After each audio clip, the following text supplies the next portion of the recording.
Humanity has never faced such terrifying creatures pouring in from other dimensions. They seize human cities, and a nuclear explosion that obliterates an entire area is nothing more than a bonfire for them to dance and wreak havoc.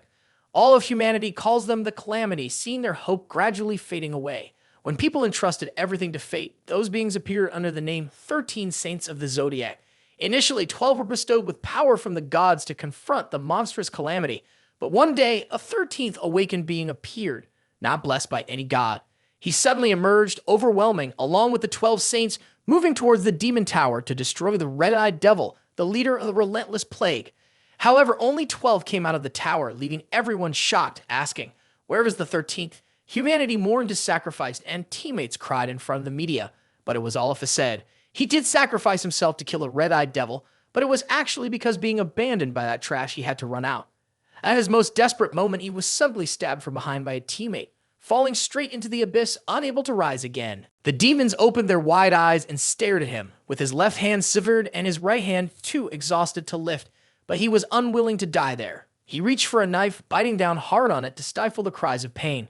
He got back up, rejecting death with rage surging in his heart. He fought to find a way back to avenge the scum that had left him alone in the demon tower. Would he be able to escape this place? A day before Li Jian was abandoned by his teammates in the demon tower, he and Hugo Otters had a meeting in a fried chicken restaurant. The food had just been served and was still warm when Hugo Otters stared intently at his friend's face, saying something with a serious expression as if preparing to come out to his family. "Tomorrow, you will die." "What now, Tixu? Do you want me to die?" Li Jian burst out laughing, holding 2 chicken legs. "Ha ha ha! Are you jealous because I'm eating 2 legs at once?" Under the hood, Li Jian's scarred face was clearly visible in the light. One of his eyes was a blank white with patches of hair missing and deep scars showing signs of a battle whose outcome was uncertain.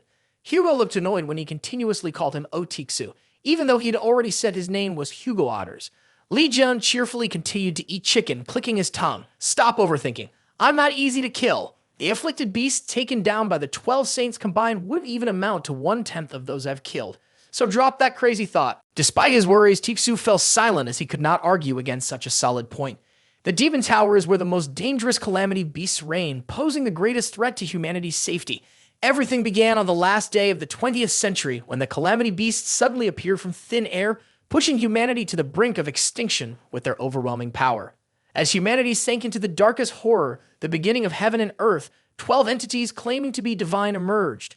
They promised to grant humanity the power to overcome the calamities by selecting 12 awakened ones to inherit their power. 12 is a beautiful number, divisible by 2 and 4. So why did a 13th awakened one appear without anyone bestowing it? For humanity, the number 13 is considered unlucky, and he seemed like the embodiment of Judas, a 13th disciple who betrayed God at the Last Supper. Although not blessed by any deities, this awakened one was incredibly strong, even more powerful than all 12 saints combined. He was strong enough to become a thorn in the side, a cause for concern for the 12 zodiac saints. Guess who that person is? The main character looks like a young man with 2 chicken legs for arms, a face full of scars, doesn't he? There might be some similarities and some differences, but with a blind left eye and a bald head, it's unmistakable. It is the main character, Li Jian. Hugo saw that his friend had defeated all the disaster beasts, making it easy for the group to advance inside, so he happily approached to thank him. Jian sat down on the ground, looking up at his friend and said, "Come on, you should talk less. Instead of saying those meaningless words, why don't you just invite me to eat fried chicken? Isn't that more practical?" Money was not a problem for Hugo, but going along with that country bumpkin was. Only he called Hugo by that name, and no matter how many times he was told, he still refused to change it, which drove Hugo crazy. Everything could be changed, except for how he called his best friend, which John flatly refused to alter. While these two were arguing loudly, the 2 from the 12 saints were joyfully laughing. "If we can defeat the red-eyed devil today, we'll be filthy rich." That fat guy couldn't stop grinning. After all, it is the strongest disaster beast. Just think, we could stuff our pockets with 1,000 billion. Li Jian, who was sitting nearby, kindly suggested, "Instead of buying houses and cars, you should go and live in Hawaii to enjoy life." How could so many people sacrifice their wealth just to kill the red-eyed devil? It's still a rush in for money. The fat guy sneered, wearing a crude smile. "Don't teach the rich how to spend their money, okay? I'm just as desperate to make a lot of money to fix this scarred face and body, so don't act all high and mighty with me." Li Jian was humiliated by them, thinking to himself, he shouldn't waste his breath on this scum. He should just let them go to keep the water clear. Yet, they still turned back and laughed maniacally. Let me show you a trick to make money later. Don't rush over when called. Wait until there are enough victims before you show up. That way, your new account announcements will be more numerous. Jan exhaled deeply, unsure of what else to say. What kind of saint are these damned losers? After dealing with the red-eyed devil, I need to make sure they log out of my life immediately. The group approached a cave with sharp stalactites pointing down. The three members of the saint group looked on in stunned fear. They looked up at the red-eyed devil, the final boss of the demon tower. It was as big as a mountain, the whole set of horns jutting out everywhere. The air around it was burning hot. Just looking at it created a heavy pressure that even someone strong like Jian had to be wary of. The demon suddenly roared a challenge, causing the cave to shake violently. The ground cracked open, unleashing a jet of lava. Jian was startled, shielding himself with his hands and continuously jumping backward. The cracked earth revealed a river of bubbling lava underneath, shooting directly into the sky. The holy beings couldn't withstand it either, screaming from the intense burning of the lava flow. It pierced through the demon tower, shooting straight up to the high sky, illuminating a vast area of the sky. Lava erupted in all directions from the tower, looking no different from fireworks, as if welcoming the foolish people daring to set foot in hell. The heat and dust filled the entire space, frightening the saints into trembling fear as they could only stare at the bubbling lava right at their feet. The earthquake had opened a gigantic volcano, separating the demon lord from the intruders. In the thick smoke, the red-eyed devil sat indifferently on his throne, his eyes glowing with malice. He grinned triumphantly. The powerful presence of the monster made the saints' eyes widen in horror. One person stuttered before finally screaming, "Run away!" The group quickly scrambled to escape in the opposite direction, shouting nonstop. How can we fight something so disgusting?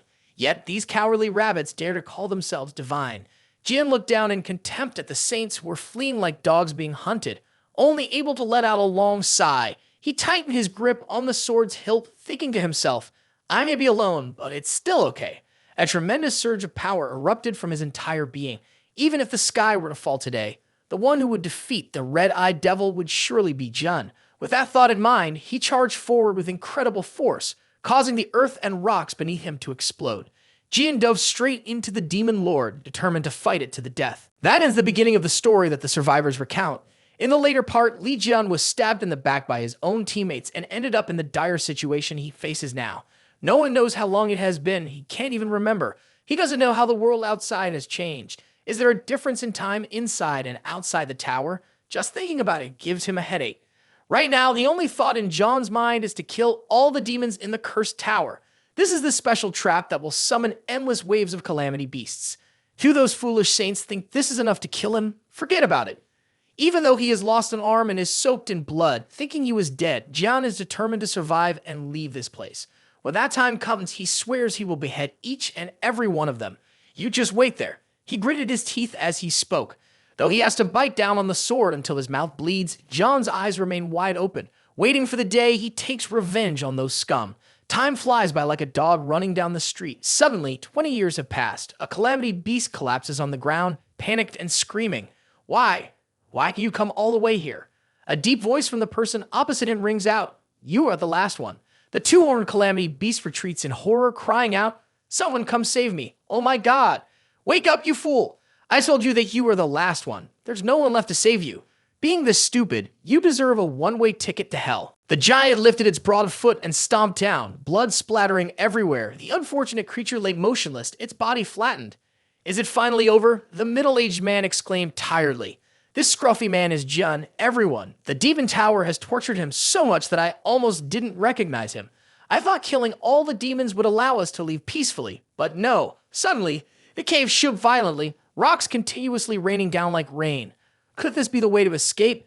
A massive rock fell directly onto John's head, as if to answer that question. He collapsed on the ground unconscious, then was buried under the rubble. The author is really torturing the male lead quite a lot. He already has scars and a bald head, and within the first few minutes of the story, he's been tortured like this. Returning to the real world outside, under the clear sky, it was all ruins and devastation. From under the rubble came the screams of a young man. Ah, run. The frantic scream belonged to two young men running like mad. They had thought today would be a safe day to go out shopping, but little did they expect.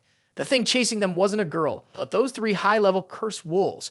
A young boy with black hair was both laughing and crying out of sheer fear. Holy shit, should have trusted my instincts. This boy is a lucky-style player who had anticipated encountering an extremely powerful monster today, yet still decided to go out. Behind them, the wolf sprang up and charged straight between the two young men, causing both to be so scared they almost peed their pants, screaming in despair and helplessly slapping the ground. The black-haired boy anxiously exclaimed, "Damn it!" The pack of cursed wolves had surrounded them from all directions. Now they had no choice but to accept death. The black-haired boy gritted his teeth in frustration.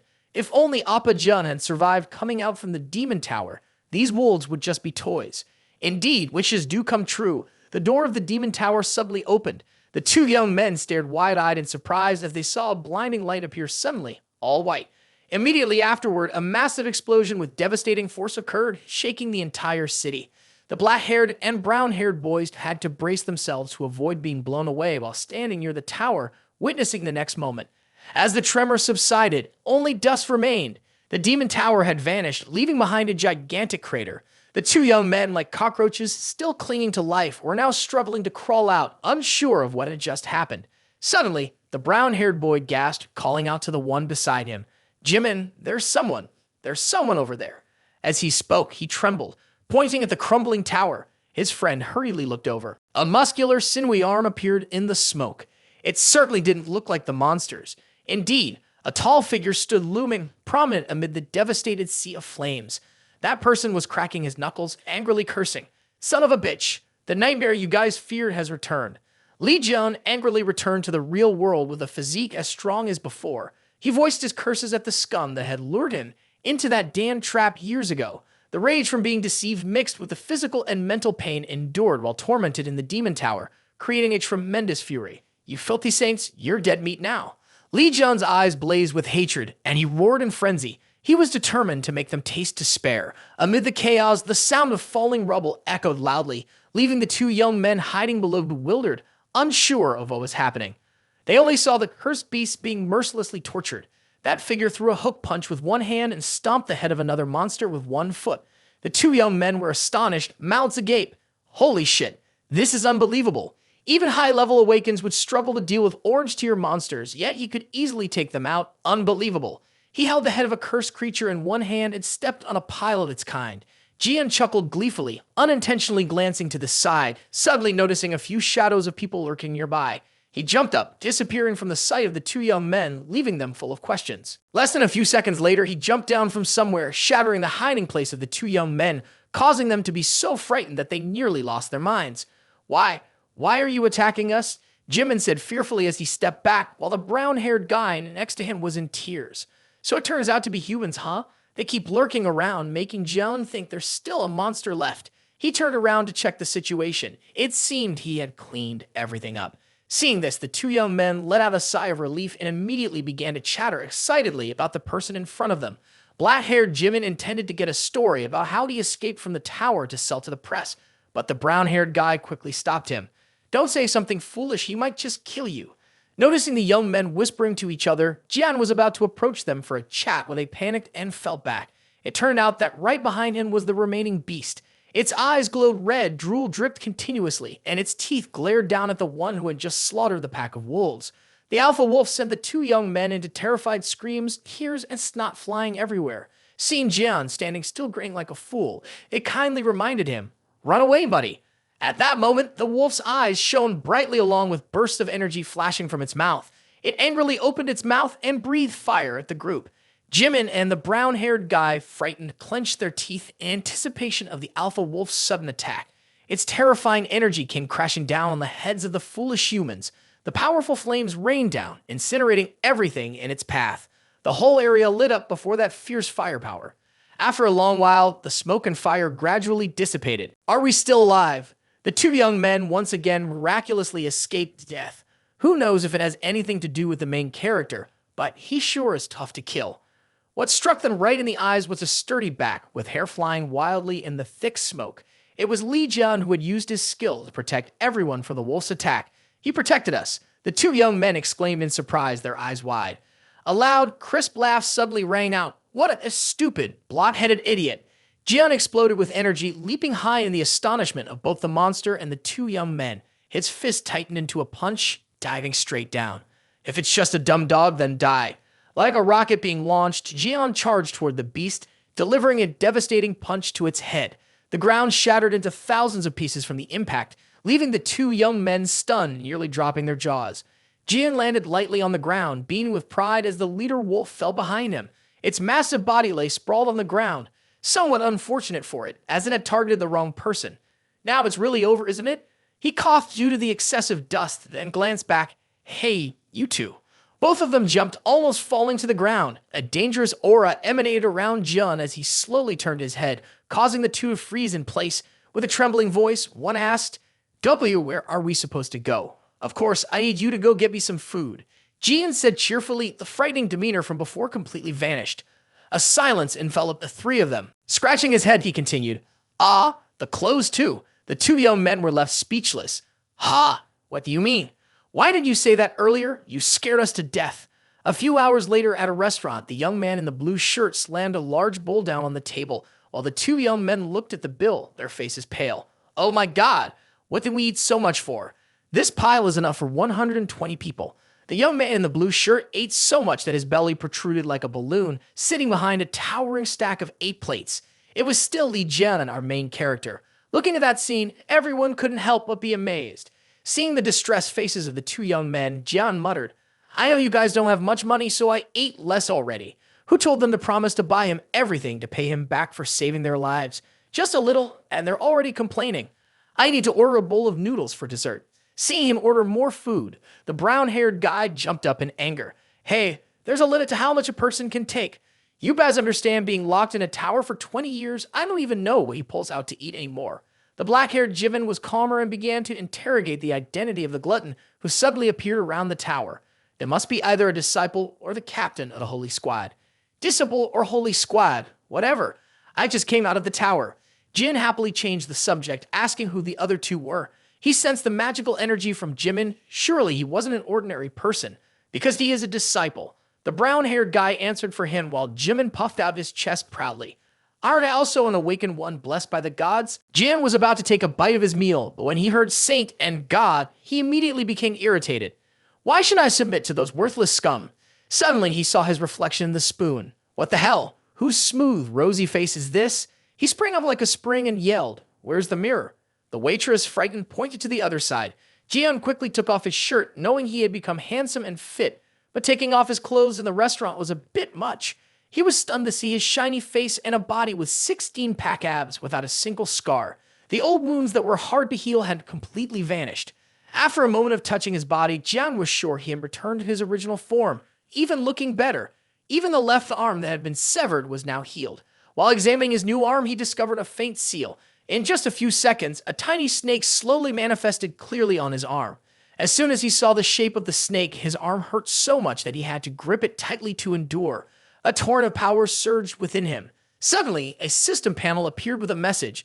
You have just experienced death and achieved the impossible. Your previous abilities will be transferred to your new body. All achievements in the tower will turn into experience points, and you will gain the zodiac skill. You will be able to use the power of the constellation serpent. Li Jian painfully accepted the power from that energy and slowly closed his eyes. His body sank into the void. When he opened his eyes, he found himself flying through the galaxy. In front of him were the bright red eyes of a serpent spirit that was very close. Its gigantic body twisted and coiled. Then it thrust its head towards Jian. His face showed clear signs of panic, its hands seemingly drawn by an invisible force to touch the serpent's head. The point of contact glowed brilliantly with enchantment, as if the entire universe was blessing him. But just 1 second later, all the images vanished. Li Jian was sitting on the ground with a look of astonishment, drenched in sweat. He still hadn't regained his composure, unclear whether what he experienced was real or a dream. "Hey buddy, are you okay?" Jimin suddenly appeared in front of him, bringing Li Jian back to consciousness. He waved his hands, asking Jimin if he had seen a snake that large. "I didn't see a snake, but I clearly saw you taking off your clothes and dancing like a madman in front of the mirror," Jimin explained. However, Jian didn't want to hear anymore. Why did nobody see that snake? Seeing him talking in his hand, the two young men were concerned about this person's mental state. He certainly had some issues. In his confusion, a notification appeared. Congratulations to the master of the constellation serpent, along with a series of other information. God 13 Li Jian, master of the zodiac sign serpent, and various skills continued to emerge. Among them, the skill of super regeneration caught his attention the most. This skill allowed any injuries on his body to heal, but he would have a 50% reduction in his resilience for the next 32 hours. Now he understands that this new body is a result of that skill, but why had he never heard the saints mention this before? Moreover, he couldn't sense the presence of any gods. Never mind, there's no need to worry about that. As long as his body is restored, he doesn't care about anything else. The only thing he wants to do right now is to eliminate the bastards who stabbed him in the back along with those hypocritical saints who left him behind in the demon tower. Just thinking about torturing those scumbags filled John with extraordinary excitement, radiating an intense aura that made the two young men tremble. At the site of the collapsed demon tower, police have cordoned off the area and an investigative team has been sent to find out what caused the disappearance of this inviolable place. The inspectors believe this will only add chaos to the world. It might have been caused by Lee Jun's fan group or possibly the gangsters who hate him. Gangsters? The inspector looked skeptical. Just look at these pesky wolves. Even high-ranking saints have difficulty dealing with them, not to mention those nobodies. This indicates that the one responsible for all this is extremely powerful. The fat man felt a bit scared after hearing this. Could it be that Lee Jun has really returned? God knows, my friend, the inspector sighed. Just wait a little longer and everything will become clear. In the Green Zone City, where towering buildings stand tall, the cameras are operating at full capacity. Journalists are frantically asking questions about the incident of the collapsed demon tower, continuously wondering, has the 13th saint Li Jian really returned? Yang Wei, a saint of the Aries constellation and the representative answering interviews today, clearly does not like these questions. He raised the microphone and said firmly, I have nothing to say about this issue. Then he turned and walked away in anger, leaving the reporters fuming. At noon, Yang Wei stormed down the street in fury. He smashed his glasses. Damn, what is it about Li Jian that those hawks are so interested in? It turned out he was frustrated because all the attention was on him. No one was paying attention to him, which made Yang Wei quite irritated. And what about that scar-faced guy? They say he's still alive after 20 years left in that tower? That can't be possible. Yang Wei gritted his teeth, trying to calm himself. There are tens of thousands of demons in that tower, and they're all high-level ones. Defeating the red-eyed devil was already a miracle. He cannot survive all those wounds. Most importantly, that bastard did not receive blessings from the gods like I did. But what if Li Jian really survived? Yang Wei furrowed his brows, lost in thought while exhaling a puff of smoke. Suddenly, he went into a rage again. If anything, I can just kill him again. At the same time, Jian, having eaten his fill, was eagerly looking at his phone, muttering, should I take out that bastard first? Under the blue sky at a distant airport, specifically in England, a private jet has just landed. New leather shoes appear on the descending stairs, and welcoming cheers rang out continuously. It is our honor to welcome one of the 12 saints of the zodiac. The airport staff bowed 90 degrees in reverence to the young man with blonde hair. That was Hugo, the saint of the Sagittarius constellation. Hugo, with his hands in his pockets, strolled down and was directed by the staff to the car to go to the Prime Minister's residence. As he just disappeared from sight, a few guards immediately switched to fan mode, praising him profusely. Indeed a saint, even the government must show some humility. The supercar sped to the Prime Minister's residence, with Hugo sitting inside, gazing into the distance. Suddenly, the phone vibrated, cutting off his thoughts. Hugo frowned in annoyance. Game reporters, they've been bothering me for days just because of that ridiculous rumor about Li Jian still being alive. Seeing the unknown number calling, Hugo slammed his hand down in frustration. It had been over 20 years. How could he still be alive? Hugo turned off the phone to avoid hearing the ringtone, then stared blankly out the window, remembering the day he warned about his friend's death. But he still confidently laughed, munching on his food. Just dead. What's there to be afraid of? Throughout the journey to conquer the demon tower, Hugo stayed outside dealing with the calamities under John's instructions. At that time, he secretly prayed that his prophecy was wrong so that his best friend could safely return. But those so-called saints abandoned Jian, gleefully returning with the head of the red-eyed devil, celebrated by everyone and recognized as heroes for their accomplishments. They were revered like saints, and from then on, power and wealth flowed in like a flood. In the following days, Hugo stayed in the hospital, still unable to believe that Jian was dead. He requested many times to initiate a search, but to no avail. Hugo still vividly remembered the name Molang, the leader of the Cancer constellation, who completely ignored the request to search for Jian. He used the excuse that the beast in the tower would escape and harm the people. No matter how strong Jian was, he could not survive alone inside. Knowing this, he challenged, if you are worried about Jian, then you can go look for him yourself. He even threatened to strip Hugo of his saintly status. Hugo still remembers the wicked look on his face as if it were yesterday. Though in great pain, Hugo had to grit his teeth and endure. 20 years have passed, and there has been no news at all. Perhaps Malang was right, it was impossible, and now it is too late. But from the eyes full of sorrow, it is clear that he has always remembered the rebellious demeanor of his best friend. At that moment, the driver announced that the Prime Minister was calling. Hugo hurriedly pushed aside his thoughts and answered the phone immediately. "Sir, is there something you need?" As soon as he picked up, the Prime Minister asked Hugo about the collapsed tower, leaving him feeling discouraged. First the reporters, and now him. It was all too exhausting. Hugo thought the Prime Minister wanted him to find Jian and quickly refused, firmly stating that he was dead. The tower incident was just caused by Li Jian's fan club. Hugo angrily thought that the Prime Minister only wanted to use this situation to boost his re-election chances. Just as he was preparing to give him a piece of his mind, the Prime Minister immediately denied it. He looked visibly tense and announced that there was a strange call. What call? Hugo snapped back. The Prime Minister hesitated, leaving him in suspense. Finally, he revealed, it's an exclusive communication line from Li Jian. The answer hit like a thunderbolt. Hugo couldn't contain his excitement and panic, frantically pounding his hands on the chair and shouting, "Stop the car!"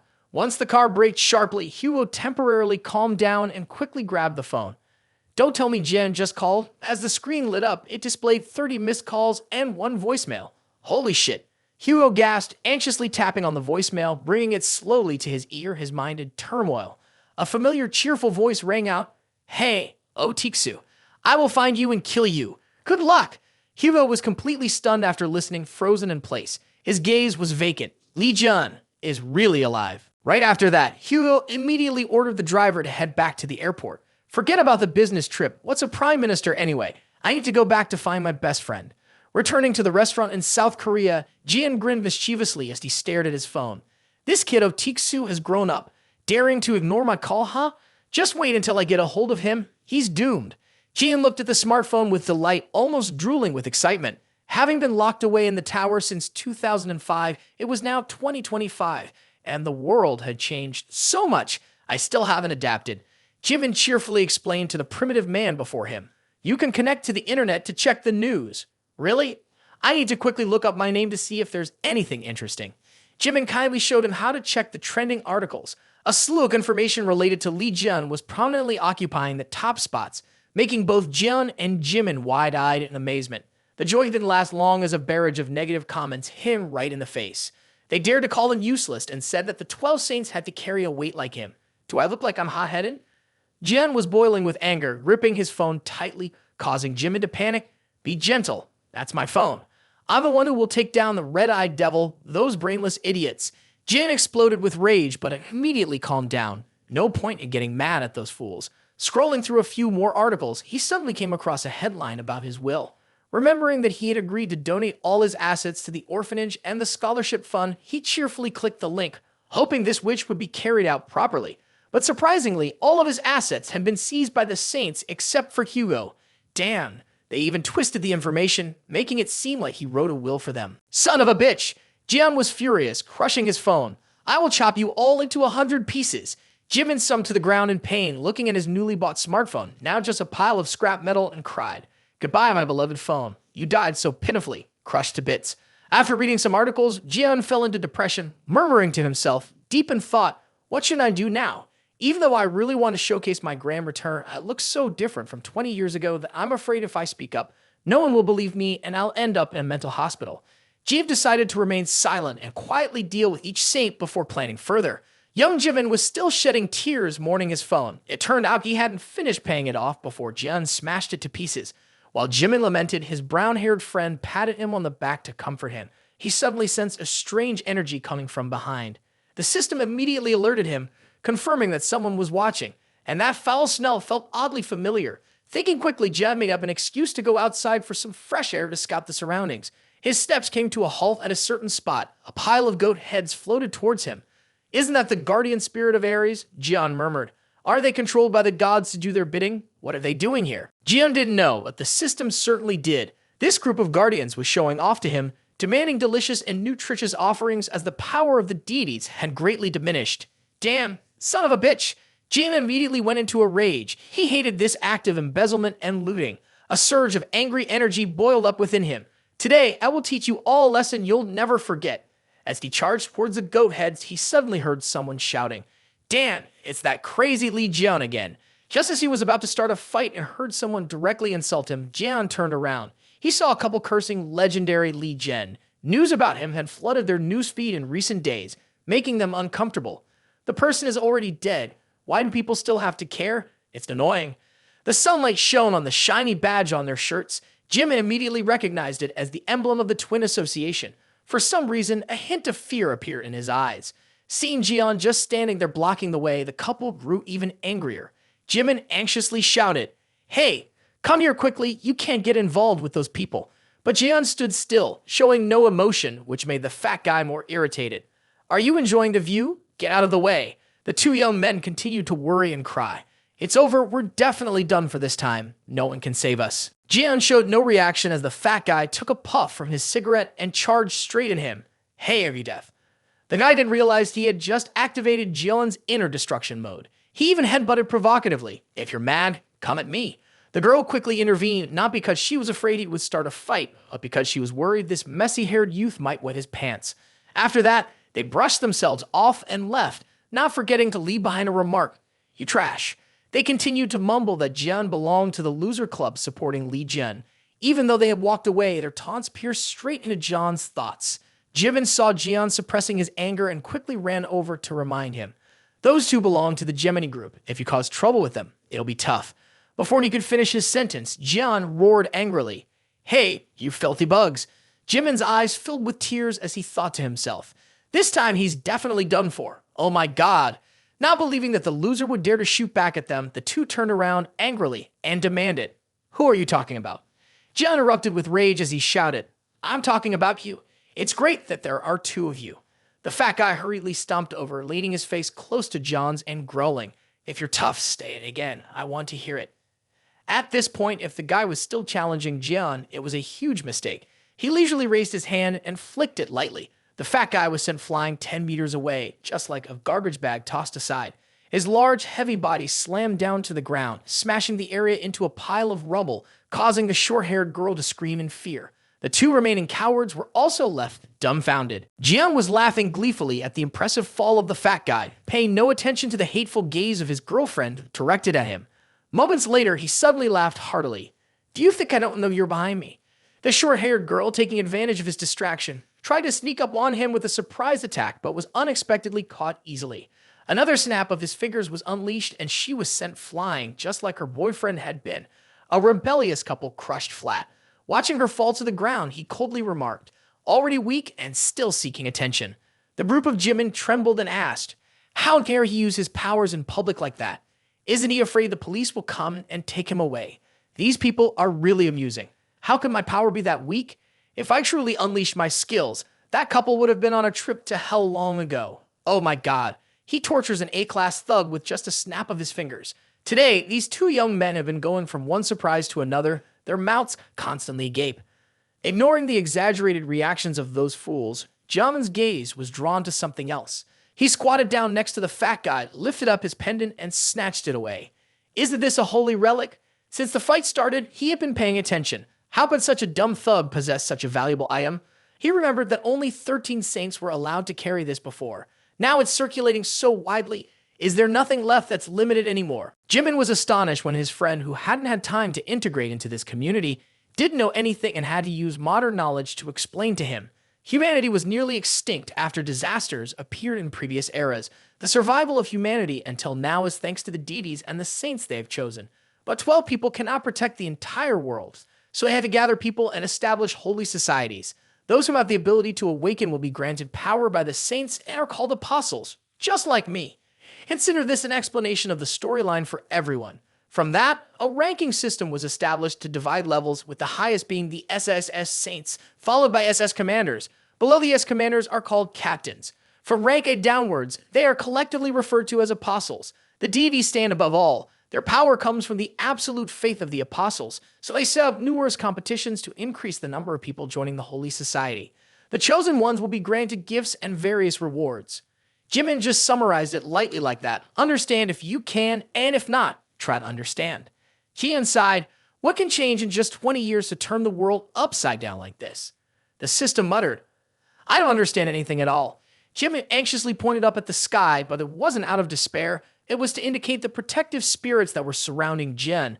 The system informed him that among them were the spirits for prosperity and greed.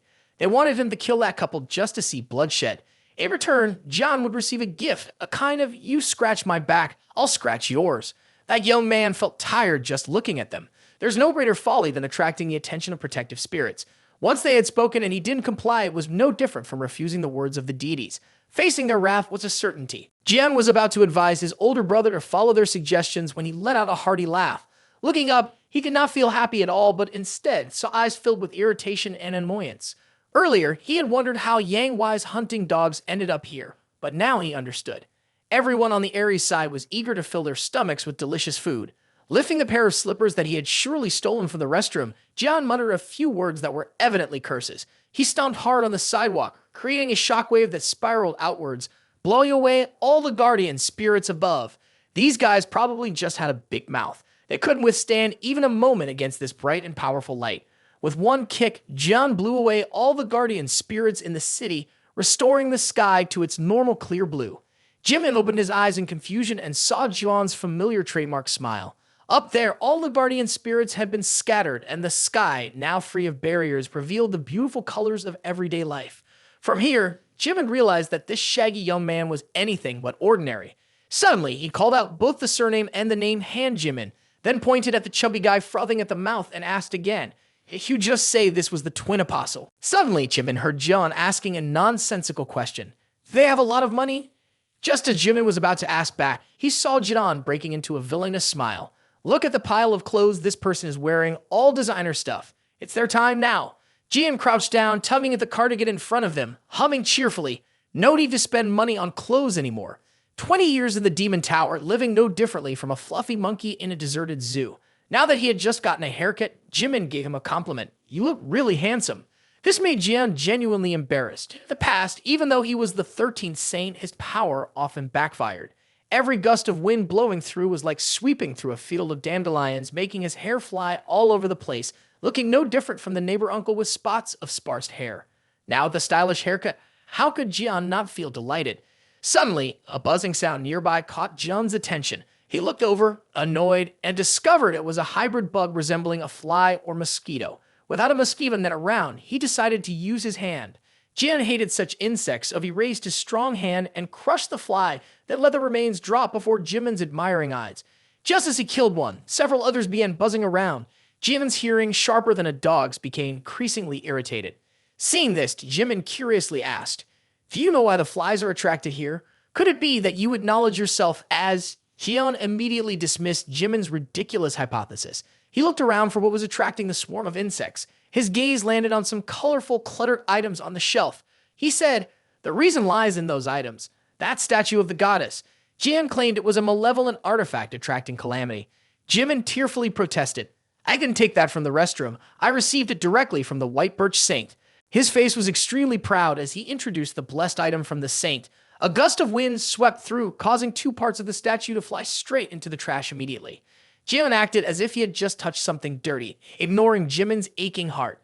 The item that he had lifted delicately, akin to handling an egg or a flower, now lay in John's hands with a cold expression.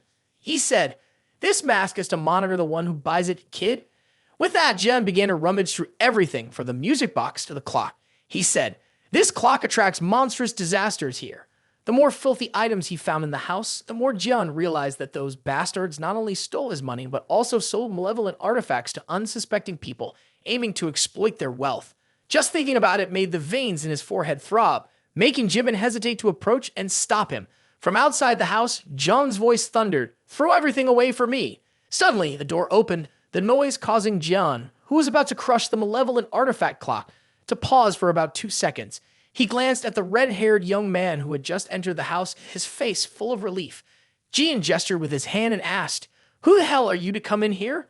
Jimin tried to put on a conciliatory expression. His brother Sung Jae back? But Sung Jae did not hear that. He only caught Jian's insolent question. He touched his face and retorted, "Are you asking me who I am? I am the owner of this house." Everyone around was filled with a surge of green energy, their faces darkening, ready to protect their home. Jim only groaned softly, as if just realizing that it was completely normal for the homeowner to enter his house. Around the three of them, belongings were scattered and broken, and there was an unexpected feeling of being caught red-handed. At the birch church of Yang Wei, the shouts of the plump man could be heard from outside. Yang Wei, upon hearing the news that the guardian spirit in South Korea had vanished, turned pale.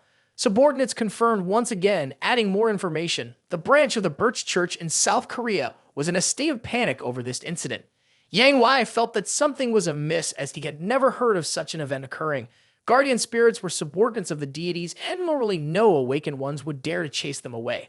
Who would dare act so boldly? Yang Wei pointed downwards, instructing his subordinates to contact other saints to check on the situation. Just as he was about to leave, he received more information. They had not received any response from the Sagittarius. Hugo was currently a mercenary in England. Not being able to contact him was not unusual. Yang Wei had been indifferent, but his subordinate hesitated before finally speaking. Hugo had just left England. Where did he go? This caught Yang Wei's attention. When he heard that Hugo's destination was also South Korea, he immediately turned back, thinking for a long time. Was there any reason for such a coincidence? From the beginning, Hugo was a close friend of Li Jian.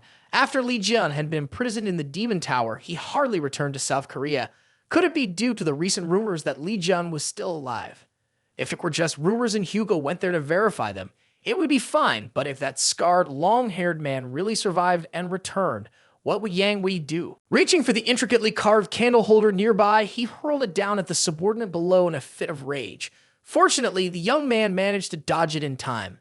Get to the bottom of this. If there's anything else, just say it. Seeing his boss lose patience at the mention of Jian, the subordinate looked fearful, but still had something to report. The Pisces apostle was found unconscious near where the guardian spirit disappeared. He had been left on a cracked road wearing only his underwear. According to witnesses, he had been in a conflict with a handsome man. Who knows how handsome he was? Thus, Yang Wei's gaze was fixed on the broken candle holder on the ground, automatically dismissing can't be Li Jian because he's the one with the scarred face, a squinting eye, and a large bald patch. Yet all this seemed too coincidental, adding to the rumors of Li Jian's return and Yang Wei's failed conquest of the Spider Queen could jeopardize his political standing. Not allowing that to happen, Yang Wei demanded a private jet to pick him up immediately. His subordinate looked up, somewhat confused. Is the saint going there in person? Exactly, I can't trust those idiots to handle it. I need to go to Korea myself to see what's going on. He tossed his coat over his shoulder, clutched a cigar to look like a busy person, and led a few followers with him to witness the situation in South Korea firsthand. That night, in the Back Dome affiliated hospital, the sounds of machines connected to an unconscious person on the bed echoed steadily along with the sound of mechanical breathing. The elderly man shouted in anger, "Who did this to my grandson? They beat him so badly that he's lying here, stripped of all his clothes, and hasn't woken up yet. We have no idea who the perpetrator is." He pointed at a man in a white suit leaning against the wall, demanding an answer. The standard response from the Back Dome apostle came from Min Sung-hoon's mouth. "Don't worry, the Back Dome Holy Council sent me here to take care of this."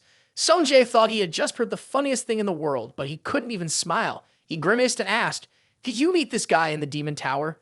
Then this person single-handedly dealt with the whole bizarre mess, and he even defeated an A-level apostle.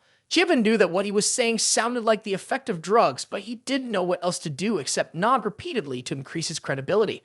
But even believing that story, Sung Jae was furious because this person entered someone else's house and broke their stuff for the utterly ridiculous reason that everything in the house was just malevolent artifacts, all fake. Which guild are you in to dare say such a thing? But did Jun look like he needed to join a guild? He wore a sly smile that made Sung Jae want to be speechless. Despite that, he still tried to ask further. Which deity do you follow? Those guys should be following me instead. Jian wasn't focusing on the main point, just hearing about those 12 idiots made the veins pop on his head. No matter what was asked, Jian replied foolishly, as if he just descended from the sky. Sung Jae lost his patience and asked the final question. What's your name? If he answered stupidly, he would surely get punched. Jian calmly stated his name. Li Jian. He said his name as if it were completely normal. But Sung Jae erupted with a flame of fury, burning with anger at his response. He unleashed all his power and shouted, "How dare you impersonate my Li Jian?" Jimin was scared to death and quickly reminded, "Grandpa, this is a rented house, don't go crazy." But Sung Jae was in a fit of rage, not caring at all. he continued to unleash the full power of the A-class Birch Apostle, causing the system interface to immediately flash a warning for Jian. It looked cool, but at this rate, he would burn the house down. Jian kindly reminded him and activated his Divine Eye skill, seeing that Sung Jae's power was at level A with the title of Punisher. What caught his attention the most was Sung Jae's eyes blazing with the green flames of the S-class Fire Mage skill, along with the A-class Eternal Ice seal. More thoughtfully, Jian could even read his personality. This person was stubborn with his idol and a genius in studying. He smirked. This young man can use high-level summoning magic because he is a studied genius. How interesting. While still using his skill, the two eyes on the statue behind were about to blast the apartment to pieces when Jimin yelled loudly, "Brother, run quickly." Sung Jae is an A-class Birch Apostle. Touching the idol, Lee Jun is infringing on his honor. Sung Jae tilted his head, warning Jimin, "Get out of here now. If not, we'll all die. It doesn't matter who you touch, but speaking ill of the idol won't end well." Jian suddenly appeared right behind Sung Jae, not forgetting to pose, showing a sinister grin that startled him. He turned around only to receive a blow from Jun, crashing into the wall of the building. Anyway, letting this madman burn down the house meant he would have nowhere to bathe and rest. Jimin no longer cared about the house, only hoping that Sung Jae wouldn't die on the spot. Jimin still hadn't wiped the twisted smile off his face, making Jimin twice as worried. "It's fine." Jimin tried to reassure him. Sung Jae was like having a seizure. Jian, with his red hair, foamed at the mouth for Jimin, while he himself yawned repeatedly and slipped into a nearby room to sleep. Little did he know that when the door opened, what greeted him was a room full of vibrant chibi statues and models of the legendary Lee Jun, restored, colored, and with scars healed. Jimin dragged Sung Jae inside to explain, "It's just because my brother is a fan of Lee Jun, nothing more." But he is Lee Jun. Looking at his unharmed head, which felt unfamiliar, he snapped it off amidst Sung Jae's horrified screams. Jimin was afraid he would go crazy and lunge at Jun. Jimin quickly pulled Sung Jae outside, leaving him to take down all the statues' heads. Sung Jae's soul that day was profoundly traumatized, nothing left but the echo of screams reverberating through the sky. The evening news in the city couldn't ignore the story about a member of the Birch faction being stripped by a suspicious person on the street. Hugo knew immediately that it was Lee Jun's twisted style. He sighed in a baffled manner. "Just back in Korea, and I already have to hear this. It's giving me a headache." While he was annoyed, someone came to ask what he wanted to drink. Hugo irritably growled a warning. "Stop with the nonsense and get lost." The waitress grinned wickedly, her gaze shifting oddly, changing her voice to that of a man, casually greeting Hugo. "Long time, no see." Yang Wei maintained the appearance of the waitress, wrapping her arm around him affectionately to extract information from Hugo, but it only annoyed him further. He had never liked this chubby guy from the start, and now she was groping around him, which was utterly disgusting. Seeing that Hugo was unhappy, Yang Wei immediately logged out of the waitress's mind, leaving her confused and alarmed as to why she was here, so close to this male guest. Hugo seemed frustrated by Yang Wei's despicable antics, but couldn't do anything about it. He was determined to find Lee Jun before the hunters arrived, but where could he possibly look? At some supermarket. Sung Jae's spirit had accepted the truth and returned to his body. Now he was strolling around the supermarket with Jimin. Once outside, he felt bold enough to shout, "Lee Jun is the hero of all mankind. What about that guy at home? What does he resemble?" Perhaps Sung Jae didn't believe it either, but Jimin had seen the person come out of the demon tower. That was the most convincing detail. Sung Jae didn't believe it. Back then, it was the Holy Centaur father who had told Lee Jun that he died in the demon tower. There was a robbery, a theft, a heist. While the two were still bewildered, a flash of white light zipped by, blowing everything on the street away. The robber, wearing a mask that resembled green underwear, was clutching several bills and running at full speed. At this speed, he could only be an Ares apostle using his powers to steal. It smashed into everything in the supermarket, grabbing items and money so quickly that it was almost invisible to the naked eye. He was secretly pleased in his mind that those holy figures had no chance of catching him. Just as he was about to move to the next location to steal more, he felt a gentle grip from someone's arm. "I've caught you now." However, this complete capture struck right into the robber's gut, causing him to tremble on the ground in pain. When Jimin realized that the person who had caught him was Jin, a voice suddenly rang out from behind a cash register. "I must say, Jean's method is quite impressive. It's not easy to catch a zodiac thief, but from what I can see, you are just an ordinary thief. Next time, you shouldn't catch him by hand. It would be better to call the police." Lee Jin looked at the silver-haired guy in front of him, confused about what this fool was talking about. The conversation had barely begun when it was interrupted by a strange noise echoing throughout the entire supermarket. The noise grew louder, as if it was coming from both the ground and the ceiling. Then everything began to shake inexplicably. The Zodiac thief lay flat on the ground, thinking there was an earthquake. The time had come. This was it. Seizing the opportunity, he dashed away with the speed he was proud of, almost being tormented by some garbage. Even if the heavens descend now, nothing can stop me. At that moment, something appeared. It broke through the ground right in front of the robber and slithered with its enormous, multi-legged body. Where are you rushing off to? Stay here and play with me tonight. The monstrous creature emerging from the green area was enough to drain all color from the robber's face. Now it wanted to play with him. The robber gradually backed away, wanting to avoid bouncing around with the monster while not wanting to slow down and get caught.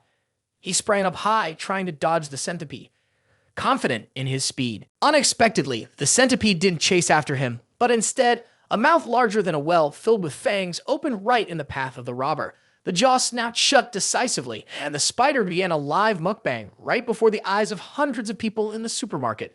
The Spider Queen loomed above, her body covered in scales, waiting for her underlings to finish their appetizers. She glanced down at the crowd with eyes glowing brightly as if selecting ingredients for the main dish. Warning, this is not a drill. The calamity of the Spider Queen has appeared in the supermarket. All residents are requested to evacuate as quickly as possible. Before the intro was even over, the Spider Queen summoned a pile of insects of all kinds, charging towards the people within sight.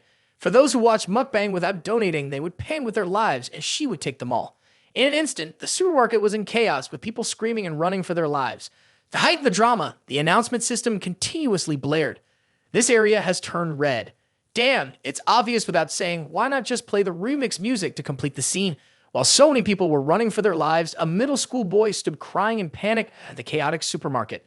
Ignoring the maw filled with fangs rushing towards him, it ironically followed the script of the main character saving him. Li Jin delivered a punch to the spider's head so hard it almost vomited everything it had eaten, while also reminding the boy to stop crying and stand to the side. Fearing the spider won, he feared the guy who punched the spider tenfold. The man reached out towards him, making the boy so scared that his spirit couldn't catch up to his body, causing him to run away quickly. Intending to play the role of the good guy, he unexpectedly shifted into the role of country bumpkin in a moment of glory. Jian had to change his target to the monsters to fulfill his hero role. It was puzzling why they appeared in the green zone, but never mind, it was just the right moment for his powerful companion to test his skills. Li Jian eagerly watched the swarm of insects, smiling as he started his workout program during this interval. The sleek black car sped down the highway, given priority access. Inside was Yang Wei, who had just landed in South Korea when he received the alarming news about a monster attacking a supermarket in Bucheon. Sweat dripped from his forehead as he asked again what kind of monster it was. To his surprise, it was the Spider Queen he had just fought not long ago. Holy shit. The last time he had dragged his big belly to eliminate that menace, he had failed. All he could do was seal it away, but it had escaped. Now it was wrecking the supermarket in the safe zone. The more he thought about it, the angrier Yang Wei became. He was also frustrated because he had boasted so much about himself that he had to go and deal with the monster alone. But he couldn't handle it by himself. Currently, the regions on Earth are divided into 6 levels by color. Blue is the residence of the high-ranking individuals like saints or authorities. Green is a safe area for humanity to live. Yellow is still livable but requires stealth. It has reached an alert level. Above that is orange, where danger lurks everywhere with a large number of monsters. Entering the red zone and lingering there means only one thing, becoming prey for high-level beasts. And the black zone, where not even a grain of sand can be found. The Spider Queen appeared in the supermarket of the Bucheon area, officially turning that green zone into red. That's why his subordinates asked him how he wanted to deal with that supermarket. Tell them to bury it. Yang Wei clenched his fists. He absolutely could not let the news leak that the saint had wasted a great deal of resources attempting to eliminate the Spider Queen without success. He knew he was acting recklessly, realizing he had no power whatsoever. Furthermore, Yang Wei instructed his subordinates to report that the people there were dead, then send an envoy to bring the building down. In that supermarket, a screeching sound and unpleasant noise erupted as hundreds of large centipedes rushed in the same direction. The bald man with gray hair looked as if he had just been pulled out of a freezer, smoke billowing from his mouth. Sung-hoon slammed his hands down on the ground, freezing a long streak, not forgetting to curse along with a few words. The ice prison of the gray-haired man successfully froze about 10 centipedes at once, but it also made him sweat. With an S level like Sung-hoon, a move that could mobilize a group was already quite a success. But before he could celebrate for more than 10 seconds, the ice shattered, making a disgusting cracking sound as it shot back in retaliation. Sung-gun had just created the frost, but now sweat was pouring down his face, and he had no strength left to resist. Suddenly, Jian appeared right in front of him, holding a pile of soda cans. He said, "Calm down, Snowflake Boy, I'm here." Looking around for a moment, he still couldn't figure out where Li Jun had come from, but this stage was in his hand, so he had to let him perform. As he threw the soda cans, Jian acted as if everything was under control and asked, "How about a little drink to cool your insides, everyone?" His hand holding a can exuded tremendous power, and then all the cans were thrown at once. Each one got a can to drink freely. Don't fight over it. The centipede behind him was left out and was about to scream for its can when a soda can flew from right to left, cutting off the scream right at the throat.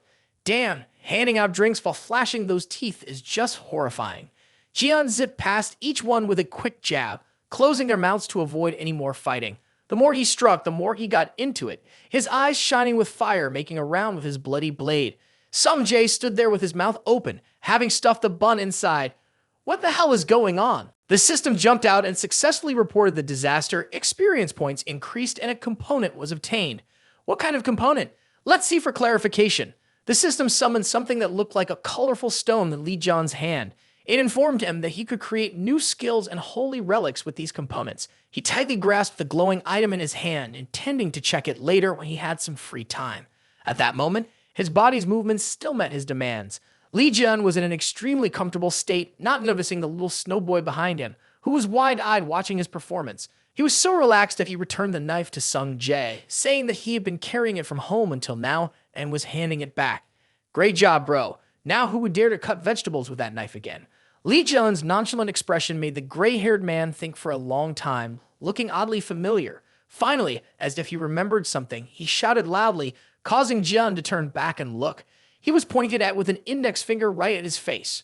"Are you the one who took action against our two apostles?" No, that fat guy who mocked me and that silly eight-faced horse. Is one meeting not enough?" Li Jun panicked and, without knowing why, lunged forward and punched the gray-haired man, knocking his jaw askew. He exclaimed a line full of villainous intent. "You know too much already. How could you find me? If you don't want people to know, then don't do it. You were talking nicely, then suddenly jumped over to punch someone. Did you fall from the sky?" The clothes he was wearing were stripped from others, and he even wore an S-rank Twin Apostles badge. No wonder people knew. Li Jun was being pointed at and accused of stealing, yet he had no sense of shame. He took out the badge and wondered what kind of trash it was. Do I really have to carry this countryside-looking thing everywhere? Completely ignoring the snowball boy, which made him furious, wanting to leap over and grab his hair. Li Jun squeezed the cheek trinket right in front of the pale-haired followers, muttering, "That witch has fooled you all. This junk is just piled up at the market. Hey, what about me? I'm still in this game. Don't shut me up." Li Jun, who was enjoying himself, suddenly felt annoyed by the rude interruption. Realizing it before him, Jimin trembled and pointed his feet backward, for that was the Spider Queen herding her chickens from the other end of the supermarket who had made her way here. The gray-haired man didn't want to argue with Jun anymore. He stood there talking nonsense instead of going down to the underworld to explain. Luckily for him, he was next to Li Jun, who drenched him in a refreshing minty energy, and in an instant, he dashed straight ahead. He shouted loudly, "Hey, disgusting spider!" He shot straight up high towards where the Spider Queen was standing, getting ready for a decisive blow. "Take a punch from me and get out of here, you filthy creature." A strike came down, sinking deep into the floor and tiles. The crowd that had been running suddenly stopped, wide-eyed, staring in the direction of the foul-mouthed thing that had just chased them. Jimin and Sung Jae had seen Jian take action several times and were still unaccustomed to it, let alone the snowball boy, whose mind only had 3 words. "Oh my god, who is this guy facing off against the Spider Queen without any holy relic?" What's more, he has a creepy grin on his face, looking completely twisted. As they were stunned, a voice rang in their ears. A man was calling all the pale-haired followers inside the supermarket. Only 2 among them, Sung Jae and the gray-haired Sung Hoon, recognized the voice of the leader of the Holy Order, Choi Sung-yuk, broadcasting to the pale-haired followers. He was nearby, ordering everyone to get out of the supermarket immediately. The pale-haired followers would soon bury this building. Outside the supermarket, a red barrier with a radius of about 10 meters had appeared from nowhere. Perhaps the 2 also realized the unusual atmosphere. Choi Sung-yuk, unlike a disciple, directly stated that this was Yang Wai's order, so he couldn't go against it. He wanted the disciple to conceal the truth that he could not control the Spider Queen. "Min Sung-gun, you have the ability to teleport. Quickly get Sung Jae out." The silver-haired man, losing his composure, asked again. Does the commander want only the two of us to escape? Before his horrified eyes, many fortunate civilians had just managed to escape this massacre. Yet now he was told to leave them to die here. Countless arachnids continued to pour out from the crack below, and that perverted young man was still tumbling around, attacking the queen's spider. This reality forced Sung-hoon into a fierce psychological struggle, trying to choose the right course of action, but the commander didn't give him much time. Is there a problem? Sung-hoon had to choose between surviving alone or dying with a group of people. He quickly made his choice. Of course, he did not defy the superior's orders. Meanwhile, Sung-jae shouted loudly, "Do you even know what the situation is here to make such inhuman remarks? And that guy Sung-hoon, how dare he open his mouth to say that the people here will be buried with it? What does that matter compared to his own life?" Sung-hoon continuously came up with all kinds of persuasive reasons about how this would make people think of our white birch disciple. Sung-jae opened his eyes wide in shock. When was it time to worry about what others think? That's right, Sung-hoon had thought it through. If the news about the Spider Queen got out, the power and faith in the gods would surely diminish, affecting their protection.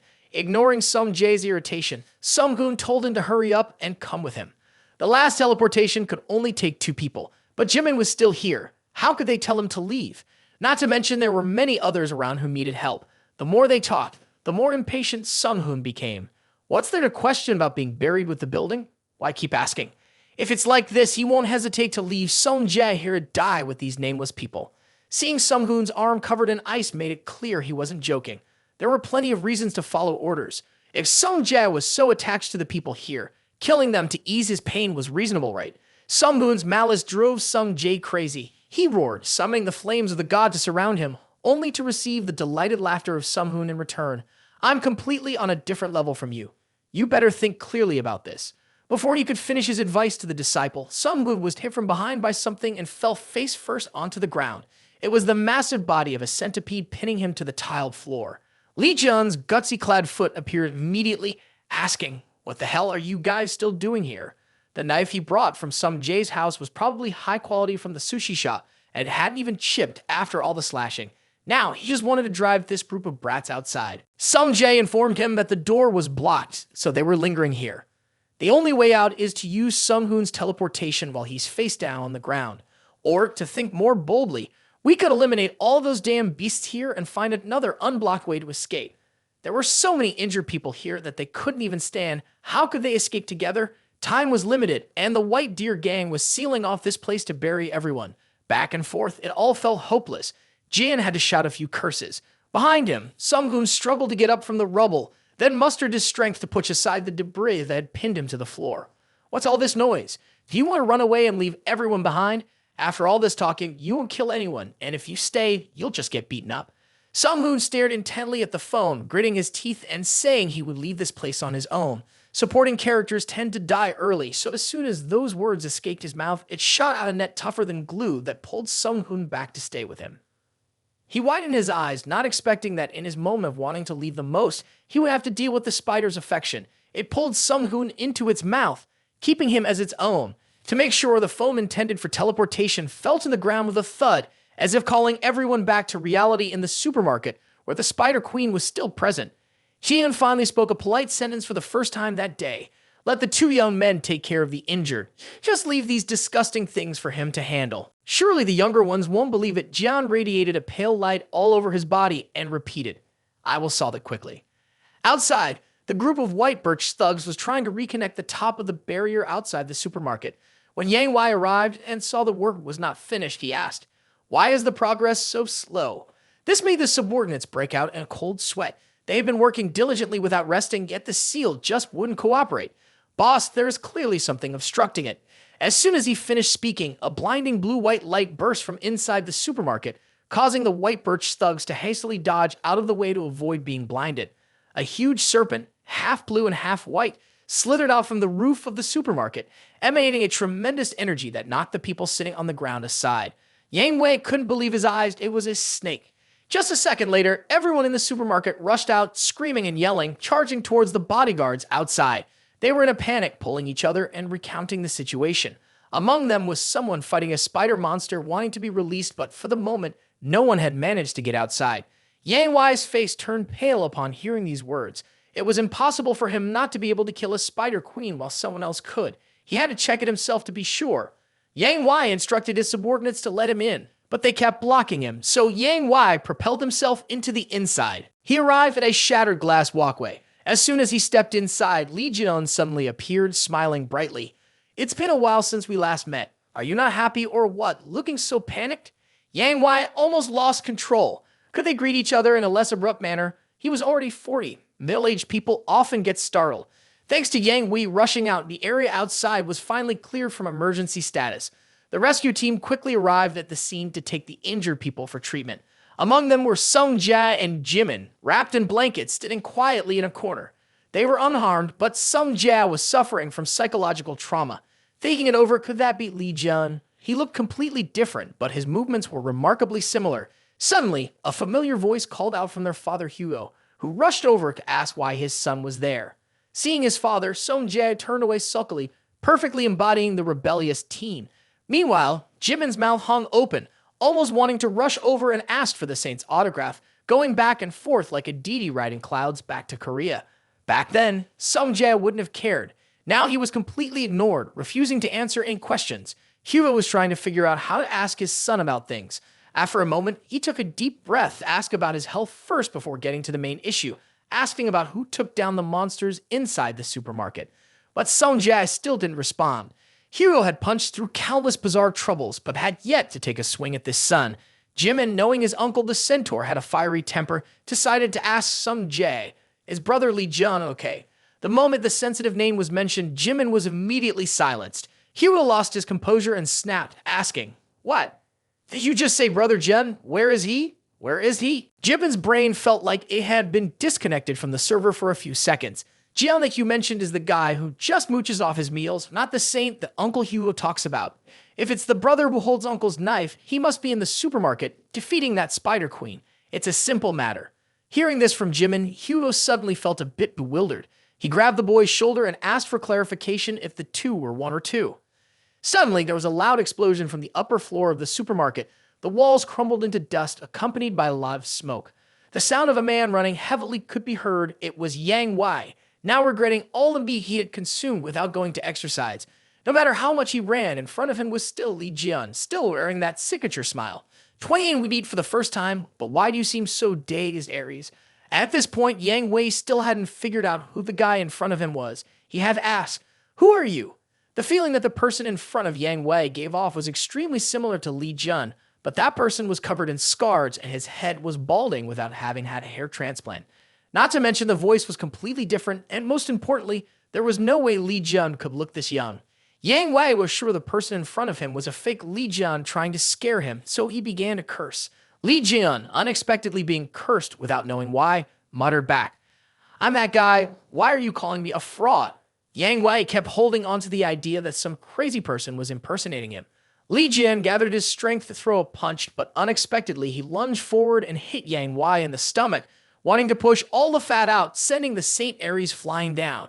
He even chased after him, hitting him again while in midair. He slammed the overweight body down onto the floor below and then casually landed next to him. Jian still wouldn't stop smiling as he asked, "My dear, have you been eating well lately and forgotten that you need to eat and listen to others, right? Back then, you wanted to lock me in the demon tower. Did you find life blossoming with joy or not?" Every step towards Yang Wei was a reminder. The holy man had drained all of his assets, even tearing apart his will. "But it's okay, my dear.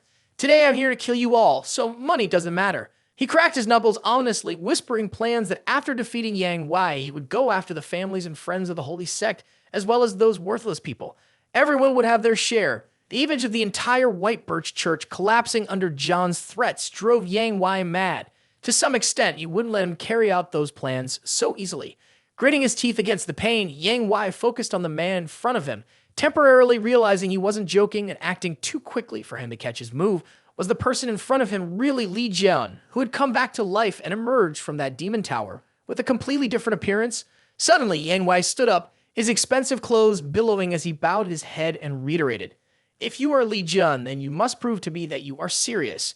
Yang Wei's whole figure shot up high, accompanied by a surge of energy that violently stirred the air. He opened multiple spaces behind himself, his eyes blazing, wanting to resolve all doubts through force. The surrounding space swirled and was enveloped in red light. Beneath Yang Wei's feet, a formation shaped like a birch head appeared. He quickly summoned his transformation spell. An ancient-style helmet materialized above his head, resembling the Azure Emperor of deities of the Birch, the first saint of the zodiac. 7 types of swords flew around him. Oh, this feeling is really nostalgic. That crown on his head only shows that this fat guy has summoned a part of his power, not all of it. Yang Wei remained silent, only pointing his index finger at the ground in front of him. A mass of chains appeared under Li Jian's feet, wrapping tightly around him and pinning him to the ground. The fat man's doughy face broke into a smile of superiority as he asked Jian, "Do you still see me as weak?" From the sky, hundreds of thousands of sharp swords appeared of all types, merging together. It was like fish schooling in a frenzy, forming the divine technique of the Aries deity. The deity struck down those who opposed him. 7 enormous swords shot from Yang Wei's position, roaring toward Jian, sweeping away all the dirt and air in their path. His eyes narrowed, typical of a young man underestimating the enemy, dismissing the overly dramatic and costly effects. Damn, shut up, kid. Yang Wei cast his skill, but didn't forget to insult Jian to vent his frustration. With this many swords stuck in him, he would end up looking like a torn-up human teddy bear. The sound of the earth and stones exploding as they were pierced by the hundreds of swords was deafening.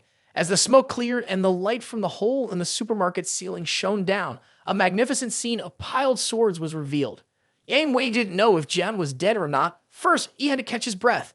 Being that fat and fighting for so long, he must be exhausted. He would need to go home and eat 2 buckets of fried chicken to regain his strength. For a moment, there was no movement, and Yang Wei landed on the ground, savoring the feeling of a victor. In the end, the fool had to die when faced with an experienced opponent. This mountain of swords had buried Li Jian as easily as one would expect. 20 years had passed, and this guy still thought he was the 13th saint. Just as Yang Wei was enjoying himself, a familiar green light suddenly emerged from the bottom of the pile of swords as if it didn't want him to wait long. No, it can't be. Yang Wei's eyes widened in shock as he could only watch, waiting for the surge of green and white energy to send the swords he had plunged into the ground flying. Li Jian, covered in injuries, emerged from the pile of swords with enough strength left to strike Yang Wei's face. Despite the hit, it didn't cause much pain. Li Jian's torn clothes fluttered in the wind as he forced Yang Wei back into the wall, shattering his confidence. Yang Wei's lips trembled, and his teeth felt broken and weak. Fear and confusion overwhelmed him as he struggled to comprehend how he was still alive after that attack. Could Jian have really done this? Ha ha ha! Now you recognize me. The scar isn't familiar, is it? Now I have a scar. Remember to look closely.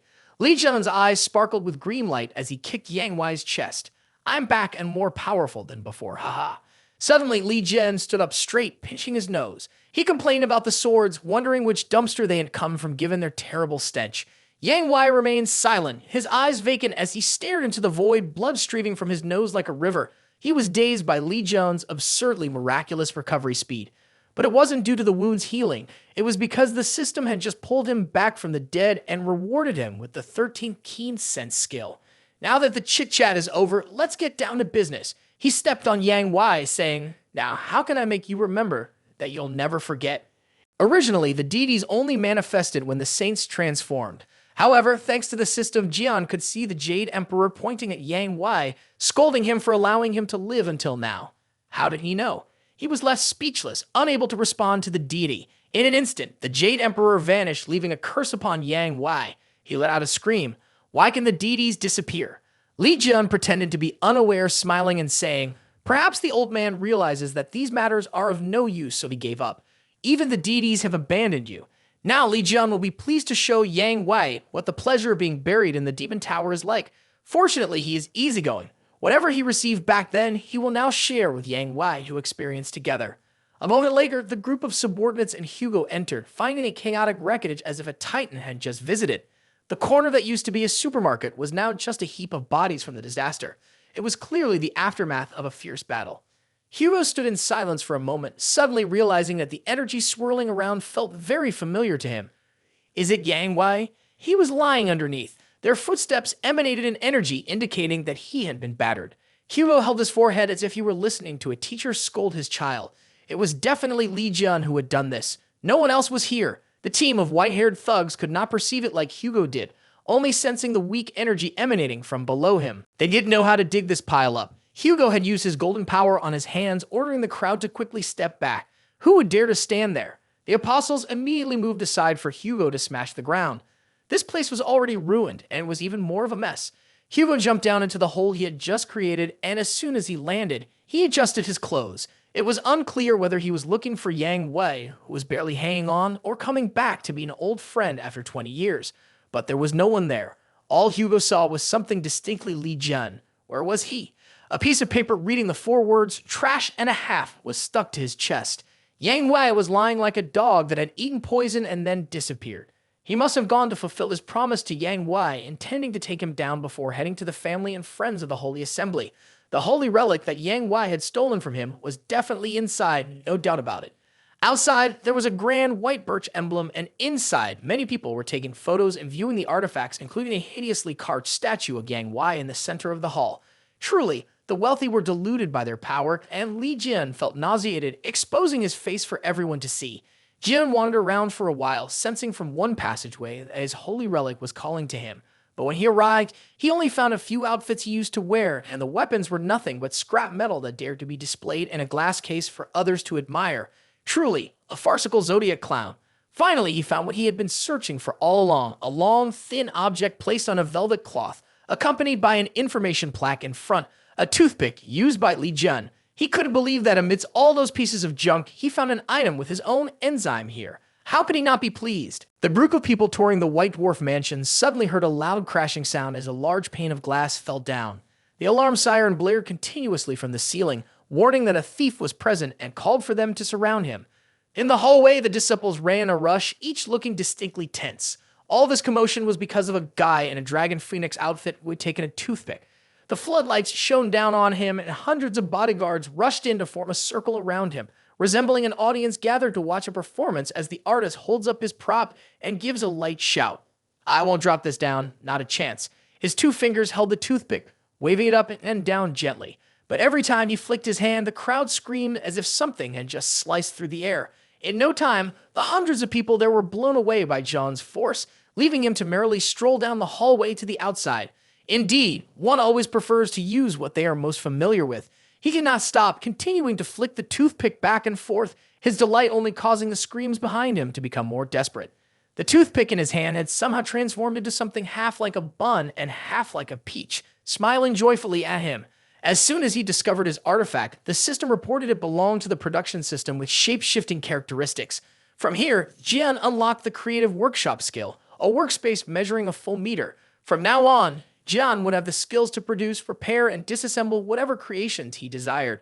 This artifact swelled up, snuggling against his cheek affectionately, like a dog reuniting with its owner after a long time apart. Just as he was about to go outside, Li Jian stopped and his gaze fell on a door with a ram symbol radiating a strong golden light.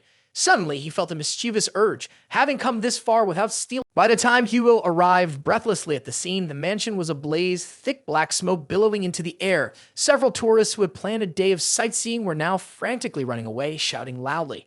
Initially intending a short visit, they ended up staying longer than expected, becoming victims of the fire. The family now had to deal with the arrangement of the burial. Hugo chased after like a dog in pursuit, but he couldn't catch up to his perverted friend, who often pulled off strange antics. Hugo couldn't even cry. He only hoped to find Jian. The crowd was in a panic, running in all directions. Jian was making his way through a side alley alone, dragging a large bag on the ground while complaining about being hungry. Finally, Hugo spotted him and shouted loudly, but Jian showed no surprise at seeing him. He remained very calm and asked, "Ha, I love old friend. It's been 20 years since we last met, not just yesterday, so stay calm. Come over here." Jian stood still, waiting for a hug from Hugo. Unexpectedly, Hugo ran over, grabbed the young man's shoulders from behind, and shook him violently as if trying to rattle his brain. In his ear, he could hear grumbling mixed with indistinct questions. After this incident, he would surely need a haircut. Let his hair grow a bit past his shoulders, and he would be mistaken for the main character. Jian was very annoyed now. He kicked Hugo squarely in the face to remind him how his friend looked, and if his eyesight was poor, he should avoid mistaking others for his friend. Seeing the bizarre situation unfold, the strange youth quickly fled from there. Hugo was in so much pain from the kick that he felt like he could suffer psychological trauma, but before he could say anything, his eyes were glued to the circle worn on Jian's shoulder. It turned out to be the holy relic that Jian was carrying.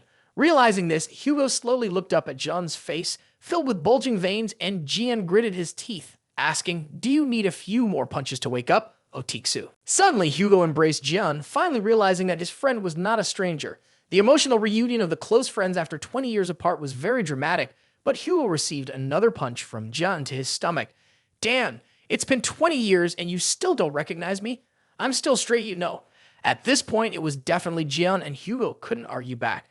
At that moment, the system abruptly popped up, announcing that Apollo, the centaur god, had appeared. Why would the god of the centaurs appear here instead with Hugo? Suddenly, a blinding golden light appeared, rendering both Hugo and Jun speechless as they stared at Apollo, who had just arrived in an incredibly extravagant style, as if stepping out of an animated movie. Though extremely handsome with sparkling light effects, nobody understood why Apollo had shown up. Apollo frowned at the two, looking suspicious. Hugo was equally confused, unsure why his god had come here, while staring intently at Jun, the friend who had just returned from the dead. Only the system knew the story beforehand. With a perplexed look, Apollo whispered to Hugo, asking him to check if this was the real Jun or just a fake version. Dan, the deity wanted to test by shooting an arrow to see what would happen. Jian had been angry all this time, but hadn't had the chance to speak. Clearly, this was a centaur god, not the love god Cupid. Why did he keep aiming at others' behinds with his bow? Hugo stood in the middle, trying to calm his fury. Jian decided to shift his target to his friend and reminded him of the promise made over the phone. Remember, I'm coming to kill you. Good luck. Now is the time for me to fulfill my trustworthy words. As soon as Jian stepped out of the tower, he learned that his house had been sold. The will had been altered all over the place, and artifacts from his home had disappeared. Isn't that infuriating? They were both saints, yet why did his friend look so strange now? Jian appeared extremely sinister and was determined to punch his friend to relieve his frustration. The sound of a thud rang out as if a heavy object had fallen to the ground, but it was not just a light punch. Hugo got hit hard enough to swell his head, yet he still had to smile, thanking heaven. God has brought that brutish friend back to me. If he didn't hit me, then it surely wasn't him. Before he could deal with Apollo, many people rushed out from the Birch Mansion, pointing fingers at Jian, ganging up on him for stealing artifacts. Being a saint, yet going into someone else's house to snatch their things without permission, Hugo asked what he had taken for so many people to show up. Jian pointed to a sack like Santa Claus's bag and said, I only took this little bit. This little bit? Half of Yang Wei's artifacts were in that sack. Jian leaned on his hand, looking proud, and asked his friend, do you think I'm awesome? Hugo had hated this fat kid for a long time, but now seeing Jian looking cheerful like a child, with plenty of Birch House goods, he didn't bother to mention that stealing is wrong anymore. The guards of the Birch Mansion were ready to pounce, but the captain raised his hand to stop them. That person is not as lowly as we are. To deal with him, I have invited a more capable character.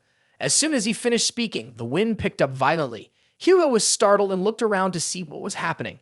A dark figure jumped down from the roof of the Birch Mansion, the very character the guards had invited. Gigantic legs crashed down onto the stone floor. It was the guardian spirit of the Birch, representing prosperity, come to snap Jun's neck. The enormous creature, half lion and half ram, roared thunderously, its saliva splattering everywhere as a greeting. Its shadow loomed over the two below. Hugo quickly sensed that a big fight was about to happen. He advised Jian to toss aside all the goods he had stolen from Yang Wei and run away, planning to think things through later when he had the chance. But Jian didn't panic as Hugo thought he would. He wore a confident smile and asserted, I am a planner, not some brainless idiot who barges into someone else's house to steal, and when faced with a challenge, I just dump my stuff and run away. Line, hand me a sword. Jian's artifact chuckled in amusement. It was already well aware of its master's unruly personality. Its eyes glowed brightly, and hundreds of weapon images flitted about like a lucky draw. Once it selected a suitable item, its entire body emitted a lovely pink light. The crooked mouth spit out a hilt for Jian. He reached out to grab it, wearing a cunning smile as he swung the sword in the palm of his hand. But to his surprise, the sword was no different from a fruit knife. Jian thought to himself that this size was insufficient, gripped the sword horizontally, and muttered, Show me your true strength. His whole body radiated the familiar blue light of the Ophiuchus constellation. The air around began to move vigorously, gathering towards Jian, leaving Hugo beside him bewildered. This energy felt too familiar. Suddenly, a loud explosion sounded as something dropped onto the tiled floor. Jian appeared with a sword that had completely transformed, looking extremely flashy. With a green aura swirling around the sword, it was clear this was an ancient sword, infused with energy from the Ophiuchus constellation, receiving a critical elemental burst. To enhance its prestige, the hilt of the sword showcased a snake coiled around the blade, thick and thorny, as if lightning coursed within it. Before entering the battle, the system reminded Jian that the 13th sense skill allowed him to see the lethal weak points of his enemies. Jian activated the skill and immediately saw the weak points of the white birch guardian, located at the joints of its front and hind legs. Those glaring weak points suited him perfectly. Jian took his sword and rushed towards the gigantic beast. Seeing this scene, Hugo couldn't help but remember the old days, the time when his friend didn't know what fear of death was, charging straight at the enemy to fight head-on. "Kill it, my friend," Hugo thought to himself. Such a powerful and reckless fighting style could only be done by Jian, and today Hugo was very happy to witness that scene again. The front leg of the spirit beast slammed down as Jian was flying by, like swatting a buzzing fly. "Oh my god, I haven't even struck a blow yet, and it's already crushed like that. There's nothing left to bury," Hugo silently complained. Under the guardian spirit, John's impatient voice suddenly rang out. "It's really a birch, stuffing it to get fat, almost suffocating me." He bent his arms to lift the front leg of the creature, grumbling and cursing.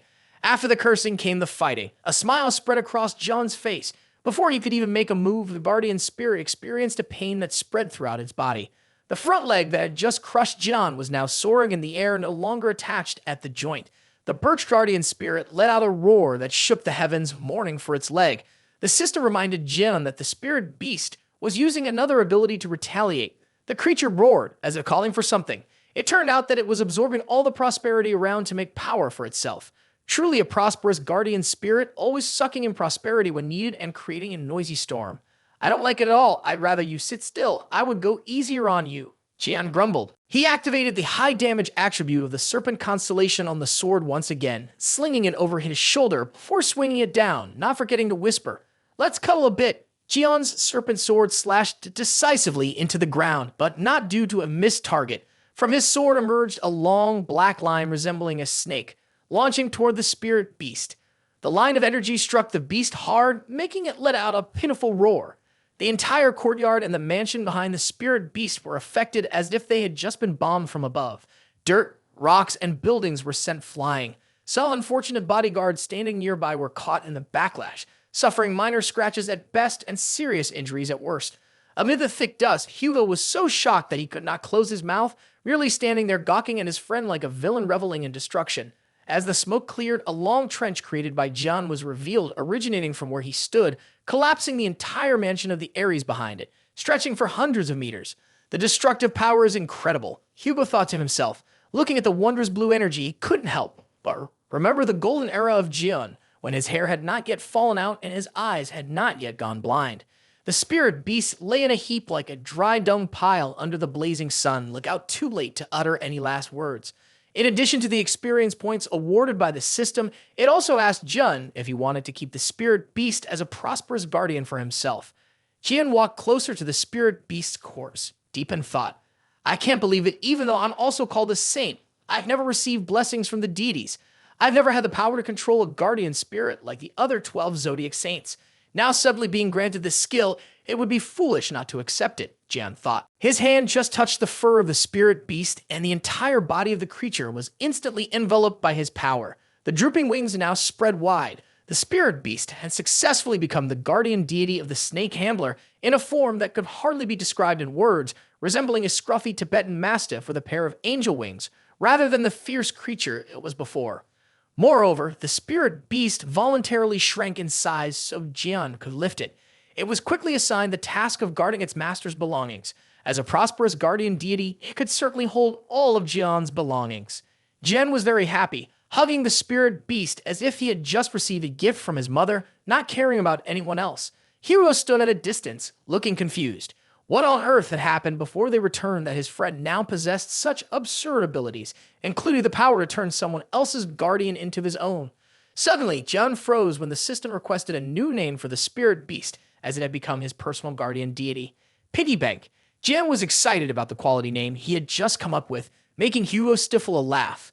A mafia piggy bank doesn't hold money, only weapons, Hugo thought to himself. Under the crimson sunset, in front of Hugo's two-story house, Jian exclaimed 3 words laced with mockery. "Traitor!" Jian aimed that remark at his close friend, causing Hugo to get irritated, intending to retort but wasn't quick enough. Jian continued to ramble, accusing Hugo of living a comfortable life while he struggled to survive in the Demon Tower, while out here, Hugo got married, started a family, and enjoyed everything. "My friend, I barely recognize you after just 20 years. I live worse than a dog in the Demon Tower. Did you sleep well at night?"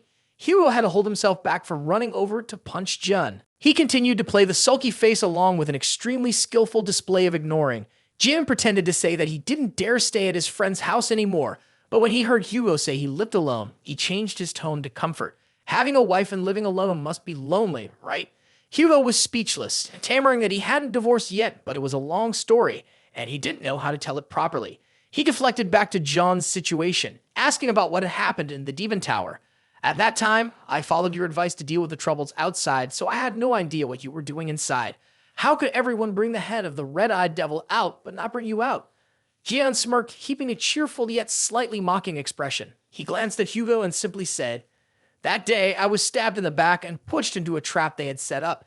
Down in that pit were hundreds of monsters lying in wait, plus the resurrected red-eyed devil as a bonus. It was quite a surprise, my friend. I knew Hugo would be shocked." Jian continued, "The red-eyed devil we saw was not its true form. Its real entity lies deep within the tower. I witnessed the terrifying power of that monster when I fell into that pit." Jian fast-forwarded through the beginning and middle, then recounted the ending. "I managed to fend for myself and defeat the monster. But the problem was not the red-eyed devil. It was someone controlling the tower from behind, possessing the ability to resurrect the dead calamities to torment me over and over again." The deeper he went, the more Jian felt the path out was narrowing, but he kept advancing until he could kill the final boss. "I died stupidly from a rock falling on my head, and I can be sure I logged out of Earth's server that time. When I woke up, there were no monsters around me. I couldn't understand why there was suddenly an earthworm-shaped figure in my hand." Jian clenched his fist, trying to suppress the rising anger in his chest. The guy who stabbed me in the back that day knew the structure inside the Devil's Tower very well, so he pushed me down to be torn apart to death. If I find out who it is, their entire family will get a special massage treatment from me. Hugo listened but didn't understand what Jian intended to do, yet he followed along. The first step of the plan was for me to create a spoon to shovel the essence into the mouth of that evil. Jian laughed loudly, raising his hand to summon the first-level workshop of the system. Jian scrolled through the screen to see what materials he could use. There were an eye-like sphere from 10 years ago, a holy relic from the Birch Estate, and fragments of calamity to increase the absorption rate of magical power. Jian wasn't a great chef, but he thought that if he threw everything into the pot and stirred it for a while, even if it didn't turn out delicious, it would at least be a quality pig feed. Channeling all the magic power into the toy horse, the system emitted a beam of light. After that, everything had to be left to the system to create for him a red horse called Holy Relic du Ma with functions beyond expectations. When a name is written on a horse, the owner of that name can absorb up to 10% of the magical power from anyone they touch. Besides its appearance and versatility, what Jian likes most is the absolute loyalty of the horse to its owner. Hugo must think it's too easy for him to create a holy relic, so he asks, "Why does it sound like there are many unexpected conveniences when the outside looks so desolate and primitive?" Before the horse could curse, Jian already cursed for it. "Team of how many valuable materials I've put into this, I was planning to make you another one. But if you don't like it, then that's that." Hitting a sensitive spot, Hugo immediately switched to the role of the protagonist like a movie where the mask is flipped to reveal a criminal. "Oh, my friend, what a brilliant design. The creator of this is truly talented. I have shown it my absolute respect." Can you get my heart's voice? Jian didn't want to hear any more, setting that matter aside. He put his things in his bag and prepared to find the trashy saints to teach them a lesson. He pulled out a gaudy yellow box and said, "If the saints are holed up in their territory, the only way is to lure them out." Seeing the white birch head outside the box, Hugo shrieked in panic. "Isn't that a storage holy relic? Besides storing anything, if the right price is paid, the user can develop the item placed inside." Hugo looked at it with mild greed. After all, this was a holy relic ranked in the top 10. But the important question was what Jian was carrying it for, since it belonged to the birch and only the birch saints could use it. Jian replied, "I've heard the centaur saint is broke with not a single penny, so I'm bringing this to you so you can earn some more." Hugo angrily retorted, "I have money already." Jian continued, "The higher the rank of the holy relic, the more expensive and hard to find materials are. I want to take advantage of this to find a lot of necessary materials and also make the high-ranking saints tear each other apart." Hugo still didn't understand how Jian intended to use it if no one could activate the holy relic. He foolishly asked, "Why can't you activate it?" Jian wanted to jump up and grab Hugo's hair right then. "I'm a saint of the Sagittarius, not some idiot. I'm not Aries." At that moment, Jian realized his own foolishness, letting out a weary sigh. "It can't be used, then we need to find another way, my friend. If we can't open it, how can we stuff it in?" Putting away the holy relic was easy, but Jian decided to do something harder. He claimed he had already sent out the challenge letter. Hugo's face paled as he asked back, "Where did the challenge letter go?" Looking at John's face, Hugo knew for sure that his friend had pulled another strange stunt. The challenge letter had certainly ended up somewhere it shouldn't have. Under the brilliant sunset sky, far from Hugo's home, an important meeting was taking place at the Blue House of South Korea. It began with terrible curses. "You useless bunch. Can't even eliminate a spider monster and still bring shame upon yourselves." The commander of the Saintly Lion Order, Oliver, propped his feet up on the table, expressing his disdain. These officials can't even solve a simple issue. On the other side, someone reminded Oliver to watch his language, but was immediately brushed off. Is the rumor true that some nobody killed the Spider Queen, or is the story about Lee Jun rising from the grave real? The porcelain object on the table exploded, cutting the argument short. The commander of the Saintly Gemini Order, Choi Sung-yuk, smiled, but it was clear he was not pleased. "Stop talking about Lee Jun. I'm starting to get annoyed." "Huh." Oliver still maintained his arrogant demeanor and retorted, "Don't you see the fat guy Yang Wei getting beaten up like a dog? It's all over the internet in that video they spread around." Sung-yuk tried to redirect Oliver's thoughts. "Some nameless guy just got some stuff from the divine being. It's not that powerful." Oliver immediately scoffed in response. "It's easy to say that, but why doesn't Gemini go and eliminate that female spider themselves?" The other person angrily replied, "Watch your words. I have evidence that Aries and Gemini contributed to the killing of the Spider Queen. There was even an S-class apostle who sacrificed himself." Oliver wouldn't back down, unleashing the golden power behind him, and asked, "Isn't that S-class guy already in the Spider Queen's belly?" Choi Sung-yuk fell silent, quietly suppressing his anger, but the purple aura emanating from him clashed with Oliver's golden light, causing the leaders sitting above to break into a sweat. He seemed furious with those two, but also frustrated with the state of the greenhouse. It had gone from a political discussion to a marketplace for two thugs arguing. Suddenly, an employee pushed the door open and came in, inviting the president to see the latest news. Everyone's faces were filled with fear, as if someone had pointed a gun at their heads, announcing that the broadcasting station had just received a mysterious package filled with torture photos of Yang Wei, along with a note written in bright red ink. "I'm back." What the hell? The handwriting on it was confirmed to match 99% with Lee Jun, who was supposed to be dead. Hugo shouted, questioning his friend lying on the bed. "What the hell were you thinking announcing to the whole world that you're back? Killing Yang Wei is enough to stir the whole world. Now go in public like this, aren't you afraid everyone will rush to find you?" Hugo didn't understand why his friend chose such a bizarre way to seek revenge. "What are you talking about?" Jian, upon hearing this, tilted his head to clarify. "Yang Wei isn't dead. He's just joking around, sitting up and rummaging through his bag. He just doesn't look very alive, that's all." Hugo was confused. What does this guy mean? Not alive means dead, so how can it be not looking alive? Jian jumped up, smiling, pulling something out of the bag, saying something nonsensical. Here. Yang Wei is right here, my friend." In John's hand was a yellow teddy bear held by its ears. Although it couldn't speak, if one listened closely, the sound of Yang Wei's screams could be heard coming from within. "Son of a bitch, Li Jian. On. Hugo was panic-stricken. "Please don't tell me this is Yang Wei." He seemed terrified, wanting to flee from the bizarre stuffed animal.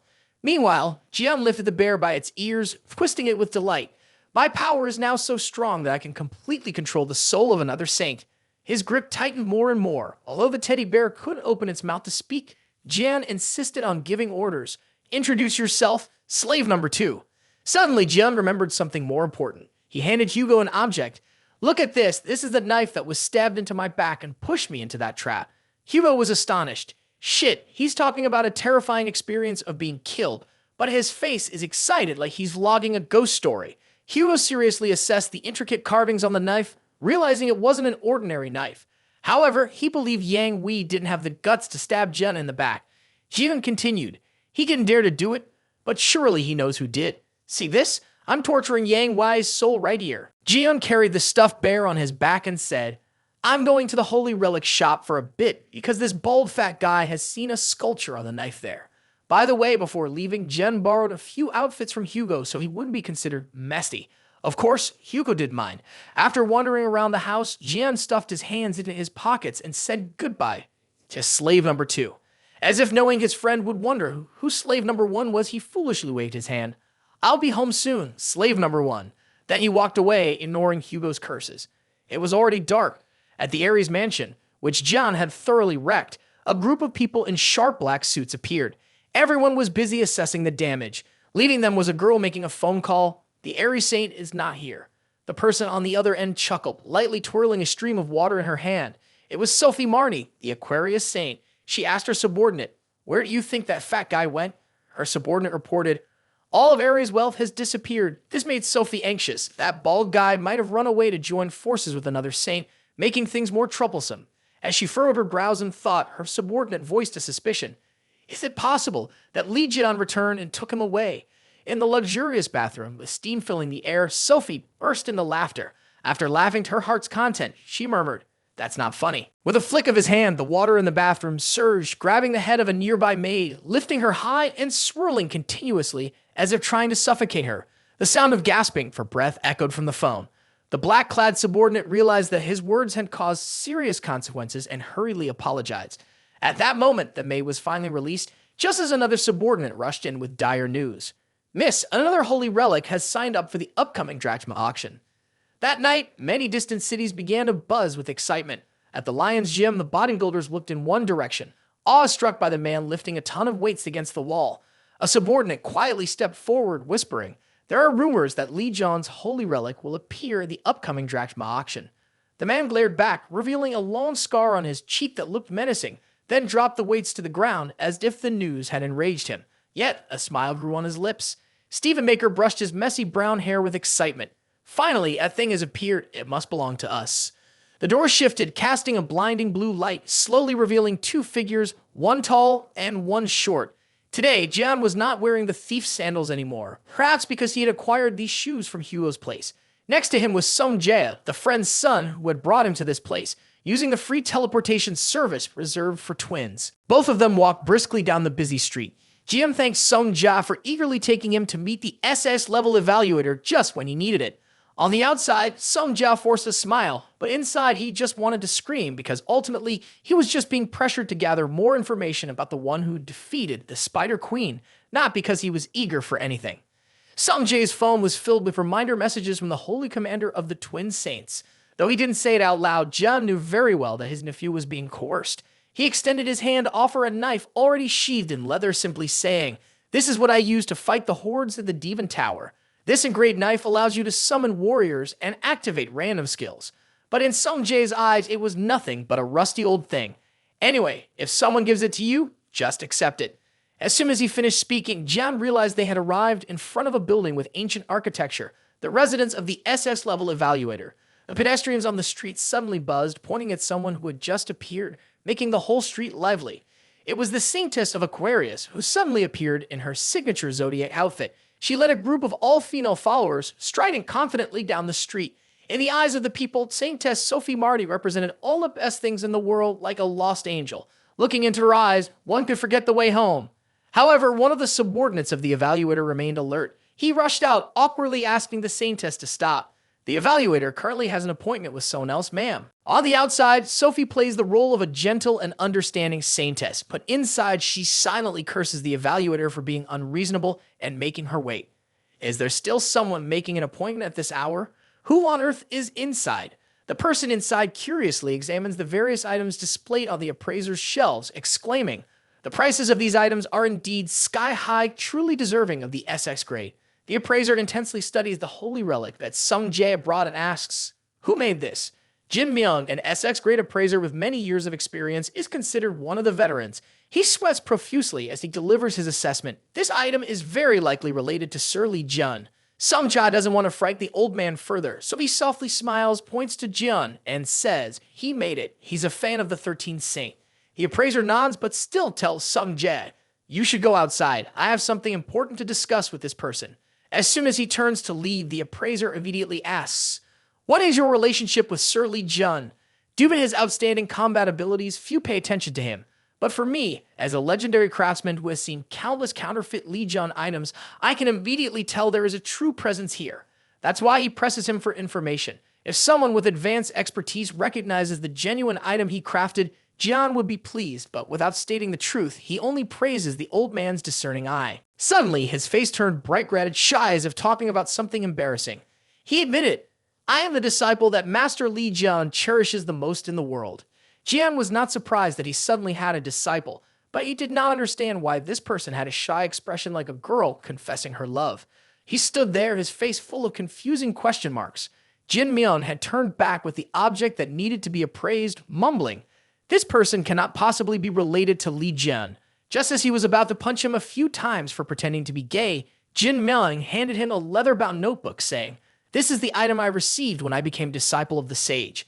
At first glance, Jian realized that this seemed to be the notebook he had lost.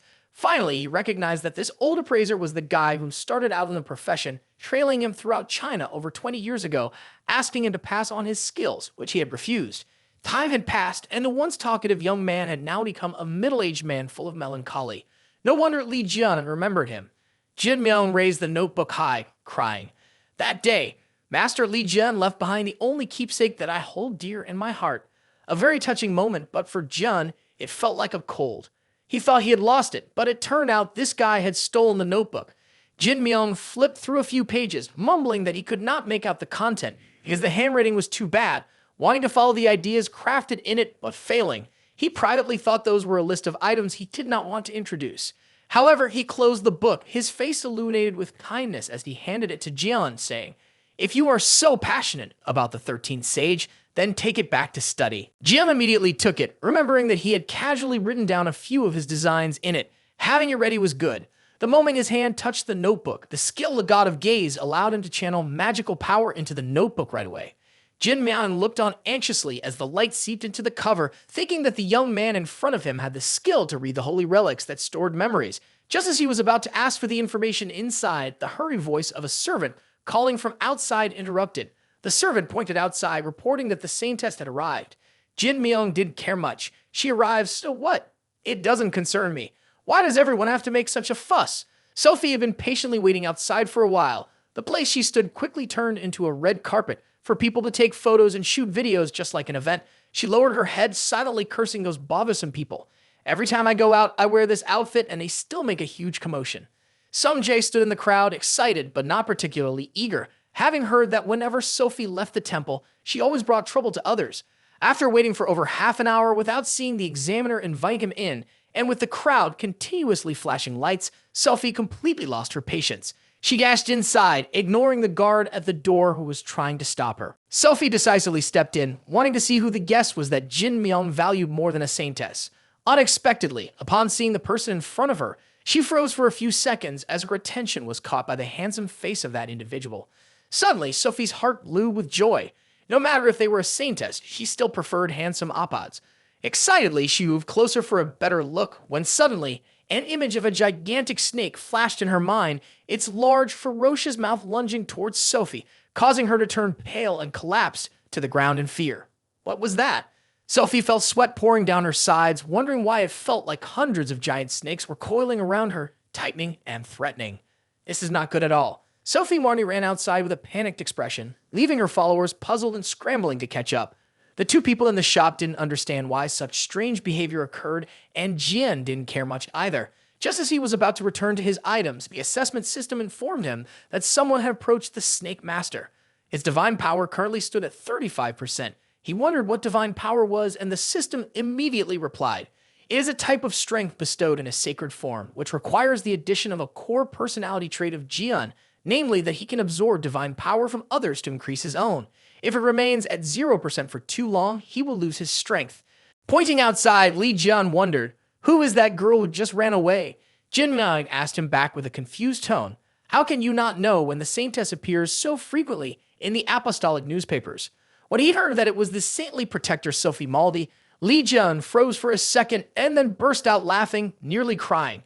"Oh shit, I thought the saintess was some gibbon that everyone talked about so cautiously. Turns out it was that old hag. It's just some tricks. Her looks aren't like that at all." No wonder Li Jian didn't recognize her. In the past, she was also considered pretty, but beneath that face was the hollow, decaying soul.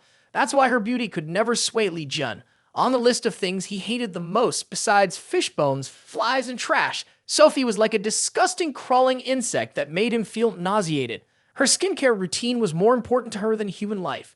Li Jian turned his head to mock Jin Myung, not understanding why people worshipped her as a representative of compassion and selflessness when she was clearly a selfish and ruthless individual. From their conversation, he learned from Jin Myung that Sophie embezzled money thanks to the title of the 13th Saint. It was only after the government intervened that the issue was resolved. Seeing Lee Jun's face contort as if he were severely constipated, Jin Myung questioned his attitude. "Do you seem familiar with the Saintess?" Jian replied, "How could I be even slightly acquainted? Just call me her old friend." Sophie ran rapidly until she reached a small, deserted alley where she gradually slowed down. Her subordinate chased after her, worried and asking questions for a long time, but she was still too panicked to respond. The incident inside the appraisal shop reminded Sophie of Jian's piercing gaze as he looked at her years ago, fiercely asking, "Do you want to die?" She thought she had buried the memories deep down, but unexpectedly, this time she was threatened by John's ugly, scarred face.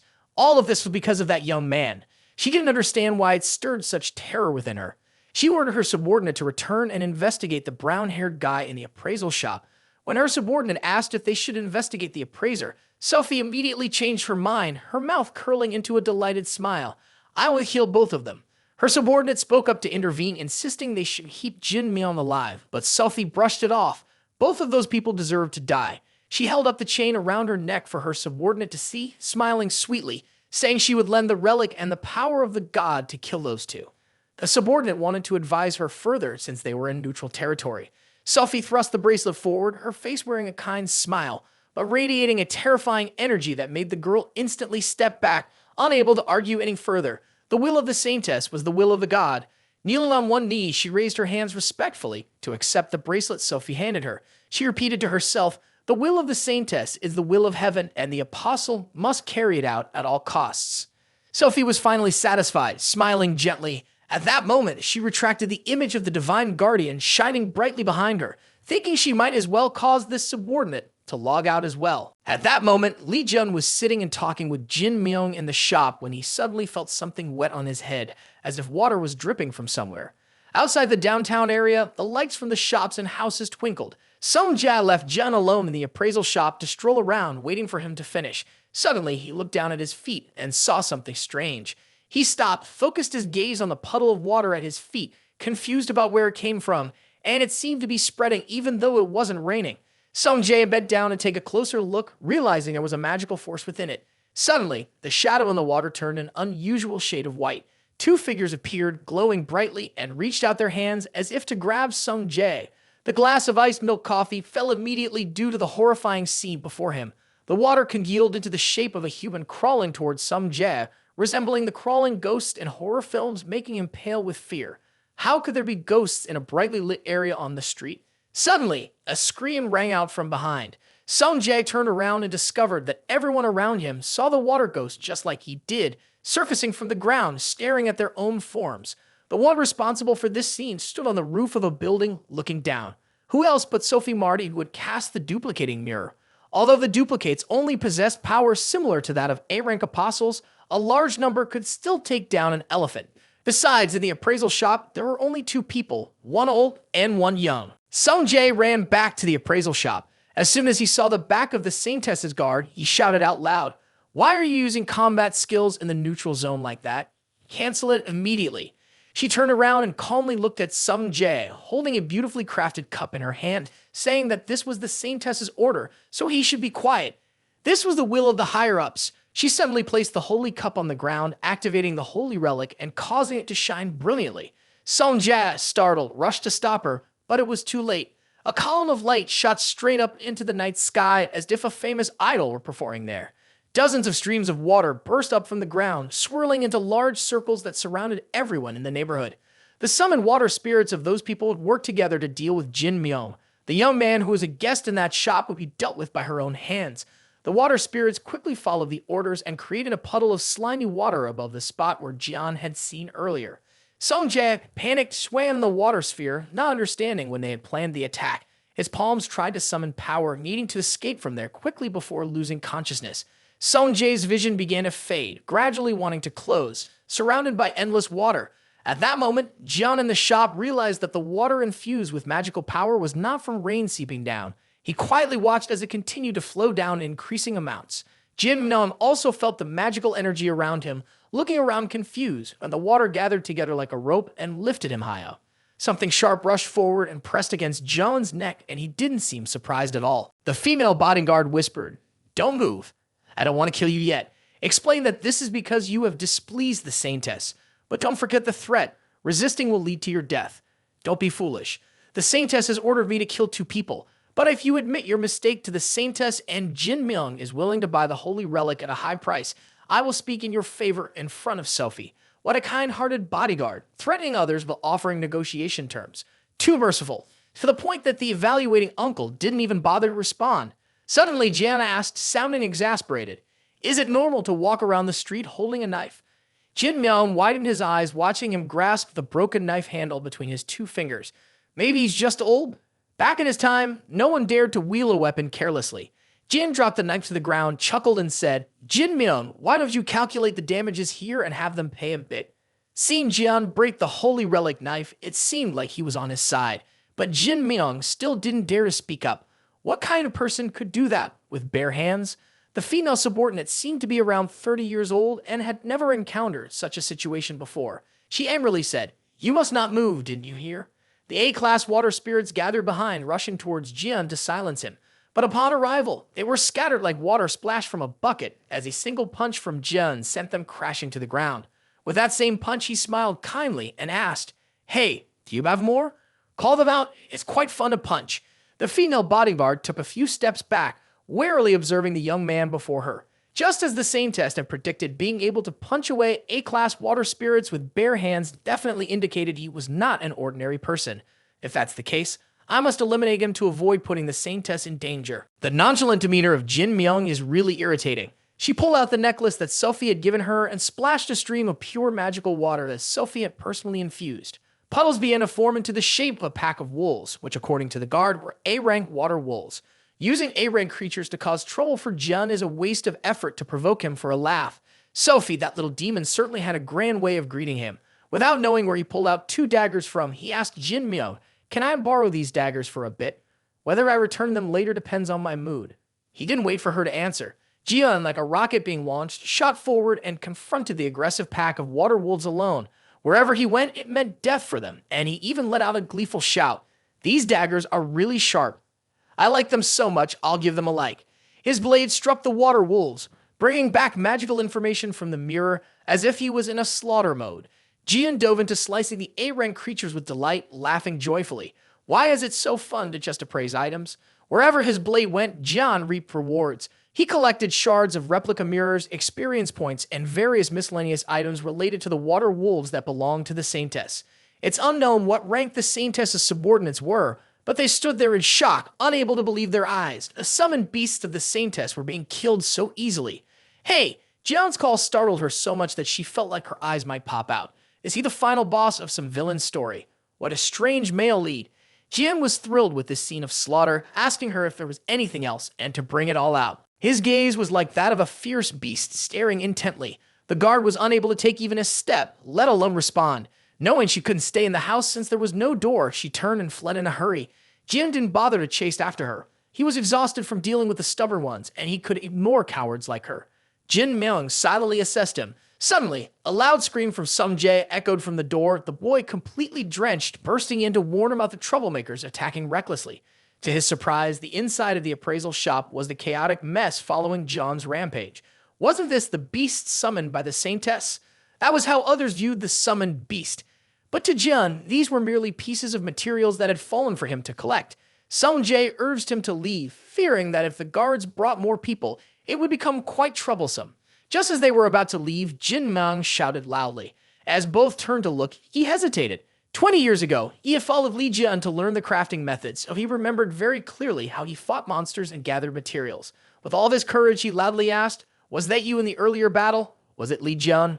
He didn't answer, only raised his finger to his lips, signaling for silence. But his expression spoke volumes. He appeared mysterious, with a dreamy soul. Jin Myung, sensitive by nature, picked up on the signal and immediately felt emotional, crying softly. Hoo-hoo. Jian, likely afraid of shedding tears, turned around and left, promising to continue the conversation next time. That was enough to make Jin Myung extremely happy. He bowed deeply and shouted, "I hope to see you again next time, esteemed guest." He lightly nodded and left, leaving the dilapidated room for the old man. It was indeed an effective way to avoid cleaning up the place. After leaving the appraisal shop, the two of them, Sung Jae and Jian, found a very reasonable place to escape from the pursuit, a brightly lit cafe in the middle of the street selling all kinds of ice creams and cakes. This guy, who was already 40 years old, was still shoveling massive spoonfuls of ice cream into his mouth, very pleased. Sungjae, it's so delicious. Eat up, eat a lot. Seeing John's determined expression as he faced the food on the table, Sungjae hesitantly asked, "It's delicious, but just by looking at it, I can tell it's expensive. Do we have money to pay?" Of course, Jian had no money, but his skill in picking up dropped items from others was exceptional. He held up the item that the female bodyguard had lost, claiming he had examined it for a while and thought it seemed usable. The yellowish object with a spilled water bottle logo seemed like a guardian's emblem, functioning like a credit card and containing some skills of those people. Sungjae looked more closely and realized this resembled a personal credit card. The fear was that if they used it, they would trace them here. But who cares that much? Jian is just happy to have some sweets. Ignoring his nephew's lack of appetite, he continued eating from this cup to that bowl until Sungyuk approached, greeting him. Looking at the expressions of these two, it's clear that no one wants Commander Song to show up here. He greets Sungjia but asked for a seat at this table to talk to Jian. Realizing that Sungyuk is the boss who's been bothering Sungjia for a few days, he can send him away and let him sit down. Sungyuk immediately asked, "Are you the one who killed the Spider Queen that Sungjie mentioned?" He seemed oblivious to John's unwillingness to answer, saying that if even Yang Wei couldn't handle that spider, then a young person like me must be quite impressive to have done it. What do you intend to do about it? Jian was already on his third ice cream, moving to the fourth. He kept hearing Sungyuk say he was here to seek out exceptional talents. It was clear he wanted to lure Jian into this holy assembly, so Jian asked what he had to offer as persuasion. One of the 8 holy relics of Li Jian will be going to auction soon. If you're free, can we discuss that a bit? Finally, John's attention was caught. He set down his ice cream spoon, showing a look of its time as they were auctioning his artifacts. With cream smeared all over his face, Jian looked up and said he would go straight to the auction house. Sungyuk didn't mock his silly rustic appearance. On the contrary, he was very friendly, stating that Li Jian's artifacts would be showcased in a place of equal stature, quite far from where they were. It was the highest auction house ever, situated high up in the sky in a city called Prosperous Fortress Drachma. This fortress city wasn't large, but it was unique because it was built on a floating island in the sky. It was lavishly decorated, and the Drachma auction house had an entire skyscraper dedicated to hosting auctions for one-of-a-kind items. In the waiting hall of Drachma, Selphie was sitting on a bench, clutching her neck and trying to breathe. She was wearing the beautiful Saintess outfit, but was trembling all over, her face ashen as if she were sitting in the middle of a snowstorm, until a deep voice echoed through the hall. It was Stephen Maker, and he grumbled, "Stop that look, you're rooting the wine here." Selphie glanced at the giant man, grumbling to herself about how he was a dimwit with developed limbs, but she had to endure it for the time being to avoid disaster. This was a man who had surpassed even Li Jian. Being next to Stephen Maker made Selphie feel safe. He stood up abruptly and walked away, not forgetting to remind her of a familiar saying. All of Li Jian's weapons in this auction belong to him. Don't get any ideas and then regret it too late. She called after him anxiously, but the Lion-Say didn't respond and just kept walking. Left alone in the grand hall, Sophie took a deep breath and tried to calm herself. Anyway, this is Drachma. Whether real or fake, the person she always feared couldn't possibly appear here. But the person on the other side of the glass suddenly caught Sophie's attention. It was Hugo Otter standing alone in the aisle. Her mood shifted dramatically, feeling delighted that this guy had arrived just in time. It seemed like something entertaining was about to happen. Hugo arrived here not for the antiques, but had been wandering around for a while without seeing his friend Jian. He thought that a place with so many expensive holy relics would attract his friend's attention, which was why he came, but it was only the brat who came to bother him. She lightly nudged Hugo's shoulder from behind, smiling as she said, "Long time no see." Huh? The cheerful face of the brat under the hood made him shiver. Meeting anyone other than Sophie at this moment was unfortunate. She acted as if they were long-lost friends and started with, "It's really hard to run into you. It seems not even Hugo Otters can conquer time. I remember we used to represent the 12 Saints." But Sophie always had a way of throwing shade. How could she miss out on the fact that the Zodiac Council had few members, which placed Hugo in a lower position than the others? Still busy looking for his friend, Hugo didn't want to continue the conversation, waving her off. But Sophie knew everything, except when to be sensible. With an arrogant expression, she blurted out a harsh comment that left Hugo frozen. "Be careful you don't lose your child, just like you lost your wife." The fake smile on Aquarius's face widened as she continued to dig into the matter, repeatedly asking him if he thought his wife was dead. Hugo's silence only encouraged her to push harder. Even if he were a saint like Sagittarius, he would still have to helplessly watch his family fall apart. Aquarius successfully drove someone as calm as Hugo to the edge, his entire being ignited with a fierce rage. Where the two had just stood, an explosion shattered the walls. Amidst the black smoke, Hugo was engulfed in flames, his eyes ablaze with fury. I'm talking about you, get out. Sophie, however, did not let it go so easily. She raised her hand to her mouth, hibbling, and used water to douse the fire on Hugo's arm, reminding him, "We have a 10-year truce, don't forget that." In truth, seeing Hugo so furious brought obvious delight to Aquarius, who stepped closer to him and asked, "Don't you realize that you're just a half-saint?" Before Sophie could unleash the water she had just summoned, a voice called out from behind, and a white light burst forth. Jian had just called, "You have a lot of nerve," and he flicked his fingers against Aquarius' forehead, bringing her to an immediate realization. The spot where the water drop hit Sophie's forehead turned bright red, her eyes filled with the whites. It was unclear if she had gained insight or if she had just logged out completely. Jian looked at Sophie's lifeless body on the ground with disgust, while his friend turned to him and said, "Hey man, why is it getting so intense right now?" Hearing Hugo worry that he had been doing something foolish, Jian crossed his arms in confusion and asked, "Am I 3 years old, or do you like me?" Feeling the tense atmosphere, Jian closed his jacket and kept his backside away from Hugo, not forgetting to express a constipated look on his face. Looking at the twisted body on the ground, he said, "Why do I always run into this crazy girl everywhere? Don't tell me this crazy girl likes me." Hugo was at a loss for words. Had this guy taken anything before coming here? In your eyes, Jian might be the guy who has been overly buffed and turned into a freak, but in Sophie's eyes, he is not just that. Aquarius thinks she hates Jian, but in reality, she is truly afraid of him. She fears his scarred face, deep scars, and his aggressive personality. He never spares anyone who provokes him, and those blind white eyes always throw a sharp, contemptuous glance towards Sophie, something she can never forget. One stormy day over 20 years ago, in the Aquarius shrine, there was a clamor of his subordinates trying to block Jian's fierce advance. The housekeeper of the Aquarius estate rushed out with open arms, determined not to let him go any further. In the flash of lightning, its hideous face uttered a single word, "Get out! What is going on?" Sophie's voice made him turn around, seeing her in her nightgown, irritated with her arms crossed, asking, "What the hell do you think you're doing barging in here?" With a sudden bang, Li Jian slammed his fist against the wall behind Sophie, scaring her. His eyes were etched with anger, highlighting several dark brown scars as he gritted his teeth and asked, "Do you really want to die?" Bao Bin tried her best to sound tough and asked, "What the hell are you doing?" These words will only drive Li Jian insane. He questioned why she was still lingering around the shrine, even though he had sent her back to the rear to treat those injured by the monster attacks. He tightened his grip on her hand and shouted, "Their limbs are broken trying to protect you. Do you understand?" "Enough talk," he said, grabbing her wrist and pulling her along, forcing Sophie to go save people, no matter what. "No, those people could die and no one would care. Dying for me and humanity is an honor. How can you look down on the saints like that? I've endured enough insults from humanity. I won't bother cleaning up that trash."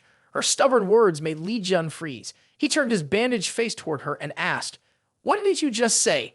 Putting her hand up to cover her nose, complaining that Jian stank like a pile of garbage, Sophie insisted, "I am definitely not going to treat the injured. I need to go sleep now so I can wake up and put on makeup for my interview tomorrow." Sophie yanked her restrained wrist away from Jian, still wincing at the swollen spot from his tight grip with a look of disdain. Jian's hand suddenly shot out and slapped Bao Bin across the face, making her feel like her teeth might fly out. He shouted directly with an angry voice, echoing throughout the shrine, then dragged her for treatment until she collapsed from exhaustion. Thus, for Sophie, Li Jian was a damn bastard. She was cursing him fiercely. Li Jian's face appeared and asked, "Did you sleep well?" Sophie's eyes dimly recognized that she had just drooled in her sleep, her whole body tightly bound to the chair. Directly in front was Li Jian with his familiar disdainful face, and Hugo Otters standing beside him. Realizing she was in the hands of the one she feared the most, she let out a scream that reverberated throughout the building. After screaming, she continued, "Who do you think you are to dare to do this to a saintess? Release me at once.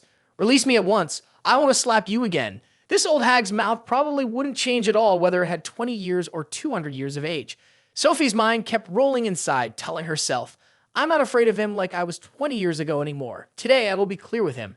Her hand glowed, the light of acid to dissolve the bindings. Sophie's plan was to escape this place and go find Stephen Maker for a showdown, but she ended up getting another snap, nearly bursting her forehead, trembling with anger and helplessness. Li Jian's index finger was still smoking, reminding her, If you're planning anything, don't let it show on your face, got it? At this moment, John's finger was still emitting smoke. The hag looked up and laughed heartily. That's an acid self-defense skill, activated whenever someone uses violence against me. She let out a joyful shriek, and Sophie's mind was filled with painful images of Jian being corroded by acid all over his body, begging her for mercy.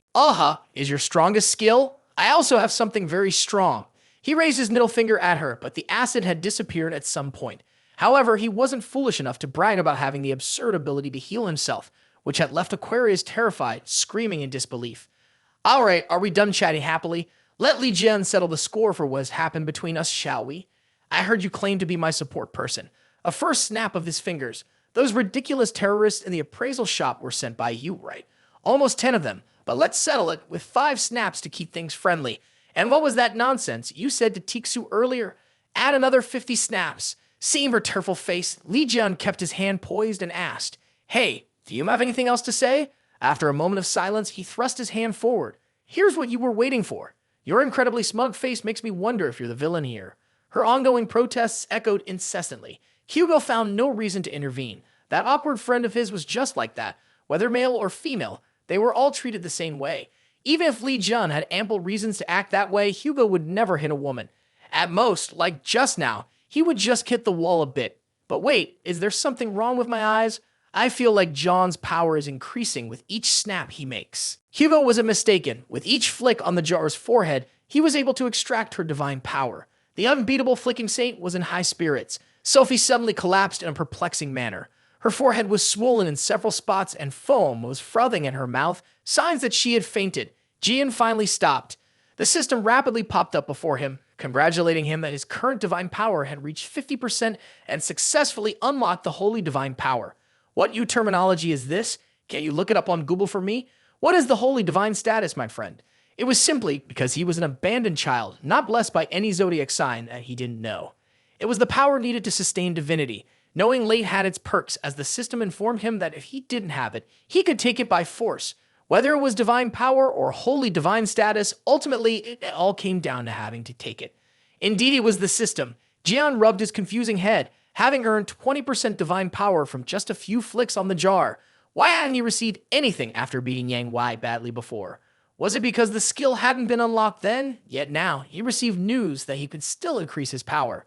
Jian began to feel quite cheerful. The method of increasing power was generally effortless. Just go beat others to take it. Hugo, standing behind him, reminded him to interrogate this jar regarding the dagger, but Jian brushed it off. This woman definitely wasn't someone who would dare stab me in the back. Besides, I've already found someone who can investigate it for me. Hugo nodded, pretending to understand, but his mind was full of hidden thoughts about his friend. It turned out he was just looking for an excuse to act against Sophie Marty all along. Suddenly, the phone in his pants pocket vibrated. Hugo leaned in, curiously asking where he got the phone. Jian casually replied that he borrowed it from an acquaintance and then flashed a smile, showing off his teeth as if advertising some toothpaste. He said he was going to the auction hall. Hugo wanted to throw the crazy girl away anywhere. After finishing his sentence, he quickly left, just like someone who sets things up for others to clean up. That left him and the crazy girl who had just been knocked out. Suddenly, the door opened again. Hugo thought his friend had forgotten something and turned back, but the newcomer made him extremely tense. In a world of 8 billion people, why did it have to be this bearded guy? In front of Hugo stood Stephen Maker, looming large, just like the male lead in a story. The guy's gaze flicked over, and he immediately noticed the girl tied up in a chair behind Hugo, unconscious.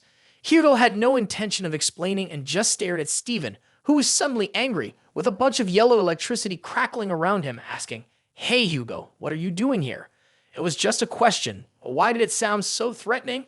Turns out the girl was Stephen's ally. He took off his expensive yellow glasses, looking like a superhero preparing to transform, with a visage resembling a werewolf. He reminded Hugo that it had been a while since they last saw each other, but there was no time to get tied up in that. Dan, do you think I have so much free time to start trouble with you? Stephen looked at the Aquarius, looking just like a dog that has eaten poison, and he said, I form an alliance with her. What kind of alliance is it that only has 2 people? That's basically it. Now tell me, why are you here, Hugo? He probably thought by asking this question, Hugo would answer. Where to go is a personal right, why ask such a thing? But the guy just stuffed his glasses into his chest, the tight body shirt hugging his well-developed chest, and then clicked his tongue and asked, Do you come here for John's holy relic? Probably not, because if you did, you wouldn't have the money to buy it, right? Damn, I know Hugo is poor, but these two really match to form an alliance. Each of them opens their mouth and digs into Sagittarius's poverty, Hugo thought.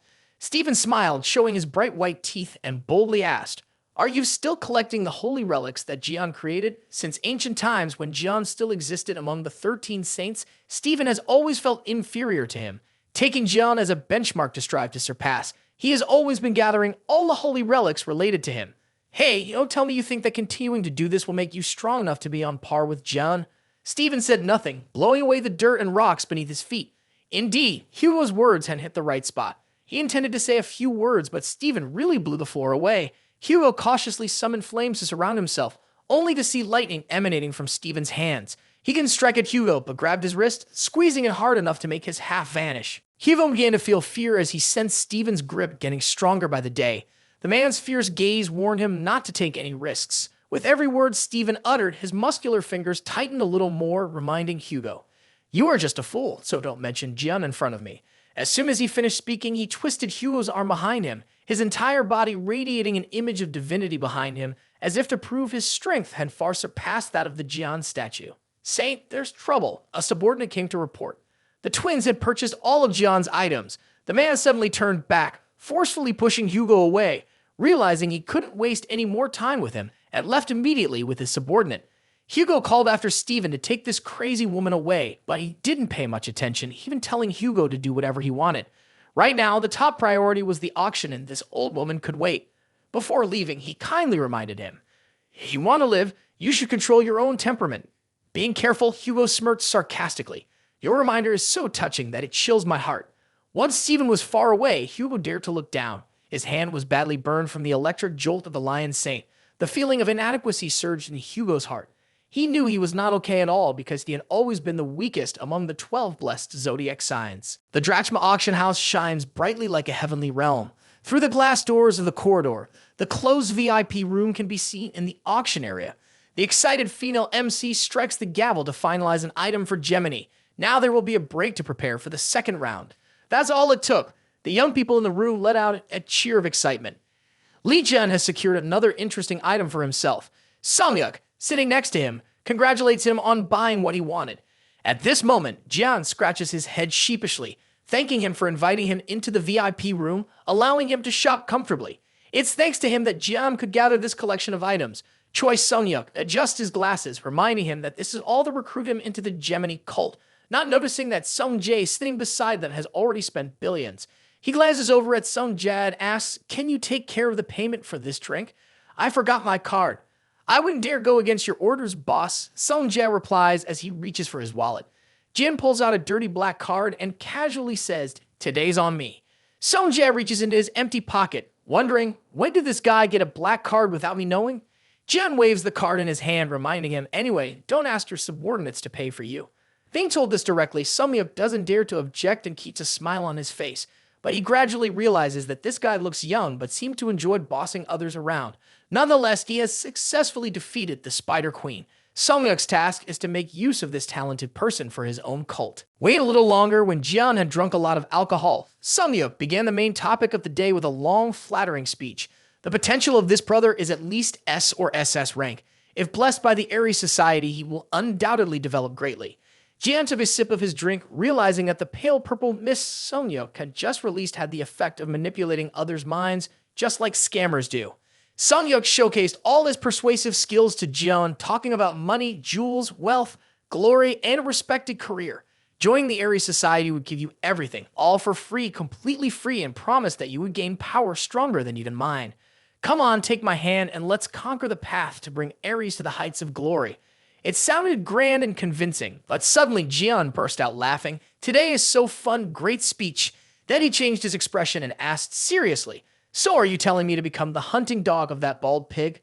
Choi Sun-yuk suddenly felt sweat pouring down his head. The man in front of him, who had previously seemed like a comfortable country youth, now felt like he was getting angry. He was about to change the subject to cool down the atmosphere when the voice of an auction staff member rang out from outside the door. "Excuse me, I'm here to deliver the newly finalized item." He looked at the silly thing the staff member had just presented and thought to himself, "It's my item, so I'll take it." Yet they still insist on handing over the power of attorney later. How ridiculous. At that moment, Choi Sung-hyuk realized that he had just closed a deal on an item from the St. John. He smiled, picked up the necklace shaped like the number 8, and said, "This would be quite useful for me." Sung-hyuk thought to himself that he had been foolish. He had been so careless that this young man might snatch the item from Steven. If that big boy stormed in and punched each of them, they would all be in trouble. He was about to advise Jin to return it when suddenly the VIP room door seemed to explode, flying apart in multiple directions with dust and smoke filling the air, causing all 4 of them to turn around. Seeing Steven charge in fiercely, muttering curses, "You bastard!" Noticing the tense expression on Steven's face as if he had just been robbed of a valuable item, he growled, "Who touched my stuff?" It turned out to be someone familiar. Jian turned to see the foolish young man who had burst through the door in a showy manner, half surprised, half not, realizing that this was the one hunting for his collection of holy relics. Choi Sung-hyuk stepped forward, taking on the role of the negotiating king, the diplomatic warrior. "Sorry and all that, it's just because that new guy from the countryside doesn't know any better." Seeing the leader's attitude, Steven calmed down a bit. As long as they returned the item, everything would be fine. Seeing that things seemed to be going smoothly, Choi Sung-hyuk suggested that Steven go down to the reception to pay and then collect the items. Unexpectedly, the guy let out a sinister laugh, firmly grabbing Sung-hyuk's head and asking, "Are you planning to touch my stuff and then sneak away?" He trembled under the large hand, not daring to resist, only muttering inwardly, "This big guy is looking for an excuse to take my stuff without paying." "Hey, stop talking nonsense for a moment." Jeon's voice came from the sofa, causing both to turn and look. "Hey, I won the auction, so I bought it. Why are you demanding my stuff? If you like it so much, I'll sell it to you for 200 billion, plus a protection fee. You win." Steven didn't know who this obnoxious guy in front of him was to be so arrogant. A few seconds later, he burst into loud laughter. I never expected someone from the White Deer Holy Society to be so mouthy. Choi Sung-hyuk felt like collapsing. Did this brat want to commit suicide? Even the Saint Lion dared to provoke. Men should be like that. There's no reason to talk to me if he can't back it up. Steven pushed Sung-hyuk aside and swaggered towards Jun, his hand beginning to emit electricity, playing the part of a wise guy. "Let's introduce ourselves, brother. Then I'll make my mark with the most reputable neck twist, electrified of course." With a provocative smirk, Jun asked, "Where did this dog bite you?" In his mind, he thought that this big guy could really be intimidating, much stronger than before. It's true that the zodiac sign is very suitable for fighting. It's all about the welcome and the clashes of battle. The king of the fortress has a mark, loves to fight. Although the fighting spirit is not as persistent and enduring as Aries or Aquarius, with this level of progress, this lion cannot be ignored. Once it flaunts its strength, no matter what is said, it must tear that person apart to vent its anger, right? Jian wanted to see a lion clawing its claws at a snake, wondering what would happen. Being hot-headed means dying in my hands, you hear. He wanted to advise Steven like that, but he didn't say it. Just let that giant hand rush toward him. Those huge fingers just touched Janon's shoulder and electric sparks stirred the atmosphere. The people around were so frightened that they almost wet their pants, just wanting to run away. At this rate, death was certain. Sung Jae still tried to shout, "Brother," while Sung-hyuk had many thoughts in his head. Steven had no intention of killing him, just aimed to disable his legs so he would need a wheelchair. Strangely enough, a comfortable smile appeared on the lips of the young man in front of him. He yelled, "Hey, are you brushing dust off my shirt?" Steven did not understand what had just happened, because the move he executed definitely had a direct impact on him. It couldn't possibly miss. Did the user teleport to change the direction of my attack? The Geminis are the best at this, but John never runs. He pushed Steven's hand away and continued to curse. Indeed, a dumb mind leads to developed limbs.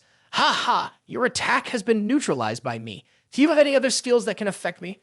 I remember back then you begged me to teach you to save humanity, and now you're flaunting your strength like a fool, ha."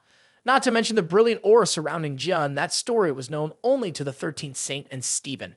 Therefore, the man was pale, not understanding who this person was. Suddenly, a welcome voice rang out in the auction hall. "Dear friends and guests, welcome back to the second round."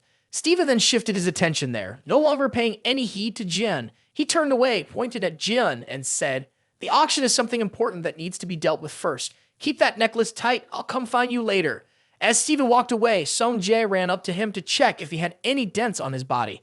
Only his shoulder was torn as if bitten by a dog.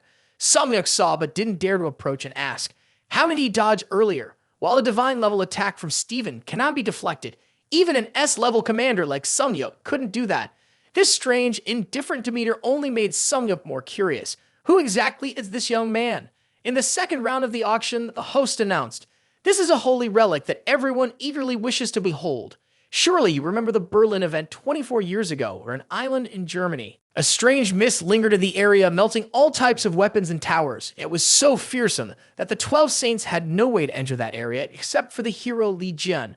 Now we will reveal a holy relic that Li Jian once used to tame the calamity.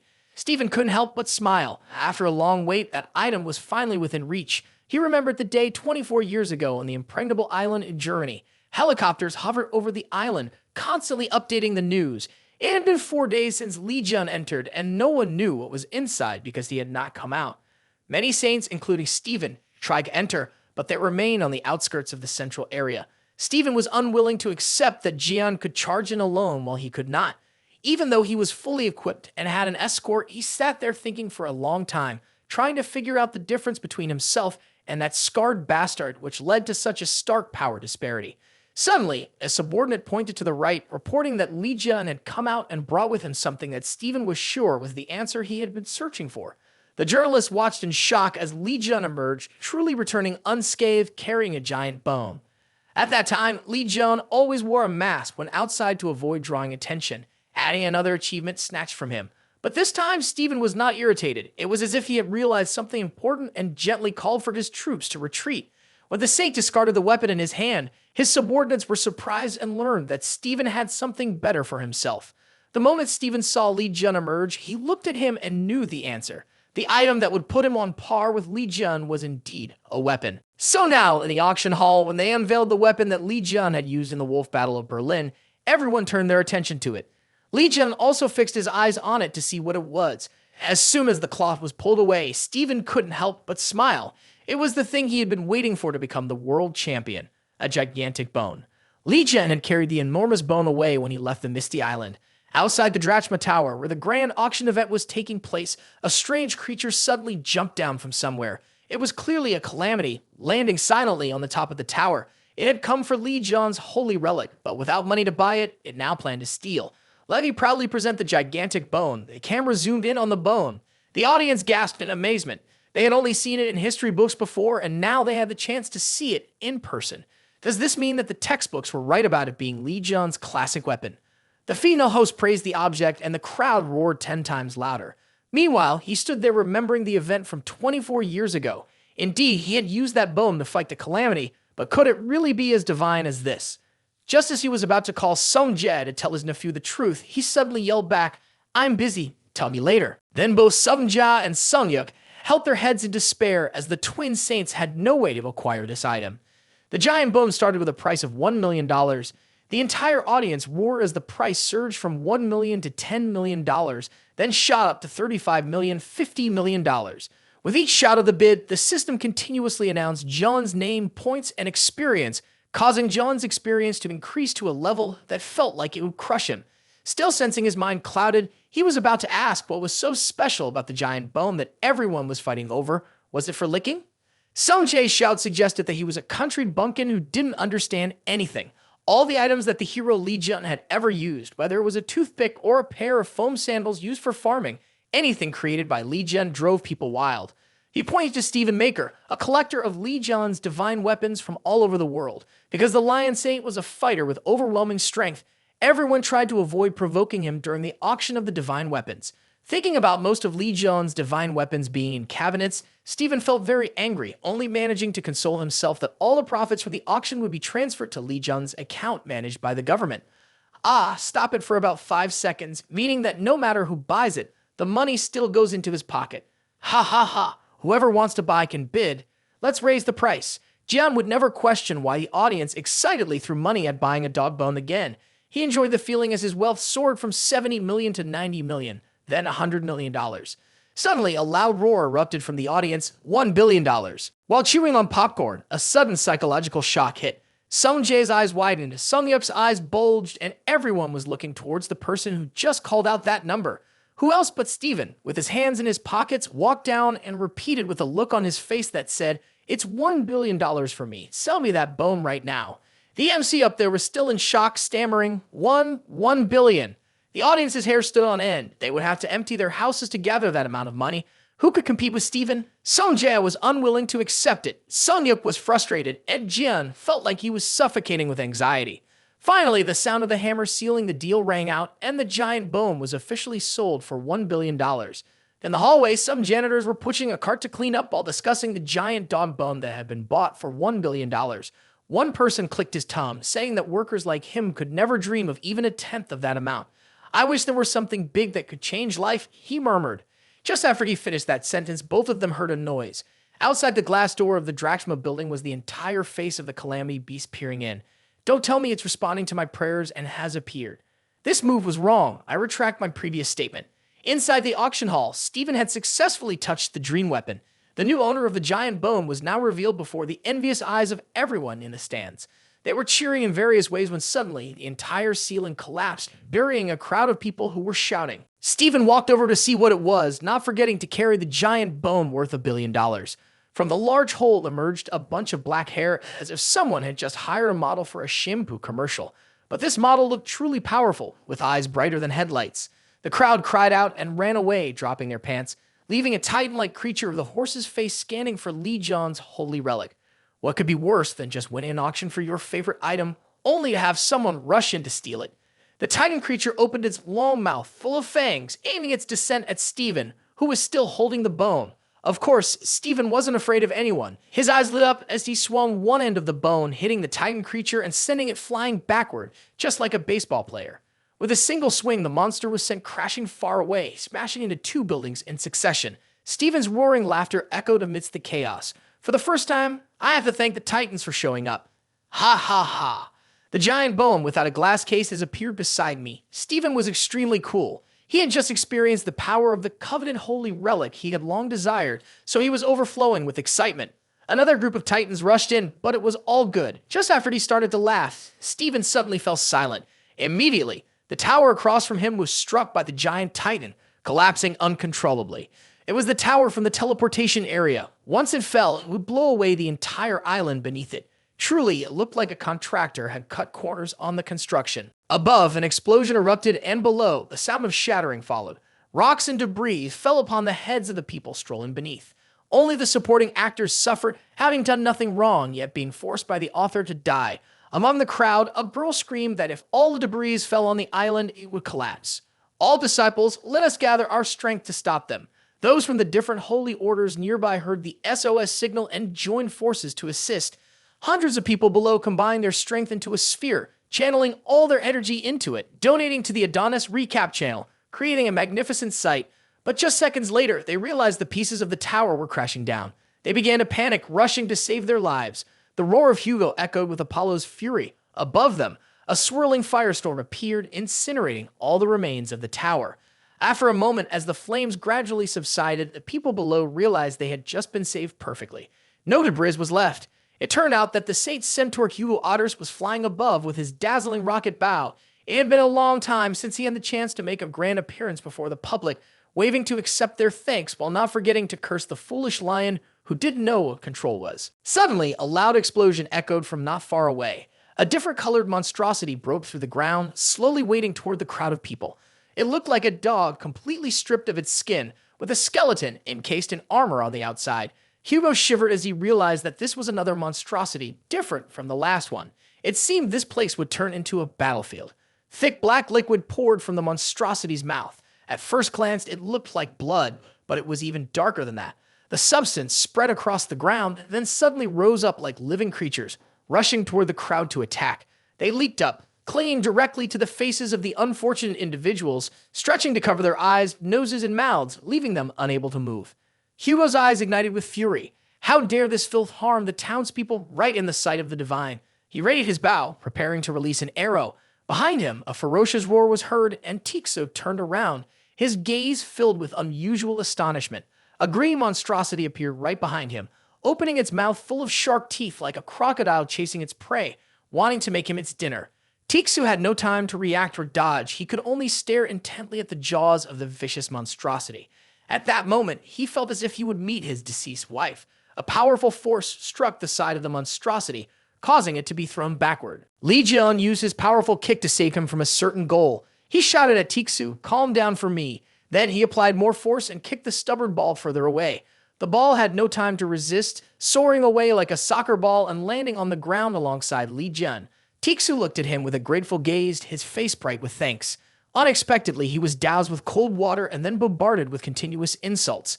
Hey, when you're fighting, why are you still in saint mode and weaker than a half-hearted guy like me? I can't help but feel irritated watching you. Even a worm will squirm when pressed too hard. You're yelling too much. Tixu stood up and snapped back. What are you talking about? I tried my best. As they argued fiercely, suddenly a shout echoed through the blue sky, cutting off the debate between the two friends. Jian and Tixu turned their heads towards the source of the sound and saw Stephen rushing toward them with a piece of bone, his entire body crackling with sparks. Stephen shouted loudly, "How dare you interrupt my holy relic experience?" Stephen shouted loudly. Even the disaster misfortune monster hiding had to peek up, letting out a cry as a backdrop. Damn it, there's another mad saint here. Lighting began to spread everywhere. John and Hugo stared blankly as Stephen rushed towards the two disaster misfortune monsters like a madman. Once again, he screamed, "You two, get out of the way. Don't block," interrupting Big Bone's performance. Li Jian was bewildered, not understanding why Stephen was so angry. But Tixu seemed to realize the reason. The closer they got, the angrier Stephen looked. Stephen raised his hand to activate Emperor's technique, summoning a golden shield that covered a vast area, completely separating the inside from the outside. Standing confidently outside the shield with one of the disaster misfortune monsters, Stephen smiled confidently. This stage belongs to me. He was very excited, wanting to try out the newly purchased weapon worth $1 billion. People often say, you get what you pay for. He believed this bone was a rare treasure 1,000 years old. One hand in his pocket, the other carrying the enormous bone, Stephen faced the disaster misfortune monster unflinchingly without a trace of fear. The crowd, struggling against the disaster misfortune monster, became joyful and excited upon seeing Stephen. Oh my, look, there's Stephen. The strongest saint has surpassed Li Jian. The cheers grew louder, encouraging Stephen to step closer to the blue disaster misfortune monster, driving the white bone beside him, murmuring, "Now it's time to pay for your reckless actions. Brace yourself for this." The man's muscular arms swung high, the white bone powerfully slammed down.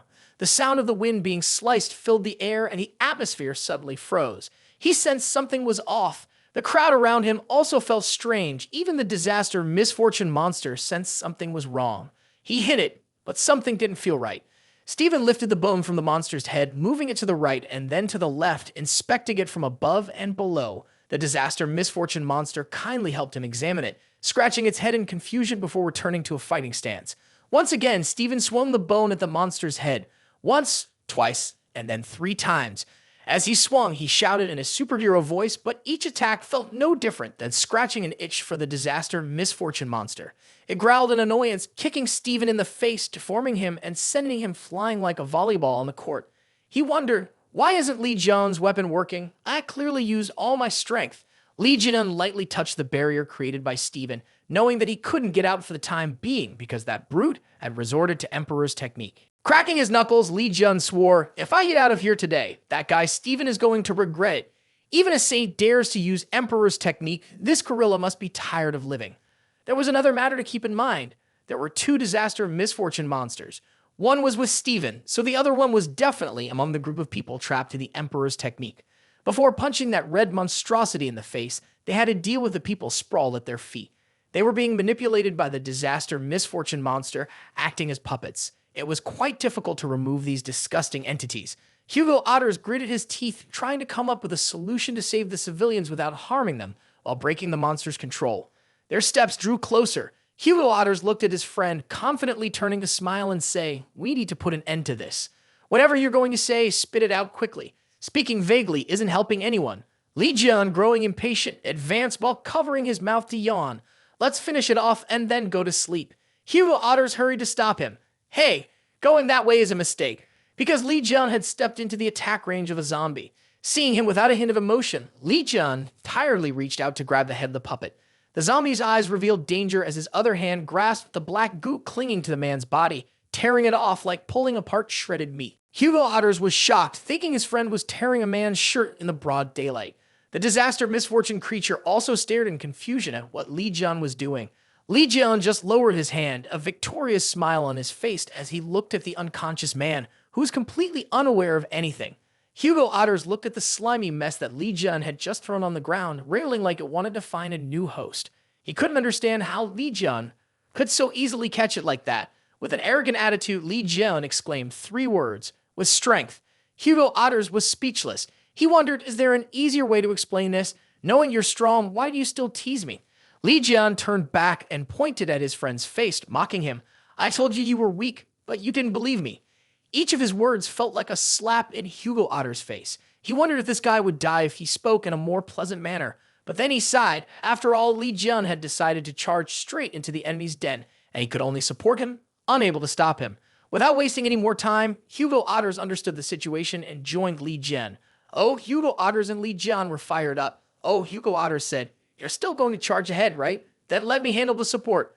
Li Jun remarked, oh, Tixu, you're just as you used to be. Both of them became extremely excited, not only because they were fighting against the disaster misfortune monster, but also because it had been a long time since they last collaborated. Now they had the chance to unite and combine their strengths once again. One person charged forward while the other provided support. It was rare for them to team up like this, and the refreshing feeling was unexpected. Hugo Otters raised high the fire bow of the sun god Apollo, aiming straight at the disaster misfortune creature and the controlled crowd. Li Jun reminded him, remember, don't mess around, just deal with them quickly and efficiently. With that, he kicked off the ground, leaping into the air and landing among a group of people controlled by the disaster misfortune. As soon as his feet hit the ground, a radiant blue light burst forth, causing the area to crack open and directly knocking the sludge away from the innocent people. Without giving them a chance to reattach to the others, Li Jun grabbed them and crushed them. The disaster misfortune monster roared, and then continued to unleash a wave of black sludge towards Li Jun. With lightning speed, he sprang into action, sending the attacking black sludge flying away. It felt to him as if they were merely scratching an itch, having no effect at all. Suddenly, the sludge stopped actively attacking Li Jun. They changed their target to the distant civilians, but this intention was quickly detected. An arrow from Hugo Otters shot through the air, igniting the entire mass of black sludge. In the haze, with a semi-divine figure full of vigor, Hugo Otters said, don't dream of hurting anyone. At that moment, Li Jun was still charging at the disaster misfortune monster on the other side, not forgetting to praise his friend, Awesome. He slid down below the reach of the disaster misfortune monster, arrogantly taunting, stop trying, it's all useless. Li Jun acted so quickly that the disaster misfortune monster was caught off guard and couldn't react. Turning around, it saw the human and immediately, a brilliant punch landed straight in its stomach. The monster was launched into the sky in a distorted position, accompanied by a loud shout, get lost. The ground trembled, rocks flying up along with the enormous monster. The disaster misfortune monster howled in pain, its bones cracking, and its entire body quickly shattered into pieces. Li Jun stood there, posing impressively, showcasing his well-defined six-pack abs. Hugo Otters joyfully ran over, astonished. I can't believe you dealt with it in an instant like that. I know my friend loves to brag, but that move was so cool. I have to compliment it. The pit where the disaster misfortune monster was thrown down was deep. Above, people lay scattered, but fortunately, they had not been caught by the slime and were likely to wake up soon. Li Jun's palm suddenly began to glow. More precisely, the image of a snake in the center of his palm was glowing, and a series of information panels floated down from the sky in front of him. You have stripped the breath of disaster misfortune with your bare hands. Accumulate more divine power. Current divine power is 81%. Total absorbed divine power has exceeded 70%. You accept to expend divine power to use first-level God Warrior Instinct. A choice appeared, yes or cancel. God Warrior Instinct. So I have to accumulate this much divine power to use this skill. He exhaled sharply. That's fine. I'll accept to try it out. With that much divine power spent, there must be something cool about it. Meanwhile, at Li Jun's side, Stephen was still struggling against the disaster misfortune monster with a white bone. Looking at himself struggling just because of a disaster misfortune monster, he frowned and muttered under his breath. Damn it. He didn't expect things to turn out this way and didn't understand why this big bone wasn't effective against the creature. Could it be that he couldn't tap into the true power of the big bone? He wondered, or is it because I'm weaker than it? Looking at the situation between Stephen and the disaster misfortune monster, outsiders could see that he was at a disadvantage. Those around him began to feel anxious, not knowing what to do now. If the Savior is like this, then the disaster misfortune monster will just bite us each in turn and we'll all be doomed. Suddenly, someone among them exclaimed, wait, look over there. From behind the barrier, blue and black electric sparks intertwined, forming a powerful mass of energy. From within, Li Jian gradually ripped through the barrier created by Stephen's astrological magic. At this moment, he appeared more terrifying than a raging bull searching for its enemy. Stephen was shocked, unable to believe his eyes. He never expected Li Jian to become so dreadful. The disaster misfortune monster sensed the strong aura emanating from the newcomer, swirling with a terrifying power that could crush it. Thus, to avoid being exterminated, the disaster misfortune monster opened its mouth wide and charged in recklessly to attack. It wanted to take advantage of Li Jian's moment of inattention to strike unexpectedly.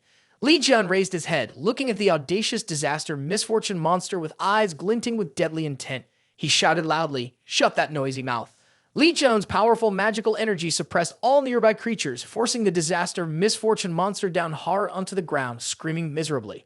Those who stood afar cheering for Stephen were also affected to some extent as the wind roared violently as if wanting to blow everything out of a 100-meter radius. Stephen knelt down, struggling to stay upright on his legs but still sliding back a considerable distance.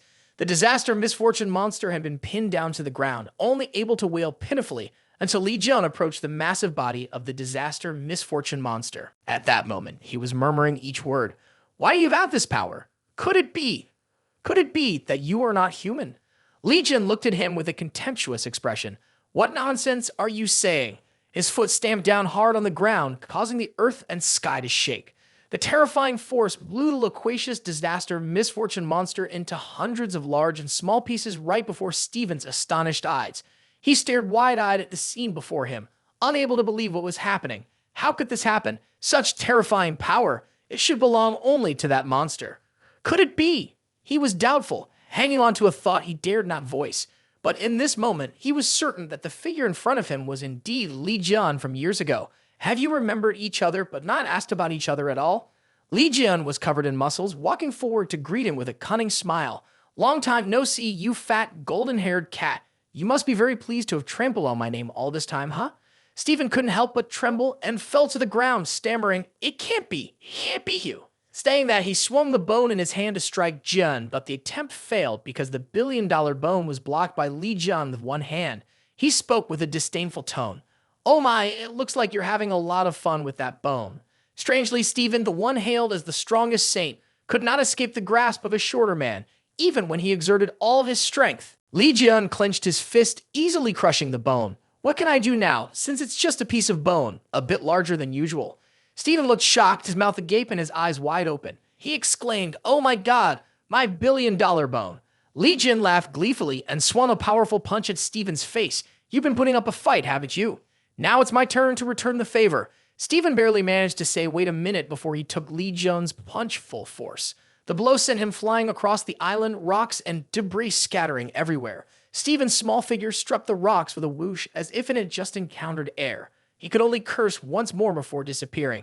In the auction house, Saintess Aquarius was just regaining consciousness, bewildered as to why she was lying on the ground, as if she had completely forgotten what had happened before she fainted. Her necklace emitted a green magical light and then returned to normal, completely unaware of anything. Meanwhile, Steve was punched deep into the ground, creating a long, empty tunnel like a well. The perpetrator behind all these events continued to laugh heartily, reminding everyone that the fun was far from over. Just meet and punch. Hugo Otters rushed out to check, unsure if Stephen would be able to climb up, but he didn't care about that. He only knew that the big guy definitely wouldn't die. After taking his revenge, Li Jian turned to ask his friend, "Are the people in the barrier okay?" He nodded and replied, "Look, they're cheering happily behind us." Li Jian was no longer concerned. He snapped his fingers, calling upon Ares' divine beast, and ordered it to gather all the valuable items before leaving. While the divine beast was busy collecting things, Li Jian told his friend about his second teammate, who had also lent him his phone. Hugo Otters was extremely excited to know who that was. When he heard the name Sung Jae, it felt like lightning struck in a clear sky. He had to ask again for confirmation. "Sung Jae? Chian Sung Jae." "That's right," Li Jian replied. "He's from the Gemini Club. His magic is stable enough to be the Holy Association president. Not to mention that kid is smart, quick, and gets things done. In short, he's great."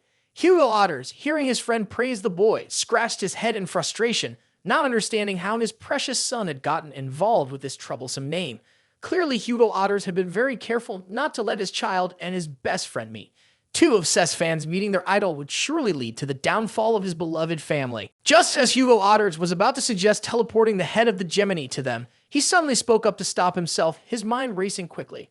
Why bother calling them, buddy? The Gemini are nothing special. Li Jun thought that made sense. Memories of the Gemini Association flashed through his mind like a film reel. Indeed, he always got angry whenever he encountered them. Hugo Otters added fuel to the fire to prevent Li Jun from meeting the Gemini. As he tried to stop him, he silently apologized to his son. Your idol is in the news. Li Jun's face went stiff. Hugo Otters, on the other hand, was sweating profusely in his effort to protect his happy family. He patted his friend on the back, trying to manipulate Li Jun's feelings to forget about the Gemini. But before he could say anything more, a voice called out, "Dad!" which left Hugo Otters frozen. Well, it was all in the hands of fate.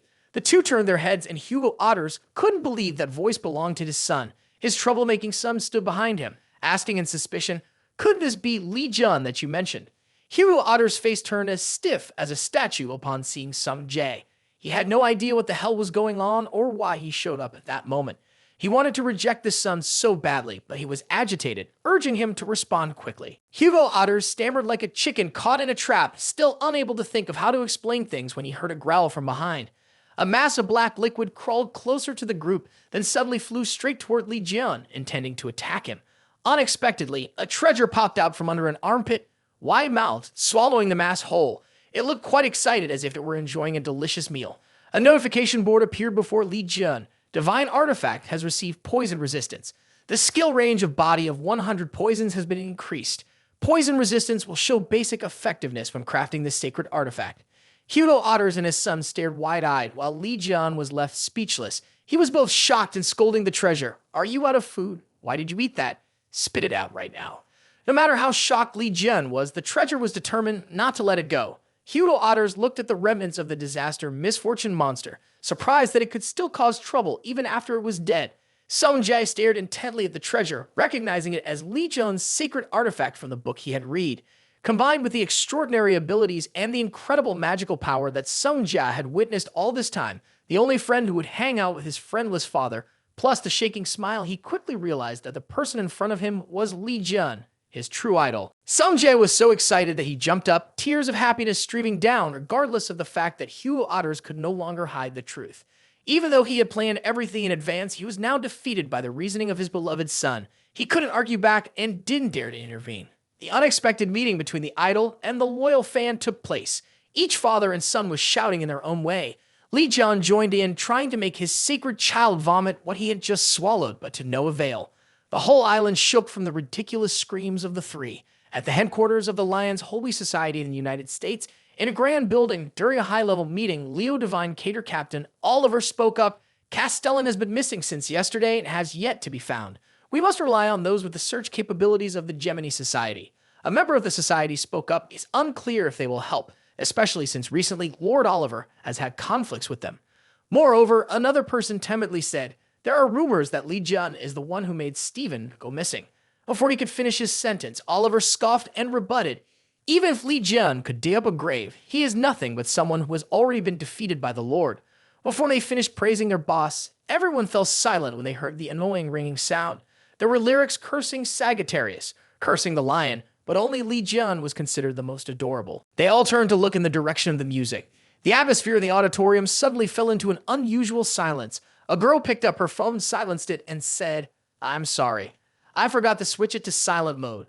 Leo, the Vice Castellan, and Yua apologized, looking as if they were not truly remorseful, which made everyone shout, "Our boss is missing. Please take this seriously." One after another, they spoke, giving Yua a headache. She felt annoyed. Why do we have to look for that jerk? Seeing the unspoken expressions on everyone's faces in the meeting room, Yua quickly corrected herself and added an apology for accidentally calling that jerk sir for proper decorum. She asked why they were going through all this trouble, implying that the person would definitely survive and come back. The other members looked at her helplessly, all expressing 3 words, "Dead for sure." They all had the same thought. "Do you really think saying sorry for blurting out will make us believe you?" Oliver snapped. "I hated this girl for a long time. Why is the Vice Prelate avoiding responsibility?" Yuva ignored him, her eyes fixed on her phone screen, reading messages from her brother celebrating. "The uncle has really appeared. Come home now, the legend is back." Oliver growled, but Yuan didn't care. Who was this uncle that had her brother so excited? Bored with the meeting, Yuva stood up and left, offering a polite excuse and saying, "I'm counting on you all," leaving everyone helpless and unsure of what to do. They could only stand there with their mouths agape, watching her leave the room. Oliver had been driven mad by her. He held his head and screamed frantically, "Damn, the boss is missing. That little deputy saintess is no different from a crazy person. Why is everything falling on my bald head?" In the sacred land of Aquarius, home to Sophie Maria, hundreds of reporters were gathered in front of the saintess's castle to ask questions. They clamored to know if she was related to the recent event, what the truth was from 25 years ago, and who the kidnapper was. The subordinates stood at the castle gate refusing entry, citing that the saintess was resting. Seeing this, some reporters finally spoke up, gathering to gossip and chase the news. They still only received the response, "The saintess will answer another day." Sophie, completely wrapped in her blanket on the upper floor, looked down at the chaotic crowd below, angrily cursing. "I don't know what that Lee John wants, but he's looking for trouble with me." No matter how upset she was, she still cared about her appearance. She brought her hand up to nibble on her nail. No matter what trouble came, there better not be any consequences. Recalling a few days ago when she had just escaped from the auction. In front of the Aquarius Palace, the sound of subordinates escorting Sophie fully covered echoed. The people standing on both sides whispered about her being kidnapped. Suddenly, the necklace around Sophie's neck glowed, causing panic and fear among everyone, thinking it was a bomb. However, it was not. The crowd buzzed, pointing upwards, where a notice appeared clearly with several questions. Who is the one that killed Li Jian? You must clarify everything that happened 25 years ago for everyone to know. After pulling her hair in frustration, not knowing what to do, she realized that revealing the truth would lead the other lords of the zodiac to kill her. But if she kept silent like this, Li Jian wouldn't let her be either. The collar was impossible to remove. In that moment, she lost control and shouted, "It's all that bastard Li Jian's fault." Feeling insulted, her ears tingled as she was about to set down her food, wondering who was talking badly about her. A news report stated that Saintess Sophie still had not expressed her views. The Saintess also did not leave the sacred area. Experts predicted a series of events would unfold following this incident. In the darkness, a man rested his chin on his hand, staring intently at the TV screen, suddenly mumbling a vague sentence. If so, then that won't do. At the sacred ground of Sagittarius' celestial body at Hugo's home, Otatsu had just fired an arrow that hit the bullseye. He lowered the intricately designed bow, pondering his shot. He heard his friend beside him excitedly ask, "Do you like this bow? It's amazing. The stuff that got Capricorn makes can't compare to this." Suddenly, his voice turned irritated. "Where do you think you're shooting?" With a whoosh, Li Jian's arrow split Otatsu's arrow in two and landed in the bullseye. Hearing Li Jian call out 10 points, Otatsu looked over, puzzled, mumbling that it was a bit too showy. "Show off much. You got Tatsu this fancy bow while I'm stuck with this wooden one," covered with eyes. "Why didn't you shoot at your own target instead of shooting at mine?" Li Jian, being scolded, laughed mischievously. "Just teasing a bit, no need to get worked up." Suddenly, a refreshing glass of ice water was placed before Li Jian, served by Sung Jiao on his knees, reverently extending the tray with both the water and a towel. He didn't bother being polite, just took it, laughing with the kid. Meanwhile, Tatsu was fuming, wanting to give him a beating for bringing water and a towel to Jian while he got nothing. Not wanting to resort to violence, he pretended to rush over to Sung Jae, saying he wanted some too. "That water's in the fridge, you go get it yourself." The cold words made Tatsu sulk, squirming in frustration, but he still bitterly watched his friend gulping down the water. While the father and son were playing, he opened the system panel and said to himself, "My abilities have automatically increased after the drama. Let's see if there's anything interesting, and I'll invest a little." Realizing that the Holy Land of Ophiuchus had been formed but was at a low level, so its area was just a bit bigger than a coffin, Li Jian didn't care at all. The Holy Land was like a temple for the zodiac sign, allowing the saint to live and maintain their power. Previously, Li Jian didn't have it, but now he did. The system allowed him to manage the Holy Land from now on by moving subordinates and enhancing human power. Another confusing term, what is human power? Sung Jae suddenly interrupted, "Hey uncle, do you want to go out? Let's go together." Tatsu stopped squirming and looked up to ask his friend if he had plans with someone.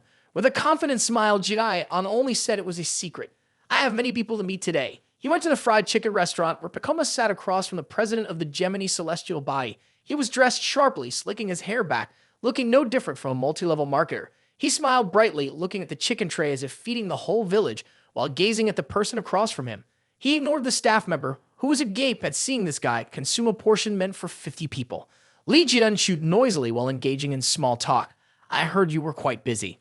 Sung Yuk maintained a robotic smile. Even if I have 1,000 things to do, I still have to find time to recruit talent. This talent is a bit stubborn, so Sungyuk had to switch to psychological tactics. His sharp gaze drilled into the person opposite, asking how many billion won of the Gemini celestial body he would use to participate in the auction.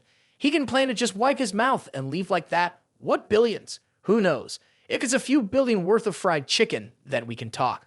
Seeing him finish chewing and wipe his mouth, Sungyuk felt truly defeated. Did he really think money was just paper? Although it was a bit troublesome at first, he seemed capable, which is why Li Jian came to see Sungyuk today. Currently, he had dealt with the bug dung and the golden-furred cat, so the next target would be that shameless saintess. With a serious expression and fried chicken in hand, Li Jian replied, "All right, I will join the Gemini Divine Cater." Sungyuk seized the opportunity to inform him of the baptism day. Li Jian immediately interrupted him, pointing the chicken leg at the upper part of his shirt. Li Jian set a condition. "I have to get the badge he is wearing first." The two bodyguards beside them immediately reacted strongly. "You are being unreasonable. This badge is a gift personally given by the Lord to the president." Li Jian appeared indifferent, continuing to eat the chicken. "If you can't accept that condition, then get lost. I'm not going to hold back." He lowered his voice to tell Sungyuk, "I know that badge allows the wearer to utilize all the privileges of the Gemini society, so before joining Sungyuk's holy council, one must hold something valuable in hand to feel secure." Recalling Sungyuk's earlier statement about wanting to invest everything in talent, Li Jian held the chicken leg and pressed him for an answer. Upon hearing Sungyuk asked for time to think, the two bodyguards immediately became agitated and wanted to intervene. If that's the case, Jian can sit here and wait for the result. Don't forget to make a quick decision, all right? I have another appointment. Though he spoke as if busy, he pulled out a message to inform his nephew that he was stuck here for a while and couldn't leave. Sung Jae quickly replied to his sister that he would be a bit late.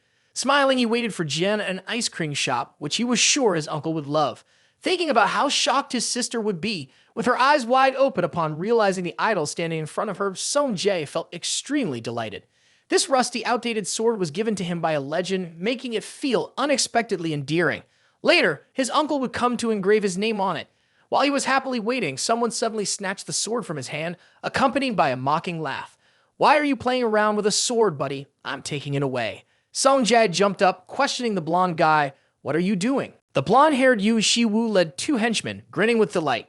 As a Gemini disciple, he looked down on Sung Jae. Seeing his aggressive attitude, Shiwu sneered.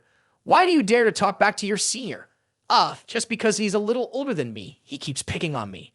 Sung Jae was itching to punch him, but Shiwu was the son of the Libra celestial body, so he couldn't just act recklessly.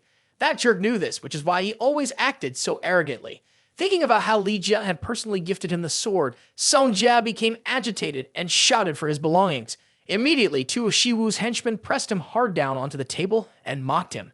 Despite the staring eyes of everyone around them, Sung Jae grew even more agitated while Shiwu became more amused, throwing out even more taunts. "Every time you get caught, your mouth seems to work overtime, huh? I wonder what this is that makes Sung Jia so brave to speak up. Is it something that your beloved Li Jian made for you, or is it a keepsake left by your mother?" Hearing that, Sung Jae could no longer contain himself. His face turned full of veins and his eyes turned dark, and he unleashed his energy, ready to charge at the jerk in front of him. Unexpectedly, the holy artifact in Shiwu's hands sensed its owner was in danger and activated a random skill. The light emitted by the sword startled everyone, and Shiwu was blinded, nearly losing his sight. Suddenly, a pitch-black head appeared from within, launching straight up and crashing directly into the leading man's nose. Needless to say, the people in the ice cream shop were terrified. A man emerged from the sword, knocking out that guy.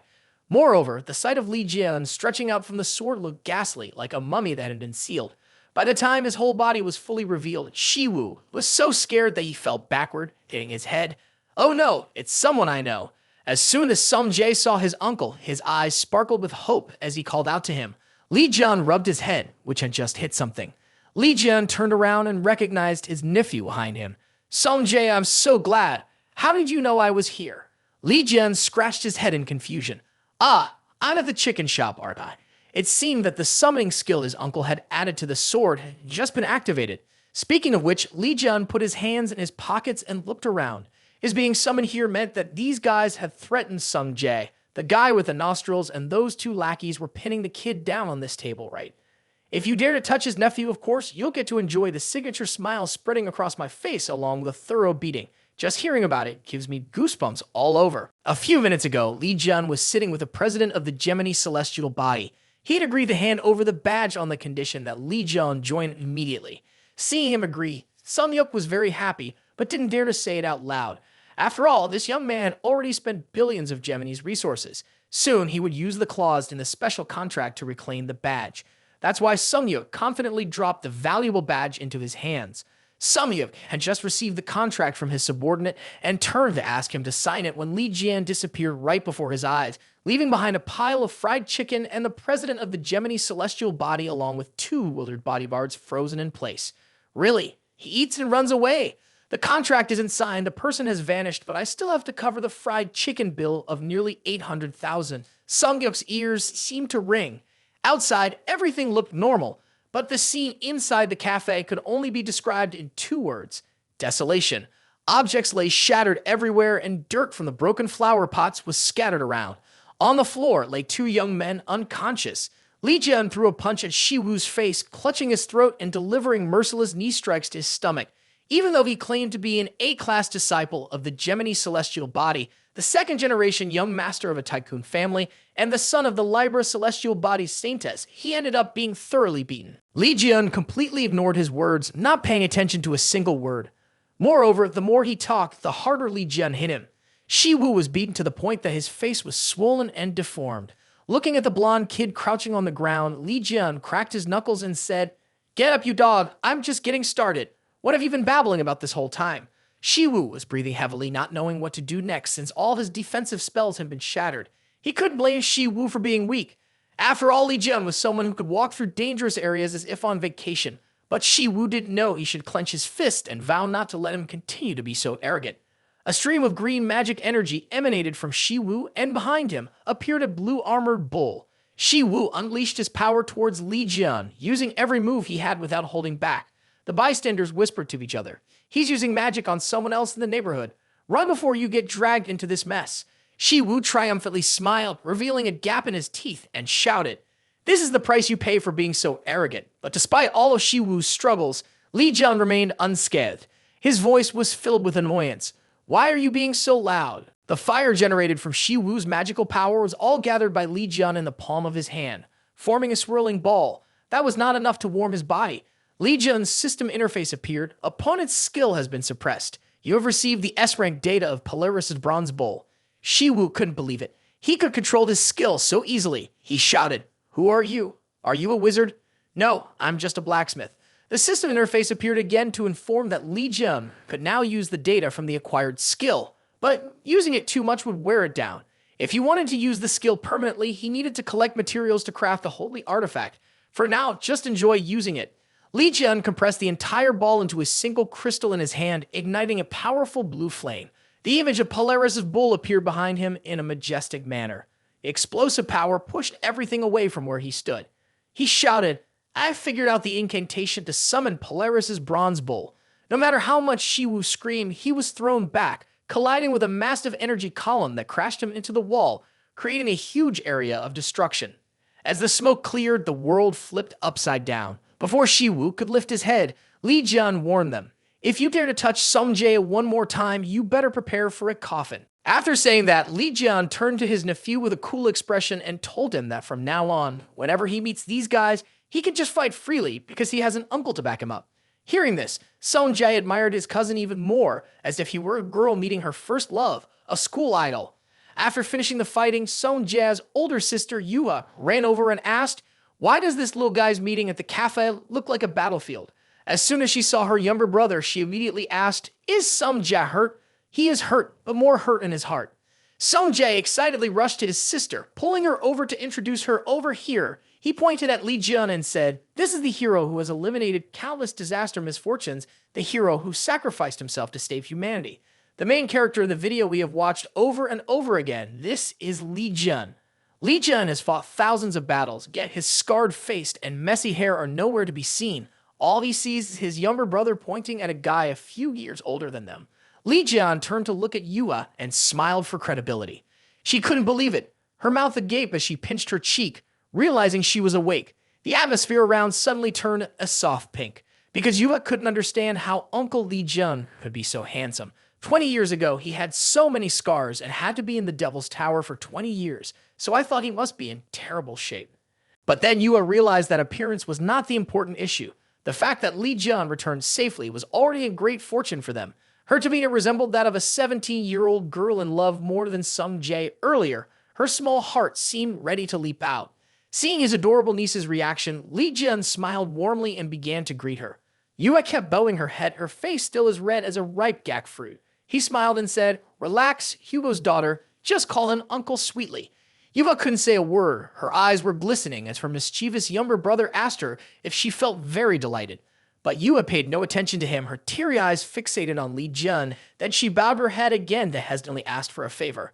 He thought the girl was going to ask for an autograph, and naturally he agreed, but it seemed that it was a difficult topic for her, as Yuba stammered and couldn't get the words out. The tiled floor of the cafe trembled, and then a reddish-brown disaster misfortune burst from the ground, drowning out Yua's voice, but Li Jian still caught a glimpse of what she said. He wondered, "What did you just say? Damn it, your sister is expressing her feelings while you're shouting. Please be polite." Yua's spear cut through a disaster misfortune in one swift motion, splitting the monster in half. Her demeanor shifted from that of a sweet young girl to a fierce warrior filled with deadly intent. Yua said, "Please wait for me a moment, because after I finish off these disaster misfortunes, I will propose to you immediately." With that, she charged forward with her spear, leaving Li Jian frozen in place, his body stiff. He turned to Sung Jae to confirm that what he heard from Yuba was true. "She has already given you the signal right in front of you." Upon hearing this, he couldn't believe it and asked what she wished for. At that moment, dark clouds gathered, covering the sky over the entire city. The city loudspeaker kept announcing the appearance of disaster misfortunes, urging everyone to seek shelter quickly. On the streets and in the sky, grotesque disaster misfortunes rampaged, killing and destroying everything in sight, causing the citizens to flee in panic. Yua's storm-like attacks were tearing apart each disaster misfortune one by one. She picked up speed, standing before a massive group of monsters. She spun her spear, generating a terrifying force to crack the ground beneath her feet, her eyes flashing with sparks. "I will not allow these things to ruin my proposal." Seeing the sky and the ground crawling with disaster misfortunes, Yua whirled around rapidly with her spear, spinning it furiously. She stamped her foot down hard, cracking the earth beneath her. Yua held the spear in the air, her eyes flashing with fierce electricity, then threw it like a javelin.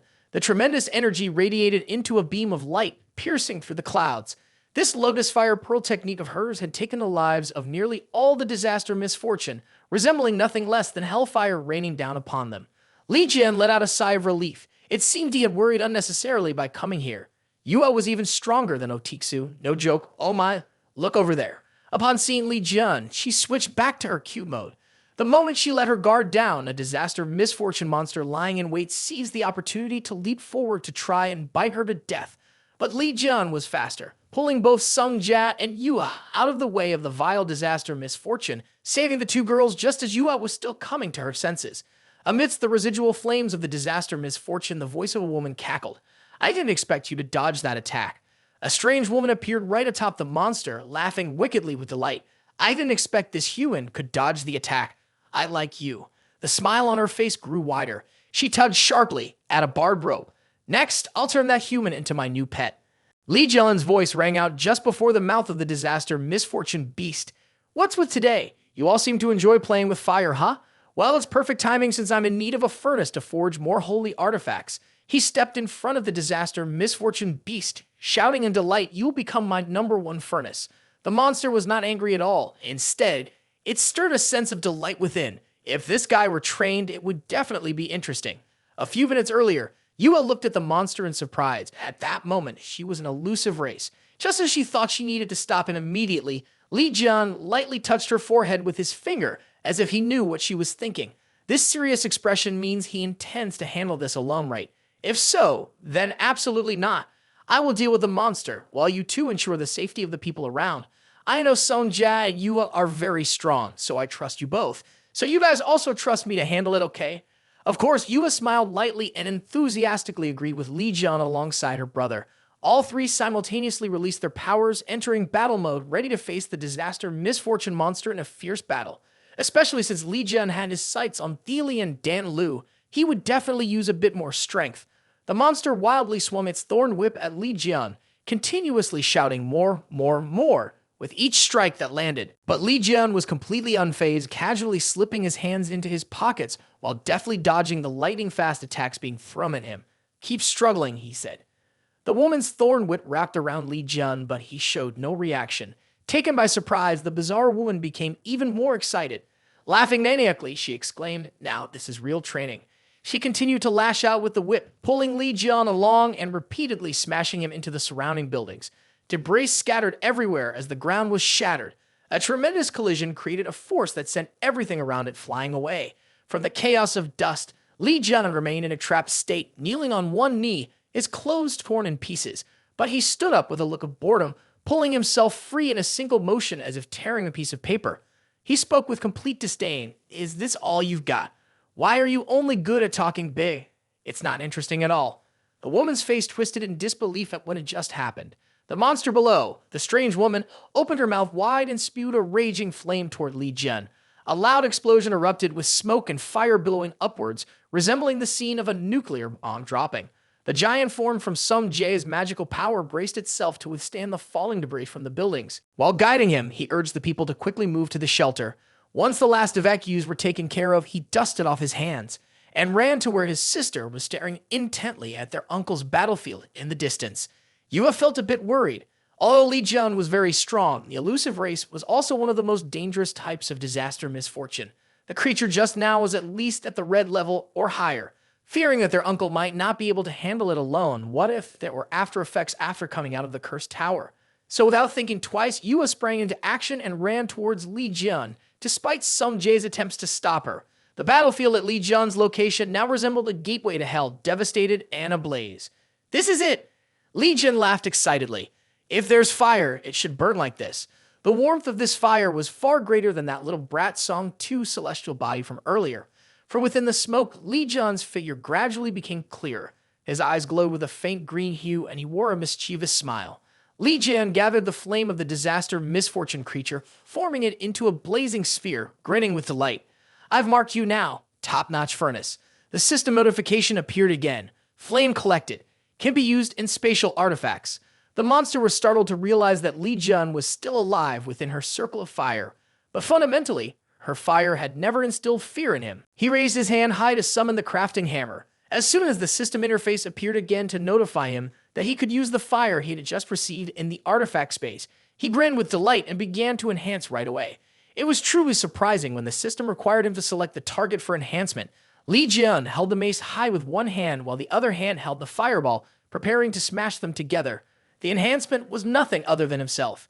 He struck the mace down directly, and a magic circle appeared beneath his feet, causing a whirlwind to blow up, with a dazzling blue light emanating from the circle. The strange woman became cautious and worried, not knowing what Li Jian intended to do. She excitedly shouted that she would not let Li Jian do as he pleased, gathering the fire on her hand in preparation to attack him. Unexpectedly, behind her, a girl wielding a magic spear had appeared out of nowhere, activating the skill lightning roar. Upon finishing her words, a pink-red lightning bolt appeared and the monster screamed. However, things did not go as Yua thought. The disaster misfortune had caught the girl's spear and crushed it in her palm. In a fit of rage, she threw the girl straight into a building not far away. The impact was so great that the girl crashed against the shattered wall behind her, spitting out a mouthful of blood, which pleased the monster quite a bit. The disaster misfortune creature lunged forward without knowing that a dark shadow was jumping up behind it. The giant lizard opened its mouth wide, as large as a multi-story building, just to swallow a girl, but still couldn't. Its entire body was jerked back. Before Yua's astonished gaze, it stubbornly lunged again with its mouth wide open. But it couldn't because Li Jian had a firm grip on its tail. He laughed maniacally. "Where do you think you're going? Let me play with you first." "What kind of strange game is this, Li Jian?" Just like that, the monster was thrown straight to the ground, causing the earth to shatter and dust and debris to billow everywhere. After the slam, the monster lay motionless, leaving the disaster misfortune elusive race unable to believe their eyes. How can a human catch a hell lizard with bare hands and throw it away so easily? Li Jian was filled with killing intent, his gaze unwavering as he warned the enchantress. "If you dare to lay a finger on Yua again, I will chop you into 1,000 pieces." His words made her feel like she was lost in the eyes of a deadly snake that could devour her at any moment. Sweat poured down like rain as she fearfully covered her face with her hands in panic. Is it possible for a legend like me to be threatened by humanity? Not wanting this, she enveloped herself in a dazzling purple light that made the wind swirl, startling Yuha. Li Jian had no idea what this woman was planning to do. He maintained his indifferent expression, looking at the body of disaster misfortune transforming into a pitch-black color with the wings of the Hell Lord. Her appearance was already ugly, now it is even worse. Fueled by rage, she warned, "This blow will send that insolent brat back to Mother Earth." As fast as the wind, she tucked her wings and unleashed Hellbound, soaring away, leaving destruction in her wake. She quickly approached Li Jian. Both struck at the same time, causing a massive surge of magical energy. Yua frantically screamed for her uncle, only to see a beam of white light erupting afterward. It was the explosion of magical power that lifted the entire city. Terrifying as it was, the reality left disaster misfortune even more disappointed. In her grip was a fist-sized glove called Blazing Flute, enhanced with fire from Hell Wings, boasting fire resistance and random luck, which would increase the attribute by 1 point after consuming spicy food. However, he had no chance to try the 7-level spicy food because this item was so cheap, it could only be used once. Disaster Misfortune stood shocked, staring at the glove and at Li Jian's scarred face, which the system had activated to regenerate and was now completely healed. "You will burn for life in my forge to pay for daring to play with fire in the residential area." She couldn't believe that such a cheap item could stop her. "Ha ha ha, you think my creation is inferior, ha?" Li Jian burst into triumphant laughter, but his eyes glinted with a dangerous light. "My gloves are very handy for tearing apart those feather ones." The system board appeared just in time, stating that fire from Hell Wings had a sinister aura too strong and needed to be purified to become part of the Ophiuchus celestial body. He clenched his fist tightly. Purification is a cleansing punch, right? Li Jian wasted no words and charged in to hit the monster continuously without mercy. The monster collapsed onto the floor. It still didn't experience any purification. It was quite exhilarating. It turned out that punching this creature wasn't the way to purify, and he had already knocked it out dead. "Well, that's that," he said, turning to look at the Hell Lizard. "If the 2-legged furnace is dead, then moving on to the 4-legged furnace is fine too." Seeing Li Jian brutally attack its master, the lizard quickly raised a white flag in surrender. From now on, the Hell Lizard became a prisoner of the Ophiuchus celestial body. Li Jian listed a bunch of new names for the Hell Lizard, but the names he suggested didn't make much sense. The lizard chose the cutest name, Torch. The sisters Yua and Sung Jae also ran over, looking at their uncle who was a bit battered but still very strong. Surely he would be fine. Yua immediately said there was something urgent to discuss with him. Remembering when Yua mentioned that she would propose to Li Jian, I silently thought, "Oh no, I'm doomed." Stammering, I was about to subtly remind Yua that the real question she wanted to ask was about the information related to Li Jian's sacrifice alone in the Demon Tower 25 years ago. Oh, was it not a proposal? I had always been skeptical. Although the celestial body zodiac signs had always said that he had sacrificed himself to protect humanity, it was strange that he was the only one who died. I clenched Yua's hand tightly as I recalled my doubts, which I had done nothing about, lingering in my heart until today. Having witnessed your strength, I could be certain that you didn't sacrifice yourself. You were murdered by someone. After hearing Yua's sharp reasoning, Li Jian pondered for a moment and then sighed. "Is Yua the daughter of that fool Otiksu? Quite perceptive, aren't you?" If the girl was this clever, Li Jian had no reason to hide anything. He revealed the truth that 25 years ago, he had been betrayed in the tower by one of those 12 saints. The memory of that knife strike that day flashed in Li Jian's mind. He wore an intense look of discontent. Hearing this, the two sisters could not believe their ears. Aren't the celestial body zodiac signs and Li Jian born to protect the world? Some Jack couldn't understand how those people could do this to Li Jian, the great hero would sacrifice to protect this world. Li Jian immediately agreed upon hearing that. "The problem lies there, my child. He is too powerful, stronger than all the saints of the 12 zodiac signs. He alone could kill Red Eye, which is why they are plotting to assassinate him. Once the leader of disaster misfortune is dead, the 12 zodiac signs no longer have disaster misfortune to extract money and power from the world, and then Li Jian, the one who killed the leader of disaster misfortune, will be their greatest obstacle." That was his hypothesis, but just hearing that made Hugo's 2 children so furious that they trembled all over. Sung Jae lowered his head and muttered, "The one who saved this world is you, yet you have to find a way to survive in that very tower, and your name and reputation are stolen by those despicable people." Seeing both of them suddenly burst into tears, Li Jian exhaled and placed his hand on their shoulders to comfort the 2 kids. "You don't need to cry like that, because they will definitely have to repay the debt 100-fold. Speaking of which, Li Jian opened his phone to check some news about Saintess Sophie Marty. This was her schedule for the end of the day. In Hanwo, Countless reporters and journalists were gathered in a conference room as the truth about the events 20 years ago was going to be revealed today. Journalists are wondering if it has anything to do with the message that appeared in the previous Drachma case, or perhaps it is related to the recent controversy about Li Jun being alive. While there are many unpredictable things that could be mentioned, they are certain of one thing. The story about to be revealed will be shocking. The camera flashes were continuous as Sophie finally appeared at the podium. She smiled friendly on the outside, but inside she was sweating, unsure of how to open her mouth. Her only thought was, can I just run away from this press conference? But she couldn't run because she was being suppressed by Li Jun's artifact. She had no idea what the thing around her neck could do if she resisted. So now she could only accept being a puppet for Li Jun, controlled to say words she didn't want to. She didn't know how other celestial body constellations were, but Li Jun would surely kill her. Finally, Sophie spoke up. I am here today to clarify an incident that occurred 20 years ago at the Demon Tower event. Though it happened a long time ago, but was shocking when those 13 people stormed in to attack Red Eye. Then there were privileges granted to the heroes. Until now, Sophie bowed her head and continued. A hero who truly defeated Red Eye that day was. She furrowed her brows and let out an unwanted sigh. In the end, she still said the name. Li Jun. At first, no one was too concerned, but after a few seconds, the press suddenly paused when they noticed something was off. Then everyone exclaimed in surprise. A series of questions flooded in full of disbelief. Li Jun is actually the one who defeated Red Eye, not Stephen Maker. So the 12 celestial bodies have been lying for 20 years? The most important question is whether Li Jun is still alive or not. Hearing each question, Sophie's face fell. As she began to confirm that Li Jun was still alive, a stream of dark energy rushed in, chilling her to the bone.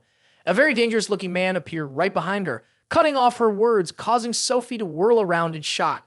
He was Jean-Louis Moraine, the Cancer Saint. Sophie was clearly terrified to see Moraine here.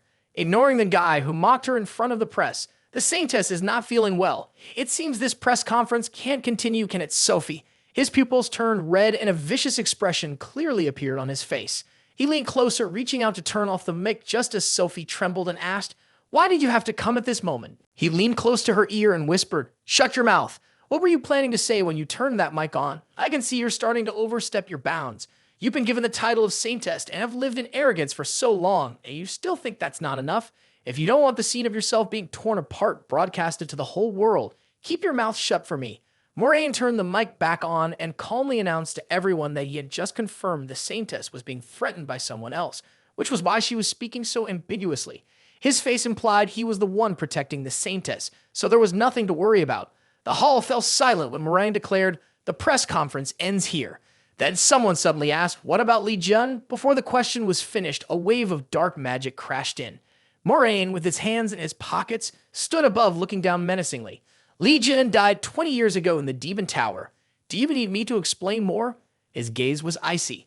If he were truly alive, he would have shown up. Have you seen him appear? The reporter was scared, pressed on. So, who threatened the Saintess? Why didn't that person drag Li Jun into this? His question sparked curiosity among all the journalists and reporters on site. Hundreds of inquiries continued to bombard Moraine, making him angrier. Veins bulging, magic emanating thicker as he silently cursed. Do these pesky insects not know their place? The sorcery of the guy gathered in the palm of his hand, preparing to kill everyone here to silence them. A foot flew in just as Li Jun spoke. I can tell you intend to chop up the reporter here. Moraine received a kick from Li Jun and flew straight into the wall, creating a large hole right behind Sophie, making her scream in terror. Damn it, that guy is here. Before Moraine could see clearly, Li Jun charged forward with the tail of the hell lizard in his hand, greeting Moraine in a grand manner. Damn crowd, long time no see. Your mangled face looks just like it did back in the day, huh? Let's have a chat. He swung the tail of the lizard straight at the guy, causing the ground to explode. Sophie was surprised to realize it was a tail. Meanwhile, the hell lizard was curled up in a corner like a display item for all to see, resembling an animal in a zoo. Sonjay even found a sign. Please do not feed the baby. It may cause stomachache. Everyone passing my turn to look one more time. Li Jun stood in front, muttering curses at Moraine's fallen body. Are you trying to interrupt the press conference? But unbeknownst to him, Moraine had bravely stepped out from behind him. A few minutes earlier, he had heard someone hitting the hell lizard. It turned out to be, Seeing the black mist gathering around the figure standing behind him, Li Jun was not pleased. Are you playing that clone game again? Moraine, of course, didn't recognize the person in front of him, merely staring at him with boredom, puzzled by who this was that knew his abilities. Whenever he introduced himself, it was always in a grandiose manner, and this time was no different. Li Jian, who else would it be? The reporters were shocked when they heard the name of someone who had disappeared 20 years ago. The atmosphere suddenly fell into complete silence. Then, one of them burst out laughing, causing everyone else to join in, simply because Li Jian couldn't possibly appear so youthful. If he were still alive today, he'd be nearing 60. Even Moraine chuckled, a man with real power, but clearly delusional. If you're going to impersonate someone, at least choose your target wisely. A hell lizard's tail smacked Moraine square in the face, sending him flying once again. Li Jian casually twirled the lizard's tail in his hand and said as he spun it, "Well, I guess I'll just have to beat some sense into you." He growled at the dawdling reporters, "What are you standing around for? Get back to work. And who was it that laughed at me just now? You're up next." The reporters scattered in panic, and from the stands, Sophie, fearing she'd be next, scrambled to make her escape. The lizard's tail cracked against the wall behind her, blocking Sophie's way out. Behind her, Li Jian stood, hands on his hips, flashing an evil grin, his eyes glowing brightly. "Hey, little bug, where do you think you're going? You better start telling the whole truth." He shouted, revealing all the truths that 20 years ago, the Celestial Body royal clan fled at the sight of the Red Eye. They had exploited my name to boost their own reputation, and the face of the saintess Aquarius has been smashed and rebuilt. But her nature cannot be changed. You must clarify all your sins. As he spoke, he pressed hard against Sophie's forehead, who did not dare to retort. He silently cursed this crazy dog for revealing everything. Suddenly, a cloud of black smoke engulfed the space, dense like fog in the morning. The system board appeared. Warning, the presence of the darkest star is bringing danger. Moraine's pure black magic was unleashed powerfully, as if wanting to engulf everything, including Jean Louis Tugavaras. The force radiating out caused the lights on the ceiling to explode one by one. Only the reporters below screamed in panic, clutching their heads. Sophie gasped, her eyes wide. "What are you looking at?" Li Jian thought she was calling him, only to be met with a loud shout that felt like a slap to the face. The situation was extremely critical. Couldn't he see that? I could sense the presence of the Celestial Body royal clan within the black smoke. Moraine stood with his head lowered. Behind him appeared a giant figure resembling a human but dark and frightening, with tentacles and eyes without bright eyelashes. The man flashed a cruel smile along with a menacing tone. "I really didn't expect you to be Li Jian. Fine then. Although I don't know how you managed to survive leaving the Demon Tower, let's have a welcoming party for you now." Li Jian's face scrunched up as he saw Sophie behind him, fear making him nearly lose control. Clearly, both of them sensed the intense energy radiating from Cancer, and everyone was on high alert. Taking to the sky, the man faced Li Jian's gaze, emanating dark energy from his body, countering Li Jian's green aura. The two sides resembled opposing factions, signaling an impending bloody battle. At the sanctuary of Sagittarius' celestial body, which was also his home, Hugo Otters was cooking a fragrant pot of noodles. He sighed, "Sonjae, Yua, and Leon are all out, so tonight I'll just have noodles." He then sat down, grabbed the remote, and turned on the news. The TV was broadcasting live from the battlefield between Li Jian and Moraine. The reporter continuously updated the current situation, narrating it like a sports event. During Saintess Sophie's press conference, a man claiming to be Li Jian forcefully intruded. As you can see, he is engaged in incredibly fierce close combat with Cancer Celestial Body. To be honest, the battle is extremely interesting. The instant noodle in Otatsu's mouth became tasteless.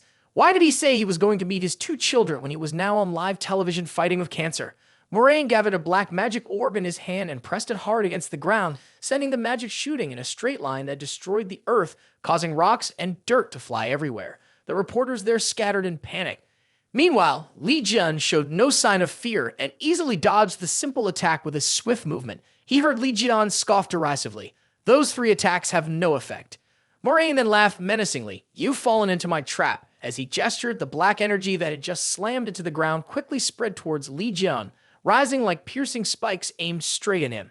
Moraine was surprised to see him pull out a knife, pointing it directly at the attack from Cancer. He leaped and spun in the air as 2 pieces of the blade flew off, looking picturesque, causing the reporters to applaud nonstop. He joyfully tossed himself backward and landed dramatically, not forgetting to wear a bright smile on his face. Without waiting another second, his body was enveloped in blue electric sparks, resembling the Flash. Then he shot forward at high speed towards Moraine. Moraine was also not to be underestimated, continuing to gather the magic orb in his hand, sneering, "Is this all you learned in the last 20 years? As the man's 2 arms fell, black power once again tore through the ground to attack Li Jian directly. This time he didn't avoid it, but swung the blade in his hand, cutting through the foe's magical power as if he were slicing vegetables. While dodging, he shouted, "Is this all you've got to brag about?" In a blink of an eye, the blade sliced Moraine in half. However, the feeling of striking the body made Li Jian sense something was off.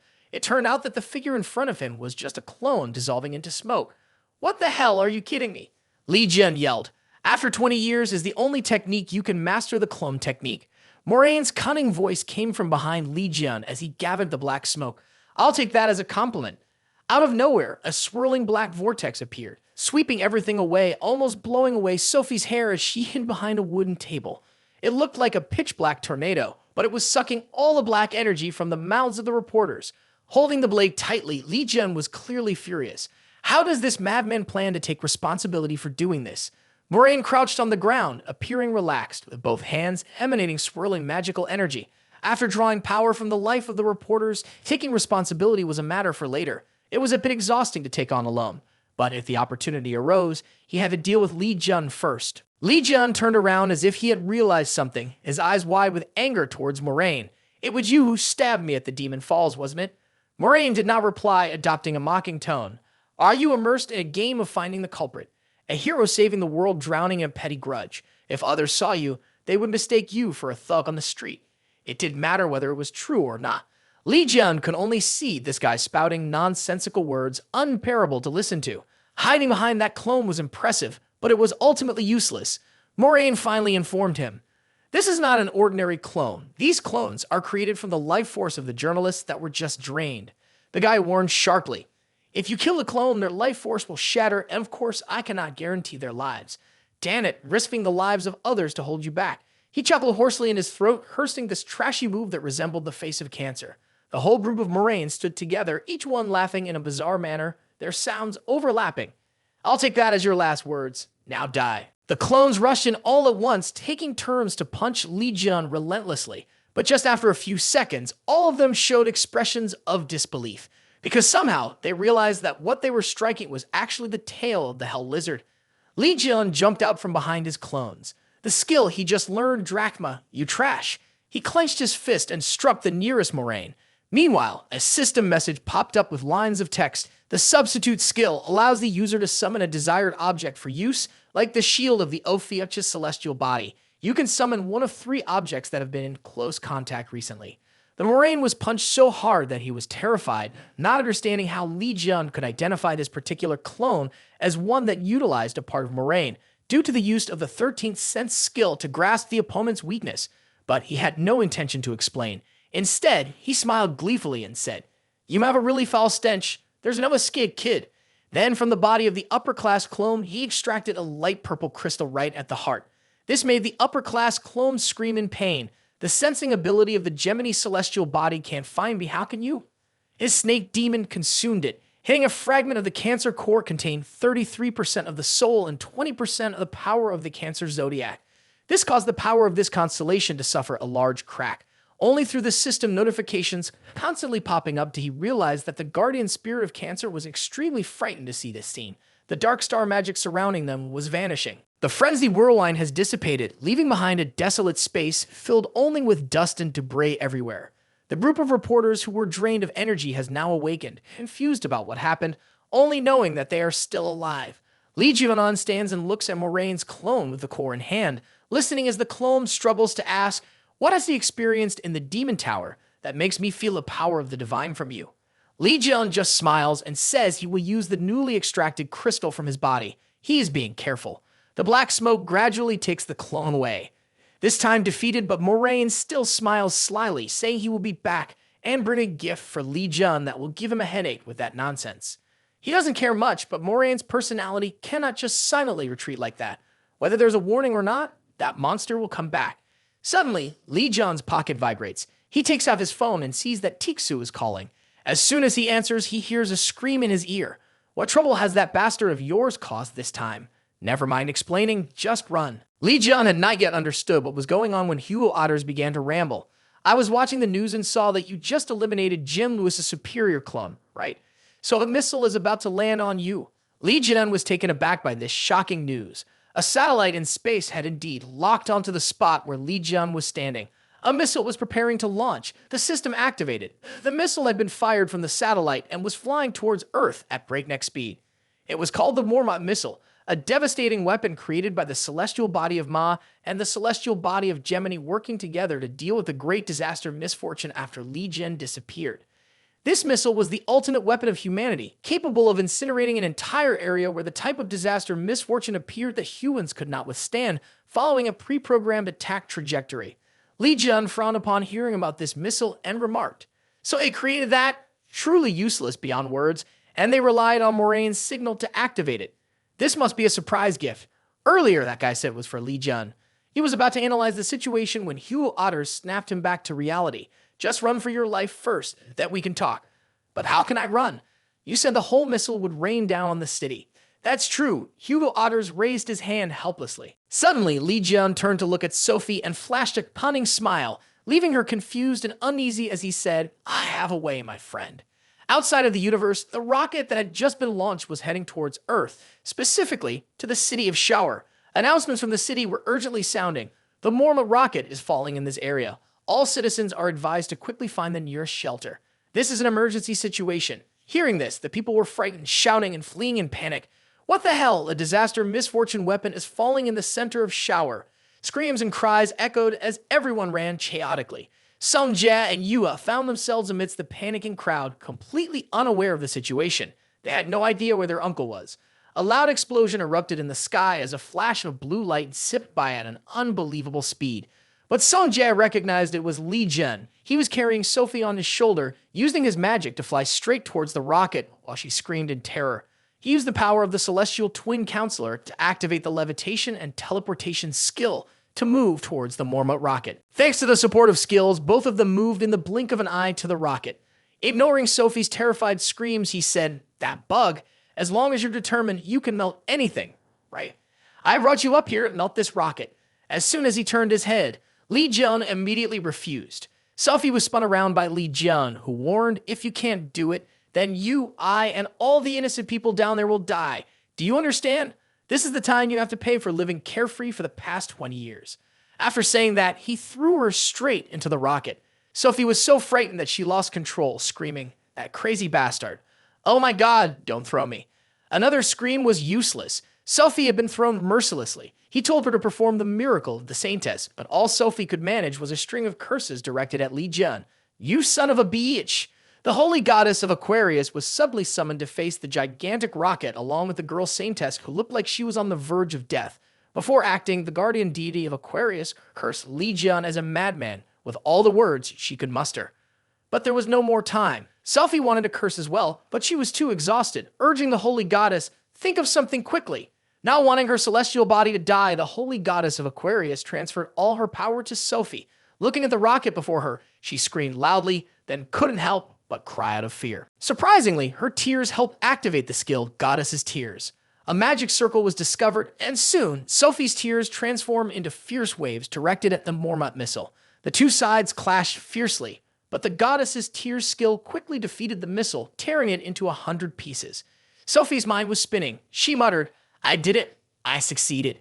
But suddenly she snapped back to reality, realizing she was free-falling through the air. To make matters worse, Li Jin didn't even try to catch her. He just stood aside, grinning slyly. "You've been enhanced, so it doesn't matter if you fall." Looking up, the explosion from the waves colliding with the missile caused debris to continue falling to the ground. Li Jin had to find a way quickly since the falling debris was enough to crush several areas. The people below could also see the explosion and were buzzing. The missile has disintegrated in midair, but the debris falling down is enough to scare anyone to death. Suddenly remembering that the missile was created by the celestial body Gemini, Li Jin decided to send a grand greeting to that entity. Hugo Otters was at home when Li Jin's voice suddenly rang out. "What's up, my friend? Can you hear me?" He was taken aback but recognized that it was the voice of Li Jin, so he looked up at the ceiling and asked, "Hello, have you dealt with that missile yet? The situation is urgent. I don't have time to explain, just lend me the absolute coordinate skill." The absolute coordinate skill of the Sagittarius celestial body is used to precisely move to a designated target. The combined power is enhanced when used with various weapons. Hugo Otters, hearing this, figured that the situation was truly dangerous, so he hurriedly sent him the absolute coordinate skill without a second thought. The foolish friend took the bait, making Li Jin chuckle. "Thanks, number one slave. Quickly, he received the absolute coordinate skill from the Sagittarius celestial body with 238 uses remaining. Li Jian wore a cunning smile. Combining the absolute coordinate skill with the teleport skill, using the authority of the Gemini celestial body, he moved all the fragments from the Mormont missile as a gift to the saint of the Gemini celestial body. The overlapping magic circles caused all the fragments to disappear. The people were overjoyed, and Sung Jia and Yua were also happy for Uncle Li Jian, who successfully prevented the threat. Sung Yuk, standing amidst the joyful crowd, felt something was off as the fragments disappeared so easily. Suddenly, a sound from Yin Yang Place, the sacred ground of the Gemini celestial body, called out to Sung Yuk. As soon as the voice was heard, the person on the other end shouted, "What the hell is that stupid, ignorant bastard doing using the power of the Saint Chairman?" He pressed against the glass to look outside and saw pieces of the Mormont missile falling down on Yin Yang Place with a loud noise like in a sci-fi movie. After the press conference was broadcast in Hangzhou, the news of Li Jian's return became trending. Everywhere, people were talking about how Li Jian had returned and defeated Cancer Saint, while successfully stopping the Mormont missile. In the president's office at the Blue House, senior officials of Hangzhou were lively discussing the rumors of Li Jian's return and his defeat of Cancer Saint, as well as preventing the Mormont missile. While they were chatting animatedly, suddenly, a blue light pierced through the office ceiling, causing everyone to scream in fear. Out of nowhere, Li Jian suddenly landed on the desk, carrying the dazed Sung Yuk under his arm. In his other hand, he held Tixu, still wearing a yellow apron with a cute bear, coughing. "What are you mice gossiping about that looks so tense? Now I will settle this with you all. I came here to get back my money. You were holding the account containing the money from selling my stuff, right?" Even though the officials were crouched in a corner of the room, they couldn't stop their gossiping. "Isn't that Li Jian who just appeared on TV?" He interrogated the group. "Why is it that Tixu, whom I granted representative status, cannot access my account?" Sitting in front, he glared threateningly at the group. "You better explain yourselves properly to me, or else." One of the council members stepped forward to explain that it was because Hugo was a foreigner.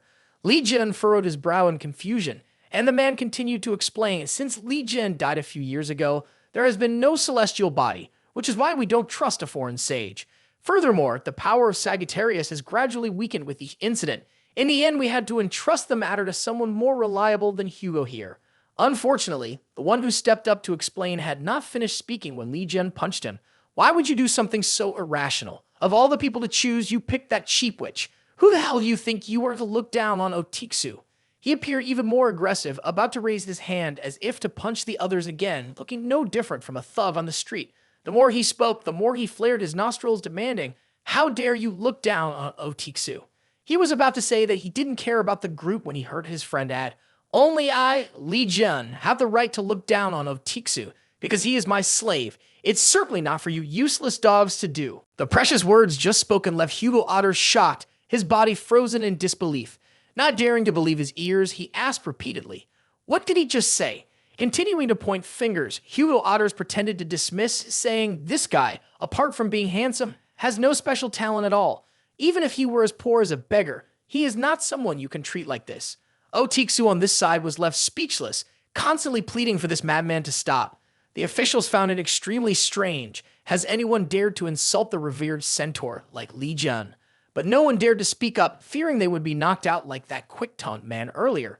Li Jian's curses became clearer and clearer, so much so that even someone as easygoing as Otixu turned pale. The more he spoke, the angrier he got. He turned to scold Otixu for being a fool, for not obtaining citizenship to enjoy such treatment. Otixu, currently like a stiff mannequin, helplessly apologized and took all the blame upon himself.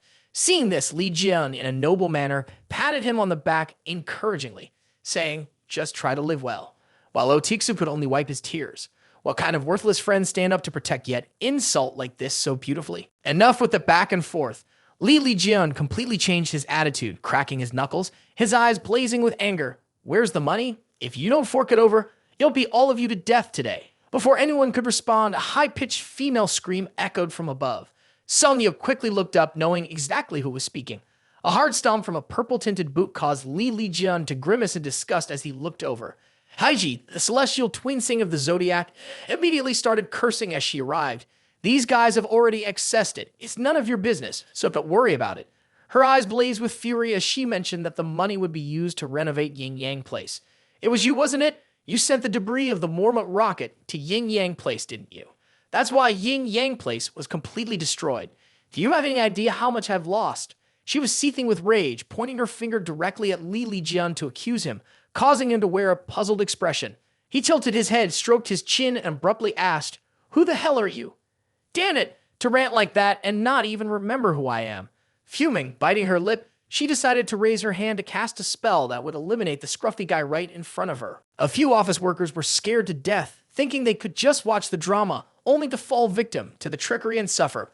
Only Sungyup was excited by the scene of the ultimate summoning technique of the celestial Gemini, summoning the spirit of the spirit queen, Larry Queen. A female fairy with braided red hair and 2 long horns appeared behind Heiji.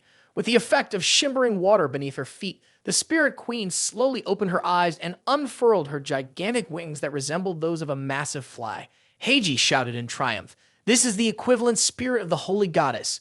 Confidently, he expected Li Lijian to be knocked out immediately. Before his sleeves had even fallen, Li Lijian had already flown straight towards Heiji. Grabbing his waist, he shouted, "Heave-ho!" Li Lijian threw Heiji aside, shot up like a rocket, and crashed through the hole in the ceiling he had just created. Heiji soared straight up into the blue sky. The sound "eh" echoed faintly as if it were coming from far away. Needless to say, Sungyup was so panicked that he ran to the hole yelling, "Oh, Castellan! Oh, Castellan!" The remaining spirit queen is separated from the Castellan and her power is reduced by half. This goblin seems to be smarter, quietly playing cards and sneaking back to its den before it's too late. But how could he fool Li Lijian? Before he could make a move and disappear, he quickly grabbed her by the head and pulled her back up. Now that he had her, it seemed easier to catch the spirit. He thought simply yanking her hair up like a bunch of scallions would do the trick. Larry Queen cried out loudly for mercy, and then with a bang, something fell so quickly that only the light beam on the ground was visible. It was none other than Heiji crashing back into the room in an unconscious state after a long flight. She had lost consciousness, causing her magical control to become unstable. The shape-shifting ability borrowed from the Piss's celestial body had also vanished. The transformation spell had disappeared, revealing an unfamiliar woman or a completely strange figure. One couldn't blame Li Lijian for not recognizing the person in front of him. Did you think you would win just because this spirit queen was here? Now you all see clearly, right? Li Lijian glanced at the council members while holding the spirit queen's hair, making her cry out in distress. The transformation into a strange maid left those people speechless, so they had been calling an insignificant one Castellan all this time. After displaying his power, John threatened, "Where's my money? Make sure you bring it out right now. Don't make me lose my temper." A while later, Li Jian and Hugo stepped out of the blue house with a load of stuff, carrying things in their hands. They asked for cash but didn't give any. Instead, they just brought a pile of documents. However, they had money to buy something delicious to eat. "Hey, don't you think something is strange? Why hasn't the witch Heiji shown up? Isn't she the one who would go crazy in the middle of the street if she feels wronged?" Jian seemed to have anticipated it and smiled proudly. The yin-yang place incident had collapsed, so it was natural for her not to appear. That mean girl was trying to hold back her frustration, but he generally knew where she was, so he would meet her soon. The next day at Sung Jae's house, the 4 of them were sitting down to eat as usual. Li Jian took a hamburger out of his bag for Sung Jae. For some reason, he pondered for a moment while holding it and then returned it to Jian. He didn't ask anything, just rummaged through his own bag for other items and asked Yua and Jimin what they wanted to eat. Yua was hesitating to choose a dish, and suddenly, upon hearing the name Li Jian, she spat the hamburger out. Just a little tease, and he had already fallen for it. A guy as old as him could be so easily tricked. Luckily today, Tak Su had been asked by him to run some errands. If he had witnessed this scene, he wouldn't care about friendship and would probably punch him. After finishing their meal, it was time to get down to business, right? The 3 of them huddled together, looking down a box that resembled a plastic case adorned with eye-catching gold patterns. In fact, it was a super hard exhibition case, the sacred artifact of Ares, holding the fairy queen Larry Queen inside. It looked just like a tiny bug. As soon as John's warning voice sounded, Larry Queen immediately knelt down, obediently saying yes like a puppy. He wasn't finished yet, brandishing the sacred book that contained everything in written form as a threat. "If you don't obey, I'll lock you up in here." Larry Queen nodded faster than a chicken pecking at grain. The first question, which was also the most important one, that toxic witch hasn't shown her face yet, has she? Is it because she can't appear? Larry Queen let out a squeak, and Jian immediately adopted a knowing expression. "Aha, I knew it." He tapped the floor. "She's locked up here, right? Sung Jae's place." The 2 siblings were surprised to see the fairy queen nodding. "Well then, that's the answer. I'll give you this chance. Tell me where she is." Seeing the fairy queen stutter and unable to speak up, Li Jian quickly added, So do you want to say it yourself, or let me say it for you? The fairy trembled uncontrollably, her face drained of all color, and pointed to a direction in the corner of the room. It was the statue of the sacred artifact gifted at Sung Jae's house. She pointed without daring to look, only wrong to Jian and only right to Haijin. Either way, death awaited. Jimin remembered that this statue had been broken last time, right? Li Jian was immensely pleased, holding the statue and laughing. I sensed something suspicious last time. He turned to Jimin and asked, that witch Haijin said she had kissed this, right? That's the tracking magic of that toxic witch. Hearing this, Jimin suddenly remembered. I did accidentally mention that. I just didn't expect that it would be some kind of magic. Saying that, Li Jian activated his 13th sense and intervened in the soul space within the statue. Indeed, the statue screamed with the witch's voice, Larry Queen, how dare you betray me like that? Yuo was quite surprised, but the most unexpected thing was that the uncle actually spoke correctly. Was that the voice of the Saint Gemini Haijin in a soul state? Inside the statue, she screamed, clutching her head in frustration, wondering how everything ended up like this. Why had she exposed herself in front of this bastard? It was all because of the collapsing demon tower that caused Joan's presence to emanate everywhere, even causing Haijin and Yin Yang Place to tremble and drop her cup. She was the first to immediately sense the familiar aura emanating from the direction of the tower, the kind that gives others goosebumps. It belonged to Li Jian. He was truly still alive. She immediately left upon realizing that Li Jian had returned. Moreover, the place she went to was the home of her best friend Sung Jae's son. Initially, Heiki thought it was good because her spies were already there. But wanting to confirm once again, she immediately used teleportation and possessed the statue of the archangel. Possessing and watching the fool Jun was amusing until he smashed the statue of the goddess to pieces on the floor. Jimin's grandson crying was when she sobbed pitifully. At that moment, she realized that possessing a destroyed object would trap her soul, preventing Haijin's spirit from escaping. Thus, she was trapped inside the statue unbeknownst to anyone when Jimin came to repair it. Due to the intense devotion to the Saint Gemini, she was overjoyed. At that moment, just a little cheap recovery magic could restore the statue to its original state, but all hopes were dashed when that Jimin held a bottle of glue, nothing more, nothing less. Each drop of glue that fell carried away Haijin's faint hopes, vanishing into thin air. She cried out loud, but Jimin was completely unaware. This guy was making everything worse. So from that day on, Haijin has been trapped in the statue until today. Seeing Li Jian smugly, she thought about the bullying rumors and felt even more indignant. Haijin shouted loudly to signal Larry Queen to quickly escape from the exhibition box. But instead of obeying the command, the cowardly queen helplessly said, I don't want to, can't, and won't do it, because even if I manage to escape, Li Jian will just catch me again, so please don't make me do useless tasks anymore. Unexpectedly, that small, short one was so understanding, completely the opposite of him. Haijin's spirit was furious, wishing desperately to fly over and tear the traitor's clothes. But then her gaze stopped on Sung Jae. She ordered as the celestial body of the twin saints, forcing Sung Jae to attack Li Jian immediately. Why should I do that? His expression puzzled Haijin. It was simple. It was because he had not seen the miniature museum that Li Jian had created. She couldn't understand why he completely didn't want to fight his uncle, who was also his huge idol. But you are the saint of the celestial body of the twins. Fighting Li Jian is natural. Sung Jae protested, but he didn't consider it right, so he just kept scratching his hair like that. Heiji was about to rush in to do some persuasion, but unexpectedly Sung Jae said, then I can leave the song to celestial body, right? Heiji paused for about 5 seconds, suspended in the room, and asked, I am indeed a disciple of the song to celestial body, but Uncle Li Jian is a hero in my eyes. If the people of the song to celestial body are the reason for the enmity between us, then I will leave the group now. Sung Jae decisively took the badge from his pocket and returned it to Heiji right before her astonished eyes. At the same time, the badge fell to the ground. The entire building shook violently as if there was an earthquake. Haijin screamed, this is the punishment from the guardian god of the song too, because the disciple is turning towards the Ophiuchus constellation, so the traitor will face the fury and receive punishment. Immediately, Sung Jae was struck down by the power of the guardian god. His eye sockets, nose, and mouth were all bleeding as he collapsed on the floor. Needless to say, Yuba and Jimin were in a panic upon seeing their brother unconscious and hitting his head on the floor. Yuba was frightened, and Haijin anxiously shouted, Quick, pray to the guardian god, you have made a mistake. You are a candidate for the successor among the divine beings, so you will be forgiven by the god.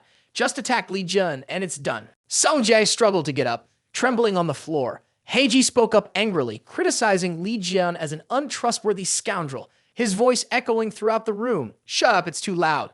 Sung Jae let out a roar, remembering the time Sung Yeov asked him to leave Jimin and the others behind to run away. Then that guy Yang Wei failed to deal with the spider and demanded to tear down the entire supermarket. No one cared whenever trouble arose, they abandoned others. Only Li Jian truly cared for others, always ready to put himself in danger to save people, even risking his own life. So the only hero in Sung Jae's eyes is Li Jian.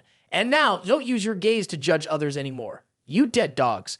Sung Jae roared furiously, his whole body radiating blue energy. Ignoring the black blood pouring from his eye sockets, nose, and mouth, his words summoned the Gemini celestial body amidst the hazy purple space. She would punish the Holy One, Sung Jae, at the highest level, and incidentally send Li Jian off as well, the cause of this uprising. But she seemed to have forgotten who was here. Li Jian whispered, severing the abyss, and from the sky, sharp cuts followed his hand as he struck at the guardian spirit of Gemini. This time he wasn't smiling anymore, leaving a sense of dread in the eyes of the Gemini protector. At the same time, at Yin Yang Place, the Gemini apostles were struggling to control the destruction caused by fallen Mora rocket debris.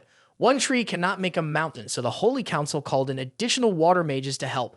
But strangely, suddenly the power in the man's hands vanished. On the other side, the others were the same.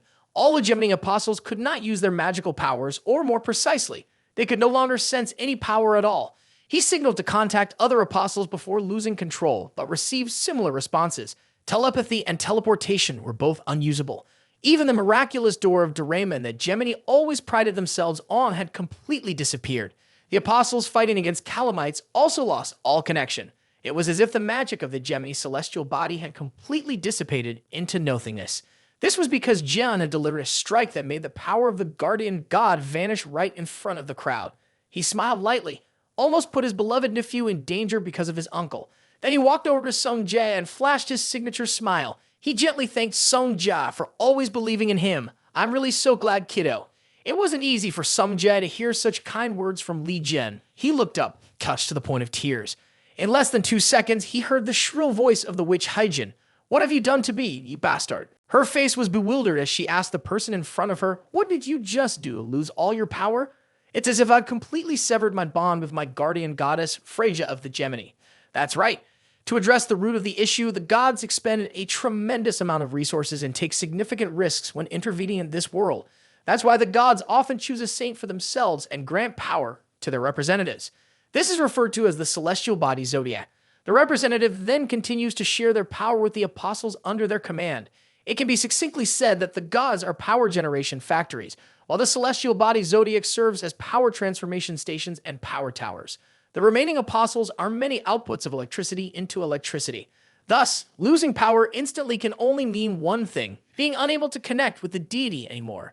He slammed his hand against the ground, causing Haijin to startle before sneering, feels no different from an ordinary person because you don't have any power left, do you? He confidently introduced to her that severing the abyss which breaks connections is the favorite trick of that fallen Cancer.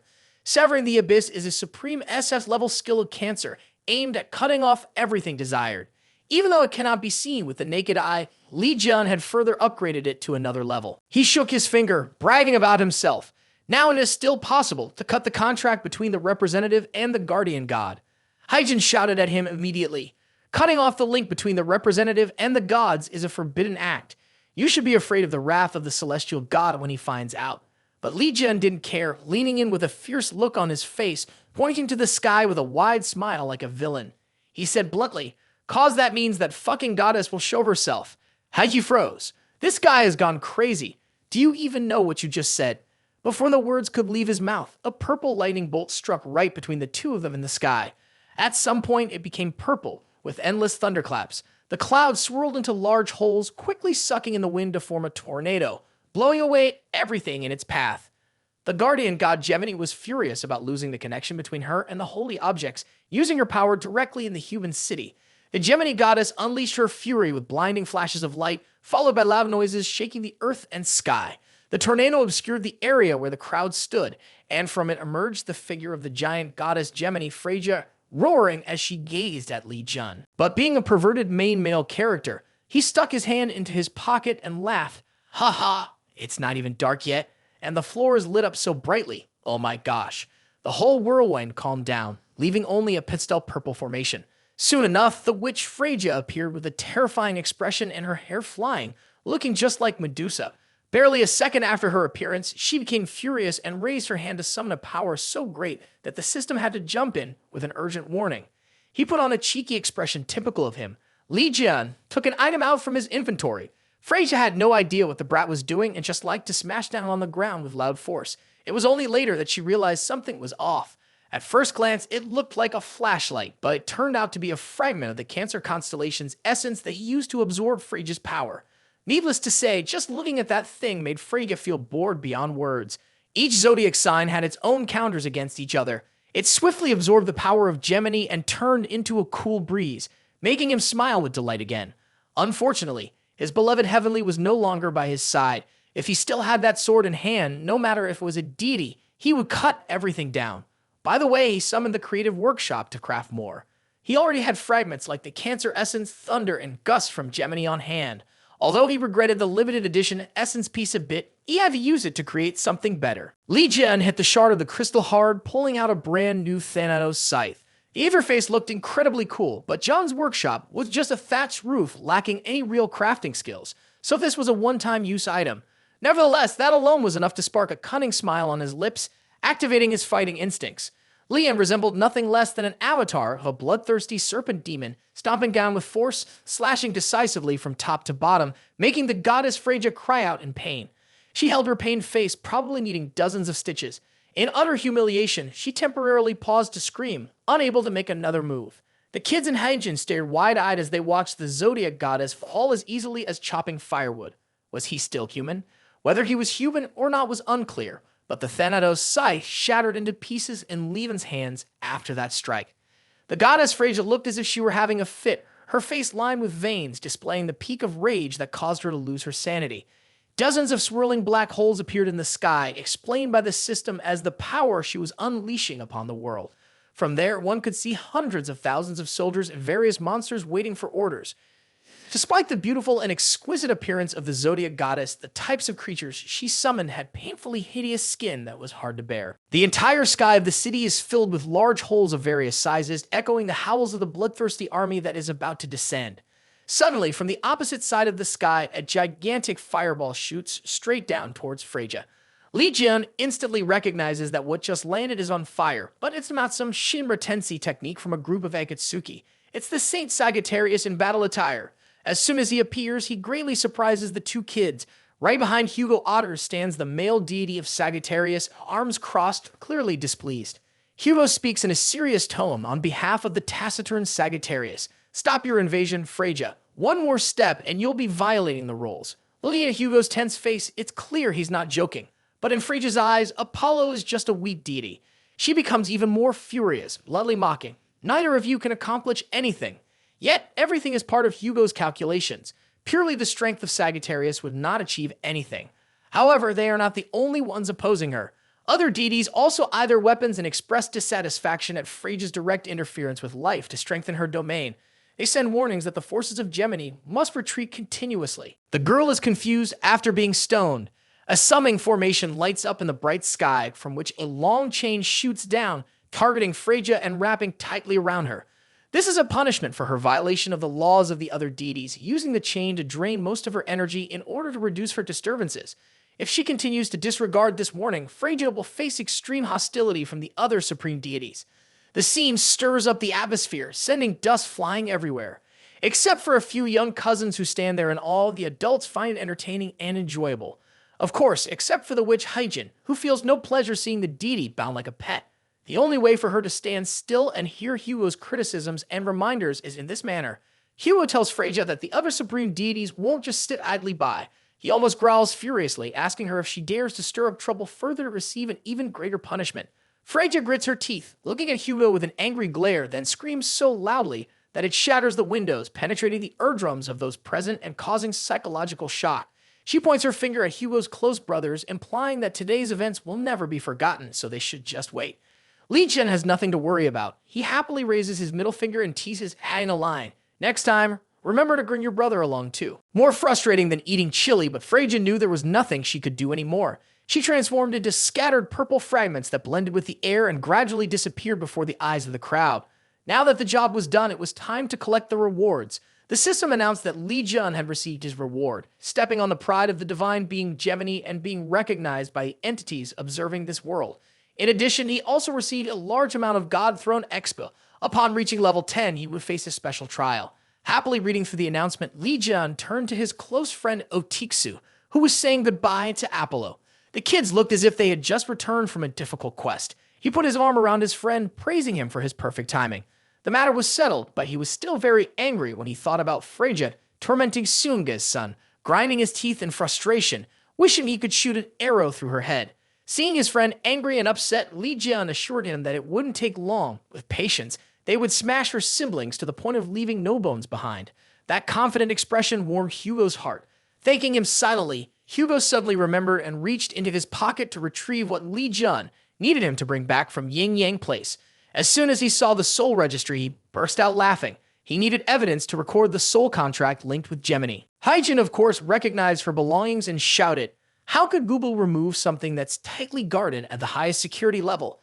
That's just theory, because the skills of infiltration and concealment are basic abilities for an archer like Hugo, not to mention the Gemini badge that Li Jian gave." Li Jian ignored the two people arguing on the other side and turned to open the soul registry to check the list of connected souls for powerful beings like the one-eyed mad warrior, Berserk, or the giant king, Jotun.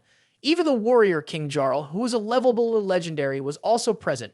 Without any hesitation, all three had already surrendered to the Alpheus celestial body, allowing Jian to recruit them as members of his clan or prisoners. Furthermore, there was a commanding soul being sealed at the bottom of the deep yin-yang sea, also indicating its surrender. This sealed soul was very likely to reach a mythical level, which is why it was imprisoned like that. While he could pocket many interesting subjugated beings, asking Jian to accept them immediately was out of the question. He countered, "If you want to join my side, then prove your sincerity." The capitalized letters on the soul registry lit up and began to swirl up into the sky above his head. A spiral like a blender, and from there appeared a girl upside down falling to the ground, and just a glance at Li Jian left him shocked to the core. The one who was most surprised, however, was Hyjin, because even with her glasses, she could see that it was indeed her own body, offered as a gift to him by the surrendered souls. Jian grinned like he was having a fit. "Ha ha, that's so funny." He didn't expect them to be so amusing, so he accepted all the souls connected to Gemini, quickly yielding before Ophiuchus. The system notified that Li Jian had to name them, but his nature was inherently lazy. Therefore, he just randomly called his subordinates 1, 2, 3, and so on. Hyjin's soul shouted from behind, ready to curse at Li Jian, but he immediately grabbed her by the throat, reminding her, "The great deity Gemini has given up and fled for his life, and you are now completely alone. If you know what's good for you, answer me this. Are you the one who stabbed me in the back in the demon tower?" Hyjin was at a loss for words, showing no signs of confessing, only provoking Li Jian's immense anger. He lightly used magic from his fingertips to press gently on her forehead, enough to torture her painfully. "Hey you, I'm touching you with a fragment of the scythe just now. If you don't start confessing, you'll get to experience what it feels like to have your soul torn into pieces." Hyjin was in pain, tears streaming down her face, but Li Jian didn't stop. The magic from him was so strong that the kids dared not come near. The light emanating from him was enough to make even Larry Queen and Hugo cautiously keep their distance. Unable to endure any longer, Hyjin threw his head back and shouted, "It's the Virgin," and added a trustworthy line with a scream, "Because the Virgo is under divine punishment." As soon as he received the answer, Li Jian's eyes widened. A burst of magic from Hyjin's head shattered. In the end, Li Jian spared her, but the pain prevented her mouth from uttering another word. He smirked. "You shouldn't have spoken up sooner to avoid suffering such unbearable pain." Then, to reward the very useful information, he would return her body. Thinking it was an easy deal, she felt as if she had been reborn, but something felt off. Why was her body standing up on its own? Larry Queen in Hyjin's body was howling with joy, wildly unable to choose a way to release herself. Letting her soul go like this was quite fine. Her mouth kept apologizing for inadvertently giving her body to Larry Queen, but Li Jian was clearly laughing heartily. He comfortably accepted the tight embrace from Larry Queen in Hyjin's body, living leisurely as the villain right before the wide-eyed original owner. The next day at Some Jay's house, Yang Wei and Larry Queen were arguing about the places that needed fixing in the pile of S-Class soul contracts exclusively created by the Virgin Holy Association. It seems that since Larry Queen was brought back in this form, he has become a valuable assistant to Li Jian, hasn't he? She looks very enthusiastic while working and even asked him for a list of souls, so she'd make them all stronger, perhaps even reaching S at level. But in contrast to this, in that exhibit box is the statue containing the soul of that Haijin, who is crying and begging to be released.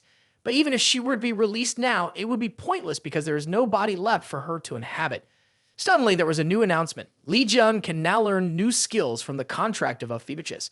While pondering how to use this skill, the newly acquired deities were bustling around him, flattering him like a bunch of clowns.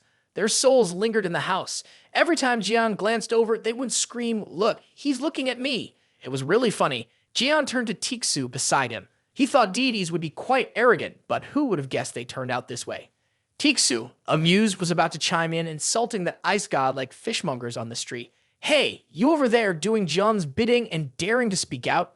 Dan, who are you calling a servant?" Tixu froze in place. He waited for his friend to speak up, but unexpectedly, that rascal pointed at Tak Su and corrected himself, saying he was his #1 slave, not a servant. Among the 3 deities of the ice, the 3 divine beings pointed at the Tobal Skull and the slave Otixu, who dared to stand in front of the master after spilling the beans. Jian asked why the 3 of them suddenly abandoned their zodiac celestial body to ally with him. They lowered their heads, feeling ashamed, and said in unison, "We can't stand the beautiful but violent Phrygia. We can't take it anymore," and they spoke casually like that. Jian believed it, and in just 2 seconds, they all stated the real reason. They felt a great sense of satisfaction watching the zodiac celestial body being beaten up by Li Jian. A rich land attracts birds. Whoever is stronger will chase away these 3 deities. It's not just us gods, master, other gods, and the army commander have also decided to surrender. It's just a pity. They are detained under the holy temple, so they are not here. Currently, humanity has lost more than half of the Earth's territory to unclassified calamities. Although at a glance, the zodiac celestial bodies are maintaining a balance with them. In reality, they don't even dare to reclaim the territories taken by those calamities. They gathered together, trying to withstand the invasion and defend the remaining part of humanity. The holy site holding the other gods at the bottom of Yin Yang Place is located near the Pacific Ocean, quite close to the area of the unknown calamites. Such danger required him to personally go and assess the situation. The voices of the 3 men interrupted his thoughts. When he turned back, they were kneeling, pledging to dedicate their lives to Li Jian. Okay, this trio seems reliable. Li Jian smiled, giving the nickname the 3 Divine Ones to them. "Get ready, there's something I need you to do." Seeing the impressive display of divine authority, Sung Jack couldn't help but admire his cool uncle. Just as he was about to agree with his younger brother, Yua suddenly lowered her head and gave a mischievous smile, saying something shocking. "When you proposed to uncle." The seemingly innocent comment pierced the ear of the uncle, the biological father, and the trio of divine beings, leaving them in stunned silence while Hugo Otters remained bowed down. But John knew he had become invisible. The frosty gaze from his friend bore down on his back, demanding an answer. Is what Yua said true? Jian bit his lower lip, trembling under his friend's intense gaze as he repeated, "Proposal is a proposal or a proposal." So Hugo was going to become Li Jian's brother-in-law. The golden hair, appearing fearful of a home disaster, asked, "What about adding a congratulatory message for a happy family?" The mouth that eats fish sauce and salt consumes a large chunk of fire that is burning fiercely. The gossipy guy clings to his own visage, shouting loudly, and then quickly dodging out of sight, putting on a comical face. Jian, being coy, advises his friend, "Quick, lower your bow." The friend snarls with an expression full of indignation and fiery eyes. "I haven't even heard that girl say a loving word on Father's Day yet, you dog." Hugo Otters has lost control, shooting arrows everywhere, hitting anyone in his path. To hell with you all. He jumps and dodges, shouting to reassure his friend, but that mouth spits out an apology. "You're going to die here today, buddy." After finishing his sentence, Hugo Otters used the stealth technique to hide himself, aiming for his friend, intending to strike him down with a fatal blow. Leon realizes he is serious and not just joking around, his eyes wide open with intensity. Jian also has to use his skills to sense the magical energy of the celestial Sagittarius. He swings his arms to the left and right while his eyes are tightly shut. Jian managed to catch a few of his own arrows and rushed forward. In his subconscious, he could still see a few bright spots flashing continuously. Hugo Otters also leaps to the direction his friend dodged to find a weak point to shoot arrows at hundreds of fiery arrows rushing toward Jian as the center. But he remains unfazed, using his bare hands to catch all those arrows and shatter them into 100 pieces. He started to get angry. Seriously, it's a bow and arrow, not flies. Why are they swarming like that? Little did he know that this comment insulted the celestial body Sagittarius, emitting a roaring flame of rage above him. Hugo Otters used the sun god ring, the sun god's bondage, creating a large circle of fire. The wind fueled the fire, causing John's clothes to flap wildly, exposing his belly. He murmured, This guy is getting more and more unreasonable. Apollo chimed in, whispering, Tixu, are you sure you want to use that technique right in the house? You already lent all your savings to Sung Jae. Money now is just a drop in the ocean. Tixu drew his bow tightly and shouted. Despite this arrogant image, Leon understood very well that the kid Sung Jae was just like someone who wouldn't hesitate to burn the house down. Truly, the apple doesn't fall far from the tree. The two children below screamed to stop their father. Tixu thought that Yoa was worried about him, but little did he know they were yelling in unison. Dad can't defeat Uncle Lee Jun. The image of a strong father, worthy of his children's love, shattered in an instant. Tixu let himself drop freely, not even caring about the clanking of his chains. Taking advantage of his friend's frozen state, Li Jian delivered a kick that knocked him out cold. Tixu woke up with a huge bump on his head. Before he could find Li Jian to settle the score, he was startled by his voice. Awake, are you? How can you believe the words of children at your age? Look at my face. Do I look like someone who would marry the daughter of my friend? Taking the perspective of a single man, let me explain to the father of two. The kids rarely show emotions toward their dad because they are just too shy. They care about you a lot. They are even out buying a gift for you. Just as he finished saying that, the two kids brought over coffee and the rosa cake he liked the most. That was enough to make Tixu emotional to the point of sniffling like a child, almost rushing to hug Sung Jia and exclaiming, my beloved children. But the son zoomed off to his uncle, bragging about his achievements with Li Jun. This kid obeyed Uncle Lion in everything and even dared to send fighting clips to reporters as per his uncle's instructions. The father-child affection faded before it even started. Tak-Su felt dejected, watching his son cheer with joy as he received a head from his idol, even giving his exact portion of cake to Rio. Suddenly, he looked up and noticed that his cake was missing something, with his friend asking why the cake had so much cream. Tak-Su immediately realized his cake was gone. The delicious cream on top was missing. He tried to salvage the situation by pointing and asking, where's that ice cream, daughter? Unexpectedly, Yoa beamed a smile like the morning sun and replied, Dad, I gave it all to Uncle Jian to eat. Tixu shouted loudly, tears streaming as he rushed to reclaim his portion from that Li Jun. But at that speed, how could he possibly stop him? Tixu continued to rage. Poor house, it could never find peace. If this continued, the whole family would end up on the street because there would be no money left to repair the house. Yang Wei had his face bruised and sat obediently in a corner while Larry Queen stitched him up. He only dared to mumble about that Hugo, too afraid to complain like before, fearing another punch would send him to the happy lands. While watching his big-headed father act like a child quarreling over strawberries, her phone buzzed with a new message. It was not the news she had hoped for. On the screen, an old picture of Li Jian appeared with a message that the Gemini Saints were urgently summoned due to a level red calamity lurking at the heavenly bridge over the skies of Haiyan Beach, near the capital Manila of the Philippines.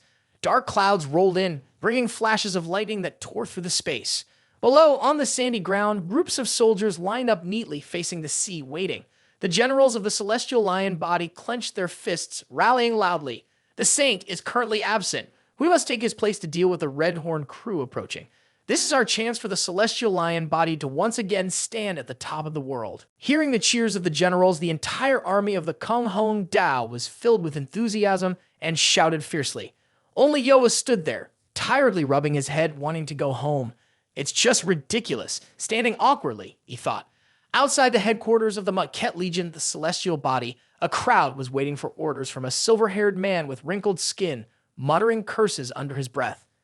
He was fiddling with an unclear object that was radiating an alluring blue hue. With a smirk, he smiled, only I understand why you're mumbling.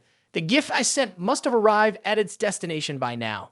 Despite the world facing fierce beasts, Li Jian was using Tixu's ultra-cute bear-shaped apron to focus on crafting new weapons. Even though it had been several times a failure, the interior was still suitable for Jen to use, but Saint and Ma's house looked no different from an abandoned building with a sign saying under repair. Outside, the charred roof had completely blown away. Tixu was diligently repairing like a craftsman, cheerfully welcoming the newcomer, Yun Yurin, the secretary of the NN Celestial Body, pulling a suitcase in one hand and holding a cardboard box in the other. After a long time of not seeing each other, she immediately asked, what happened to your house? Tak-Su's face showed he didn't want to explain. Let's just go inside first. The TV screen was showing news about the level red calamities of 1,000 arms. Hearing that his daughter, Yoa, was on a mission there, Tak-Su quickly explained that a father like him had to keep an eye on things. Suddenly noticing the box in Yun Yurin's hand, Tak-Su wondered what was inside. I just landed and saw it at the doorstep, so I brought it in. The box made a loud scratching noise. Both of them jumped when they realized Li Jian was nearby and immediately dropped it. Inside the room, Li Jian was breaking something else again. Due to the low level of the crafting tools, the materials had been ruined. Looking at the shattered sword on the crafting table, he muttered a curse. That makes it another failure. He knew he needed higher level equipment if he wanted to craft items of a desired rank, but the highest level tool he had on hand was just a makeshift hammer artifact. Thinking about his genuine quality hammer, Jian felt a deep sense of regret. It had been 20 years since he last felt its presence. He had to consider it lost. Lime and Heudat had higher ranks, but they alone were not enough for him to craft a medium-tier relic or higher. Leland couldn't give up, as he had to be prepared before facing the Virgo celestial body. Suddenly, the status window informed him that another zodiac celestial body's presence was nearby, besides his own and Tixu. A quick glance outside the door made him decide he had to go see what was happening. Inside the box was a loud, formal voice asking, "Is this the house of Sagittarius celestial body Hugo Otters? It's been a while, hasn't it? I am Sergeyevich." Looking unpleasantly at the statue of Taksu, he showed no signs of being pleased to see it. As Jian stepped out, he heard his friend say that and hefted the hammer artifact onto his shoulder to look cool. He thought some brave soul was daring to hide in this sacred place, but it turned out to be the esteemed goat number 35. As soon as he saw the young man, the statue shouted, "Hello, Jian," looking strong there. Ignoring Yurin's surprise, he reintroduced himself as Sergeyevich Vladimir Ivan St. Capricorn. When introduced with such a full name, Jian came out repeating Sebastian, causing the statue to scream. "My name is Sergeyevich Celestial Body Capricorn." In addition to his strengths, Sergeyevich was also a special artifact creator similar to Leon. After he vanished to the Demon Tower 20 years ago, all the supreme weapons in this world were created by him, from gloves, helmets, and belts to offensive and defensive weapons, as well as potions, all bearing the mark of Sergeyevich's influence. He was about to explain the reason for visiting Sagittarius' house and talking to Jian was because there was something he needed to apologize for, but before he could finish, he reached out to grab the head of the statue and tossed it up into his hands as Sergeyevich tried to save face, hoping to join forces. Jian swung and shattered the statue with enthusiasm no different from a toy. "Oh, come on, didn't you wait to hear what he had to say?" No, his face looked more credible to persuade his friend. "That old pervert can't say anything other than nonsense. Besides, what kind of collaboration can we have with a goat who never provided me with any materials?" The information from the goat was cut off right when the statue shattered into pieces. Meanwhile, Sergeyevich just sat in the room chuckling to himself as if this tent had no light to shine on him, until a subordinate finally came in to report, "It's time." Sergeyevich lifted the curtain and stepped outside. The scene of Calamites' Thousand Arms 25 appeared again. How could it not include that old goat's face? Greetings, dear audience. I am currently in Manila, Philippines, which is also the site where the Calamites' Thousand Arms Red level will launch an attack. Once a type of Calamites that the hero Li Jian wiped out 20 years ago, another one of its kind will appear on the shores of Manila, Philippines. There are many powerful conference leaders gathered here to deal with the Calamites. Highlighted alongside Celestial Lion is Vice Celestial Master Tri-Yua and President Oliver. To enhance their strength, the Council of the Use of Magic from Pisces has fully assembled. Next are the Masters responsible for defense at the Taurus Celestial Body frontline. Behind them are the Priestesses from Aquarius, specializing in handling the melting powers. Even the Capricorn Celestial Body, responsible for crafting and enhancing the necessary weapons for the battle, has joined the fray. Furthermore, the Capricorn Zodiac Celestial Body has taken direct command. The cameraman zooms in on Sergeyevich, making Jian visibly upset. The demon race is appearing as if it's real. He suddenly raised his hand high. The wind brought with it a green glowing hammer adorned with the symbol of the Ophiuchus Celestial Body. Surprisingly, the reporter claimed it was the sacred artifact of the Capricorn Zodiac Celestial Body. The achievement imbuing hammer. Even Tixu asked, "Hey, that seems to be yours, Jian." How could he not know? Jian growled, his tiny eyes staring intently, clearly confused. He continued to watch the scene of the Capricorn Saint enhancing the forces with his sacred hammer just before the battle began. Jian roared, "Damn it, you all are being unreasonable. That is mine." Pointing directly at Sergeyevich on the screen, who was holding up his precious hammer while receiving cheers from the crowd, Jian continued to curse this damned goat. He must be dealt with before making a salad out of Virgo. Wearing the full apron, he rushed off quickly to find it. "I've tolerated you for a long time now." However, the sound of the reporter successfully kept him in place as the camera zoomed in on something rising from the ocean floor, slowly pushing the seawater up. At this moment, the sky began to darken with storms. The water that had just receded left behind a monster that looked like an octopus but was truly grotesque with many eyes and tentacles. Its body was astonishingly large. Each movement could send the seawater rippling violently. The reporter shouted, "It's the calamites' 1,000 arms! It's the calamites' 1,000 arms, everyone!" Those who weren't fighting cheered as if they had struck gold. Everyone present felt a mix of fear and astonishment. Below the giant tentacle raised high above the water were countless sharp little legs. This half octopus, half monster was on a red level, powerful enough to disturb an entire area. Just as they were about to dive in and fight swiftly, their vision collided with something tightly wrapped by a tentacle. That thing was screaming loudly while its whole body was tense, pointing at that person with bewilderment, unable to believe it. Stephen Maker, the saint of the Leo zodiac, was straining his muscles, trying to pull Big Bone out of the tight grip of the calamites' 1,000 arms. The scene of the tug of war in the eyes of the soldiers was Stephen bravely using Big Bones to fight against the calamites. It would be a huge regret if $1 billion spent on Big Bones was lost because of this monster, my lord. Only the members of the celestial body of the lion were in utter chaos. They were surprised that their saint was still going crazy over that massive bone. Sergevich had approached Oliver from behind at some point, startling him and causing him to stop calling the master of the spirit. The old goat's face clearly showed no goodwill. He provocatively said, "Did you see the master of the spirit and the calamites at the same time, so you're confused? Or should I leave the main force for you?" But Oliver was well aware of his intentions and his desire for command over the lion. He regained his composure, ready to issue orders immediately, not allowing this old goat to steal a credit. First, he ordered all the disciples of the celestial body of the lion to take the stamina-enhancing potion provided by the celestial body of the market. Next, he commanded the celestial body of the twins to use spellcasting on the sea so that the disciples could fight as comfortably as on land. The celestial body of Libra was assigned the task of boosting stamina, mobility, and defense. Finally, the celestial body of Taurus was tasked with establishing a defensive line in case of emergencies and to deal with the calamites on shore. After assigning the missions to the legions, the president of the celestial body of the lion, Oliver, jumped down to fight as well. The celestial body lion legion seemed to be invigorated by adrenaline, becoming wildly crazy, just like lions in the deep jungle. Oliver roared, commanding them to launch the assault immediately. Following him were hundreds of the celestial lion warriors charging towards the 1,000 arms monster. They glided over the water like waves. Oliver ordered them to use the beast transformation skill right away. Golden light flashed, enveloping the entire lion army, transforming your skin into dark-colored beasts with thick fur and sharp claws. As the vanguard finished, Johann shouted, signaling the second wave to advance. All the Aquarius disciples quietly unleashed their magical power, causing it to rise and gather in the sky, forming a massive magical entity in the shape of a lion with 5 four-pointed stars on its forehead, looking majestic. The white beast Nightwalk pounced like a real beast towards the calamites' 1,000 arms. It opened its wide mouth full of fangs and bit hard into the monster. The two seemed to be locked in a standoff, unable to move. Oliver roared as he sensed the moment had come, and all the disciples of the celestial lion charged forward in the forms of various wild beasts, unleashing their magical power and wielding weapons fiercely, wanting to eliminate the octopus immediately. Although they cannot be the same size in terms of quantity and aggression, they are definitely more formidable. The beastmen jumped up, clinging to every part from head to tentacle, stabbing and causing the calamites to writhe in pain. Stephen held tightly onto Big Bones, shaken to the point of feeling dizzy, and shouted, "Why can't these idiots just stay still until it releases Big Bones for me?"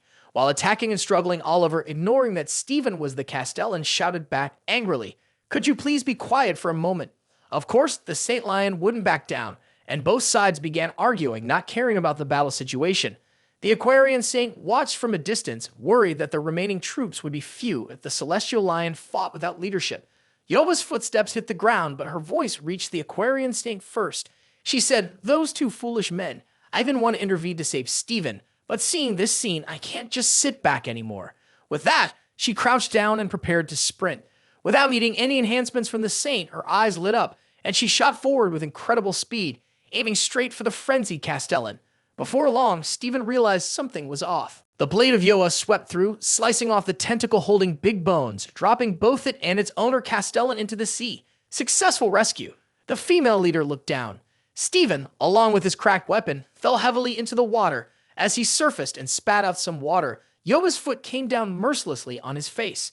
The soldiers stared in shock. The 100-strong troops supporting each other in battle was hardly enough to scratch the surface, while the deputy commander Yoha leaped just one step to the sea and severed the tentacle of the calamites' 1,000 arms.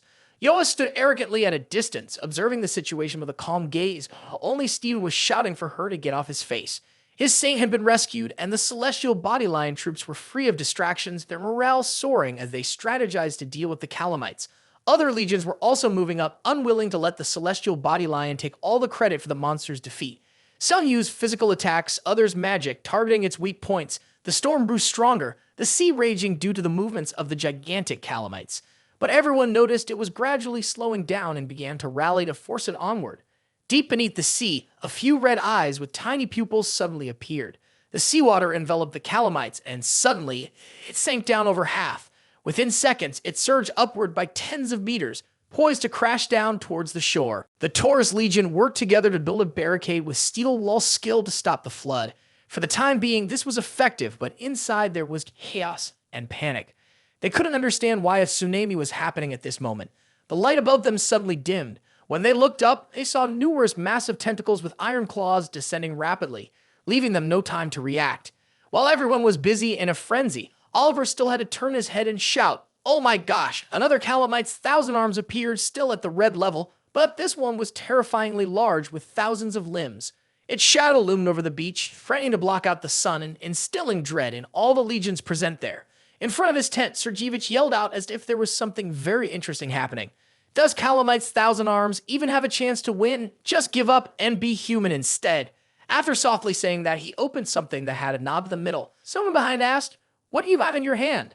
Sergevich reflexively replied, "It's the detonator for the Mora missile placed near the coast." Wait, who dared ask such a silly question? Sergevich turned around abruptly and asked, "Who is it?" A knife suddenly flew in from somewhere, stabbing into Sergevich's hand, causing the detonator to shatter. Before Mister could understand what was happening, Lime rushed forward, mumbling with his mouth full, as if he was eating something very delicious. Behind the heavenly peach was a swirl of purple and pink. It was unclear what it was, but Lee John's disdainful voice could be heard. Kudos to Sebastian, really impressive. Don't you think it's too much that while the disciples out at sea struggled to take down calamites, you're planning to blow everything up with a bomb? On the other side of the time portal was Hugo's home. Li Jian appeared alone, wearing a hat and carrying a sword, looking like a rogue come to collect a debt. Sergevich repented, stabbed the tip of the sword into the ground, bared his teeth at Sergevich, and said, "This will be supplementary lessons after 20 years of teaching the right way to make octopus sashimi." The sea was churning with waves and whirlwinds. At this moment, Yoa was fighting hard against the calamites to lighten the burden on the legions, having just faced the calamites' 1,000 arms. Most of them were already exhausted. So she felt it best to deal with the smaller monsters later. The most important thing was to handle the strongest one first. Thinking that, Yoa activated the Godspeed Lotus Thread skill, propelling herself straight towards the monster. In her mind, she recalled the hundreds of times she had watched the video of Li Jian's past performance against the calamites' 1,000 arms. That year, too many people envied Li Jian's strength, standing idly by as he charged into the monster alone. Thanks to this, Yoa has some knowledge about attacking the monster.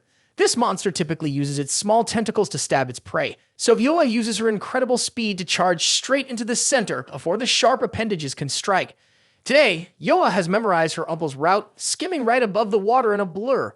She successfully avoids all the stabbing attacks from the tentacles. The techniques of Li Jian from years ago are deeply etched in the young girl's mind. Her uncle decisively leaps up, cutting through all the tentacles in one clean strike. Thus, Yoa swings her spear in a circular motion, fast enough that it emits a red light, channeling her energy to launch the weapon toward the 1,000-armed monster. Using the Lotus Fire Pearl technique to compensate for her uncle's superior speed, she succeeds. The tentacles of the calamites are sliced into hundreds of pieces, falling with a thud onto the ocean's surface. Yoa lands on a large tentacle closer to the creature's body to avoid the debris falling down. She wants to approach the calamite's body, so she steps down sharply right into the view of the monster, which is staring back with wide eyes, maintaining maximum focus. Yoa gathers all the strength she can muster into the spear while still midair. With full confidence, she executes the same stance and technique as her scar-faced uncle from years ago. The spear shoots forward, carrying all the power of the young girl, radiating light like a small sun above the calamites. However, Yoa immediately spotted a small tentacle moving faster that easily wrapped around the spear before it even had a chance to touch the monster's skin. The monster tightened its grip on the weapon it had just caught. Its eyes blazed with fury as it swung the large tentacle down at the human girl who was about to assassinate it. Yoa couldn't escape in time, but Steven's muscular arm quickly wrapped around her neck, pulling her back instantly. Steven hurled himself up, using his back to shield the young girl from the blow, causing both of them to grit their teeth in pain as they were hurled several meters away. Yova's vision grew increasingly blurry. making it hard for her to resist. As she watched the two of them getting tossed aside, the soldiers were half swimming, half struggling against the tentacles, shouting in chaos. Stake and the deputy commander were also thrown around like that. Oliver had to struggle to hold his ground. Yova's gaze gradually fell into a vulnerable state. A few small calamites could easily trap them. She was wondering if her Uncle Jun were here. Would he wield the great sword and activate the flight mode? In her haze, she thought so, but when she saw a figure resembling her uncle leaping up, Yoa shouted out loud, "Huh? Is that you, Uncle? Is it really you?" With so many eyes, the calamites had no trouble spotting Li Jun rushing towards them. It pushed a small calamite out of its path to block him. Unexpectedly, Li Jun didn't hesitate. With a joyful swing of his sword, he sliced smoothly through the head of the little octopus. After hitting its head, he smiled mischievously and executed the move Mountain Pierce. In less than a moment's hesitation, his arm thrust the sword through the head of the calamites, creating a huge gaping hole. It spiraled through the surface of the water, racing towards the shore under the horrified gaze of both the monster and humans. His power was truly overwhelming. The hissing smoke that rose was just a minor effect of the sword lodged in the beach, accompanied by the crackling sound that still echoed on. Li Jun had just landed on a tentacle belonging to the monster he had just killed. He looked around and asked, "Hey, why are you here?" Seeing only the octopus, Li Jun continued, "Come on, you all are making such a fuss, so I came to demonstrate just once." His arrogant demeanor caused the soldiers to point and retort. Here, 100 people are more than capable of handling that calamite's 1,000 arms. Don't get cocky. His rudeness was silenced as a tentacle wrapped around him and lifted him up. He turned back and realized that besides the calamite's 100,000 arms lifting him, there was something red and familiar among the tentacles. Recognizing the unique spear of his family's lineage, both he and the spear had been hastily shoved into the jagged maw of the calamites. Yoa screamed, "Oh my god, Uncle!" At the same time, the soldiers no longer dared to insult Li Jun. They could only watch as the only one capable of catching the monster was caught by it. That's it. There's nothing more to be done. Calamite's 100,000 arms thought this time it would digest the packet of human meat snacks, but unexpectedly, from its stomach, it emitted a familiar blue energy, catching it completely off guard. The blue light flashed like lightning, which was the skill Lotus Disaster, striking straight into the head of the monster. It let out a scream like a pig being slaughtered.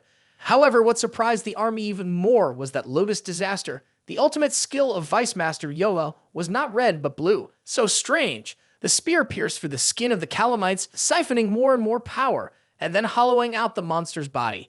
Yet it was Li Jun who tightly gripped the spear and shouted, "Damn it!" The monster went into convulsions, shaking like a marionette, dragging several nearby calamites' 1,000 arms along with it. The whole area was filled with monsters, shaking wildly to the dance of Li Jun's spear. Li Jun furrowed his brow and plunged straight into the monster's head with the skill engulfing wrath. Officially setting off fireworks from head to toe, a booming sound echoed, including all effects from light to sound, leaving the audience wide-eyed and speechless. Looking at Jen landing the final blow that blew everything away and then poured down like rain, he chuckled. "It's been a long time since I've had such a good time." With a satisfied grin, he gazed at the artwork with a huge artistic hole in it. Whether it was the monster 1,000 arms or 100,000 arms, in Li Jun's eyes, it was just an octopus, nothing more. Standing under the downpour of half seawater and half octopus flesh, he arrogantly wanted to see if the remaining ones knew how to retreat. He was ready to overwhelm the stubborn ones. From above, it could be seen that the body of the calamite's 100,000 arms had been cut to pieces. It had certainly died battered on the waves. The atmosphere suddenly became heavy. Unbelievably, he single-handedly defeated the monster. Li Jun's reputation was indeed impressive, not just rumors. The status window informed him that people who had never known him were now astonished and held immense respect for Li Jun. Even those who had insulted him earlier had to fall silent. The reporter's hand holding the mic trembled as she explained to everyone that this was the person who had been talked about for a long time. Hero Li Jun has just returned and immediately took down the calamite's 100,000 arms. In crowded places, the people eagerly awaited and the news spread. Cheers echoed loudly. The return of hero Li Jun had ignited a great flame of hope. Before long, the story boiled over into a legendary tale, giving birth to the sacred scripture about the constellation of Theotis, which was venerated by all. It recorded the entire history of this constellation, enough to make the other celestial body zodiac signs feel alarmed. This was completely new to Li Jun. He flipped through the pages of the book in his hands and realized his strength would increase if there were many holy objects to read it. Yoa's cheerful voice rang out, "Uncle." From the beach, the little girl looked so happy and excited that Li Jun took a step and rushed to her side to ask, Wait, is that something white that looks familiar? He knew it was his big bone, yet Li Jian still asked. But the little girl kept dodging the question. Hesitantly, Yoa opened her hand to show Li Jian the broken spear handle and stopped there. Let me make a new weapon for you. Yoa's eyes lit up when she heard about the weapon her uncle would personally create. But the loudest cheers came from that guy Steven, as if someone was making it for him. The atmosphere became awkward. Who had said anything about making a weapon for this lion guy? Besides being generous, Steven was also shameless. Pointing at Yoa, Steve reminded everyone that this little girl was his close subordinate. Waving his hand at himself, Steven concluded with the important statement, making a weapon for her means I get to use it too. No wonder he was so happy. Hearing the sentence, 20 years ago you were also the creator, crafting the sacred object for the celestial body zodiac signs. Then he continued rambling, conveniently mentioning that Big Bones Jian was getting increasingly irritable. When Steven laughed heartily and said he would overlook Roavi's theft, Big Bones couldn't take it anymore. He pointed at the bearded guy and cursed him vigorously. Before he could finish his sentence, a loud bang erupted from somewhere. A column of smoke shaped like an old goat suddenly appeared, making Steven gape and ask, "Wait, does this guy have the ability to cause an explosion just by shouting?" Not knowing what was happening, he asked a silly question, and Jian cursed once more. Who did that? He had no idea. The smoke enveloped everywhere, blowing directly into the frontline group and quickly spreading with the wind. In a state of confusion, unsure whether to run or what to do, the Taurus Legion suddenly noticed a growling sound. It was coming from the Beastman of the Leo team, who had just fought shoulder to shoulder with them, but now looked like a ferocious beast drooling in front of a delicious bait. Anyone standing nearby got hit with a painful slap. No one understood why the entire Leo celestial body army suddenly went crazy and turned to attack the members of other legions. Yoha observed from afar as both sides fought chaotically, and then there was the explosion earlier without any reason. Behind came a voice explaining the mortar bomb explosion was made by that girl. It's really unfortunate that the explosion wasn't big enough. Upon hearing the voice, all three turned around to see something crashing down to the ground. Steven screamed like a girl caught in the shower. Who is that? Who are you? Sergevich appeared in a massive armor that seemed like it came straight out of a robot war movie, stomping towards them. In his left hand, he carried the unconscious Peach Lime, who had fainted a long time ago. Jian, showing his irritation, shouted loudly, and if it was Sergevich, Steven had asked again, "So why blow up the mortar bomb? My subordinate is still fighting over there. That bastard." From above, Sergevich looked down at the three and stated, "That's just the opening, my friend." Jian waved his hand dismissively and said blandly, "That crazy Leo cult is your doing, right? Sebastian, say it again and say it loudly." This only made the old man burst into delighted laughter. He raised what looked like a small whistle in his hand, which he expected to make a chill sound, but instead, it screeched like two stainless steel pots clashing against each other. The sound echoed to where the smoke was, driving the Lion Brigade crazy. They seemed to hear the call of their kind, quickly turning their heads back and temporarily abandoning the plump Taurus prey, rushing back toward the coastline. The group, armed with shields and hammers, prepared to confront the beastmen, gliding through the celestial body of Hoenn Dao like a gust of wind. Whoever is in charge couldn't care less. Some of them pinned Yoa down, causing her to sprawl on the ground. The rest jumped towards Jian, knocking him backward. Jian was extremely exhausted after the fight with the calamites, so he was easily subdued. Sergevich chuckled with delight as he watched the beastmen pin Jian's head down, pressing his face into the sand. The two on either side were pinned, leaving only Steven standing dumbfounded, not understanding why he was not being attacked. Thus, he opened his mouth to curse. "Darn, Keezer, what the hell did you do to my subordinates? Why are they listening to my orders? The potion that your subordinates drank just now is just responding excitedly to my masterpiece Mormont. Now, other than my flute, they won't listen to anyone." Hearing the old geezer's scheme, Steven cursed just like fishmongers. It wasn't until Sergevich threw Ophiuchus' sword into the ground that he finally fell silent, staring intently at John's weapon. Like everyone else, Sergevich believed that Steven Maker could not resist the allure of the weapon of the 13th Saint. "It's simple what I want you to do. Take that, kill Li Jian, and then it will belong to you," he said, though Sergevich was not easily ordered around. He crossed his arms and asked, "Why the hell should I listen to you and kill that guy for no reason?" Sergevich raised the giant robot foot mockingly in front of St. Lion, sarcastically asking, "Aren't you going to wake up your disciple?" "If not, then it doesn't matter." Sergevich's smile widened. "I just want you to understand the common ground between us." Steven's eyes widened as if he had been hit with the truth. "We both know that Li Jian's existence makes us feel inferior." Ignoring Steven's objections, Sergevich said, "Then why do you care so much about Li Jian's weapons? That's the clearest evidence you're doing this to overcome your inferiority. In your eyes, Li Jun's power is like an insurmountable wall. But for me, that guy has superior crafting abilities, always producing cooler things. Capricorn readily turned the tables. That guy is like a solid wall, towering high, impossible to surpass. No matter how high Steven climbs, he will never reach it so. Sergevich wanted his voice to brainwash Steven. If we kill Jian together, we won't fall like that guy. I will create for you a unique alternate weapon in this world. Sergevich constantly manipulated Steven psychologically to join forces against Li Jun. Once you kill him, you'll become the highest celestial body ruler. So grab that sword and finish off Li Jun Lion. Steven withdrew the sword, still bearing a bit of the hilt on the tip, when he heard Yuga shouting loudly, "Castellan!" What that goat said is nothing but deception. Don't trust him. Steven didn't respond, just glanced at Jun, who was bowing his head to the ground, causing the girl to panic and scream even more. Unable to hold back anymore, she resorted to pleading with threats. "If you dare lay a hand on Li Jun, I won't let it go." Barefoot and broad-footed, he stepped in front of Li Jun. Steven raised the Ophiuchus sword as if to stab down, thrilling Sergevich. From behind, he shouted loudly, "Finish him off." But with just the thud, the tip of the sword pierced straight into the robot's belly, sending him tumbling backward in shock before Yua's astonished eyes. Capricorn couldn't understand why this lion would pass up such a perfect opportunity. "Shut your mouth!" Steven growled. "Do you think I would listen to someone who turned my subordinate into this? I've focused on training to surpass Li Jun. Where would I find time to sit around feeling inferior?"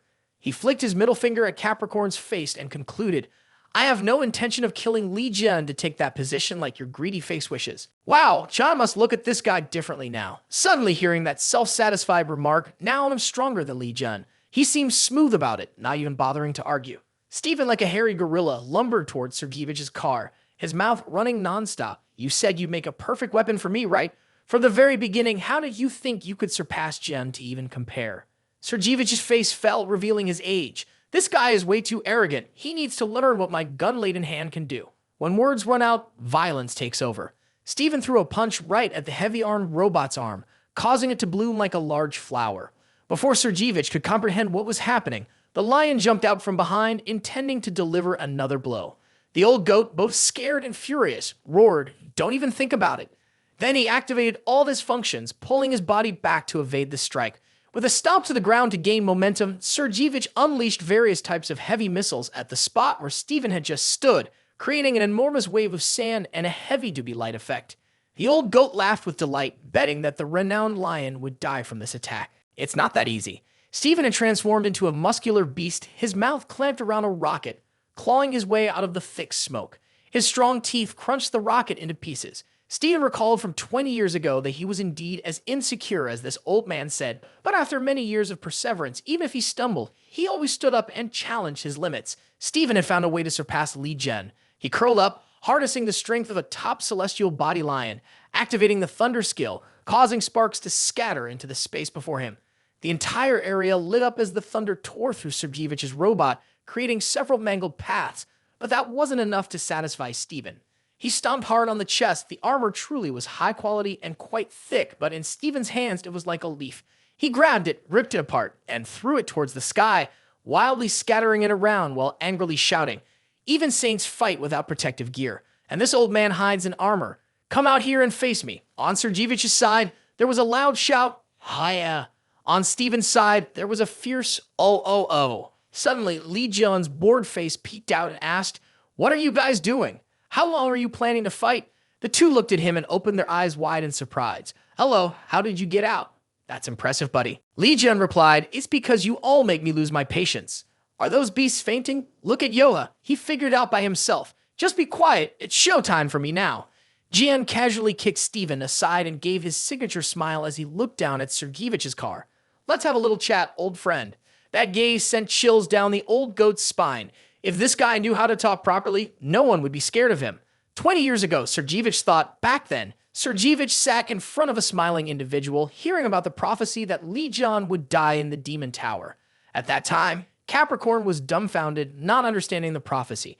Everyone had heard it too, but the reason that person called him wasn't to chat, it was to execute a plan that would send shivers down his spine.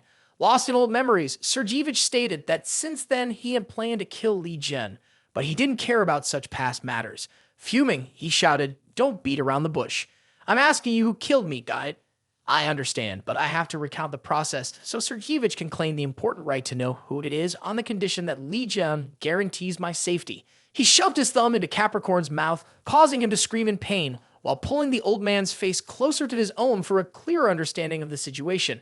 Since when did he think I, Li Jian, was so easy to negotiate with? I'm really losing my patience. He reiterated, if you don't mention a name, if you keep babbling, I'll rip out your tongue. The mouth, painfully squeezed, could still manage to utter a few words, Virgo, celestial body.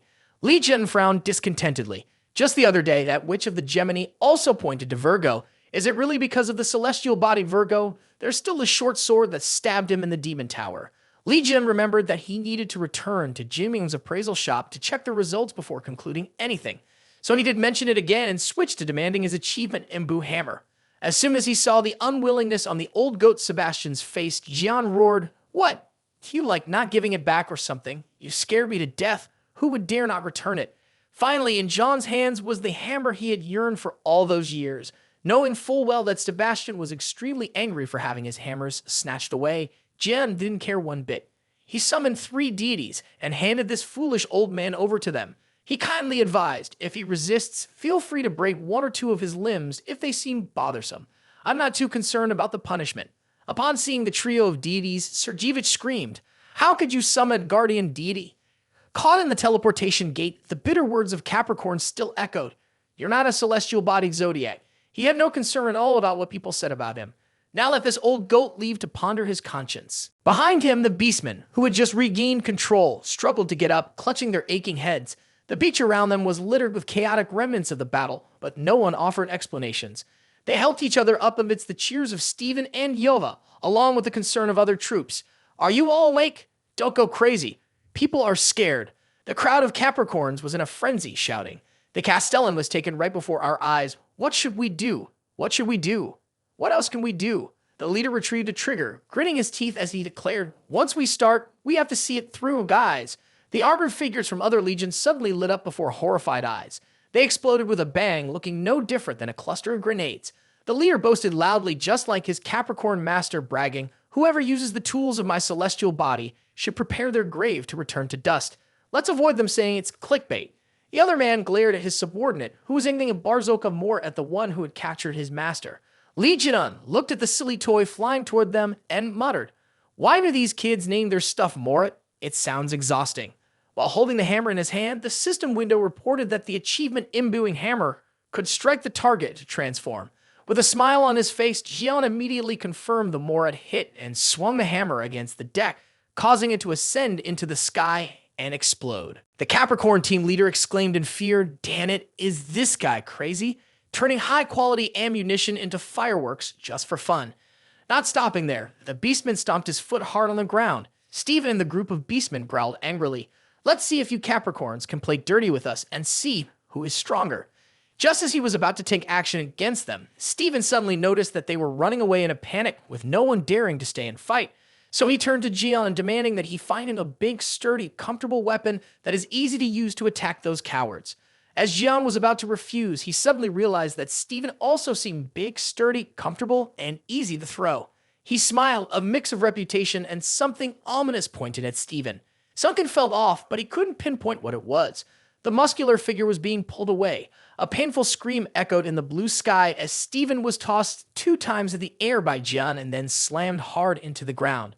With a kick, he rolled close to the fleeing Capricorns, delivering a powerful bounce that sent them flying, leaving them with nothing but scraps.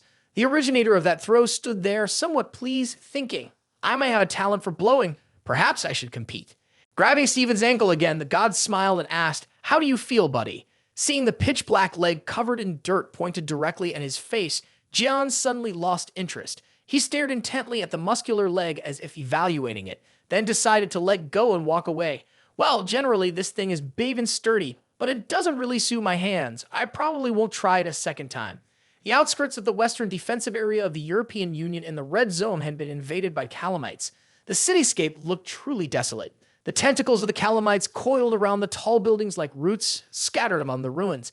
The air was filled with an extremely foul stench. A red mist enveloped the area, bringing an eerie feeling of death. Following Zhang, the captain of the search team from the Virgo constellation, were the members on a mission to find the missing people in the temporary settlement outskirts. Once assembled, some members began discussing the news. Li Jian defeated the disaster octopus in the Philippines, mostly praising Li Jian's extraordinary feats. Meanwhile, the official participants in the campaign ended up achieving very little. Adding to the chaotic brawl between the Lion and Capricorn, both looked like losers, providing a backdrop for that 13th saint. Zane turned around angrily. Are we on a mission or just messing around? The group immediately became serious behind him, ready to begin tracking down the missing persons in the area. The red mist suddenly rolled in, accompanied by distant cries for help that made everyone anxious. Zane turned his gaze toward the source of the sound, focused on the dark area where the fog was spreading rapidly. He led a team of 6 straight ahead. The deeper they went, the more the cries for help multiplied. But after running a while, Zane began to notice something strange. All the screams were coming from the city's center, feeling like a machine repeating itself, or rather like a tape recorder. Zane stopped abruptly. He turned and ordered everyone to halt. But by then, everyone behind him had vanished without a trace, leaving only a gloomy scene filled with root-like tentacles, hidden in the sound of Zane's teammates calling out. The tentacles began to move everywhere, from the buildings to the main road, all shifting towards Zane. Just as he felt confused, a scream identical to the one that had led him here suddenly came from behind. Zane turned to look, his eyes filled with terror. Realizing it was not a person in distress, it was clearly a trick of the calamites mimicking human voices just to lure the team in. The mournful sound grew increasingly bizarre, accompanied by the gibbles of terrifying faces. Zane's throat was tightly bound, and soon his entire body was submerged in a mass of writhing tentacles. He and his entire team were now trapped in the belly of the long-missing disaster-grade calamites. In the sacred realm of the Sagittarius constellation, there was still a crack in the ceiling that had yet to be fully repaired. Li Jian was sitting with his legs crossed over a table cluttered with newspapers, discussing his recent events. As soon as the TV mentioned his name, he glanced over to see. There was still nothing but the salvage operation of the calamites in the Philippines. Listening repeatedly to the psalm that praised him, he returned to his Bible. Tired of just killing some color of octopus, he hadn't planned to host a gathering like those celestial body zodiac kings in recent days. However, through this Bible, Li Jian's actions would become hot topics for discussion. That was enough for now. It was time to get to work on the backlog of tasks. Just as he closed the holy book, a new notification appeared on the system. There were 2 auctions, Test 6 and Skill Up 1. With current strength being abundant, Li Jian leisurely reached into the Test 6 slot to see what it held. A lengthy screen titled The Awakening of Ophiuchus appeared before him. The system informed him. The 3 trials will begin when the Ophiuchus celestial body reaches level 10. The rewards include the Ophiuchus Unique Household God enhancement of physical abilities and awakening skills, along with a bonus Ophiuchus Divine Artifact as a gift. The total duration for the tasks is 10 days. Failure will result in penalties. While Li Jian was in deep thought, the system began to detail the 3 trials he needed to complete. The first is a strength trial requiring Li Jian to defeat a demon without using his godly instincts. Although he felt a bit bored for not being able to use his ultimate skills, he realized that as long as he didn't face a god or a calamity level beam directly, it would be fine. The real issue that concerned him was the requirements of the other 2 trials. The intelligence trial required Li Jian to recruit a secretary to record the commands of Ophiuchus. The other one wanted him to take a human servant as a disciple, rubbing his smooth chin. Jian was more accustomed to dealing with calamities than working with humans. Where do I go to find a disciple and a secretary? He temporarily set this matter aside and pressed the skill enhancement button to see if anything interesting would come up. Suddenly, his eyes sparkled, much like a projector. This was due to the skill gaze of a god leveling up significantly. On Yurin was holding Yang Wei by the collar, preparing to scrub him, when Zhang's loud voice echoed, making her stop and turn to look. This 13th zodiac suddenly appeared, insisting on stopping so that she could see for a moment. A blue light shone on both objects in front of her, displaying the percentage of faith towards various constellations. This is really strange. The kind system reminded Jian to find a disciple who had 100% faith in the Ophiuchus constellation. If not, your power will decrease, and don't blame me. He tried to count who could potentially have 100% faith in him. As a result, he found Sung Jae, Yoa, and their father. Only Tak Su would probably be traumatized upon hearing about becoming a disciple. Contrary to John's excitement, the Sagittarius secretary said, "The 3 of them have been out since early this morning." He sulked. "Well, I guess I'll have to plan for later." Just as he was about to look for something to do, his phone vibrated incessantly. Seeing the caller ID, he smiled darkly. Jimin really knows how to time things perfectly. Just when he needed to talk, the kid called. The old scene appeared, filled with frantic screams calling for help ringing in the air. People were lying everywhere, some trying to plead for assistance, and everything became chaotic. Sung-jae's mother tried to calm her son amid the screams outside. The important thing is to remind you 3 times. You must hide in the car until your father arrives, do you hear? At that time, Sung-jae was just a frightened child, tears streaming down his face, silently listening to his mother's instructions. Once your father comes, he will definitely defeat that monster. His mother smiled, extending her pinky to have him promise to be brave. But she didn't know that the monster's tentacle had wrapped around her neck at some point. The scream, "Mom!" from 10 years ago echoed in that moment, pulling Sung-jae's terror back to the present. He opened his eyes. Outside was filled with warm sunlight, but the pain still made him gasp for breath, his hands trembling as they clung to the armrest. Yoa placed both hands on him reassuringly, pulling her younger brother back to reality with a gentle smile. Taksu looked in the rearview mirror, asking his son, "You seem tired. Didn't you sleep well last night?" Yoa knew it was a remnant of divine punishment, but Sung-jae brushed it off, saying he was fine. He was submerged in old sadness and fatigue, remaining silent for a long time.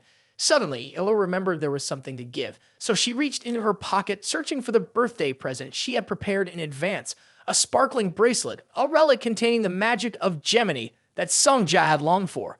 Sure enough, the gift made Sung-jae cheerful again, bringing a gentle smile to his face. Yoa was glad her brother liked the present, as every birthday, Sung-jae looked as if he were struggling like he was going through withdrawal. Hearing the birthday wishes, he smiled joyfully. After all, today is the day to visit his mother, and he must wear a smile on his face. Tiksu drove in silence, listening to the 2 kids chat, their lively emotions making him grip the steering wheel tighter. After a while, they arrived at the large hospital. In room 808, where patient Chun-ji, who was, stories about recent events filled the air. The whole family were enthusiastic fans of Lee Jian, so Yoa knew her mother would love to hear about her idol. Jaefu lay still, hooked up to a ventilator, not moving at all. Only the hand that Yoa was holding still had a bit of warmth, showing there was still life somewhere near. Hugo lowered his head outside the glass door, hiding his sadness, not wanting the 2 kids to know. When the familiar phone buzzed, he felt a mix of surprise and dissatisfaction. Stepping outside the hospital grounds, Hugo spoke right away. "Today is an important day, so I have no tasks." But he didn't expect the person to call directly, forcing him to answer. The voice on the other end requested his help to eliminate a disaster. Hugo questioned back, "The Sagittarius celestial body, why call me instead of her? The celestial body is in the east of the Alliance. I wouldn't have reached out if it was just some mid-level calamities. Besides, Virgo declared she wouldn't get involved." This information was hard for Hugo to believe. Kevin Jar really gave up such a good opportunity. Until he heard that it was a catastrophic calamity, which had appeared in Hangwo 15 years ago and destroyed the entire airport. Hugo only then realized that the person on the other side was talking about the blood fog, the one that caused the terrifying nightmare and left his wife in a vegetative state 10 years ago. He had heard that name once, and today he heard it again. In Belgium, a country within the European Union under the jurisdiction of Virgo, it rained heavily all day long. Li Jian held the cup, wearing a blank smile, but couldn't bear the boredom. How come it hasn't rained for so many days, and now it rains just today? He pulled out his phone and asked, "Does Sung-jae want to be my apprentice?" 3 messages quickly came in, ultimately indicating that Jian had been politely declined by Sung-jae. It was surprising that the kid idolized him so much but still turned him down. However, there were still many things he didn't know about the kid, especially when it came to asking about Sung-jae's birthday. Secretary Yurin seemed reluctant to bring this up, making Jian speculate. Could something have happened on Sung-jae's birthday? The voice of the newcomer interrupted Jian's train of thought. Jin Myung took off his hat, politely greeted him, and then sat down across from him. Jin began with a few casual remarks, joking that he had to travel all the way to distant Belgium. But in reality, he had Larry Queen's magical door, so moving across the globe was quite simple. While joking, Jian glanced out at the pouring rain and said, "This country falls under the influence of the Virgo celestial body, but everywhere hangs flags with their logos. Isn't that a bit much?" "This is nothing new to me," Jin Myung replied calmly. "Europe has been living with deities on its head. Ever since the gods appeared, the whole of Europe has become a theocratic regime." Jin Myung shook his head and glanced toward the protective barrier under the blue sky. He further explained, "The people here always believe that they are protected, so it's understandable that their faith is growing stronger." Jin picked up his glass of water and chuckled. "Is that so, Jin Myung? While you've used flowery language to talk about the supreme deities, your own faith seems to be decreasing quite a bit, doesn't it?" Jian's gaze of a god's skill easily revealed that Jin Myung's faith in the Virgo celestial body had dropped from 92% to 87%. Meanwhile, his faith in the Ophiuchus constellation had risen to 99.1%. He could also see that the reason Jin Myung's faith was waning was due to a feeling of betrayal. Fanatical as Jin Myung was, his faith had diminished, leading Li Jian to suspect that something very serious had occurred. Thinking this, he went straight to the main issue. Is today's meeting about faith? Caught off guard by the accurate guess, Jin Myung did not hide it and snapped his fingers to conjure a swirling water barrier above his head, an auditory shield skill borrowed from pisses. This skill allowed both of them to talk freely without being overheard.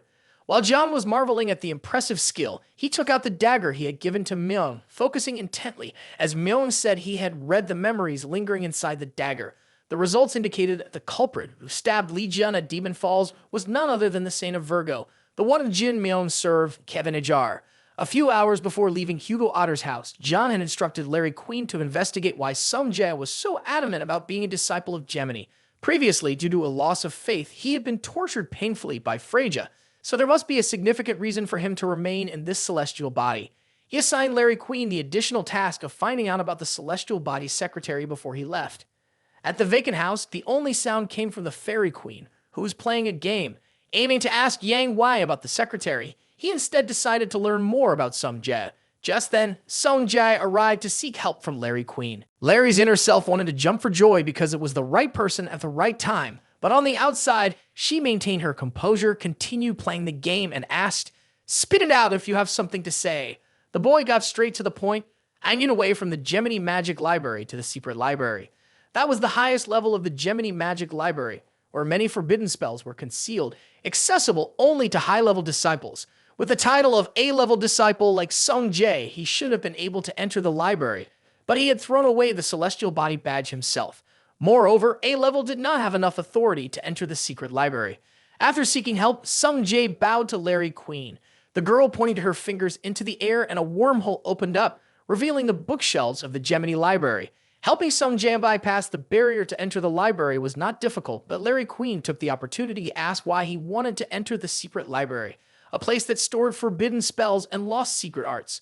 Hesitating for a few seconds, Sung Jae finally decided to speak. "I want to find a skill of soul summoning, which allows the summoning of life from the other side." Jeon, dressed entirely in black, sat still on a bench in the fog-filled city. He nervously recalled what Jin Myung had said earlier. According to records from a few years ago, similar daggers were often auctioned publicly and always appraised by my predecessor. Jin Myung believed that his predecessor had sensed the dark energy on the dagger and had tried to trace its origins even before him. First of all, it was confirmed that this dagger indeed belonged to Virgo, or more precisely, it was one of the many weapons in Virgo's arsenal. Therefore, Myung pulled out an old photograph and said, "I think that displaying and auctioning it off is just a way to slowly and discreetly destroy the traces of the dagger. If my predecessor were still alive, he would have come to ask, but he was abruptly murdered while investigating the dagger's origins. Moreover, he was stabbed by it." Using his skills, Myung knew that someone had tried to erase the dark energy and create an extremely powerful curse. Although the curse was fading over time, it was clear that it was created to counter the powers of beings like Li Jian. The curse was so strong that it could harm not only saints, but also the supreme gods. Jian pondered this conclusion, tossing around the idea of trying to contact Jean Louis, a practitioner of cursed magic, but dismissed it. No matter how competent he is, Jean Louis cannot create supreme divine curses. This dark energy did not originate from a deity, and the power of Cancer was nothing compared to the energy within that dagger. The origin of the calamites still remains a mystery. Jin speculates that the person who attacked him has a connection to the dark side of the earth, but that is just a personal conjecture. He rubs his forehead in frustration and shifts his focus to the time-limited experimental tasks. After that, he will deal with Virgo, a plan he has been preparing for a long time. The train announcement pulls Li Jun back to reality. He eagerly watches the steam locomotive puffing its way closer before it comes to a halt. The shoes of the apostles step out of the first train car. Among the regular crowd, those dressed in uniforms like hunters moving in groups exude a distinct aura that makes everyone look back. A group of more than 10 apostles lines up waiting. The last person appears amidst the buzzing discussions of the spectators. Li Jian seems to have been waiting for that person. Upon seeing him, he breaks into his characteristic smile. The entire elite unit of Sagittarius is present, but John waits for the blonde squad leader to share a few words. Behind the blue shield of Virgo, an area that has been occupied by calamites for many years, the booming sound of various fire rounds strikes the wretched birds. Flames blaze high, followed by the thud of feathered corpses falling before their eyes. The group cheers as they take care of all the birds and then disperses, each attending to their own tasks. On the ground, various obstacles, especially the roots of some strange creature, were snagging at the soldier's legs, becoming a topic for Jen to strike up a conversation. He asked, "This area is managed by the Virgo celestial body. Why are the Sagittarius troops appearing here?" A frowning person replied, "This is under Virgo's commission. The Sagittarius celestial body always accepts commissions to eliminate calamites with their elite forces, just like mercenaries. Currently, Castellan has gone to meet with the European Union government to get a more detailed explanation of the situation."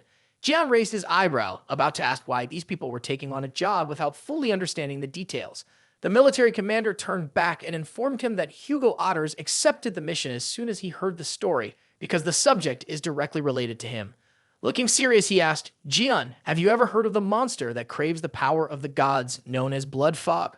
Hugo Otters arrived at the calamites' response headquarters of the European Union Parliament, where he was immediately introduced to blood fog. This is a type of monster that likes to spread fog to devour nearby creatures and souls, and it's been appearing for 10 days now. Hugo Otters questioned, "Why haven't you gathered the forces of the Holy Team to deal with it, and instead are quietly looking for someone to resolve this?" The other person replied, "Blood fog has been declared eradicated by the diplomatic agency. How can we widely announce its appearance?" Hugo Otters frowned and asked, "Does the government still hold this stance, even though it has devoured more than 5,000 people?" The person simply smiled helplessly and replied, "The total number of casualties is just a number, nothing more and nothing less." Hugo Otters wanted to know why Virgo Castellan, Kevin Ajar, was not showing up, and received a fairly reasonable answer. The Virgo side has mobilized forces several times, all at a high level or above, but all have perished due to the blood-red fog created by blood fog, which put everyone into an abnormal state and rendered them unable to resist. The Virgo celestial body is inherently focused on close combat, so it's no different from offering bait to monsters. Currently, Kevin Ajar is dealing with a red calamity in another area, so he can't return in time. After surveying many celestial body zodiac signs, they chose Sagittarius, known for its mercenary army, to avoid any issues related to interests or politics. Furthermore, everyone knows that Sagittarius is very close with Jun. The resolution of the calamity involving 100,000 arms in the Philippines had convinced them to invite Hugo Otters to handle this matter. That smile in Hugo Otters' eyes was all part of the Alliance's scheme to deceive and cover up the shortcomings of Kevin Ajar, an arrogant individual who stubbornly refused to seek help from other forces to resolve issues in his own sanctuary. Hugo Otters leaned towards another hypothesis. Could it be that the Virgo celestial body intended to use blood fog to deal with Jun and himself? But his clenched hand on the chair showed his inner struggle. The bespectacled guy was anxiously watching as Hugo Otters told Kevin Ajar that Sagittarius and Jun weren't playing this game. He just laughed mockingly and said, "Just emphasize blood fog. Hugo Otters won't be able to ignore it because that calamite harmed his lady." In the distant land of Belgium, the commander of the Sagittarius forces explained the same answer that made Hugo Otters determined to take on this mission. Gian crossed his arms, feeling confused. Who is this lady this guy is talking about? He slowly explained that it was Chun Ji Woo, the wife of Castellan and the mother of his two friends' little kids. The two met after Jian was imprisoned in the Demon Tower, so he had never seen his friend's wife. A girl interjected, "To protect the lady and Sung Jae, the first saint of Sagittarius, celestial body, also met with misfortune." Jian knew who that was. It was Lee Jae-won, the kid who had been trailing behind him and his friend for the past 20 years. However, Jian himself was unaware of the reason his friend always hid whenever talking about his family. He had never seen blood fog and didn't know what that monster looked like, but its appearance clearly made Hugo Otters furious. Jian was confident he understood Hugo Otters' strength the best, since he had personally taught him how to fight. He couldn't believe that his friend could fall so easily. In ancient times, when the two were still battling, Hugo Otters was the only one allowed by Jian to fight back to back with him. Beyond absolute trust in the past, when mentioning the 12 celestial zodiac signs, Jian could firmly assert that his friend was the strongest among them. Thus, he ignored the children to hear more about what happened to Hugo Otters. Fortunately, he got consent. If it were someone else, they probably wouldn't have spoken, as the Sagnari from 10 years ago occurred on Sung Jae's 7th birthday. The red-haired boy was dozing off, waiting for his mother to talk with his father on the phone, bragging that he was about to successfully create a weapon to annihilate the great calamities. Such grand matters were just nonsense in the eyes of the child. Only when Ji-woo ruffled his son's hair, praising him for waking up early to go to the airport to pick up his mother, did Sung Jae blink his eyes, showing signs of delight. Ja-won had risen early to take the young master to meet the lady. While chatting comfortably, Sung Jae yawned widely and claimed he was hungry. Ja-won took it upon himself to buy food for the young master. In the meantime, Song Jae noticed two strangers behind him who were trying to lower their voices, whispering to blame each other for releasing something outside, then hurriedly fled to escape death. But Song Jae was too young to understand and didn't tell his mother a word. The airport lights suddenly went out, causing Ji-woo to worry and quickly stand up to look around. The entire airport, so big, was plunged into darkness, leaving the passengers in confusion. Jae-won and her child did not know what to do. The strange low rumble and the darkness made Jae-won, who was buying food, rush outside to find Jae-won and her child. His gaze immediately collided with a horrifying sight. The calamites was staring directly at Jae-won and her child, and no one was aware of it, while Jae-won smiled and asked Jae-won if something big was happening. The newly purchased food package fell to the floor with a thud. Jae-won summoned all of his strength and lunged forward to save Ji-won and her child from being thrown aside as the calamites smashed through the door, his toothy mouth aimed at them. With all his might, Jae-won managed to push Jae-won and her child away, but in return, he fell directly into the gaping maw of the calamites. Song Jae saw his dear uncle fall into the jaws of death, and he cried out loudly in his mother's arms, but he could do nothing. His vision could only see Ji-woo's lips and the image of his uncle, with nothing but a smile before falling into the drooling mouth, becoming one of the most horrific images of Song Jae's childhood. Jae-won, in anguish, covered her son's eyes, trying to tell him not to look, but it was too late. Blood fog looked like a frog that had just enjoyed a delicious meal, letting out a few satisfied croaks, terrifying the passengers and everyone present in the airport. The scene of the monster swallowing a person whole officially marked the beginning of an endless chaos. Seeing its tentacles wriggling as if looking for more to eat, the guards immediately contacted the Holy Council. Jae-won and her son had barely touched down when they witnessed dozens of people being swept away by the tentacles. The space was engulfed in horrifying screams, drowning out Jae-won's reminder to her son. No matter what happens, you must not let go of me. Ji-won held onto Song Jae, gritting her teeth and using all of her strength to run away from the reach of the extending tentacles. The vast airport soon transformed into a thick cloud of dust, filled with the sounds of desperate wails and motionless bodies that had their souls taken. Song Jae's memories from the age of 7 to 17 could never forget the image of his mother with outstretched arms reminding him, "Do not get out of the car until your father arrives." With tears in his eyes, young Song Jae could not move, silently obeying his mother's words, waiting for his father to arrive. His mother looked so radiant then, yet tears were streaming down her face. A moment later, Song Jae screamed until his throat was hoarse, but the monster still would not release his mother. Consumed by regret, Song Jae only wanted to bring his mother back to celebrate a birthday together. It had been a long time since the family had been reunited. The boy cried endlessly, mumbling apologies. Soon enough, the tentacles had found their way to the car where the two of them were. Suddenly, golden light flickered in the overcast sky, blindingly bright. A fiery arrow shot down to the ground not far from the car, incinerating the tentacles. Hugo Otters, his whole body ablaze, screamed, "Song Jae, are you okay?" The boy, like a drowning man grasping a straw, leaned out to look at his father, who was still in his home clothes, barefoot. Taking advantage of the moment before the tentacles crawled closer, Hugo Otters turned and anxiously asked his son if he was hurt anywhere. But when he heard the word mother painfully escape his lips, he froze. Hugo Otters struggled to hold onto the bow, not wanting to let it fall, raising his helpless hand. He leaned against the window, trying to reassure his child and himself, for even Jae-won might not survive. The swirling flames roared on the ground where Hugo Otters stood. Any tentacle that reached out was immediately incinerated to ashes. His eyes blazed with fury, his teeth gritted tight in anger. The centaur's celestial body roared back, "How dare you!" Hugo Otters jumped high, surveying the sight of the huge, ugly calamites, carrying on its back a gigantic tree filled with strange round masses. He guessed that those it had killed were trapped inside. Hugo Otters scanned everywhere and indeed found Ji-woo slumped among them. Rage burned fiercely in his heart, but he had to remind himself to stay calm to think of a way. Perhaps his wife was still alive. As long as he found a way to force her out, there was still hope. Hugo Otters landed on the head of the ugly calamites, aiming directly at the spot where Ji-woo was trapped, putting all his strength into his empty hands, trying to separate the massive roots that were embracing his wife. Fire erupted around Hugo Otters' skin, who was eagerly wanting to save his wife, transferring into the plants and gradually reaching the brain of the blood fog, making it realize that someone was using different energy above it. Tentacles immediately appeared to disturb Hugo Otters. He angrily threw a spark of fire towards them, but suddenly hesitated when he saw two faces crying pitifully from that horrid mouth. The voices of the humans rang out, pleading for help. It moved closer to Hugo Otters, groaning and making him let his guard down for a moment. The calamite's tentacles seized the opportunity, striking hard at Hugo Otters. He curled up and fell, while the monster's disgusting mouth broke into a gleeful smile. You are the one who received the power of the gods, so delectable. It drooled hungrily, sending dozens of tentacles into Hugo Otter's body, trying to suck out every piece of energy from the centaur. The pain from being drained of power made him scream in agony. Some Jedi in the vehicle could not bear to witness this scene and shouted helplessly. Just then, another golden light appeared in the sky, descending directly onto the misbehaving calamites. The ground around cracked, shooting debris into the sky. That energy continued to slam down, incinerating several tentacles that were holding Hugo Otters and also obliterating the gigantic plants, revealing bubbles containing the trapped humans inside. A voice rang out from above. Hey, Sagittarius. What's with this pitiful state?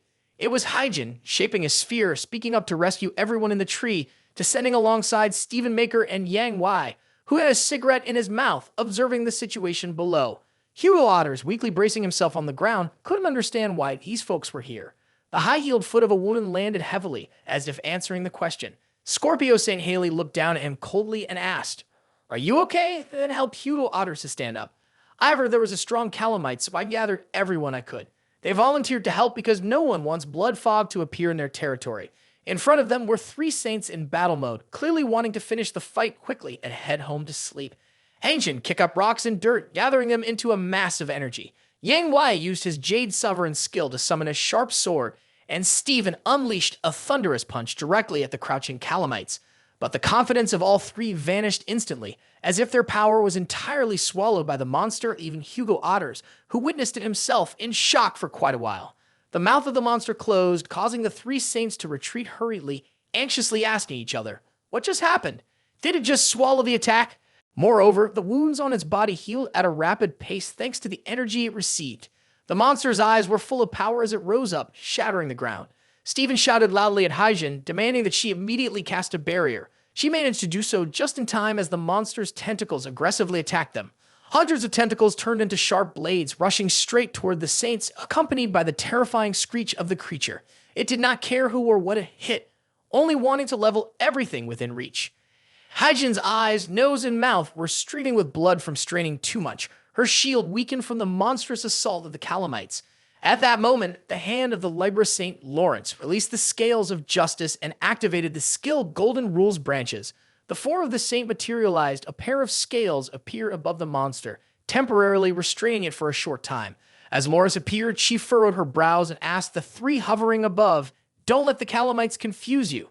She was someone who rarely socialized with others. Why Hyjin was able to summon her was unclear to Lawrence, but the appearance of Libra was certainly not for leisure. Several vines wrapped tightly around the struggling calamites, trying to pin it down to the ground and restrict its movements for a while. She turned to Hyjin and said, Quick, use the teleportation technique to get this monster out of here. Can't you see how it devoured the attack just now? We can't win against it now, and it will drain our strength like it did with Sagittarius earlier. The sound of tearing vines echoed as the monster ripped through them. Sio quickly suggested teleport the calamites underground or into the lava flow. Either way is fine. Gemini still hesitated, saying it will come back eventually. But Libra didn't care about that. Hugo Otter shouted, Don't teleport it. This monster devours human souls. Those people are just empty shells. We need to defeat it and bring their souls back. Moreover, Chun Ji Woo is one of them. Sagittarius anxiously pleaded for everyone to help him bring down the monster. He panted heavily but stubbornly insisted he could still fight. The wife he longed to see had not awoken yet. He could not give up hope. Lawrence silently watched for a moment as if deep in thought, but just a few seconds later, the monster knocked away more vines. She had reached her limit and could hardly hold on any longer, so she shouted loudly toward Hyjin, demanding her to use the teleportation technique immediately. Blood Fog opened its mouth wide and howled, preparing to attack again.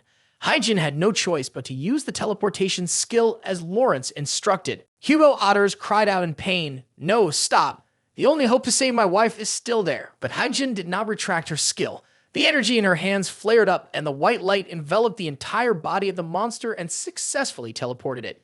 That day, Hugo Otter's afters was severely criticized.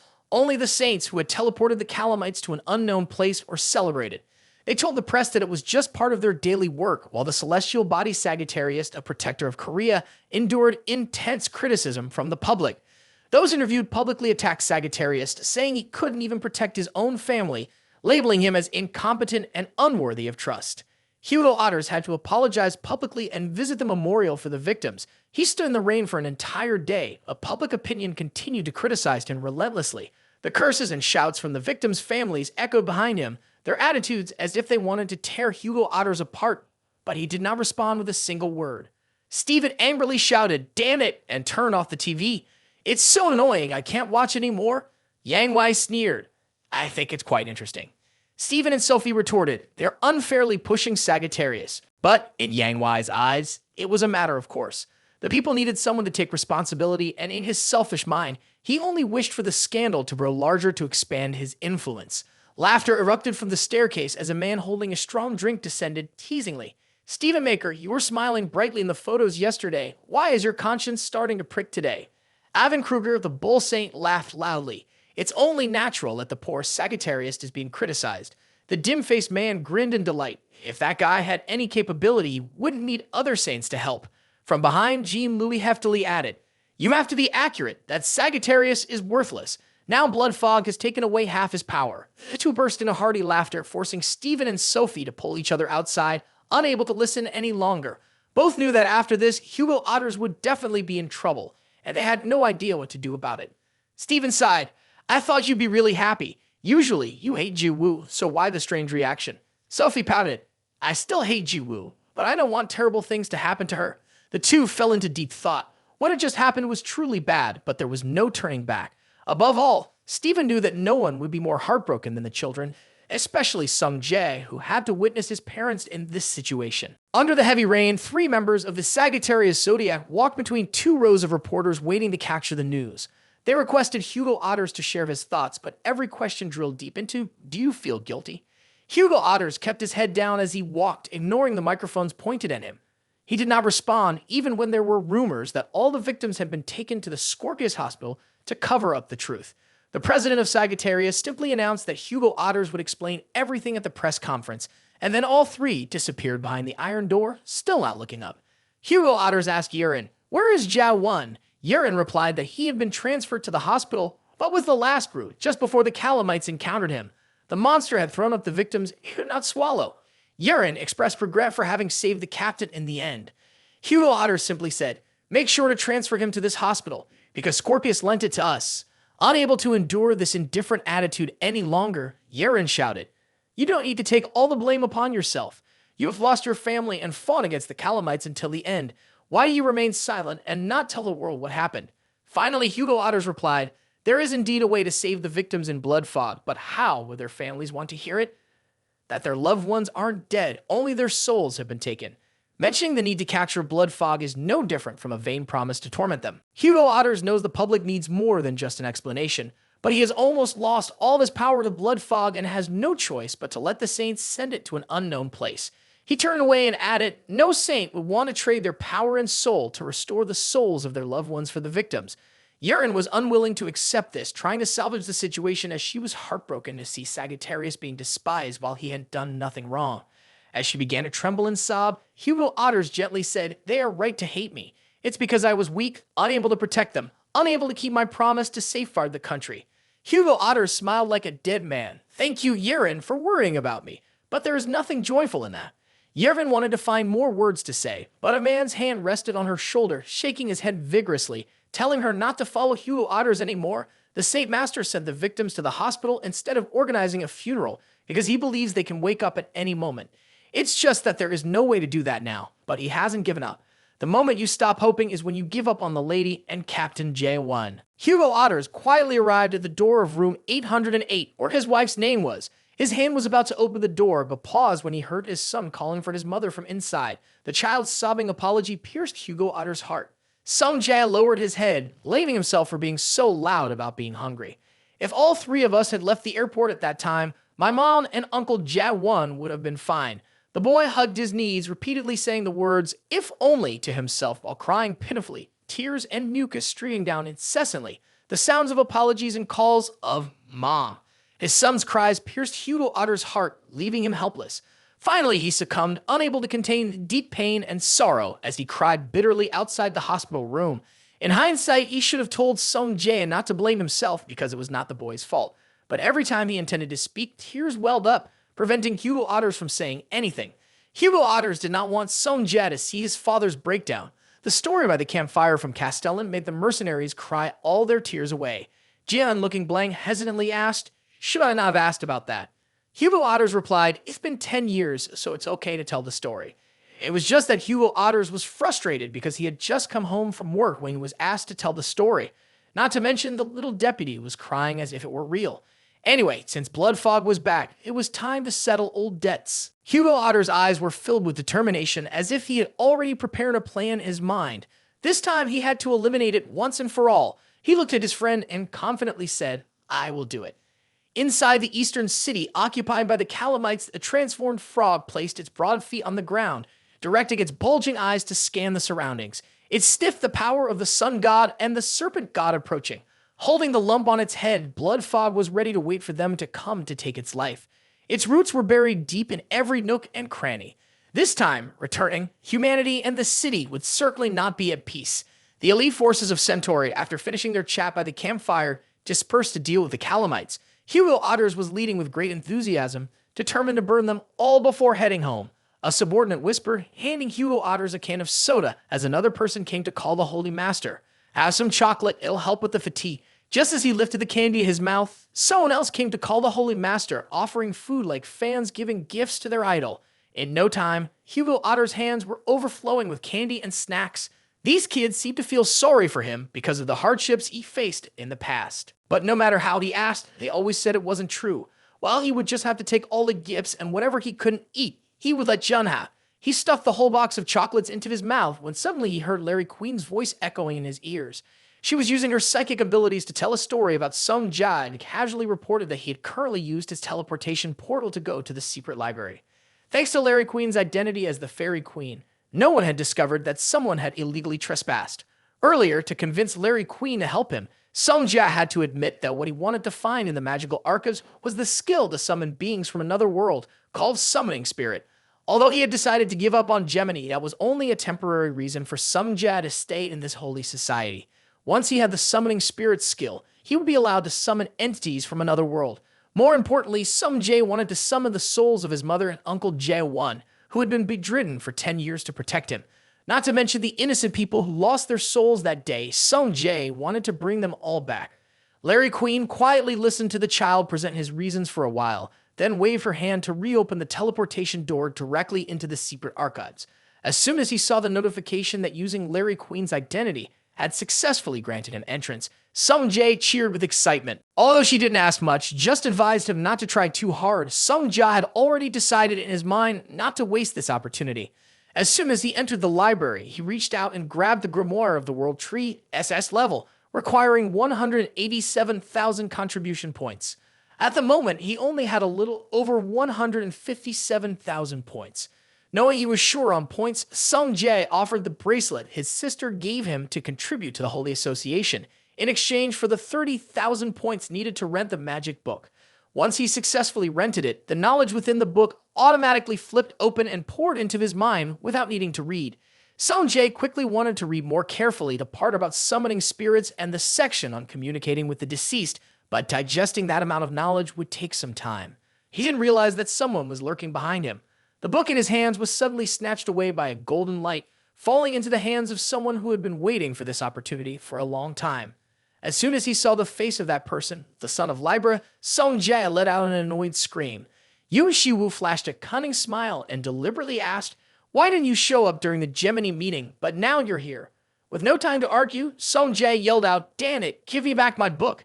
However, Shiwu was not an easy guy to deal with. He played a trick, creating 3 different copies and pretending to ask, "Which one do you need?" Song Jia was going crazy. This bastard doesn't know what limits are. He produced even more copies of the book, grinning and sarcastically asking, "You think you're tough because you have Li Jun backing you up, right? But surely Shiwu wasn't lurking around here without having the upper hand." He pulled out a necklace with the image of the Libra scale, declaring, "Your old man and you are about to be torn apart." Hugo Otters raised his glowing bow, aiming straight at the night sky, firing a signal to call the troops back. The soldiers, eager not to toil in the dead of night, immediately gathered together to take roll call for the return. Tina reported in having enough members present. Team B also returned quickly, but Team C remained forever silent among the roots sprawling on the ground. Suddenly, the familiar sound of someone crying for help rang in the ears of Commander Sagittarius. The abandoned area was filled with mixed cries, the atmosphere sinking deep into despair. Jian was not greatly affected, but when he looked over at his friend Tixu, he saw his friend gritting his teeth, hands gripping the bows so tightly that the veins were bulging. Looking up once more, Jian saw Tixu's whole body ablaze like a torch. He had to gently remind, "Take it easy. Buddy, you're exerting too much power right now. Keeping a cool head is what's important." Realizing he was overdoing it, Hugo Otters ruffled his hair, trying to pull back the flames radiating from him. Jian stood up, stretching as he left his seat with the elite Sagittarius unit, preparing for whatever was about to come. In the urban area of Belgium, filled with medals and logos of Virgo, the people suddenly noticed a thin mist appearing from nowhere.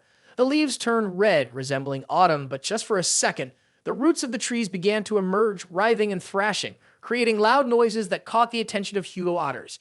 Hugo Otters glanced over and was surprised to see that the roots were coming from inside the arch.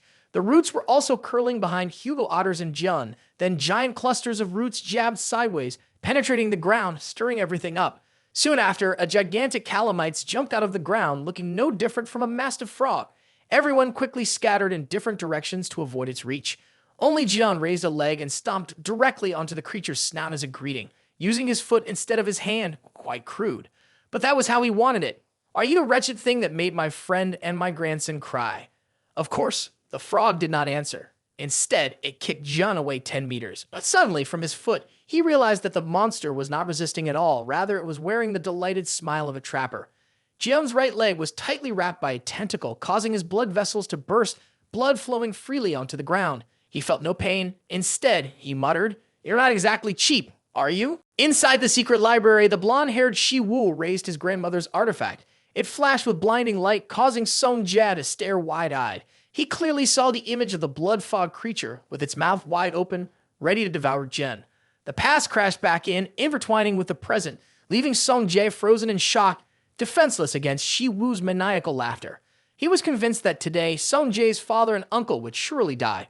There, Jian was helpless with his leg ensnared, listening to the frog creature babble, "I demand your power or your energy." Jian smiled, as if this was the most ridiculous thing in the world. The tentacles wrapping around him suddenly burst into flames instantly.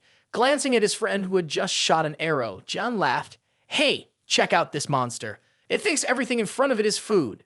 He lifted the leg being squeezed by the tentacle, then stomped it down hard to activate his super regeneration skill. From the shattered bones to his charred skin, clear signs of healing were evident.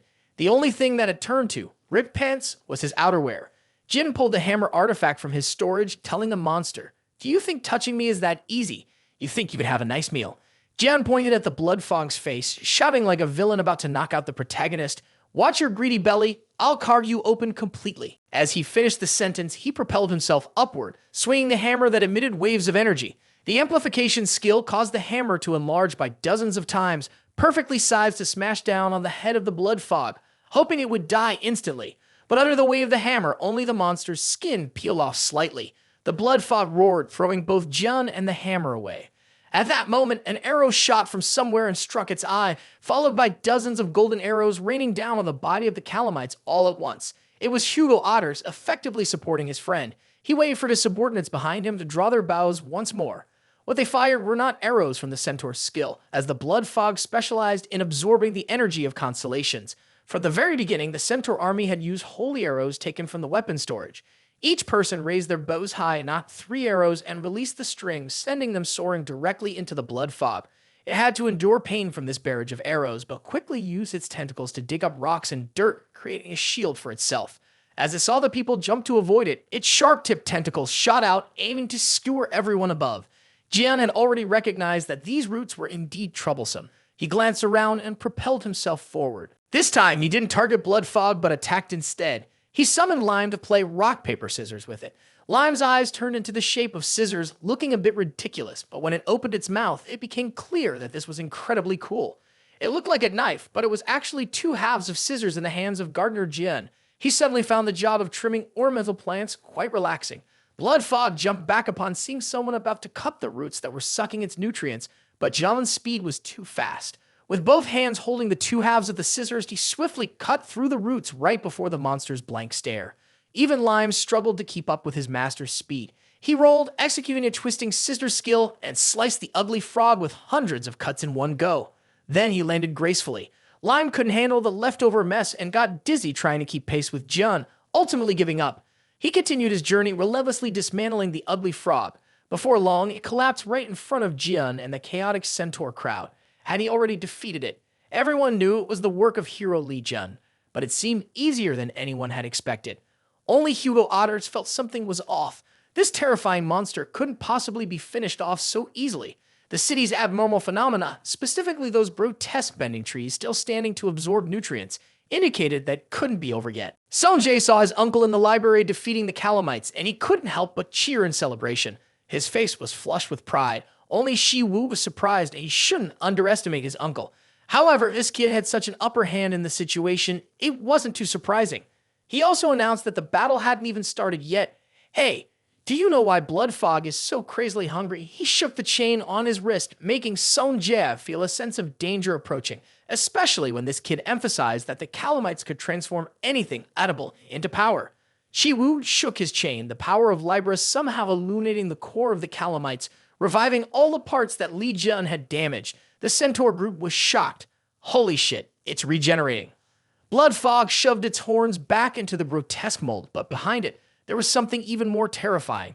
Hugo Otters gaped as he saw the boundary of Virgo being eroded by Blood Fog.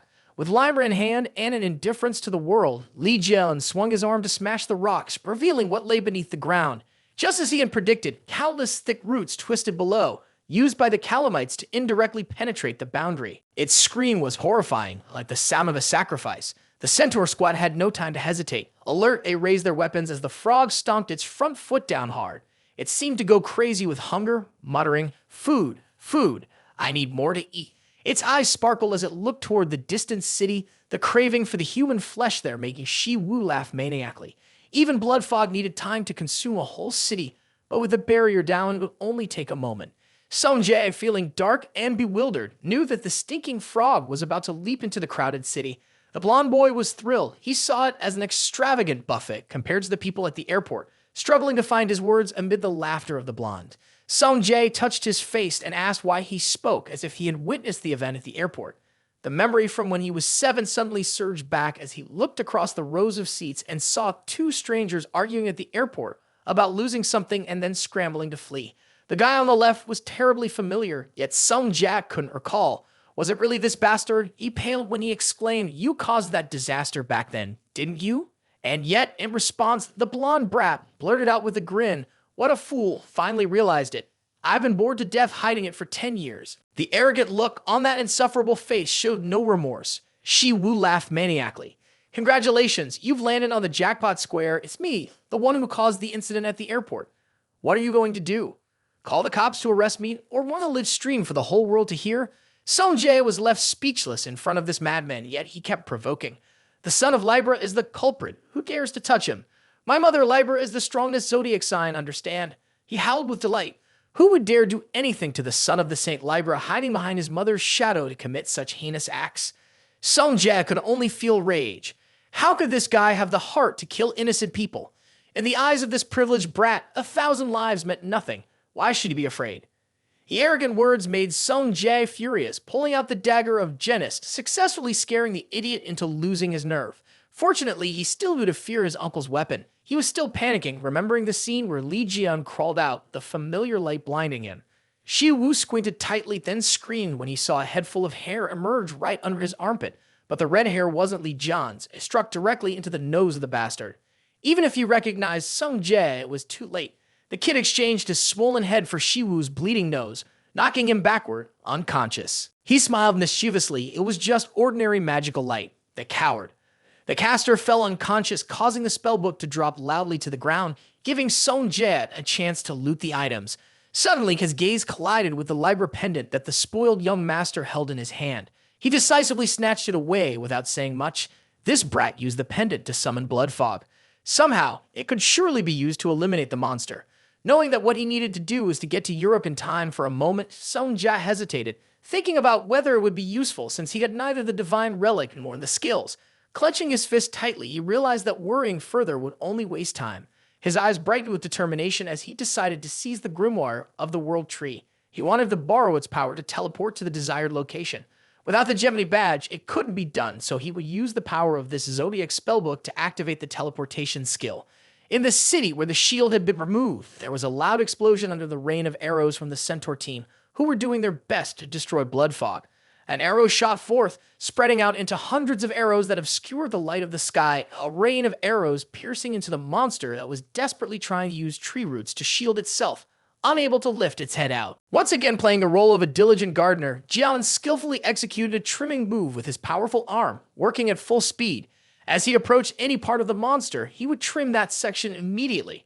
Without saying much, his cuts cracked the buildings and earth around him, enough to pierce through the body of the fat frog, which was on the verge of collapsing under the fierce attack.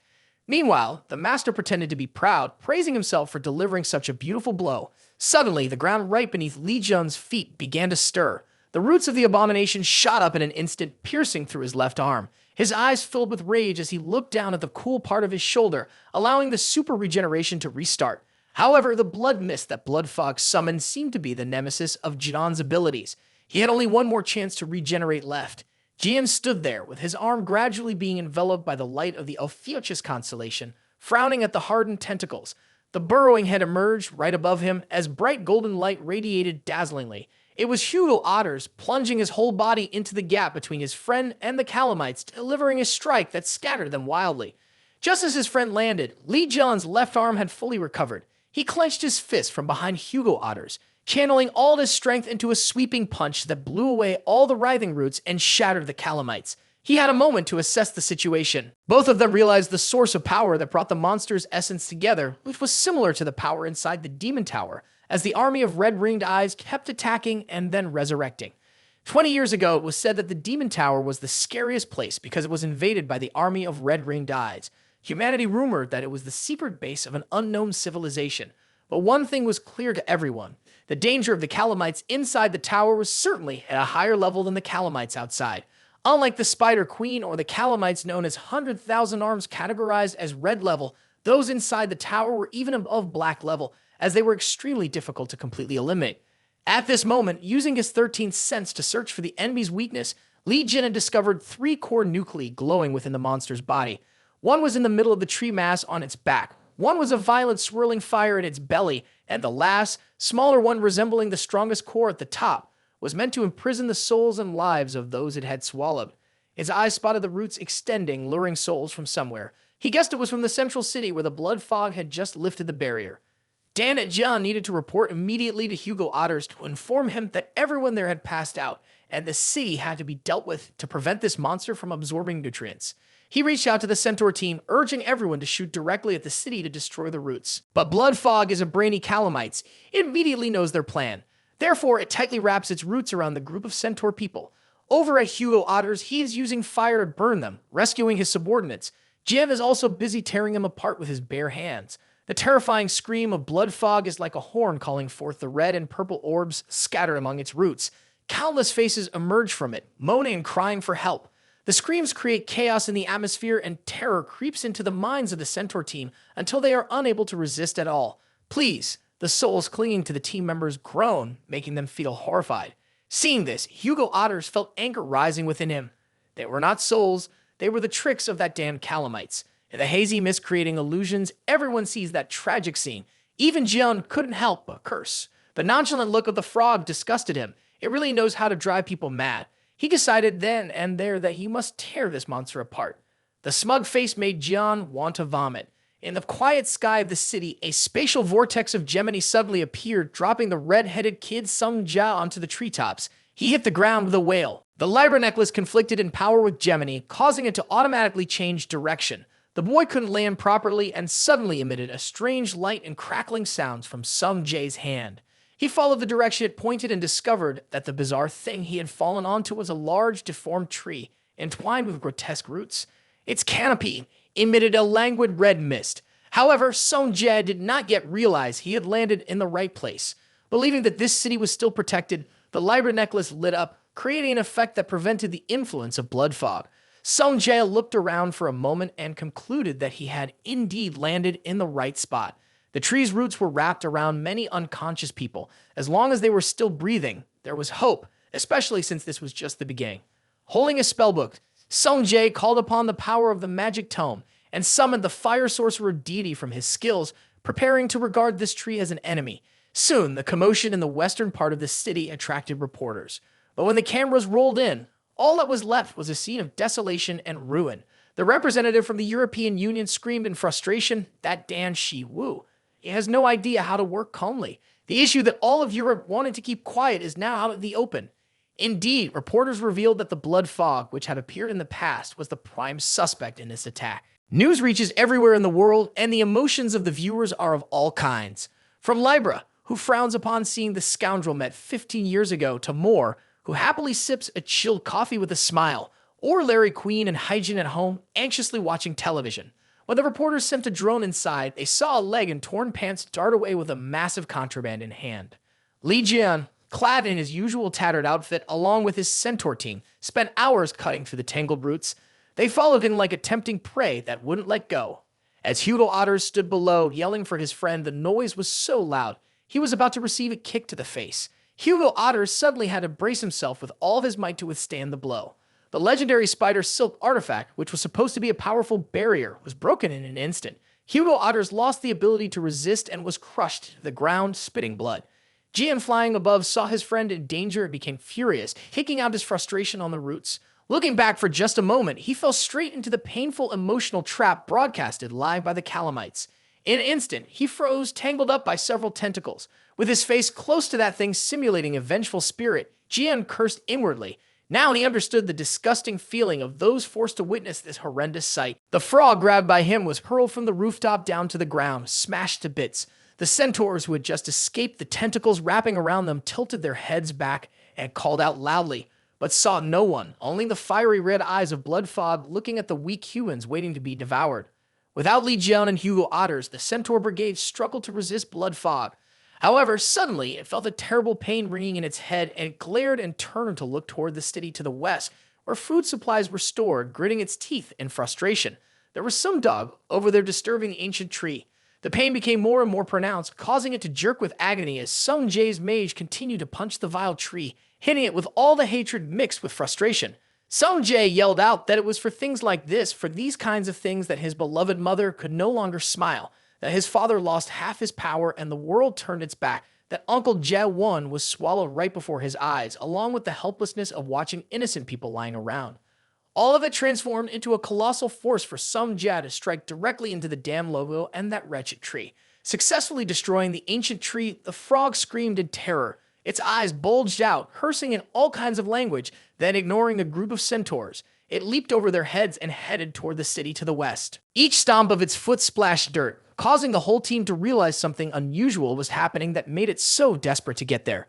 Thanks to its change of direction, Hugo Otters was finally able to crawl out from the deep depression into the ground and stand up. He shouted loudly, asking for someone to hold the items he had prepared earlier. He closely followed Blood Fog, who was using a teleportation skill back to the city. As soon as it touched the ground, an arrow pierced straight into its head, causing excruciating pain. The pain paralyzed Blood Fog, and it let out a roar in agony, unable to turn back to look at Hugo Otters, who had just released his grip from the bow. Until now, he hadn't dared to interfere with Jian for fear of obstructing his path. Now, he took out another spirited gift to the mutated frog. Hugo Otters prepared this super sacred artifact specifically for Blood Fog on his bow. He roared, "Today, I will pin your fat body to the ground and make you into fried frog." Boom! The spear struck Blood Fog's left thigh, and another pierced its right thigh, pinning it to the ground. The Centaur squad seized the opportunity to open fire continuously from both sides, unleashing everything using the sacred artifacts. Every shot released numerous arrows along with binding ropes that tightened around it. Filled with hatred, it glared at the small beings holding the ropes to keep it down, but for now, it couldn't do anything. They had to use all their stamina-enhancing skills, keeping their eyes tightly closed and holding onto the rope together. This damned monster easily recovers from injuries. Right now, the only way is to confine it so it can't cause any more trouble. It roared, cursing the insects around. After experiencing unbearable pain from the nerves connected to the ancient tree, feeling helplessly pinned down while Sung Jae was smashing everything, he now gathered all of his strength for a final blow. Despite the energy notification, Libra and Gemini were counteracting each other. All the resentment accumulated over 10 years was released through this move. The S-rank fire sorcerer used the combined power of the two zodiac signs to smash the tree into pieces. The protective shield was so thin that it cracked wide open. With its mouth wide open, pierced by the tree's spike, Bloodfog screamed in fear and desperation, arguing that the city would provide energy for it to explode into pieces, escaping the red mist, but where would it find souls to absorb? The souls screaming atop the roots of the tree vanished with the passing breeze, restoring peace to the minds of the Centaur army. Sung Jae lay amidst the wreckage he had just destroyed, fainting, and after a while, he slowly opened his eyes.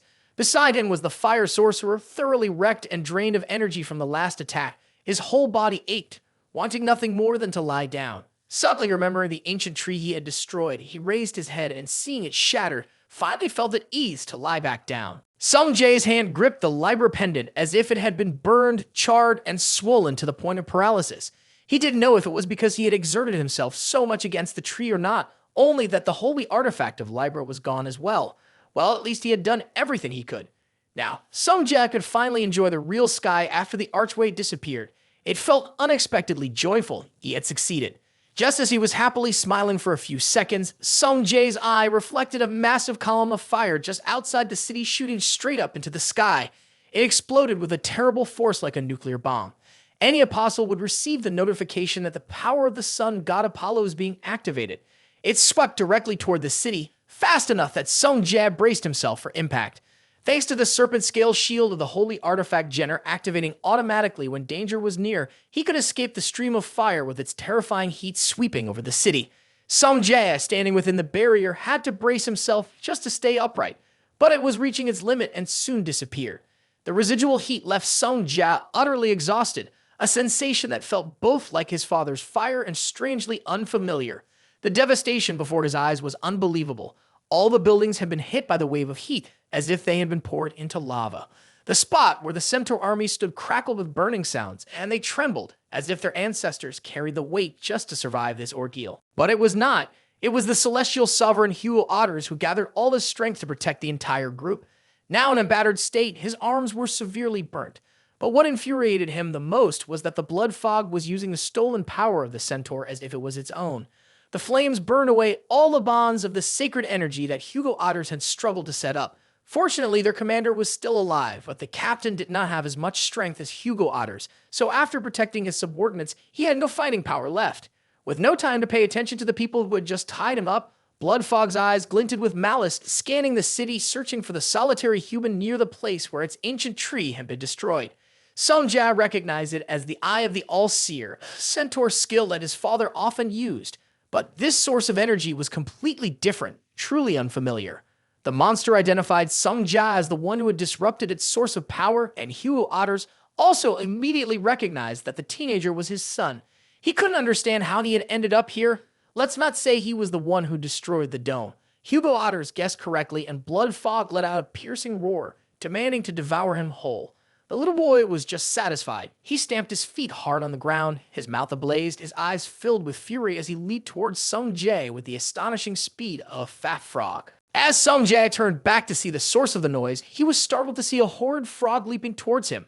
Exhausted after punching a tree, he could only cover his head and scream like a bystander. He was sure this trip would end in death. That Hugo Otters appeared, using his body to block the creature's mouth just in time to save his son. Sung Jae yelled out as he recognized his father coming to his rescue. Meanwhile, Hugo angered Bloodfog, opening its mouth wide. His strength was not enough to suppress the creature, which only hurled insults at the cheap amateur archer. Its mouth grew wider, pushing back against Hugo Otter's muscular frame. Noticing the situation was dire, he gritted his teeth and turned to look at his son, activating the barrier, which surrounded Sung Jae, at least keeping him safe for the moment. As for himself, Hugo was bitten by the fat frog, swallowing both him and the ground beneath into its digestive system. Once again, Sung Jae watched as a loved one was taken by Bloodfog, but the barrier did not allow him to do anything. Hugo Otters was dragged inside, colliding with the dirt and rocks, making him feel faint. The fat frog became even more enraged, snapping repeatedly at the concrete below, pausing only after 2 or 3 more bites to ensure he had done enough. Sung Jae's hope dwindled, his desperate calls for his father going unanswered. The fire barrier activated automatically, even in the absence of its owner. It would not let Sung Jae surrender at danger. He just burst into laughter. Ha ha. I've just devoured the entire power of the sun god. Jian's scissors flew in from somewhere like a boomerang with a target. Two blades cut straight through the ugly frog's face, sliding along its rough skin, gliding smoothly. Jian crashed into the block of wood above the calamites, desperately trying to find his friend, only to be met with his triumphant laughter, yearning for more power from the constellation of Fuchsias. Blood fog charged straight towards Li Jian, who was tearing through rocks and dirt. He was infuriated and used his 13th sense ability, seeing his friend falling into the monster's stomach. Jian shouted, but he couldn't hear anything. Hugo Otter's subconscious floated vaguely as his body fell freely inside the monster's belly, filled with regret. Hugo Otters always tortured himself for not being able to save his wife and subordinates. Blood fog was still very much alive, and all he could do was expose the misery for some Jia and Yoa to see. Could everything really end like this? Suddenly, a blinding light pierced Hugo Otter's cornea. He opened his eyes and saw the fragment of his power that had been taken from him was being held captive here. His hand reached towards that source of energy, silently thinking that if he could obtain it, he would surely have the strength to confront blood fog once more. But consciousness was gradually fading, and the tired body seemed to pull Hugo Otters down. In his mind, he wondered what he was trying to fight for. Was it because the memories of family were slowly fading in the mind of a loser? The photo of the whole family loving each other taken in the park meant more than just a memory to Jiwoo. Hugo Otters remembered his wife's excited voice and her gentle smile asking, "What do you think? Doesn't our family look beautiful?" No. Hugo Otters gritted his teeth and opened his eyes wide that were on the verge of closing tightly, struggling to break free from the binds holding him down. Hugo Otters was determined not to give up. He strained to reach it. It cannot end like this. I cannot die in shame. I cannot meet my family and Jian again. I cannot let them see my weakness once more. I absolutely must reach for it. The inner strength identified the fragments of the centaur and connected with them. It began with a small ray of light, and the fragments of the sun recognized their master. It swirled fiercely like a fireball wanting to return. It was the source of Hugo's strength. The notification kept appearing, warning that the sun's fragments, having been in contact with cruel energy for too long, would result in certain backlash. But that was Hugo's lifeline, so he forced himself to take it on. His body could take no more. His hands felt like they were being burned, about to be unable to absorb any longer, when suddenly the space above shattered. A loud cracking sound echoed, and a familiar figure dashed by. As soon as Li Jian appeared, he growled with a scowl, "Hugo Otters." His rough voice shouted angrily, "You have so much to do, and you dare to hide your slacking off?" His sturdy friend's hand spread wide in front of him, urging Hugo Otters to grab it. The trademark scowl of his friend made him smile more joyfully than ever. He made a great effort to grasp that hand which he had leaned on over 30 years ago to get by. He was tossed back out.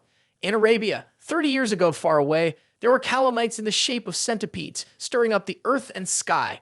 Wherever they struck, the blond young man was buried in sand. Crawling in the desert had never been Hugo Otter's hobby. He leaned over, retching violently, and before he could blink, he heard the sound of sand being forced up. The centipede flung the young man high into the sky and took a satisfying bite. The passage down the centipede's stomach was not as roomy as that of the blood fog frog. At that moment, Hugo Otters, submerged in the slimy enzymes, pondered his vague life, one without ever having married before dying, not to mention a life of poverty, no different from that of a beggar. Suddenly, something pulled him sharply upward, and the clear sky opened up before his eyes as someone had just sliced the centipede's head open to peek inside. Li Jian, 30 years ago, was filled with scars, mumbling, "How can this man not be dead yet? He's already showing his defeated face. Hey, take my hand, little brother." Seeing the blond guy stretch out his hand, Jian directed his cloudy gaze and grumbled back, "What's up? Don't you want to leave here?" From that moment on, the image of Li Jian in the eyes of Hugo Otters never changed. It was still the same frowning guy charging towards him, raising his hand, shouting his friend's name loudly, cursing and yelling, "Why aren't you coming out? And what are you still lying here for?" The carefree attitude of that friend was what made Hugo Otters smile, because he always stood in front with a frown, but his hand would always reach out to pull him out of places thought to be dead. This segment resembled a romance novel until Hugo Otters was thrown outside looking no different from a beaten-up thief. Sung Jae was extremely panicked. His father had lost consciousness. No matter how he shook him, he wouldn't wake up. Jian activated his sixth sense, casting his gaze on his friend, realizing why he was absorbing the polluted sun fragments. But fundamentally, everything was still okay. Hugo Otter's body was undergoing a detoxification and purification of the contaminated power, which genuinely surprised Jian. This fool was regaining strength while inside the blood fog. He stood up, exhaled deeply, and comforted the little boy. "It's just that your father ate something dirty. You'll be fine after a good sleep." Song Jiao, of course, didn't understand what his father had eaten in the belly of the frog, but his uncle didn't bother to explain further, simply stating, "This level won't kill Hugo otters, just be careful." He then picked up the gardening shears and directed his gaze toward Bloodfob. Despite the massive hole he had drilled into its chest, it still didn't blame him for still having a job to do. Having finished his sentence, Jian soared straight up like a rocket, aiming right at the monster's snout, delivering a blow with the shears infused with his power, illuminating the area brightly. Such a move didn't sever Bloodfog's head, but it was simple enough to embed the shears. Jian grinned with delight, reminding the writhing creature that it was exactly because of it that the whole world laughed at his best friend. "My kid hasn't even had a proper birthday yet." As he spoke, he brutally pressed the shears down, determined to punish this ungrateful calamites. It gritted its teeth, trying to resist the attack, but Jian had already soared away from its head, leaving behind a pair of shears that had yet to pierce through the skin. At that moment, the hammer artifact was purely logical and appropriate. Jian needed something stronger, so he struck the shears, unleashing a blinding burst of power, wanting to enlighten the monstrous creature. Bloodfog screamed in pain, unable to believe it had been defeated by a human. It called the Xenofuchs by name as if they were close, saying, "I've lost this round, but I've already set up for the next one. My roots are everywhere in the city. As long as they are there, they will drag the whole crowd along." It struck hard at the struggling trees, causing the entire area to be utterly destroyed with the goal of crushing this city, burying all to allow the Saint of Fuchs to escape, but not others. It aimed at all the archers hiding throughout the city, especially at the half-hearted blonde who was lying around, causing several buildings to crash down on some Jia and his family, still trying hard on top of Bloodfob. Jian yelled, "Hey, are you really that stupid? My friend Hugo Otters, no matter how gentle he is, isn't so easygoing that you can do whatever you want." He let his poor nephew hug his father and cry out, thinking this was surely the end. Unexpectedly, just as Jian said, Hugo Otter's eyes gleamed with a bright yellow right before the pile of rubble came crashing down. A golden light flashed from the darkness and suddenly turned all the irreparable debris into nothing.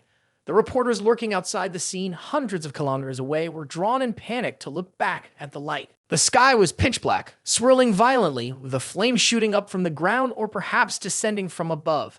The councilman clutched the TV screen, looking utterly helpless, while those battle-hardened like Moraine surely recognized what it was. But from the TV screen, there was nothing to see but the terrifying light. But even that was enough for the others with their calculating minds to realize that a significant change was about to occur. In the middle of the night, the sky lit up as bright as day, indeed a bizarre phenomenon. According to reporters, that day was like a sun rising.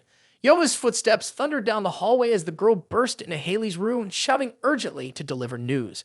However, inside the room of the Saint Scorpio, she had been monitoring the situation since it began, not taking her eyes off it for a moment.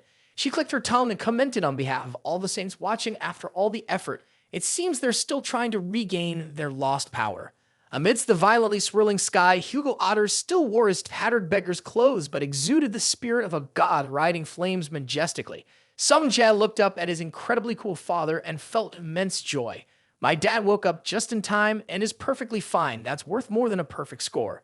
The extremely angry frog realized that the power it had long desired had suddenly vanished, leaving it very frustrated.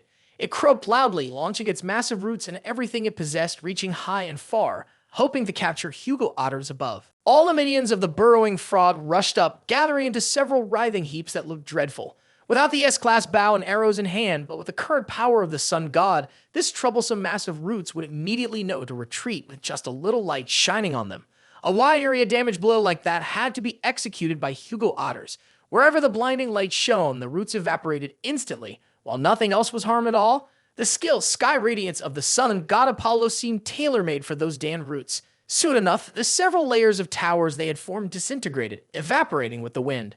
The diligent worker Li Jian switched to sculpting the monster's head, laughing gleefully. "Sky Radiance is a skill that incinerates the filth of Hugo. Did you know that, fat frog? You said you swallowed everything, didn't you?"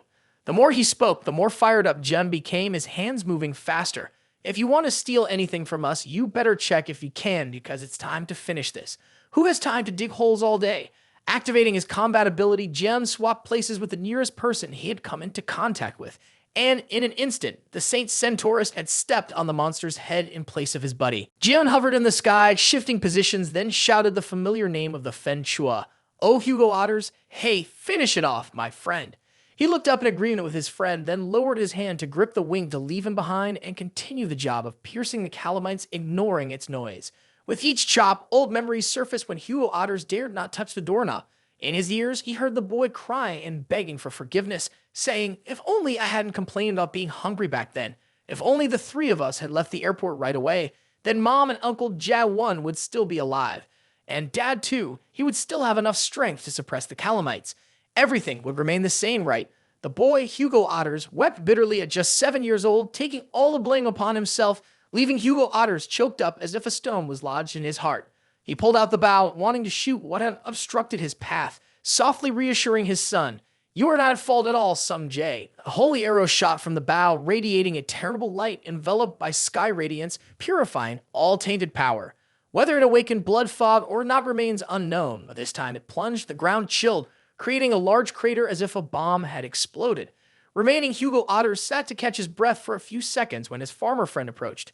"I didn't expect this incident to end so chaotically." Hugo Otters wasn't sure what to do anymore. All the cores had been destroyed, his body reduced to ashes, so there was nothing more he could do. He cursed the damn blood fog that was bothering them. His friend joining the cursing, and Hugo Otters let out a sigh of relief. With a friend taking care of this calamites, it was much easier to bring it down. He closed his eyes and calmly said, "Thank you, my dear friend." Seeing his friend's fist in front of him, Hugo said, "Oh, come on, after all these years, is that all you have to say? It's been tough, my brother." The two gave each other a cool fist bump, and thankfully this time he didn't demand 50 kilos of fried chicken. But wait, John rummaged around and said he had found something interesting while fighting the blood fog. How strange, from his tiny pocket, he pulled out a huge glowing ore. He explained that this was the core he had obtained from that monster.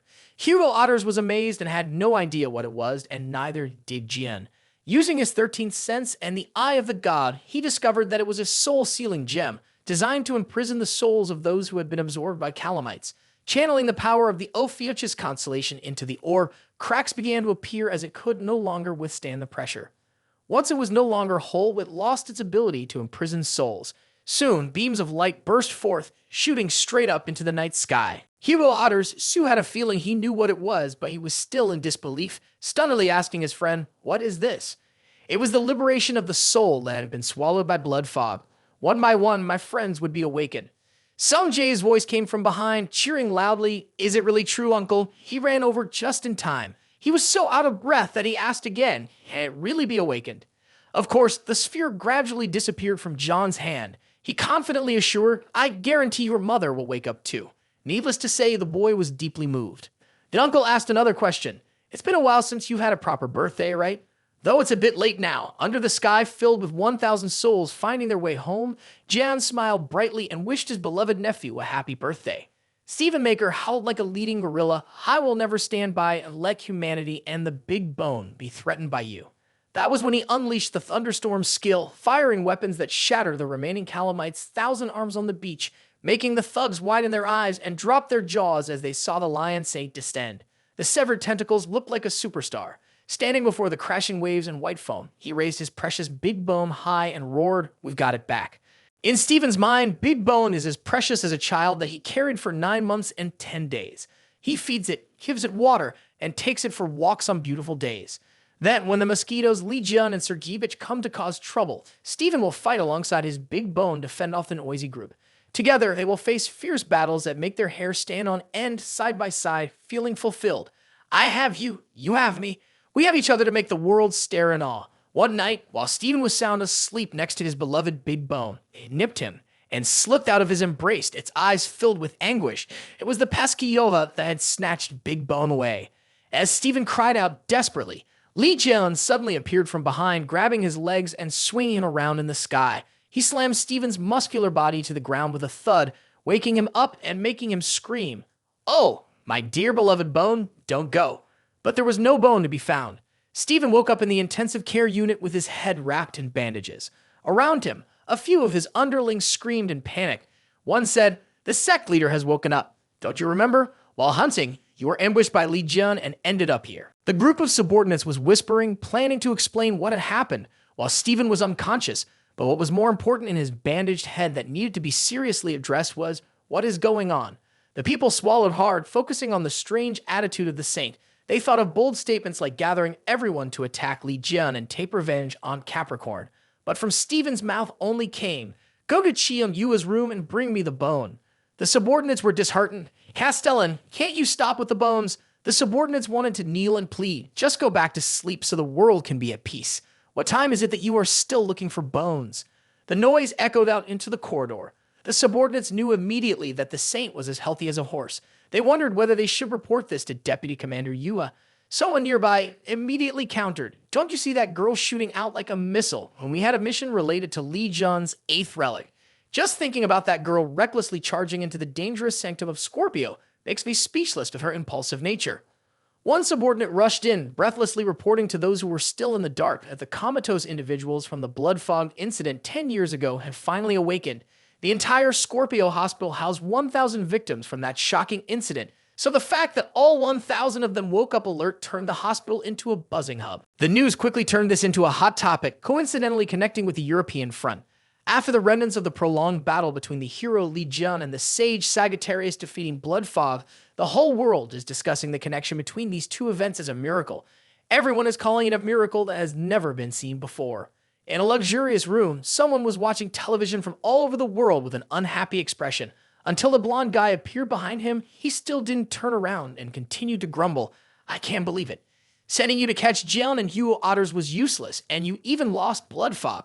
Shiwu silently listened as the guy cursed about losing the necklace that celestial body his mother had given him while leaving Bloodfog in a noisy mess. Shiwu's brother, Yu Tiwu, suddenly turned around with a strong drink in hand, continuing to berate him for dropping the magic book and important things into the hands of the punk Sung Jae. He mocked Shiwu for allowing someone who had been bullied to take the book right in front of him. He remained silent and endured, even when his brother yelled, "You're just a stupid waste," only making him angry. He threw a bottle straight at Shi-Won's head, shattering it. "Are you still proud of yourself, nodding your head, having done nothing useful at all? I realized that back at the airport." Ignoring his younger brother rolling in pain, Taewoo continued the insults. "You are truly our mother's disappointment. So how do you plan to handle this mess, you idiot?" He ground his shoes on Shiwu's face, but the boy still didn't dare to resist, since he had come here to ask his brother for help to secure the middle boat. Since this incident was related to calamities, he had to help if he wanted to cover it up. His older brother was also freaked out by all this nonsense, holding his head and saying, "Right now, follow Li Jian, keep an eye on him, and erase all traces left behind." Seeing Ta-Won calm down, Shiwu, holding his face, clumsily got up and asked, "What about my brother?" Turning to look out the large window, Ta-Won decided to make a trip to the Phi-Nyet hospital. At least it could cover up the airport incident by caring for the victims in Korea. While they were scheming in the outskirts of the European defense line, still enveloped in the dust of collapsed bricks, some people from Hugo otters were looking quite tattered. The phone signal was still strong enough to hear news from afar. As soon as he hung up, he joyfully announced the news from the hospital.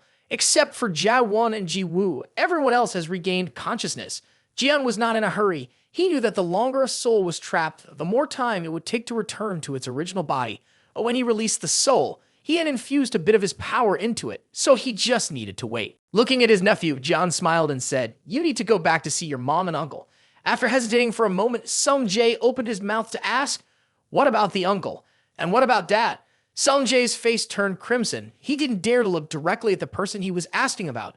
However, Hugo Otters heard him clearly and was staring wide-eyed, deeply moved, wondering if that child was inquiring about him.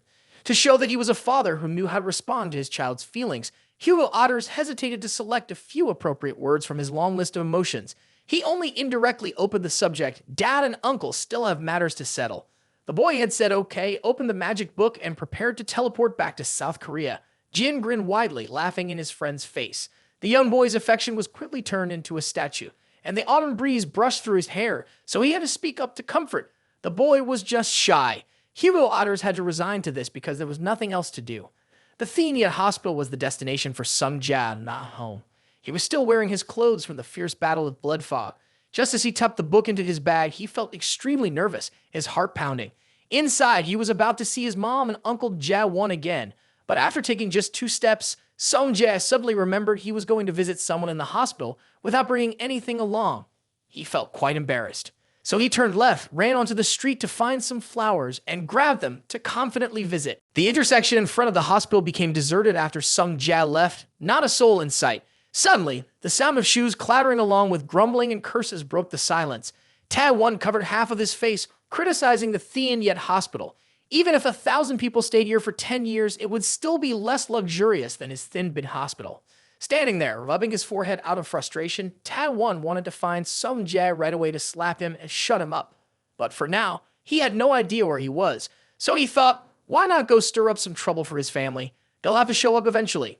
Meanwhile, Sung Jae was running back to the hospital with a bunch of fresh flowers, unaware that a rude person was waiting for him. One session after the sweep of blood fog, the area under the Western Dome was in a process of healing and cleaning up the battlefield. The elite forces of Nanma were considered to have made a significant contribution. Each of them, being interviewed for the first time, was nervously fidgeting. Nearby, voices called out, bringing the injured into the makeshift hospital, which had taken over a large building filled with mats and stretchers for the wounded. Sitting inside the counter, Lee Jun was deep in thought, ignoring the noise in the lobby. Lee Jun was reviewing his system boards and missions after successfully dealing with the blood fog calamites. His strength test had been completed. The reward was enhanced power after a day and the transformation of a human body into a divine body. In addition, Jan opened a new achievement recorded in his scripture. Sagittarius had seen and admired the master of the Ophiuchus constellation even more. The fact that he destroyed the demon and free human souls was also noted here. What Jin enjoyed the most was that thanks to opening achievement 2, he could borrow the power of Sagittarius when the conditions were met. There were still a few days to complete the tasks related to the secretary and disciple, but for now, he had to set that aside as there was something more important to do, which was the twisted object that had been making him stare at it for a while. This was a fragment resembling that of a dagger discovered to be from the mysterious civilization that John had found in the sealed heart of Bloodfob. Before dying, that spitting top roared, "I need those souls to offer to them." This made Jian quite certain that the one mentioned by calamites and the one who stabbed him in the demon tower were the same. His fingers tossed the coin as he pondered why all the evidence pointed simultaneously to Virgo. Isn't it too coincidental? Forget it. Jian raised the coin high and grabbed it back with excitement. He was the type of person who, when faced with difficulties, would bypass them. Whenever he couldn't find an answer, he would just grab the person responsible and beat them up until they confessed.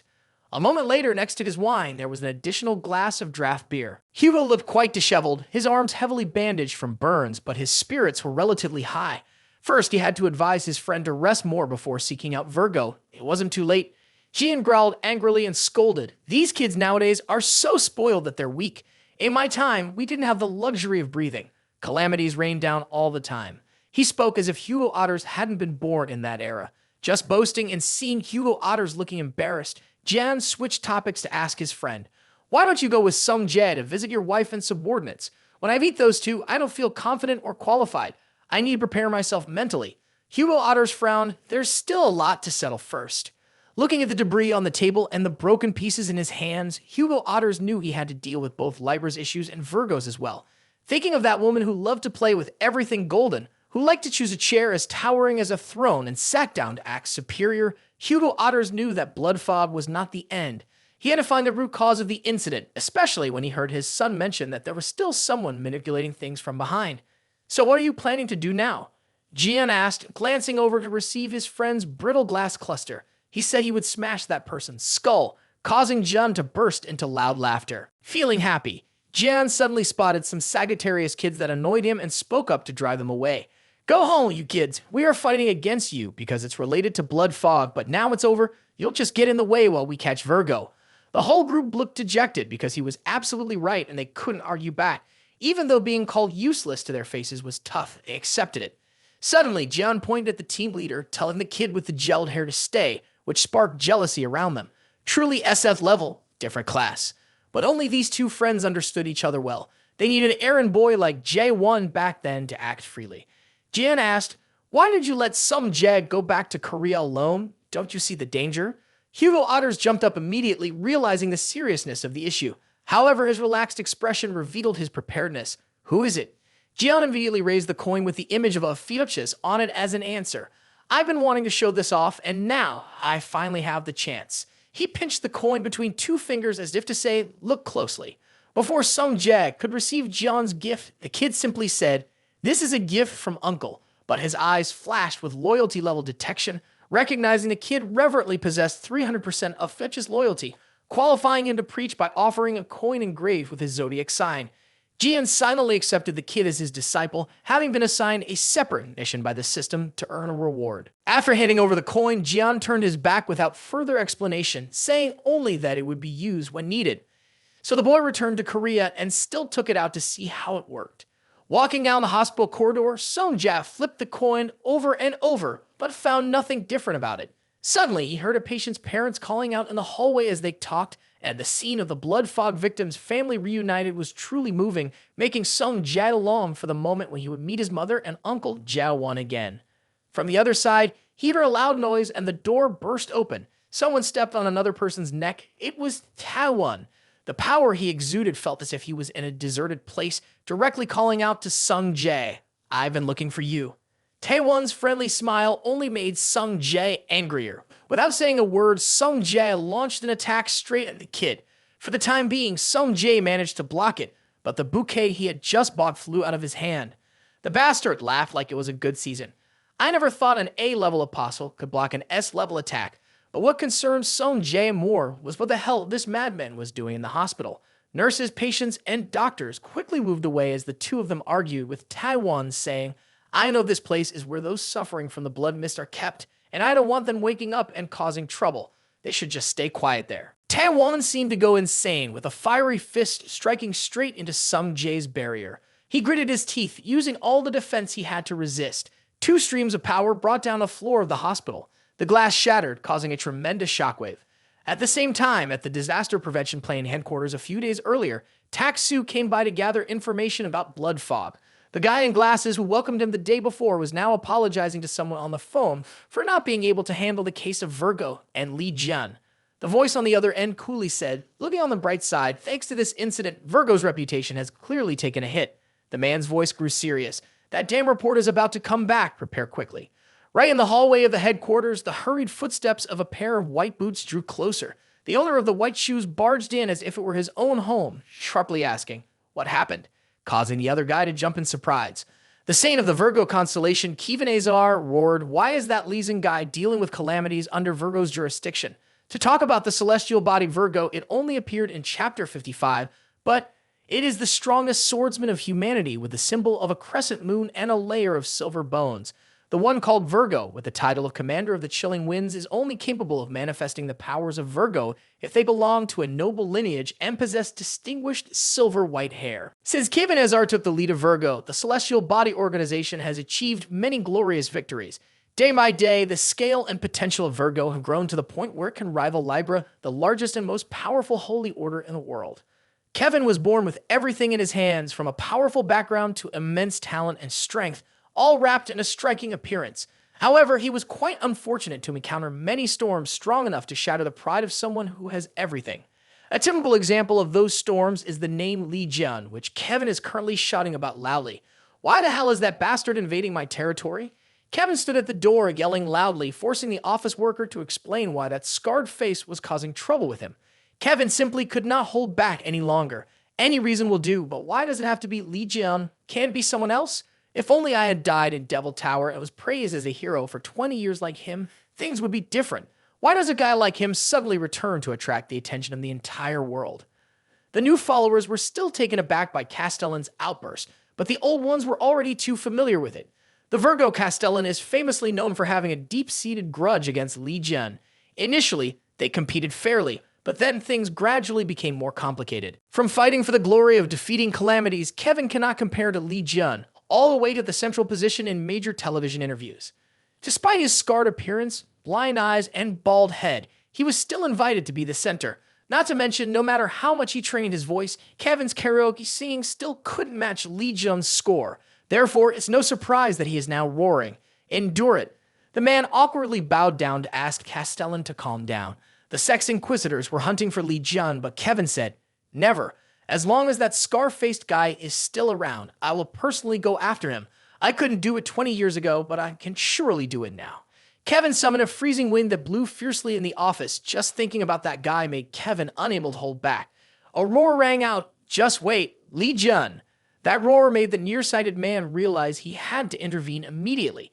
If this old man made it to Lee Jun now, it wouldn't be good. They needed to buy more time. So just as the Virgo Council stormed out, the guy said, "I have a list of potential locations Lee Jun might go to." He silently pulled out a pair of contact lenses, deliberately speaking for the other end to hear. He said he would guide Kevin to meet with the Sex Inquisitors in time. As soon as he hung up, Pirio had to act immediately before Kevin got to Jian before him. At that moment, they had arrived at the temporary infirmary of the West Dome, ready to meet Jian. The group burst in, pulling aside the curtains on both sides, and shouted, "We are the Sex Inquisitors from the Virgo celestial body." Everyone freeze. Unexpectedly, a voice yelled from inside, "Hey guys, can you hear me?" The volume was as loud as 10 DJs blasting away the audience that had just entered.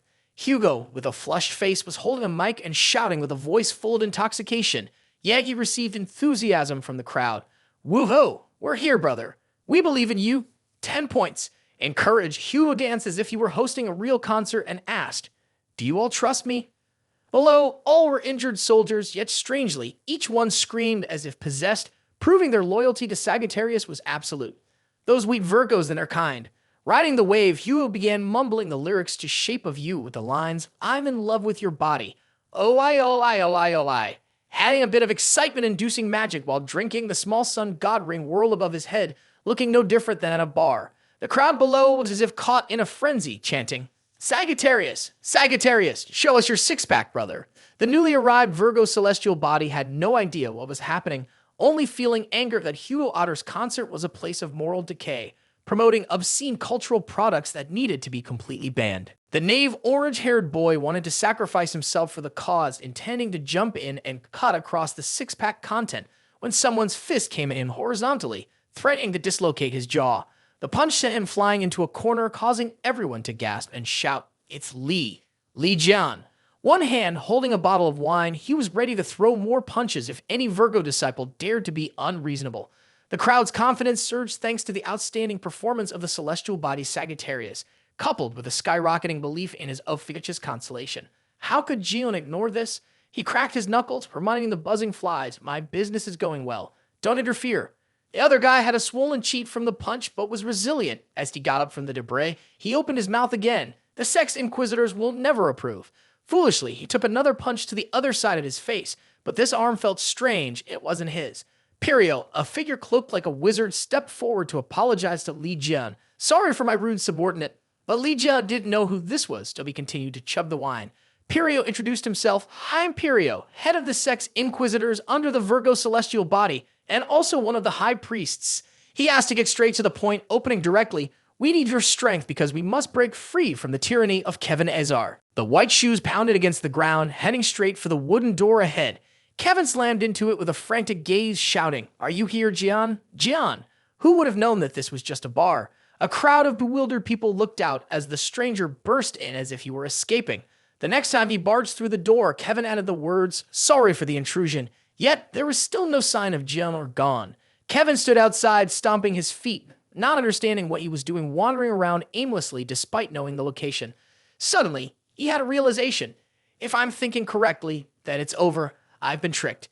Kevin abruptly fell silent, glancing at the office guy behind him, who was sweet-talking him into leaving to search for someone. He turned back with a scowl, his eyes boring into the other man, firmly stating, "Take off your glasses and show me." Unsure of what Kevin meant, the other man's contact lenses were suddenly cut in half right on his dilated pupils, falling to the ground in 4 pieces. In return, there was a loud scream of pain. Oh my God, who removes contact lenses like this? But what concerned Kevin was the notice board that had just dismantled the secret technique Wanderer's eyes borrowed from the celestial body of Scorpio. The subordinates were visibly confused. Wasn't that his skill that made others get lost? Why would that guy hide the secret technique behind contact lenses? Kevin looked at the bastard, clutching his eye in pain, and asked in a growl, "Are you trying to buy time to have the Inquisitors of the committee find Li Jian before I do?" Pointing his sword directly at the man's neck, Kevin just wanted to know, "Where are the committee and that scar-faced bastard? I don't have time for games anymore, so spit it out." Depending on your answer, some parts might have to switch places. The frost gradually spread along the sword pointed at Kevin. Though representing the biting cold winds of winter nights, this Castellan had quite a fiery temperament. The vast domain of the Virgo celestial body under the blue sky exploded with a loud bang right in the main hall. The guards in tattered green uniforms rushed out, aiming to strike the troublemaker who was wreaking havoc. But under Li Jian's sword, there was only a dry armor that made a show of power. He dashed through, darting back and forth like a true ninja, attacking freely. The more chaos he caused, the more experience points related to Jian's standing increased. He even received high brave fabric, much to his delight. The others remained calm, viewing Jian as if he were having a fit. However, in terms of rank, he wasn't inferior to Kevin, the Castellan of Virgo, so no one dared to touch him. Earlier, Pirio explained to John that the Virgo celestial body is like a tangled mess. The apostles are divided into two factions because Castellan Kevin has lost trust due to his tyrannical personality. As the head of the Sex Inquisitors, Pirio has every reason to be determined to stop Castellan's dictatorial rule and needs John's help. It sounds convincing, but Gart feels something is off. If it has come to the point of relying on someone from outside, the situation within the Virgo celestial body must be very serious. Not to mention, Pirio also presented the condemnation of the sky as a reward for Li Jun. In fact, the condemnation of the sky was his most advanced weapon from 20 years ago, which should have been lost at the Devil Tower since Li Jun didn't come back out. However, he increasingly feels that the witch Gemini's claim that his weapon is in the Palace of Virgo seems to be true. So Jian storms straight to the sacred relic storage of the Virgo celestial body after taking down all the noisy underlings outside. Pirio whispered when he saw Jian stop behind the door. This is the condemnation of the sky. But before he could open the door, Kevin had already run back, shouting, "Stop right there, Li Jian." Kevin Azar led his troops running as if chased by dogs, breathing heavily, but still extremely happy to have found Jian looking cheerful. As soon as they saw each other, both of them laughed like old friends who hadn't met in a long time, truly understanding each other without needing to say a word. "Let's greet each other first. It's been 20 years, right?" He gasped through the lobby to Jian, hardly able to hide his excitement. Always by his side was his friend Hugo Otters, but why did that guy look so strange? Noticing Pirio standing nearby, Kevin asked bluntly, "Oh la la, a traitor brought Li Jun in here to take me out, right? Planning to team up and ambush me from behind? I'll kill each one of you." But when Kevin's gaze fell upon the guards on the left who had been beaten to a pulp, he froze. Damn it, what is this? Suddenly, Kevin fell silent, causing everyone else to quiet down as well. Then he roared, "Who is it? Who is responsible for my temple being in this state?" Kevin's shout carried so far that others could hear it too. Even Hugo Otters, who was buzzed, understood what Kevin was saying, and so all three pointed at him, indicating, "It's him. The culprit is right here, boss. No wonder they let us wreck Virgo's mansion without stopping us." Identifying the target, Kevin's fury erupted like a strong wind blowing violently. He roared again, "It's you. You've given me another reason to take you down. Take this." Kevin's brilliant sword swept through the air, unleashing a cold blast that sent everything from his position his opponent flying, crashing out and exploding the wall behind them all. But strangely enough, before Kevin was a roaring flame cutting through his frozen block, carving a large hole with water dripping. Hugo Otter's drunken voice rang out, "Hey, you prince, you owe me. Before fighting Jilin, you have to fight me." He was bursting with fire, but his face was still engulfed in drunkenness. At the crucial moment, he rushed out demanding a fight. That's really something. The news of Hugo regaining his strength had certainly reached Kevin's ears. But if you think he was afraid, you'd be wrong. Kevin was even more aggressive. "Oh, I'm so scared of you. See anything on my index finger?" In his drunken state, Hugo Otters pulled out 3 holy artifacts, including the terrifying Axis arrow from his arsenal. With his inner strength, he looked just like a true blacksmith. True to his word, Hugo Otters grabbed an Axis arrow in his left hand. Ha! He threw it straight at Kevin's face, aiming to pin his white hair to the wall. But Kevin, in his proud way, welcomed it and raised his sword high. "Is that all you've got to fight me?" With a single swing of his sword, Kevin easily deflected the Axis arrow off its path. But Hugo Otters still had 2 more. As Kevin looked up, he saw the second one just a few centimeters from his face. A thunderous explosion blinding to the eye, but it didn't sober Hugo Otters up at all. He clenched his fist and shouted, "It's a direct hit." Gart felt very embarrassed to see his boss looking no different from a bunch of drunkards at a bar, all aggressive. Meanwhile, Jian found it perfectly normal, so he just stood in one place, listening to his phone. It was unclear who was on the other end of the line, but they seemed to be familiar. Jian said, "I'm in front of the Virgo relic warehouse. Hurry up and come here." Kevin Azar was not one to easily give in. He leaned his sword down, standing amid the wreckage and smoke. He said, "In general, it's all set. Successfully pissed me off already." At this moment, Jian suddenly appeared, asking for some airtime, brandishing his weapon. "If you like, split it in 2. If you don't, merge it into 1. He arrogantly declared, "Get out of the way, you all." Kevin burst out laughing, clearly enjoying himself. He wouldn't let his subordinates intervene and told them, "This is a battle for adults. Children just watch, okay?" The two faced off. Kevin said, "I've been waiting 20 years to take you down." Kevin stomped his foot hard on the ground, moving in the opposite direction from Jen. Both charged toward each other, clashing directly and creating blinding light. Jim hesitated slightly when he realized that this silver-haired kid could block his attack. They answered his question. The system reminded him, "Strength enhancement takes a day, my lord. It's only at 76% now. What do you expect?" Recognizing that Li Jun was distracted for a moment, Kevin smiled. Under the silver sword, he asked, "Why is it so hot? Kid, let's cool things down a bit." Cold air from Virgo suddenly filled the atmosphere, weaving through every strand of hair, freezing John's S-grade side, causing it to shatter and push John back. He launched another move at lightning speed. But with his slyness, instead of blocking the attack, Jin ducked to avoid it. How could he defend against his dirty tricks? Kevin charged forward with his sword in hand. What the heck? He just got hit by a stolen pair of slippers from somewhere in Belgium. Jian sprang up, deflected Virgo's ice sword, then spun a few times to dodge the incoming blade. When he could no longer evade, Jian stood there, pulling something out from his armpit. He received Kevin's sword strike with a kind smile. Kevin lunged, but Jian delivered a massive blow just as Kevin swung his sword, easily smashing his strike down to the ground below. Under the weight of the hammer artifact, Kevin's sword was left with only the hilt. He stood frozen in shock as he saw the holy relic appear, thinking it was still in Sergeevich's hands, wondering how it ended up in John's possession. Hesitating for a moment meant receiving a loving kick from the cheek. Jian burst into delighted laughter, thinking while he struck, "What are we going to eat tonight, kid?"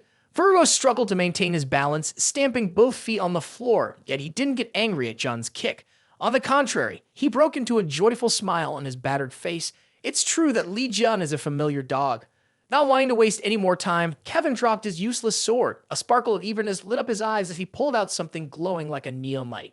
The ice sword that was just drawn caused the air around to swirl, emitting wild, shrill sounds. Hugo Otters also snapped out of his drunken state, mumbling, "It's awake now." Jian was thrilled to see Virgo's real weapon.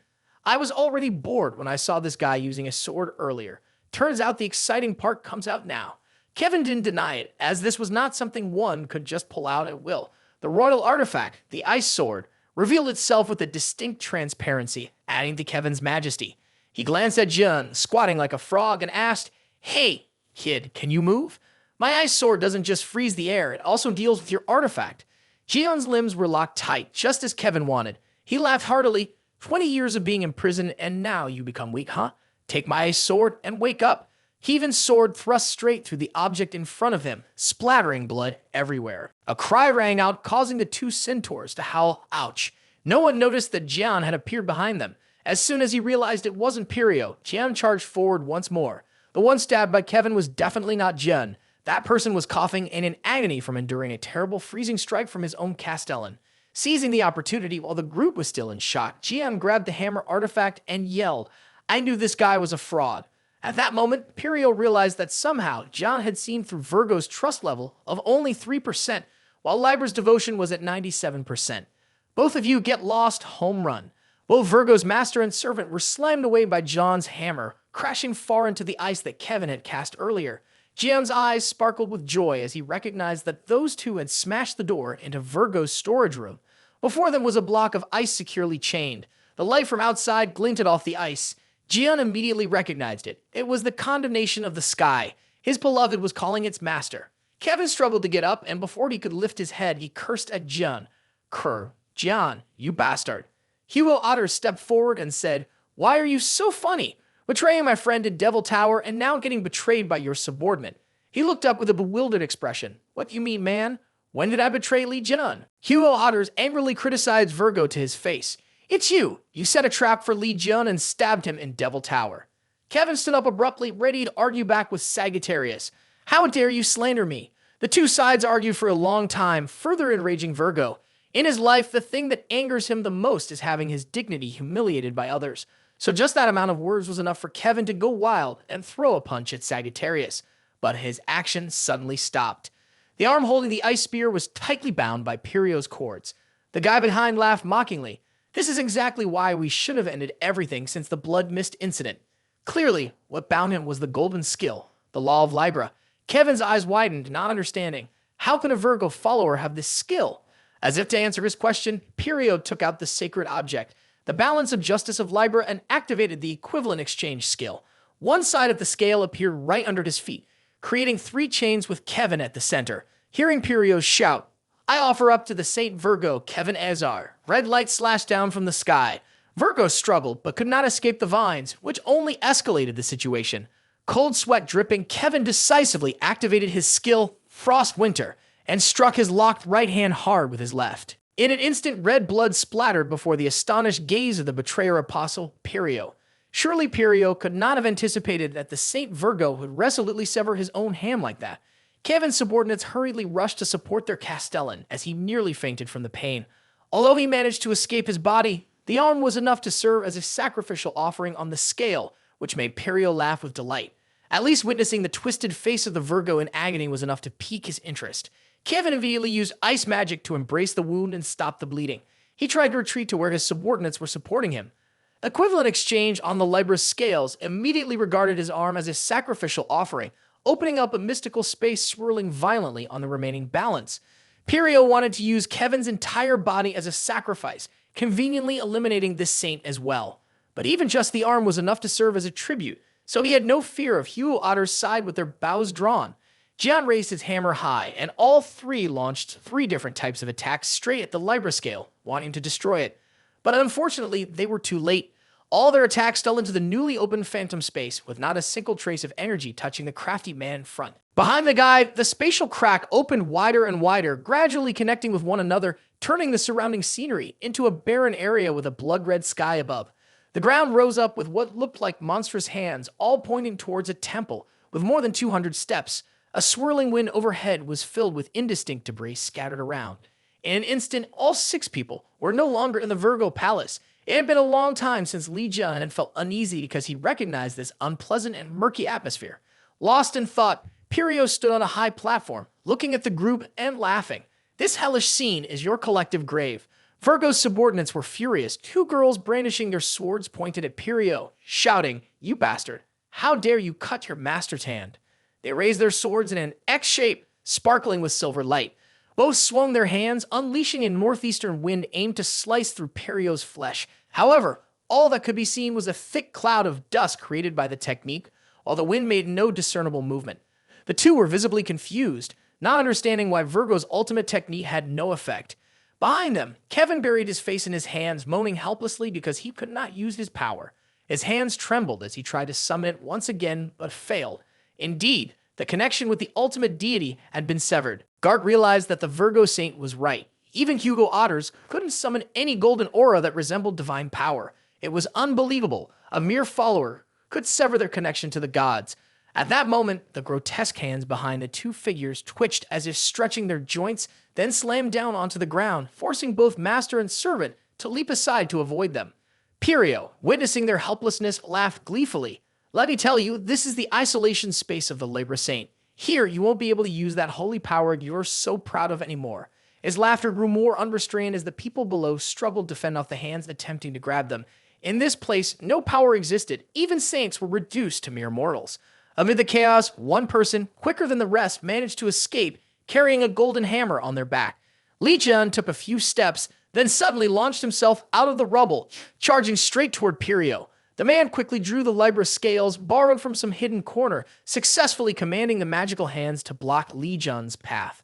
Among the jagged, leathery surfaces, there were several red orbs, half resembling gemstones, half like eyes. Jeevan stared at them, realizing that none of these were ordinary calamites. Struggling to hold on was already exhausting. The trader below mocked in a carefree tone. "Why not greet your old friend? Don't tell me you've forgotten you've been friends with them for 20 years. Those are the ones who pushed you to the brink of death in Devil Tower, oh hero." Grasping the words of that bastard Perio, Jian gradually pieced together the clues. Indeed, these guys are involved. The space began to fray, torn apart by bloodthirsty black-clawed hands. Quickly, the calamites squeezed in, searching for their prey. According to Perio's cough, these were indeed the calamites that appeared in Devil Tower. Here, they had heard about this traitorous apostle wanting to consume everyone. At the Orion Hospital, the sun was shining beautifully, but the atmosphere was gloomy, filled with thick dust. Sung Jae grit his teeth, one cheek swollen, silently cursing that damn Tae-won who had blocked all his attacks. He laughed smugly, waving the vines, tightly gripping the fire mage's fist. Full of self-satisfaction, Tae-won taunted. Indeed, the difference between A and S ranks is clearly visible to the naked eye. His fist rose again. "You might be able to beat that fool Shiwu. With me, that's not going to happen." One punch from him sent the fire mage's hand flying, directly knocking Sung Ja into the opposite wall, creating a large crack before he finally stopped. Struggling to get up and coughing with the pain shooting through his back, Song Jae suddenly realized he had been knocked into his mother's hospital room. He didn't know what to do, but Taewon's steps never faltered. As soon as he recognized that this was Sung Jae's mother's room, Taewon, the red-haired man holding the demonic tongue, rammed a punch straight into Sung Jae's stomach without mercy, causing him to cough up blood. Seeing Sung Jae writhing in agony brought Taewon immense satisfaction. He raised the demonic tongue, scoffing, "It's just a scroll that talks about how to use magical power, kid. With that thick-headedness of yours, it's no wonder you'll always be a loser." Having obtained the book, Taewon thoroughly humiliated Sung Jae. Then he swung his hand, conjuring a small burst of power that sent both the red-haired kid and his mother to the afterlife. The walls and floor shattered beneath Sung Jae's feet, the tremendous shockwave tossing both his mother and the hospital bed straight into the gaping hole. Sung Jae screamed until his throat was raw, utterly devoid of any magical power to save himself. Terror gripped his heart. He refused to allow himself to fall to his death like this. He thought of his generous uncle, his sharp-tongued older sister who always cared for him, and even his father, to whom he hadn't had the chance to say a kind word. Isn't there anyone to help me in this life and death moment? Sung Jae racked his brain, desperately trying to find a way out, interspersed with self-deprecating curses about his own uselessness. When Sung Jae saw his mother, who had not opened her eyes for 10 years, falling down with him, he immediately held her close and thought about how his father would never give up in the blood mist case.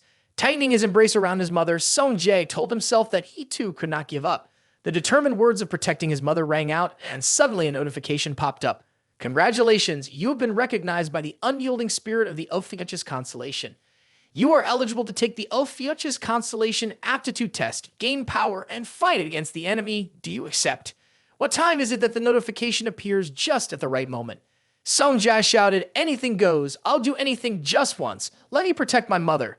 As soon as he uttered the plea, his entire body was enveloped in the light of Ophiuchus. Taewon witnessed the strange scene. He frowned irritably, not understanding how this kid still had magical power. The intense power of the Ophiuchus constellation surrounded both mother and son, helping him land safely without any aftershocks. The master of the Ophiuchus constellation was desperately resisting within, his 4 enormous arms trying to suffocate himself. The Virgin Saint Sagittarius and the apostles were all stuck in a similar situation. Periel laughed madly. "Finally, it's over. Damn it, I almost exhausted myself preparing for this day." The tightly bound group made Periel open his mouth mockingly. "What kind of singer are you? You're just a bunch of worms squirming around. If you're skill, then squirm some more." After cursing enough, he turned back to Lee Jun and asked, "What about you? Are you holding on or giving up?" "Just give up. It's better that way." Maintaining his provocative posture, Jian chuckled. "Why is this guy talking so much? I'm so tired. Who said to give up, you dog?" His relaxed smile startled Pirio. Jian still had enough strength to grumble about those old days. "Even when my body is crippled, and I don't have the support of the gods, even when I'm alone fighting blood-red eyes, wandering alone for 20 years in Devil Tower, I've never thought of giving up. Who are you to tell me to give up here in this situation?" He tilted his head back, displaying his familiar smug demeanor. "These useless little punks think they can step on me. How naive." The more he spoke, the more excited Jim became, laughing loudly. "I told you to have less delusions. Don't delude yourself, you fool." Jion's momentum terrified Pirio, who had to pull out the golden scale to command those mages to crush him to feel at ease. He said, "Let me fulfill your desperate wish to die," but inside he only hoped he would die soon to stop feeling scared. What a coincidence that in front of Yu Taewoo was also the blue light of the Ophiuchus constellation. Sung Jae soared upwards, driving his fist straight into the face of the bastard, sending him flying a great distance. The blow dislocated the jaw of the blonde-haired guy, causing him to spit out a mouthful of blood, and it seemed like several of his teeth were broken. As he landed, his entire body still radiated magical power, and Sung Jae told him, "Don't even think about saying the words 'give up' to me. I absolutely will not give up. I've grown too tired of feeling powerless without strength. My mother is still here, Uncle Jaewon is still here. Everyone will be protected by me with these hands." Sung Jae's determined roar helped him overcome the identity challenge of the Ophiuchus constellation, officially becoming the first apostle under Lee Jun. He, in the virtual space, also received the signal of the first apostle, opening a new chapter in the Lee Jun Bible. From now on, every step he takes will be recorded by the power of the Ophiuchus constellation. The intense power radiating from Lee Jun pushed the calamites far away from him. Light like that from heaven showered down on the betraying apostle Pirio, illuminating everyone present. Everyone was stunned, unable to believe this was the true power of Li Jun. The columns of light pierced through the entire hand, calamites from small to large, piercing through the barrier that had formed this world. He had lost the good pair of shoes he had gotten from Belgium again. Barefoot, he stepped firmly on each step, bringing himself to the terrified Pirio. His clothes were torn to shreds with each step of Jian. He used the recording power of the Bible to create his own legend. This was it. Striding toward Pirio, without a scrap of clothing, but Jian had something more important to deal with than this useless fellow. Suddenly, he remembered the barrier was collapsing, exposing the inhabitants of the real world. The guy glanced at the condemnation of the sky behind him, ignoring the wretched obstruction. With a single push, Li Jian sent the guy tumbling backward, extending his hand toward the exquisite weapon, his 5 fingers grasping it lightly, effortlessly seizing the handle of the condemnation of the sky and casually flicking it, severing all the annoying chains around him. Pirio was starting to feel fear gradually. He couldn't have imagined that Li Jian could pull it out just with muscle power. He gripped the handle in his hand, smiling in amazement. Oh my! The feeling was as familiar as it had been 20 years ago. Strongly hoisting it up, he tapped it on his shoulder as a greeting. Li Jian felt extremely refreshed now that the condemnation of the sky was finally in his hands after a long time. It was one of the 8 great sacred artifacts in the world and was Li Jian's ultimate weapon. No wonder he couldn't forget it. As soon as he smiled, he said he had been chained for 20 years and probably had never tasted calamites. A hand suddenly reached out to grab him from above, but he didn't bother to turn around. He gently embedded it into the palm of calamites, causing extreme pain. The cold gaze of the superior glanced back in disappointment. Is that all you can do before stopping your attack? One hand wasn't enough fun, so 2 hands would help out. He swung his sword, cutting a straight line towards Pirio. A streak of light extended several dozen meters from where he stood, followed by a terrifying rumble as the ground lay open.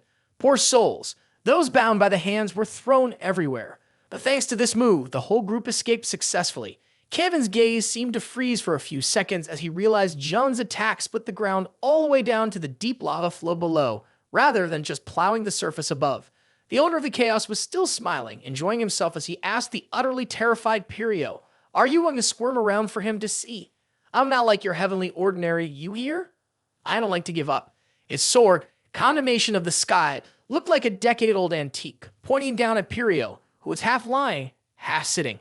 Jian smirked arrogantly once again. You want to give up without saying a word? Grab the Libra artifact like a lifeline. The guy was trembling in fear, roaring. Everyone charged forward. The calamites in the shape of hands, as many as there were, all rushed toward Li Jian, only to concentrate their attack on him. It's simple. The slash shattered them into pieces, making it hard to recognize what they were. The surrounding space felt like it was being torn apart under his sword. However, what they did not lack was numbers.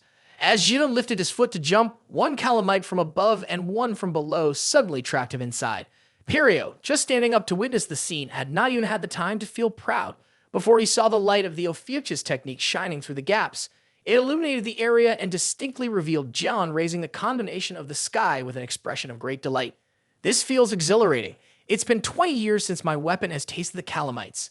The thrill made Jian appear no different from the final boss in a horror movie. To salvage the righteous image of this story, Kevin plunged his blade down and initiated Summer's shooting star. Hugo Otters was not to be outdone, skillfully summoning Sky Radiance, as both created a magnificent whirlwind. It not only froze movements, but also purified the filth of the calamites. With the virtual space destroyed, the connection to the ultimate deity returned to normal. Both Apollo and Virgo appeared majestically above. The Phi shouted the slogan, "Virgo and Sagittarius have been resurrected." Jian had a frustrated expression. Why do these guys always act so tough? Do they think they are casting for the Power Rangers or something? Still posing. Hearing that, Kevin and Hugo Otters shouted back in unison, "Shut up." Pirio was terrified, wanting to quietly slip away from this place because he couldn't believe Li Jian could be that strong, but escaping so easily was out of the question. A scream from Pirio echoed as his silver-booted feet pounded down the hundreds of stairs. Kevin jumped up, using his other hand to swing his sword in retaliation for his missing arm. Pirio had no way to avoid the devastating slash. He could only watch wide-eyed as the cut sliced across his face. Kevin couldn't believe that his strength did not kill that jerk, but instead caused Pirio's skin to crack open in a bizarre way. Immediately backing away to examine it, he vaguely realized it was some kind of skill, not blood. Those things floated into the air, forming a talking head. I really didn't want to meet you like this. Once it showed itself, how could it hide its identity? Kevin recognized the aura forming before him belonged to none other than Jean-Louis Moraine.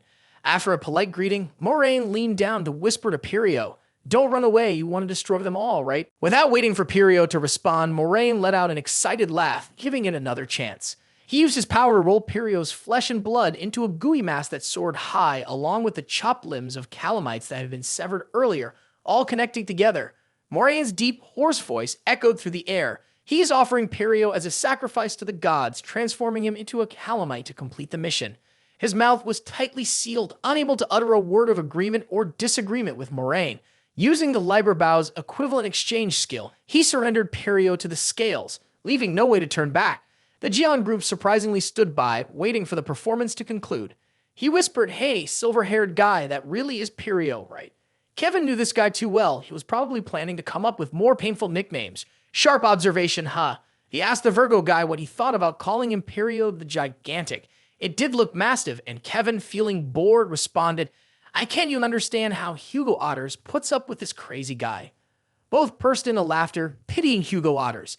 "Even if we curse, it'd just be one line. What else can we do but accept it?" Up there, the gigantic Pirio was being choked by those large and small hands, making noises like he was burping. Jian was ready to wait for it to transform into whatever terrible monster it would become, as his body was continuing to enhance to 85% and allowed him to use his power once he surpassed the 80 threshold. Looking back at what happened earlier, just a light swing had released a powerful force. This time, Jian wanted to test the new strength he had acquired and see how different it would be. So he waited for the Calamite's Pirio to finish transforming. He still held the Sky Radiance and struck lightly, but this time Jian put more force into bringing it down on the monster's head. Suddenly, his tiny eyes froze, seriously observing his cut line with surprise. Outside, under the clear blue sky, Jin Mino, called by Jian, stood stunned before a pile of ice shards, jabbing in all directions and covering the Virgo temple. He couldn't understand why Jian had called him to see the temple in this state. Surely it's not to watch him fight the Virgo Castellan, right? Just as he finished speaking, the ground erupted upwards, causing the inspector to stumble back. "Oh my goodness, I can't believe it. The entire Virgo temple could fly like this one day." A young girl's voice appeared beside Jin Mailing and asked, "Am I a bit late, or do I need to ask him if that explosion was from the Virgo temple?" Surprised, he hadn't expected to meet the girl there. They both paused their conversation and looked at the traitorous Periel, lying foaming at the mouth among the rubble. His bare foot stomped hard outside with a curse. "Is the enhancement so strong that it has come to this, and I can't even control the power?" Jiaman shook his hand in complaint. "With the enhancement only at 85%, how will it be when it reaches 100%? He wasn't accustomed to the new way his body functioned, so he didn't care about other things. But the master of the Virgo Sanctuary did care. Kevin roared, "Damn, that crazy guy. You blown away my shrine." The news of Pirio's defeat made the criticism of Louis Moraine fiercer than ever. He hung his head in shame and added, "I didn't expect Li Jian to bring those people with him." Hearing criticisms from above, he didn't dare show his face in front of them, shrugging as if it was only natural to capture Li Jian. His response was 7 parts sarcastic, 3 parts irresponsible. He immediately received a snap. Louis Moraine's whole body was bound tightly by a golden chain, and he could only manage to kneel on one knee. He lowered his voice, looking remorseful, managing to change the bland words of Libra to, "I hope that sarcastic tone comes from confidence in your future success." The superior's face became even more pronounced when she asked Moraine, "Tell me, what will they do next?" The snap made the chain heavier, causing Moraine to gasp as he struggled to respond. Kiev and Hazar will certainly affirm his innocence, so the next place they will go is... Two close friends glanced at Kevin and asked, "Is it true that the one who harmed John is Scorpio?" He tilted his head and affirmed, "Definitely that holy man." Hugo Otters jumped over and grabbed Kevin's shoulder, shaking his head in disbelief. Haley would never do that. Trying to distance himself from this crazy blonde guy, Kevin reminded Hugo Otters, "Don't be foolish enough to believe her just because she helped deal with blood fog. Let me tell you, if I wanted to take down Jun, why would I sneak around Devil Tower? I would stab that kid right in front of everyone so that all could witness it." Glancing at his subordinates, Kevin instructed them to lead the way to the hidden artifact storage and went on, turning back to the two friends. "The knife that stabbed Jun in Devil Tower is nothing unfamiliar to me." The passage down to the secret storage was cleared, revealing a door leading down that remained intact. Leading the two of them down, Kevin said, "I have been quietly investigating for a long time to find the hidden enemy among the gods." As soon as he opened the door, Hugo Otter's eyes collided with something glowing purple. This was everything Kevin claimed to have found while researching the Scorpio constellation. All of it was related to an unknown civilization. Looking at the scattered items here, Hugo Otters knew that Kevin had every reason to say that the Scorpio constellation was very dangerous. They would eventually become the first threat to human civilization. That's not the case. The footsteps of the newcomer echoed loudly on the stone stairs, causing the three to turn and look at Kevin. Recognizing it was the eldest daughter of the sage Sagittarius, he asked, "What did you mean by that?" It is the truth that he spoke. The Scorpio constellation is indeed very dangerous. I just arrived here after coming from the Scorpio city. I had the help of Lord Haley, so I'm sure he is a good person. I saw him make a hasty judgment. Hearing that the young girl had come from the Scorpio city, Kevin eagerly asked, "Where is it located?" The stomach of the troublemaker was growling like a drum, making the group lose interest in learning more. They had to find something to eat. Outside the cafe, the sound of breaking plates could be heard. Both the staff and customers turned to see another glass being crushed in Lee John's hand. He had already broken several similar ones and continued muttering, "What the hell, why can't I control my strength?" The sage Virgo shouted, "Stop that ridiculous strength testing nonsense already. Are you out of your mind? Crushing plates in someone else's cafe. Only Yoa thought her uncle was really cool. You can do whatever you want, just keep going." Blushing and speaking softly like this is definitely a sign of infatuation. Kevin shouted loudly asking Sagittarius how he was teaching his child, but he didn't dare to answer. Suddenly, the crazy guy Lee Jian stopped squeezing things and started staring at him, making Kevin feel uneasy. His hand reached out to grab Kevin's head and lift him up. It was also because his body had been completely enhanced, and the weak human form of Lee Jian was replaced by a divine one. So he just wanted to test his strength, and Hugo Otters quickly chimed in.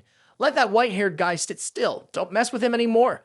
As soon as he finished speaking, karma hit immediately. Jin grabbed the heads of the two boys, feeling the power. In an instant, Hugo Otters became a joke in Kevin's eyes. Who said to sit still earlier? Why didn't you say it, but not do it?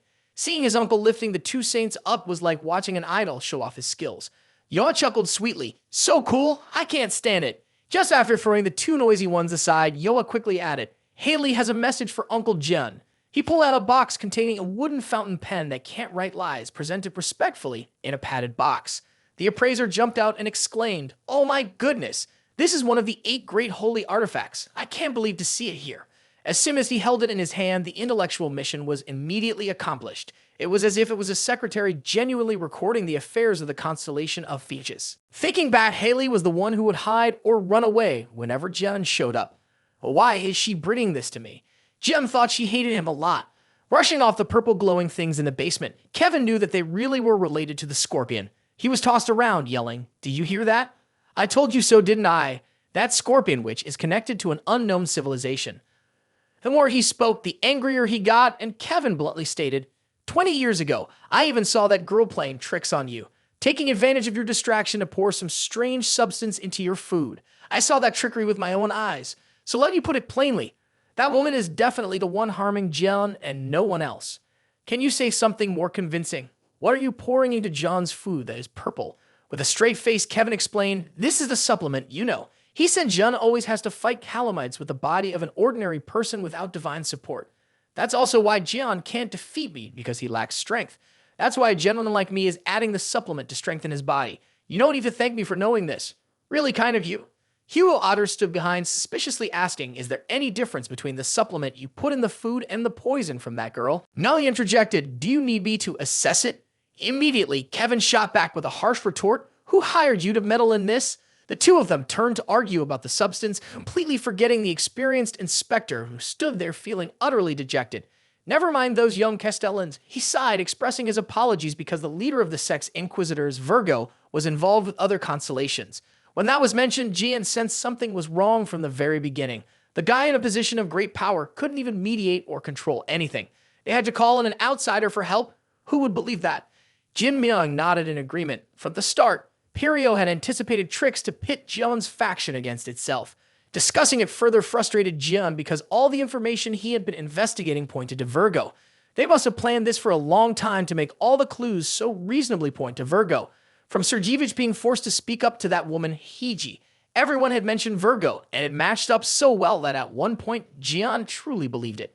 Inside the demon prison 20 years ago, he could not clearly remember if the person who stabbed him had silver hair. But if one were to go strictly by hair color, besides Virgo, there were still Libra or any saint with light-colored hair. remembering Kevin's straightforward words that he wanted to publicly punch John in front of a crowd. He doesn't think Virgo is that person. So what should we do now, Uncle? He tilted his head to look at the girl. Keep the original answer and look for the Scorpio constellation. Although the clues are currently vague, Haley is definitely related to this matter in some way. The issue of passing the wooden pen through Yoa only makes him more suspicious. Suddenly, he turned to say he needed to meet his follower Sung Jae, causing Yo to freeze. Hugo Otters, who was pouring health tonic into Kevin's mouth, also froze as if struck by lightning. He stammered and asked, "Hey, what did you just say?" Seeing his excited expression, he replied, "Dude Cheon Sung Jae, your son is my first disciple." Hugo Otter shouted, and even Yoa became a hazy ghost questioning him. "Why is that, Uncle? Why did you pick that kid and not me? You mean you don't want to answer? Then let me go ask him." The girl casually tapped her fingers on the screen, continuously messaging her younger brother to interrogate him, her murderous intent evident and making Jeon terrified. He didn't want to create a rift between the siblings just to have a disciple. Unexpectedly, Sung Jae didn't answer, driving Yola even crazier. She increased her efforts, calling back and messaging incessantly to the point it seemed pitiful for the phone. But it wasn't that her brother didn't want to answer. Sung Jae's phone was vibrating on the ground a short distance away from him. At this moment, he was gasping for breath, finally able to make that crazy guy Taewoo shut his mouth, completely exhausted. He looked up inside, not realizing his sister was calling him repeatedly. A gray suit appeared just outside, praising Sung Jae. "Wow, you're really good. You managed to defeat an S-rank disciple of Libra." He was startled to see the nurse holding a magic book and expressed his gratitude. "Thanks for saving the trouble of subduing Taewoo." Disguised as such, when Sung Jae asked who it was, the person immediately deactivated the transformation skill borrowed from Pisses.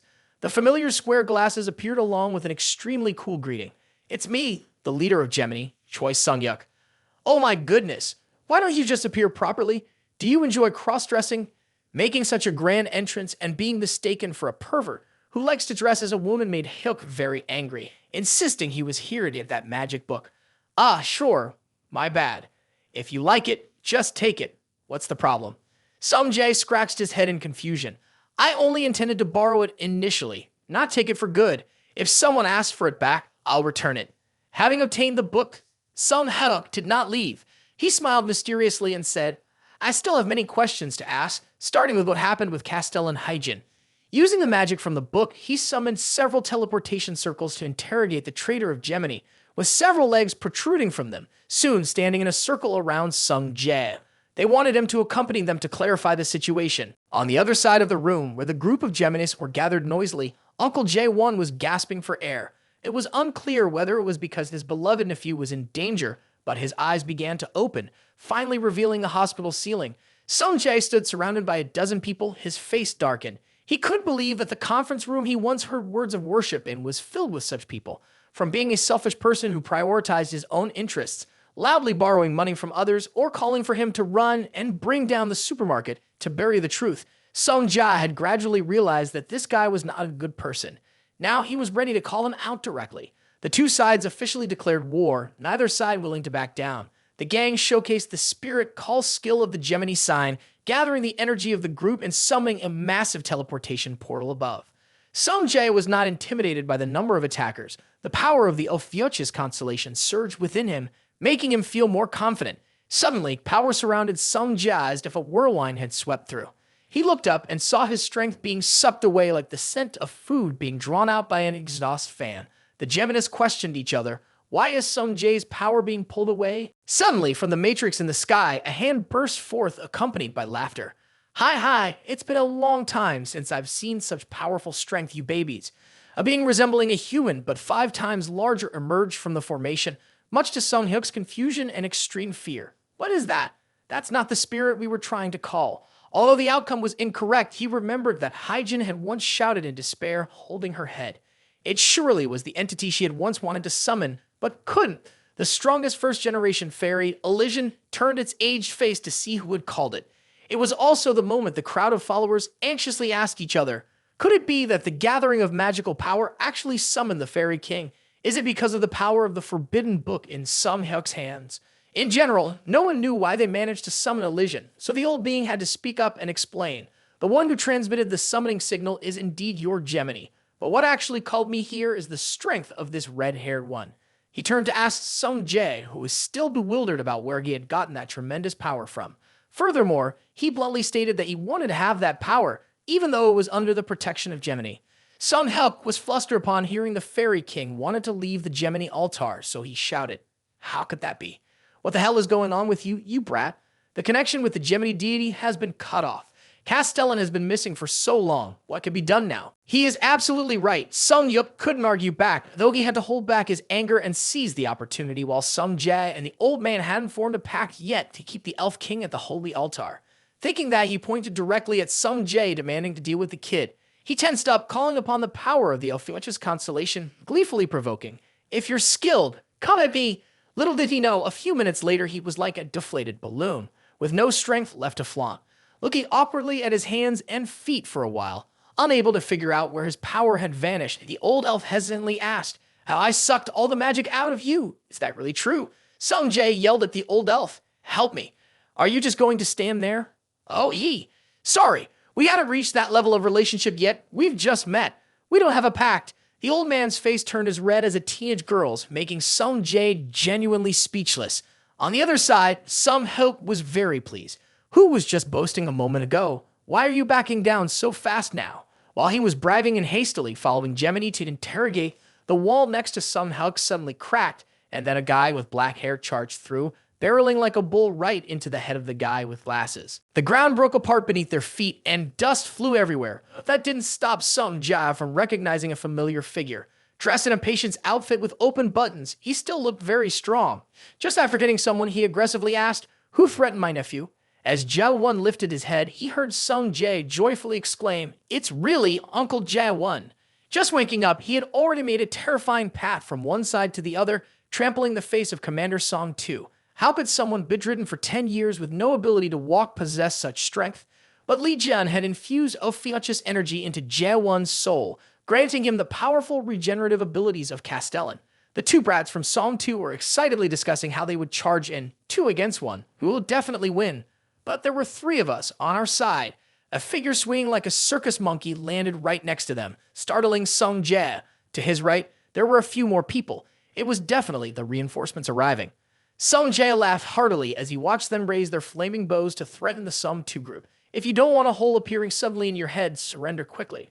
Just when they were in danger, the space behind them distorted, forming a portal. A middle-aged man shouted loudly for everyone to retreat. The summoning operation had failed. Not allowing his subordinates to regain their composure, the portal sucked in everyone who was still dazed. Even those who were knocked out like Sung Helk were hurriedly pulled inside. In no time, they had disappeared without a trace. Sung Jae finally dared to breathe a sigh of relief. It's finally over. Long time no see, Sung Jae. The familiar voice took him back to his childhood, when he was only as tall as Jae-won's hips. Now, he was almost the same height as his beloved uncle. Sung Jae felt 1 level of joy, while the Sagittarius team member felt 10. The leader was finally awake and even knew how to catch trends, highlighting it with a radiant smile. Elysian did not join in the fun. His gaze fell upon the book that the cowards had left behind as they ran away. Just as he was enjoying himself, the call of both his first and last name made Sung Jae jump in shock. This voice belonged to none other than his sister Yoha, who was in the midst of a frenzy. Trying to appear normal on the outside, her words were anything but, as she abruptly asked, "Are you hiding something from me?" "I'm not hiding anything from you." Upon hearing Sung Jae's denial, Yoha became enraged. "Don't lie. I've heard about Uncle Joan's disciple. Jae-won knows nothing, yet he had to jump in to save that kid." Uncle rushed out, raising 2 fingers in a greeting. "Hello, your uncle is awake now." This successfully diverted Yoa's emotions. Elysian was seeing the red-haired kid act strange for the first time. Earlier, during the fight, he didn't seem as scared as he did now. The old man whispered, "If you want to run away, then make a pact with me. I'll transfer you to the sacred altar through you and then help you disappear. That way, both of us benefit, right?" Thus, the pact between the first-generation Elf King and Sung Jae was established. The old man moved from Gemini to Ophiuchus swiftly, giving the boy some power and taking off in tears before being beaten to a pulp by the lady. Yoa turned around to call Sung Jae, but missed the chance. The boy jumped down and teased, "Nainia, you were born before me, but I'm the first apostle of Uncle Jian." Just as Sung Jae landed with a big smile on his face and was about to run away, he suddenly froze. Even Yoa, who landed afterward, was surprised. Her gaze met 2 people in the corner of the wall who looked just like her brother. Yurin happily gazed at the recovering lady and recognized the 2 kids. Hugo gently tilted his head and called out, "Sung Jae, Yoha, are you both okay?" Is it quiet at the Scorpio hospital? The Virgo area is generally bustling. The people following Kevin gathered at an ancient teleportation station, waiting for their turn as it required enough people to operate. Kevin explained it's not as effective or popular as the Gemini portal, and Li Jian waved his hand, not wanting to hear more. He was waiting for his friend to receive a phone call from a girl boasting. Mom has woken up healthy, with no strange symptoms at all. Tears of happiness streamed down Hugo Otter's face. It had been a long time since he cried so freely. Meanwhile, Yoda also recounted the story of the Gemini constellation being chased away by Sung Jia and the Sagittarius group. The kid Taewoo temporarily vanished. Jian did not recognize that name. When Garp beside him mentioned that it was the eldest son of Libra, he finally understood. Mentioning that guy made Hugo Otters understandably angry because 10 years ago, after the Blood Mist incident, he had discovered that the culprits were the two sons of Libra. In the midst of the sorrow of losing his wife and subordinates, Hugo Otters still had to brave the rain to confront the resort. He asked directly, is it true that she covered for him? I have all the documents she concealed. The goods brought into the airport were transported by Libra, and the two sons are on the passenger list, which has been verified by surviving witnesses. Hugo Otters came seeking an answer from Libra to confirm whether it was true that calamities were caused by her son. The sound of raindrops outside made Ji Seo's voice so quiet that one had to strain to hear. However, his calm demeanor was evident without needing to see his face. A malicious glint flashed in Ji Seo's eyes as he retorted, what do you plan to do when you are just a person with little remaining power, unworthy of the title of saint? Hugo Otters struggled to suppress his trembling as she casually apologized on behalf of the boys who caused the unfortunate incident. I will pay more attention to them in the future. That excuse made it impossible for Hugo Otters to accept. Ji Seo harshly questioned, isn't it true that you couldn't stop it?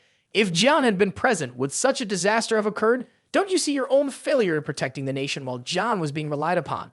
Targeting the wound of Hugo Otters, Ji Seo placed the scales of Libra before him, forcing him to choose between two paths. If you're confident enough, go ahead and reveal the truth to the outside world or handle the aftermath with your own uselessness.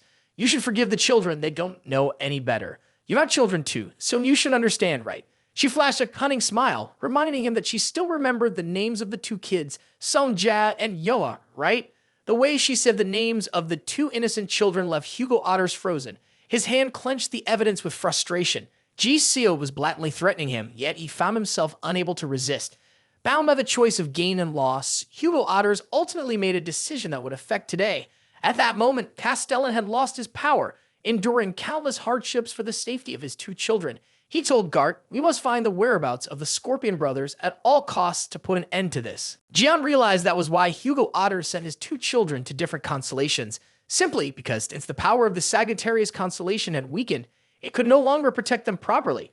Since Sung Jia left Gemini to become his disciple, Jian felt much more at ease. Curious to see the information board, he wanted to know what task the little one would have as a disciple. For someone like Jian, who was beginning to establish a holy assembly, the task was very clear. He needed to create a constellation emblem and appoint a commander at the SS level. While pondering who to appoint, his friend approached to summarize the situation. Jian's furrowed brow made Hugo Otters feel uneasy, and he quickly backed away after grabbing his head to test his strength. Suddenly, the crazy Jian asked Hugo Otters, do you want to come to my holy assembly and be my disciple? I'll make you a commander. Before he could answer, Apollo appeared angrily with a fierce gaze. He immediately issued a warning, you bastard Jian, don't even think about eyeing someone who has signed a pact with me. Only after the two Sagittarians greeted and bowed to Apollo did he scornfully leave. Kevin shouted, why didn't you invite me to the Holy Assembly? Just as Jian asked, do you want to join? He raised his middle finger and laughed loudly. Not a chance, what a ridiculous idea. While he was pounding on that silver-haired brat, a notification came that it was time to teleport. But Jian continued to kick vigorously. Hugo Otters glanced over with a bored expression and sighed, damn, it's noisy, isn't it? Carr found it strange and asked, what's up with Castellan? He never shows his attitude like this. Is it about what happened earlier? The girl was furious that her younger brother got to join Alpheus, and she angrily tapped away, unable to connect. Yoa demanded to jump back to South Korea to give her naughty brother a piece of her mind. She ran into Gart, who turned red and whispered, I have a way to quickly take you back to South Korea. He awkwardly smiled and said, how about we go touch the teleport together? I'll take you.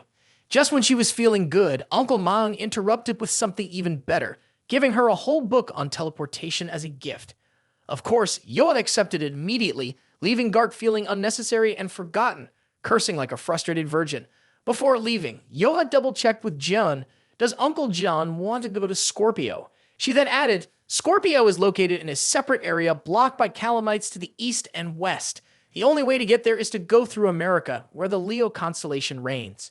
She instantaneously teleported to take care of her younger brother, promising to meet everyone in America, and then they would teleport to Scorpio together. Before she left, she didn't forget to call out Dad, Uncle, with a sweet smile thanking both for their fight. She had seen them side by side in the blood mist battle. Oh dear, that face is so cute. Jan had to compliment his friend for raising such a good child. Hugo Otters eagerly intended to share his experience of having a child. Suddenly, his gaze collided with Gart's face, which was filled with questions in his heart. He hadn't asked at the time, but now he had to. Hey kid, did you sign anything with Yo Upright? Gart startled and dared not speak. Yes, I like your daughter. He was then grabbed by Hugo by the neck and dragged away. So on the platform, everyone was witnessing this group of customers splitting into two pairs and fighting noisily, while no one dared to move to the transport. Finally, all four of them boarded the gate to prepare for teleportation. Hugo Otters muttered, why do we have to bring this Kevin along, buddy, to prove his innocence, or what? Kevin's eyes lit up when he recalled having to wait until the day he could defeat Li Jun. Anyone who intended to eliminate him before he did would be stopped. By the way, Virgo raised his nose and laughed heartily, thinking about the bright prospect of defeating Li Jun, as if he weren't there at all. At the control station, when asked where the destination coordinates were, the group excitedly replied, Washington, D.C., USA, please, let the Lion's Temple take us there. News that the Li Jun group was on its way to Washington, USA quickly became a topic of discussion at the Lion's Den meeting. They chuckled among themselves, insisting that they must prepare an amazing performance to welcome powerful figures like Li Jun. The next day, the arena of the Leo constellation in the USA was packed with spectators. In the center stood Stephen, dressed in black with red pants like a statue. As the sound of the announcer echoed, the centuries battle between Stephen Maker and Li Jun is about to begin. Stephen Maker walked amidst the thunderous cheers of the audience. He didn't understand why he was here, even questioning who he was. On the opposite side, a guy in a t-shirt approached, looking somewhat slow-witted and even yawning, which left Stephen truly bewildered as to why he had agreed to show up in this place. A few hours earlier, in the capital of the USA, when the Li Jun group arrived at the sacred ground, they immediately marveled at the imposing statue of Stephen Maker striking a cool pose on a lion. The four of them huddled together and whispered, this guy can be self-satisfied, but is it really too much? Little did they know, the white-haired one behind them was trembling in excitement and exclaimed, it's incredibly cool. When we get back to the Virgin Territory, we must get something just like this. As he was about to tell the kid not to learn anything decent, suddenly there was a loud chorus of voices calling out, look, it's Li Jun. A group of people holding banners and flags excitedly said they came to welcome Li Jun to meet Stephen Maker. Why are four of us only here to pick up this guy? Kevin complained, only to be swiftly pulled away from the stage by Hugo. But how could they escape the gazes that began to speculate? On the left is Kevin Azar, on the right is Hugo Otters. Indeed, Li Jun is teaming up because he knows he can't compete with Castellan on his own. While lost in thought, the other guy was angrily kicked by Jun. Don't provoke him, these trivial guys must be targeting his weapons, right? The other person hurriedly ran over to intervene, presenting him with a letter sealed with wax that looked extremely official. I am here to invite Mr. Li Jun to the Lion Constellation Arena. The arena he mentioned spans all over the United States, with no rules regarding gender, nationality, race, or age. Anyone who wants to can step onto the stage to prove their strength and determine the strongest. Quietly having the unconscious attacker taken away, the other guy began to kneel down and introduced himself vigorously. The Holy War is always crowded because of the presence of the saint. The last match took place 30 years ago, and it was also the only match between Stephen and Jun. We are here to ensure that the participants will show up and recreate that classic battle once again. At the headquarters of Leo in the US, all kinds of rooms and equipment are available. Stephen's voice of surprise rang out, what do you mean fighting Li Jun, who decided that on their own? He had just done dozens of deadlifts. Before he could drink his way shake, he heard the shocking news and stopped immediately. Who else but this guy Oliver would take such initiative? Now he had the audacity to shout, Castellan, just focus on getting into the ring, I'll take care of the rest. To convince him further, everyone knows about Stephen getting tossed around by Li Jun in the Philippines. It was so embarrassing, and this is the perfect opportunity to turn the tables. Listening to Oliver rambling on about making history right 30 years ago, Stephen couldn't find the energy to respond. Sure, at that moment, Stephen was declared the winner, but he didn't want to revisit it. In his ear, Oliver kept nagging Li Jun has agreed to fight Castellan. We got many politicians and economists on board. He even noticed the terrified expression on Stephen's face. The more he heard, the more afraid he became. Finally, he yelled, his mouth open as if he had seen a cockroach in the bathroom. Thus, the historic match was about to take place amid Stephen's gloomy aura as he sat in a corner like he was in penance. He didn't say a word, leaving Oliver to shake his head. This is truly a top-notch match. Turning back, he pointed at himself with authority and encouragement. But why? Stephen thought this guy had no credibility around here at all. He couldn't tell if he was looking for an excuse to get revenge on him. Unable to take it anymore, Stephen stood up and left. What else was there to ask where he was going? He was too angry, turned around and said, "I'm going to the restroom. Is that okay? Are you coming?" Oliver muttered, "I thought he was going to hide." But as Pastellan's figure disappeared around the corner, his overcooked beef lips curled into a cunning smile, as if everything was part of his plan. Stephen indeed went to the restroom, washing his hands under the faucet for a long time. Suddenly, he saw Li Jian in the mirror, his face full of displeasure, looming behind him from who knows when. Just seeing Jian standing next to him was enough to terrify Stephen. He must have known, since he called out "Golden Fur Cat" in a deep voice, making him almost burst. What conspiracy is going on? Do you think you can handle this battle? Just as he was about to shout, he suddenly realized he should look at this differently. So he unexpectedly smiled and gently said, "Your death 20 years ago is what's hard to bear." What did that mean? Bringing that up out of nowhere? Li Jian found it strange and turned to ask, "Back then, you were the symbol and spiritual pillar for humanity to believe they could defeat the calamites, so the news of dying in Devil Tower really shocked them. I can believe it that year, but I had to accept it in sorrow." Wait, stop boasting there. The scene of Stephen crying for himself had no impact on Li Jian. But for Stephen, it was a reality, as his belief was that one must never let people see the saints show signs of collapsing. Looking at himself in the mirror, Stephen clenched his fist, acknowledging that he was the necessary villain in all films. There was no need to appear noble and pure. This fist of his would support humanity, for nothing worried Steve more than the thought of humanity falling into despair. So, being scolded for being useless was all right. Suddenly, Stephen broke into a gentle, bright smile, accepting that he could bear any burden as long as those calamities disappeared. This kind of enthusiasm made it easy to see the chilling tone. Li Jian wanted to quickly cut through that moment to hear what the golden-haired cat, clinging to the pants, was saying. Goodness, how can this guy listen so much and still not understand? Stephen had to get straight to the point, awkwardly saying, "Can you just watch this match for entertainment?" Ignoring John's angry expression, he tried to explain a bit. This match was merely a formality to select a fighter against the calamities. As Stephen's lips became drier from talking, John's anger became more evident. He was too bored to listen anymore and bluntly stated, "I'm really pissed off. I'm done having fun. I just want to go home." Stephen paused, realizing the match was over. With his eyes shimmering and filled with panic, he turned back and tearfully asked, "Is it really that difficult to just ask for a draw, my friend?" That was before the two faced each other in the Lion Arena. The speaker echoed in his ears while Stephen had to inhale and exhale, trying to maintain his composure. Glancing back at the crowd waiting, Stephen tried to believe that Jian would keep his word to cooperate with him. Sure enough, the announcer's voice rang out. Jian has proposed to fight against the fighters all at once so that everyone has a chance to showcase their flamboyance. At that moment, Stephen felt lucky. Jian agreed with the simple condition to bring deserving opponents to fight against the calamites, and he immediately accepted. He felt Li Jian was cunning and would definitely want to use numbers to distract the viewers. From there, he would use a little trick to turn it into a match where everyone could joyfully participate, focusing more on the event than the outcome. In this way, both Jian and Stephen would benefit by freely unleashing their strength, contributing to an engaging match to please the fans.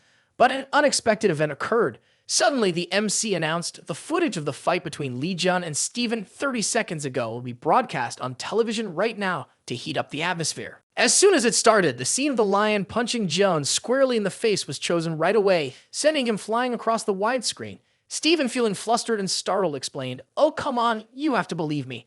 I didn't tell them to play this scene. It's a technical error."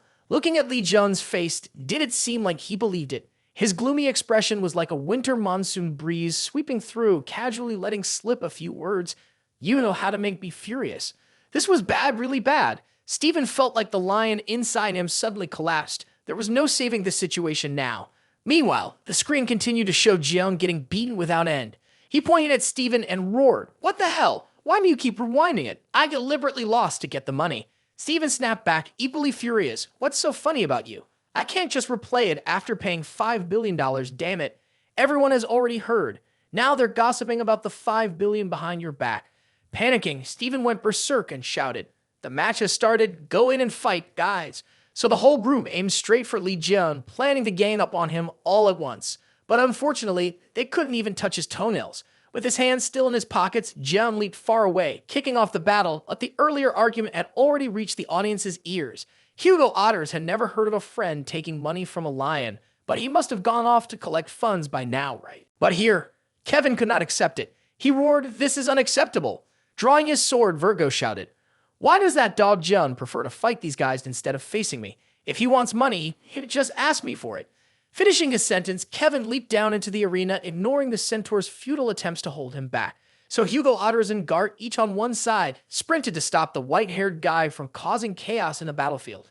In the eyes of the Lion Holy Assembly, it appeared that his action was a conspiracy with Li Jian, fearing defeat and charging into battle at once to play dirty. They shouted that they must charge into the port, causing the betting crowd to scream. Who allowed you to rush into the battlefield? The entire competition area suddenly turned chaotic. In this unique situation, anyone who knew how to fight rushed in. Those who ran faster got hit right in the face by a stranger's foot, making Kevin very angry. Those who blocked him from fighting Li Jian were ready to abandon their holy images and fight without mercy.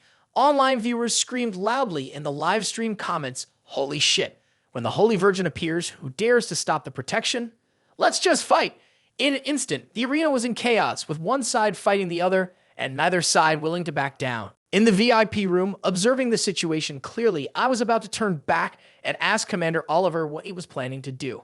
I couldn't see him anywhere.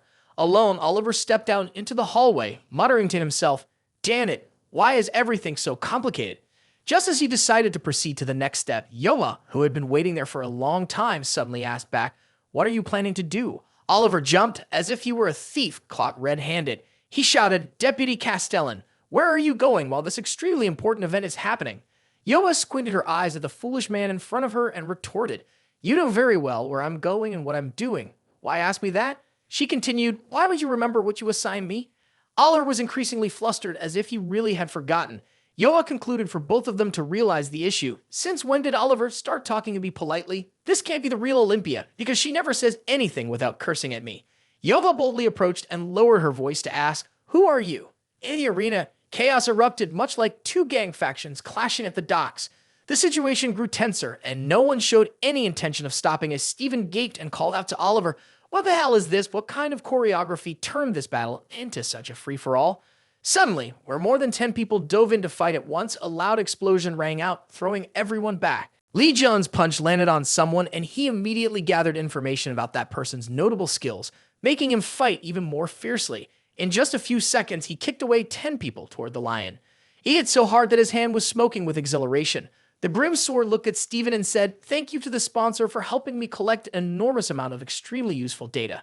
His disheveled hair was soaked with sweat because Li Jian had run out of people to entertain himself with and would surely turn to him next. Jian used the excuse that the damn video had been released and he couldn't possibly let it go. Stephen gritted his teeth and retorted, "Is it because you wanted to gather data that you started fighting, isn't it?" Jian tossed away the guy he had grabbed and smiled, saying that footage was just an excuse. It turned out he had been toying with him like prey from the very beginning. Feeling mocked, Stephen became furious and summoned lightning, charging his massive body to demand a showdown with Jian.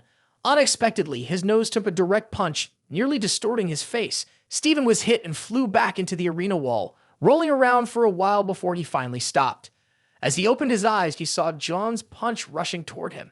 Stephen had no time to react. He could only plead for Jian to spare him. The speed was too quick for him to block. 1 punch is hate, 2 punches are affection, 3 punches are fondness, but 4 punches are love. Stephen tried to brace himself under the relentless rain of punches, gritting his teeth in frustration. I never thought I would have to endure something like this. But what could he do if he didn't endure? Li Jian clearly knew that Stephen needed time to transform into a saintly form, which is why he kept punching without a break. While one was punching, the other was blocking, eagerly listening to the screams of the white-haired figure charging towards them. Kevin brandished his sword and roared, "Hey, let me fight too." But before he could reach them, 2 figures jumped down from the upper floor to braze falling. As Kevin recognized the familiar shapes, of course, those 2 recognized him as well, and it turned out to be the captain and vice-captain brawling openly in front of everyone. Yoa's jump onto Oliver caused the ground to crack under her red power, sending onlookers flying as she interrogated the unknown creature before it was torn apart by lightning. Indeed, Oliver immediately vanished as the transformation skill of the Pisces had been undone, revealing the SS-ranked Sylvia of the Pisces group. The foolish men of the Leo group shouted in disbelief. Oh my god, Captain Oliver is actually a girl disguised as a boy. How could they have seen that wrong? The angrier Yoa became, the harder she stomped her foot on the person before her, not noticing that Kevin was struggling to stand up shakily behind her. Every time I fight Jin, something gets in the way. It's so frustrating, isn't it? Not this time. He pulled out his sword, intending to jump over to Li Jun, when he suddenly noticed something strange about the ground. It turned out that the sword had somehow been embedded in the chest of a young man. In an instant, Kevin didn't know what to say, and the image of him stabbing the sword into someone's chest was being broadcast everywhere, becoming violent content prohibited for viewers under 18. Social media exploded, with comments flooding in, "The Virgin Saint has killed someone." Meanwhile, the chaotic battlefield also came to a standstill. Kevin felt like a child being shunned, desperately trying to justify himself. Oh my god, it wasn't me. Unexpectedly, the person he had stabbed remarked mockingly, "How could you be so perceptive?" The pale-haired figure slowly turned their head. Gradually casting a glance over, they saw the corpse continuing to speak. Kevin Azar truly has a keen eye. The light radiating from the corpse blinded those with poor vision. Then it emitted the energy of the Libra constellation. How on earth was the corpse stabbed by Virgo rising up? Surrounding them, murmurs of astonishment spread. Could it be that there is a Libra spy within the Leo ranks? Just by hearing the voice, Jin gritted his teeth and said, "Why is there evidence of her everywhere?" It turned out to be none other than the woman Ji Seo, smiling. Hee, hello Li Jian. Long time no see, right? After some small talk, they continued to praise Kevin. Amidst the chaos, you guessed that I was hiding in this body. Kevin Azar, truly a worthy opponent of mine. All eyes turned to the Virgo Saint. He knew he was being watched closely, confirming that no one knew he had accidentally stabbed the wrong person and had no idea the Libra woman was inside.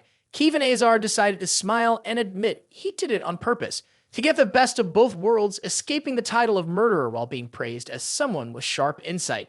Although there was some luck involved, it's better than nothing.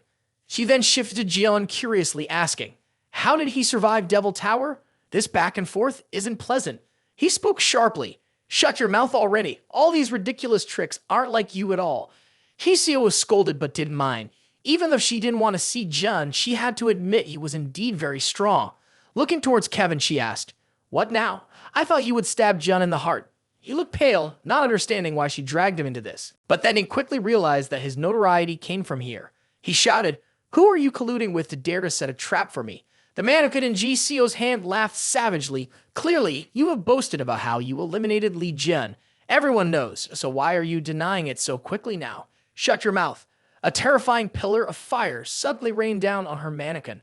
The violent whirlpool made Kevin panic and shout, "Stop making noise. You already know what kind of person Thane Bitten is, so why are you still listening to her?" Was he still unscathed, without a scratch from the attack of Anma? Ji Seo turned around and grinned maniacally at him. "Your power is impressive, but to burn this body, that much fire is not enough. And your sword too, Kevin." She had realized he was charging toward her from her right side and directly took a strike because she had prepared for it, successfully making Su Nu flinch in disbelief. His sword pierced the shield shaped like a balance. Then she continued with her insults. "How thick-skinned you are. Stabbing Jian in the back 20 years ago and now accompanying him is truly funny." Straining to push the tip of the sword forward, but Kevin was powerless. He couldn't understand why that guy was just a puppet of the holy man, yet possessed such strength. To answer Sagittarius's thoughts, the effigy raised its bright forehead and confidently showcased the divine mark of Libra on its forehead for him to see. The divine mark is a special holy symbol bestowed by deities to those they cherish. From that point on, the apostle is granted the power to connect with the divine and utilize the strength of that constellation. This also means that Giselle's effigy possesses strength on par with that which, truly appearing here, unleash its skills. Right behind Kevin, John's displeased voice rang out, instructing him to step back. He grasped the condemnation of the sky, leaping up to prepare to strike the figure. Unexpectedly, he couldn't even touch a hair on it, as the Libra shield instantly rose to obstruct his action. The effigy tilted its head up to look at him, grinning delightedly. With the divine mark, it's like being directly protected by the gods. How can mortals ever break through that? Just after the sentence ended, several strands caused the shield to shatter right before their eyes. It was John's turn to laugh with delight. "Are you scared now?" What a strange expression that lunatic has. His sword swept powerfully across the effigy, tearing the shield and the magical power split that figure in two. Giselle then emerged from her body. She was disconnected, but still sat on her throne in the holy land of Libra, muttering, "The divine mark, so it shattered." Such unexpected events, but oh well, it's still interesting. Giselle was covering her face, laughing delightedly. The dark-colored foot of a man stamped in front of her, asking immediately, "It seems pulling Joan into the lion arena isn't a good idea." She wasn't unfamiliar with the newcomer and explained briefly, "It's just that Kevin Azar discovered it, otherwise it would have been successful." Glancing down at the blonde boy with a buzz cut, Giselle asked with satisfaction, "What do you think? From now on, he should be called the future saint of the lion, right?" The noise in the lion constellation arena gradually faded, momentarily disappearing, leaving only smoke dissipating in the wind. Looking at the system panel, Jian saw that he had collected the divine mark skill of Libra. Jian put on a mocking, disappointed face. What kind of saint can't even catch a puppet? At his feet, one side was the charred remains of a mannequin, and the other side was Sevier, bound and kneeling on the ground. Aside from praising Yola for discovering the disguised Oliver, none of the saints here could accomplish anything useful. Kevin then asked, "Could it be that you are a god or something that you can destroy another saint's divine mark?" But he was immediately rebutted. Even Hugo Otters was hastily disbelieving. Divine mark is directly granted by the divine. Even saints can't destroy it. Li Jun dug at his ears, pretending not to know and not to care, wanting to quickly move past that issue. There's something more important here. He pointed at Steven, who was lying on the ground as if dead, and asked, "Does everyone agree that he has won this match?" Selka from the Leo constellation spoke up in protest, blaming the appearance of Libra and the chaotic audience. "We don't know who has won yet."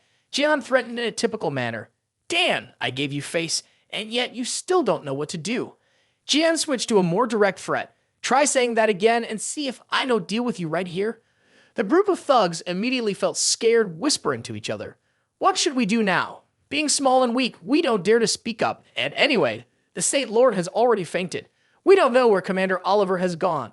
So they turned to Yoa, the one with the most authority here, to ask her to decide whether to acknowledge John's victory or not. Choosing someone is one thing, but choosing the right person is even better.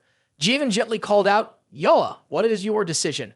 Uncle clearly knew what she would say, but still asked, which was quite annoying. Of course, Yoa announced to everyone, "Jian has won." Those who had bet on John were very happy.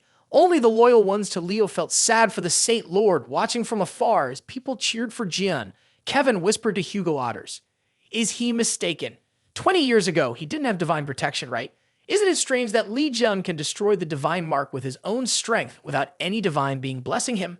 Not to mention, his innate power is already incredibly terrifying." Hugo Otters knew those things but didn't understand what Kevin meant, so he tilted his head and asked very seriously, "Could it be that Jian is the ultimate deity of the new constellation?"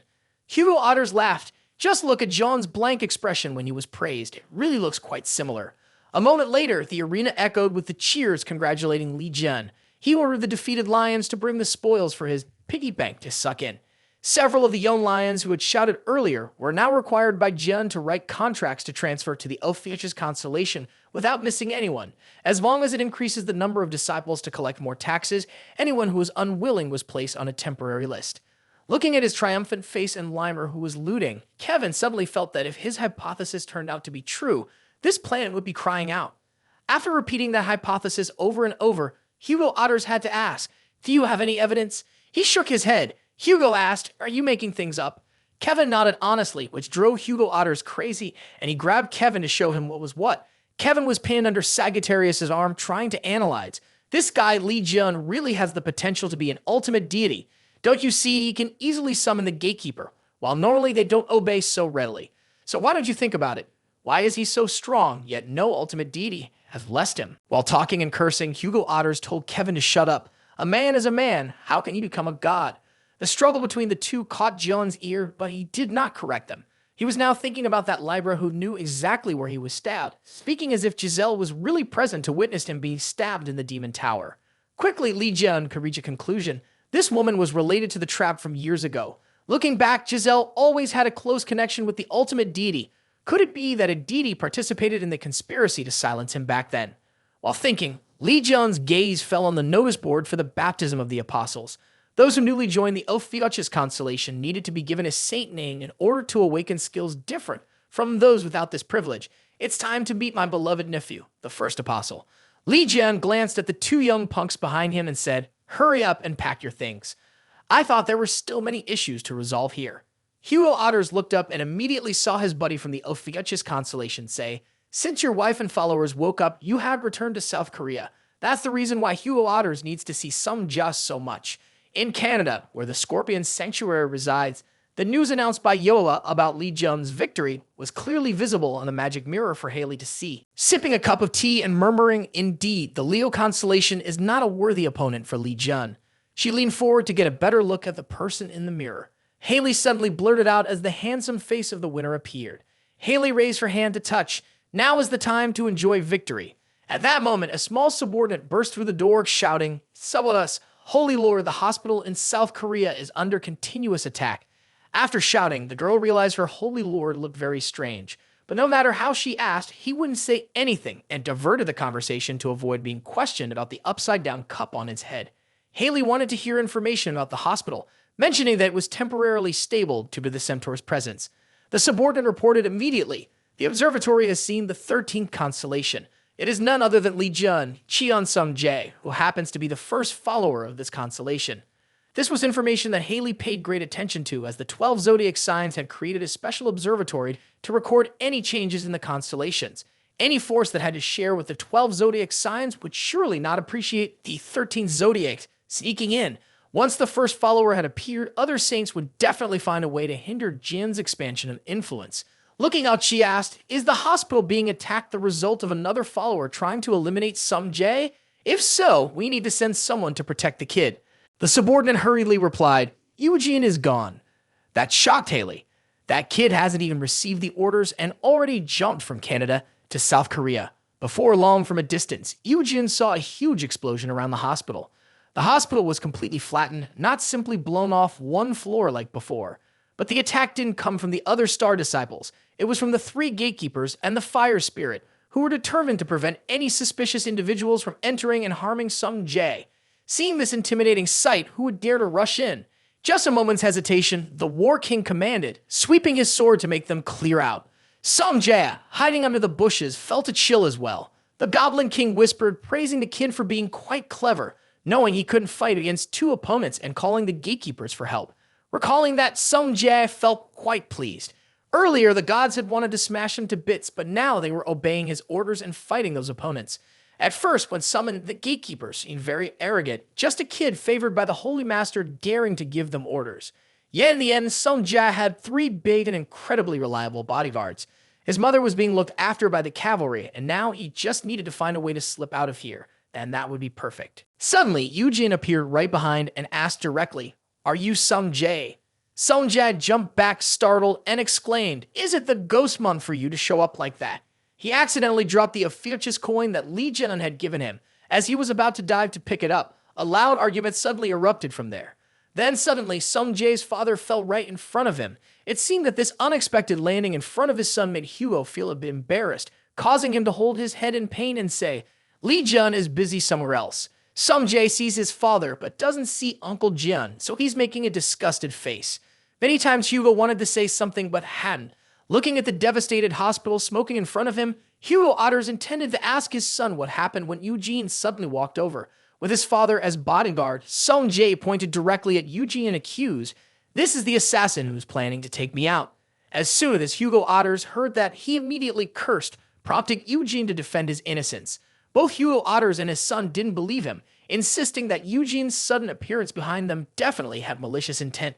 Unexpectedly, the sky illuminated with the familiar orange-yellow light, and Apollo appeared with a grim, scowling expression looking at Eugene. Hugo Otters didn't even know why his god showed up out of the blue, while Eugene seemed to know something.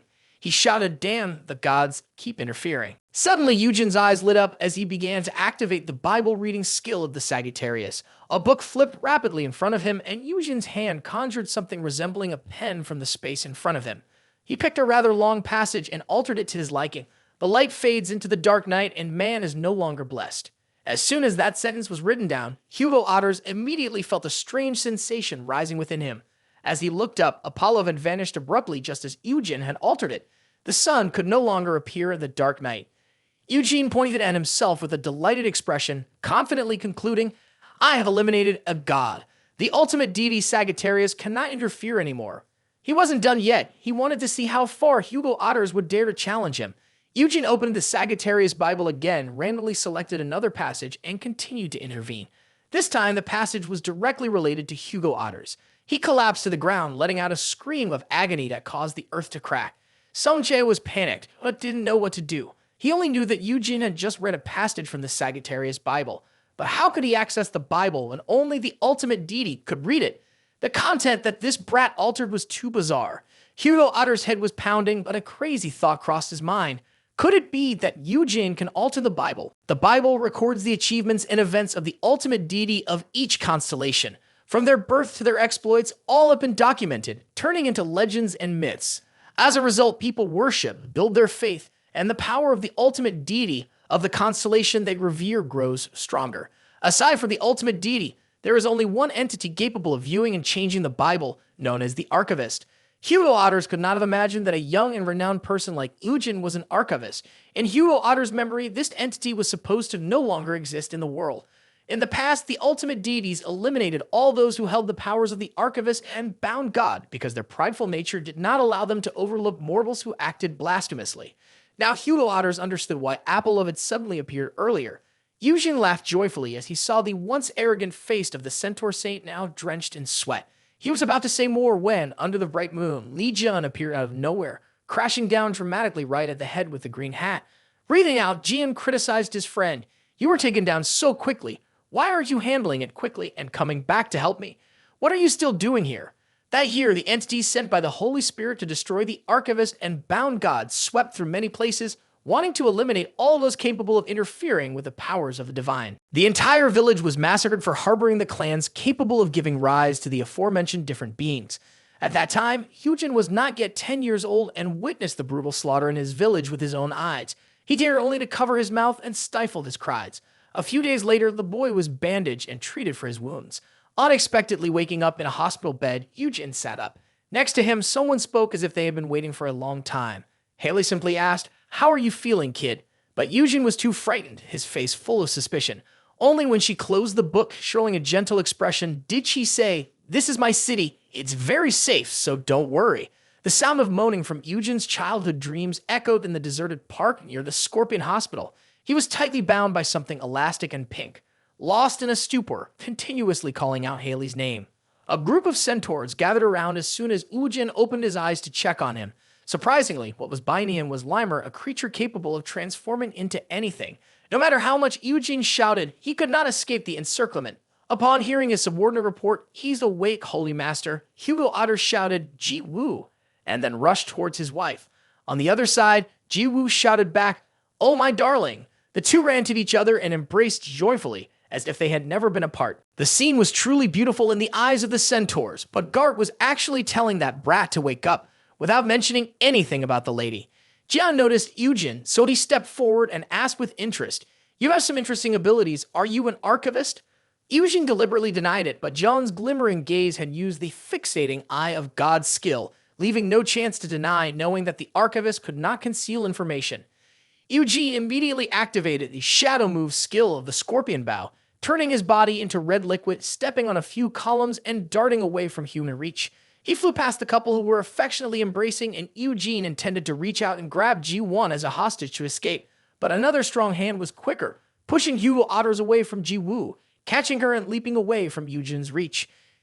Eugene was extremely frustrated, thinking his speed was unmatched, yet he was still outsmarted by Lee Jun. He immediately chased after Ji-woo, who was in Lee Jun's arms, but no matter how hard he tried, he couldn't catch her.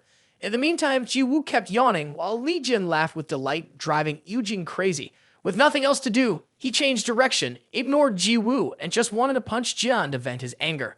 Sung-jae didn't understand why his mother was laughing so heartily. Only Jae-won told him. The lady is a huge fan of Lee Jun, so she's that excited to be embraced by her idol. Hugo Otters was turned to stone, screaming, "Get away from my wife, you piece of trash. Why don't you run away instead of sticking to my wife?" making Jian carry her around everywhere.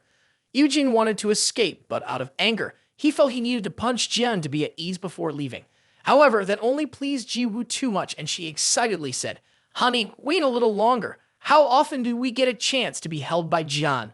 Her words made Hugo Otters so mad that he spat out a mouthful of blood and fell to the ground, crying furiously. Even Sung-jae felt sorry for his father, thinking, Why be jealous at the wrong time and feel like a failure? Yujin rushed over, but the others were still having time to talk back and forth, making him so furious that he immediately opened the Bible of Jinan's constellation to intervene. To his surprise, a series of notifications appeared saying the Holy Altar has no records, the Bible has no readable entries. As he was astonished to realize this was a new constellation, a white hand of the gatekeeper, God suddenly grabbed the little brat from above, not allowing him to escape. Who would have thought the gatekeeper God would appear at this moment? They broke through the ceiling, reached down, and poked their faces in, ending what seemed like an endless chase. Still holding Jiwoo, Jian coldly asked, "Did you want to open my Bible earlier?" Just after the question was asked, the system popped up a notification letting him know that Yujin Christian was the target to find for the intellectual challenge. The system didn't forget to remind him, this person could pose a threat to the safety of the constellation. Although he wasn't particularly fond of the idea, Jian still spoke up, "I want you to become the archivist of the Ophiuchus constellation." Of course, Yujin refused. He trembled, blood gushing from his mouth, but stubbornly disagreed, flipping him off and shouting, "Jian, get the hell out of here." He was not the patient type to persuade others. This insolent attitude only irritated him further, so he tilted his head slightly while snapping his fingers. The massive sword of the god Jarl was aimed directly at Yujin's head, but the sword didn't strike because it was tightly wrapped by a red scorpion tail, preventing Jarl from attacking. Something that resembled blood gushed from beneath Yujin's body, but it had the ability to coalesce, hovering in front of him. Yujin realized that it was the divine beast of the Scorpion constellation protecting him. He still couldn't believe it was appearing here at this moment. The little scorpion tail dripped red drops onto the ground at lightning speed. They quickly came together, transforming into the lower body of the divine beast. And standing before Yujin was a familiar figure to him, the saint of the scorpion Haley, who had just appeared. As soon as she arrived, she sighed and said, "Thank goodness I made it in time, or the kid would have lost his head. Why did you act on your own without my orders? I have instructed you not to act carelessly." She wanted to greet the kid more, but suddenly, Lee Jelen's voice rang out behind Haley, freezing her in place. He stared at her and said, "If you don't want me to stab you to death right now, answer me quickly." Out of nowhere, Haley stood frozen for a long time, staring at Jelen unblinkingly, as if she were looking at a creature that had just been discovered. The silence dragged on. The divine beast roared in anger, snapping Haley back to reality, and she turned around to scream, "Ah!" at the top of her lungs. Her head spun a full 360 degrees, leaving everyone around bewildered, not understanding why this woman was like this. Can a head really spin 360 degrees? That's so strange.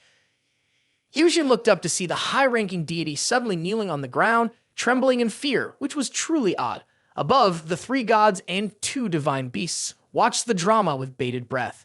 Eventually, the divine beast rushed over to check on Haley. She answered shakily, "Nothing's wrong, I just suddenly wanted to walk on all fours." She had no idea Lee Jun was here from the beginning. Rumor had it that he was in the Lion City. How could he be in Korea at this time?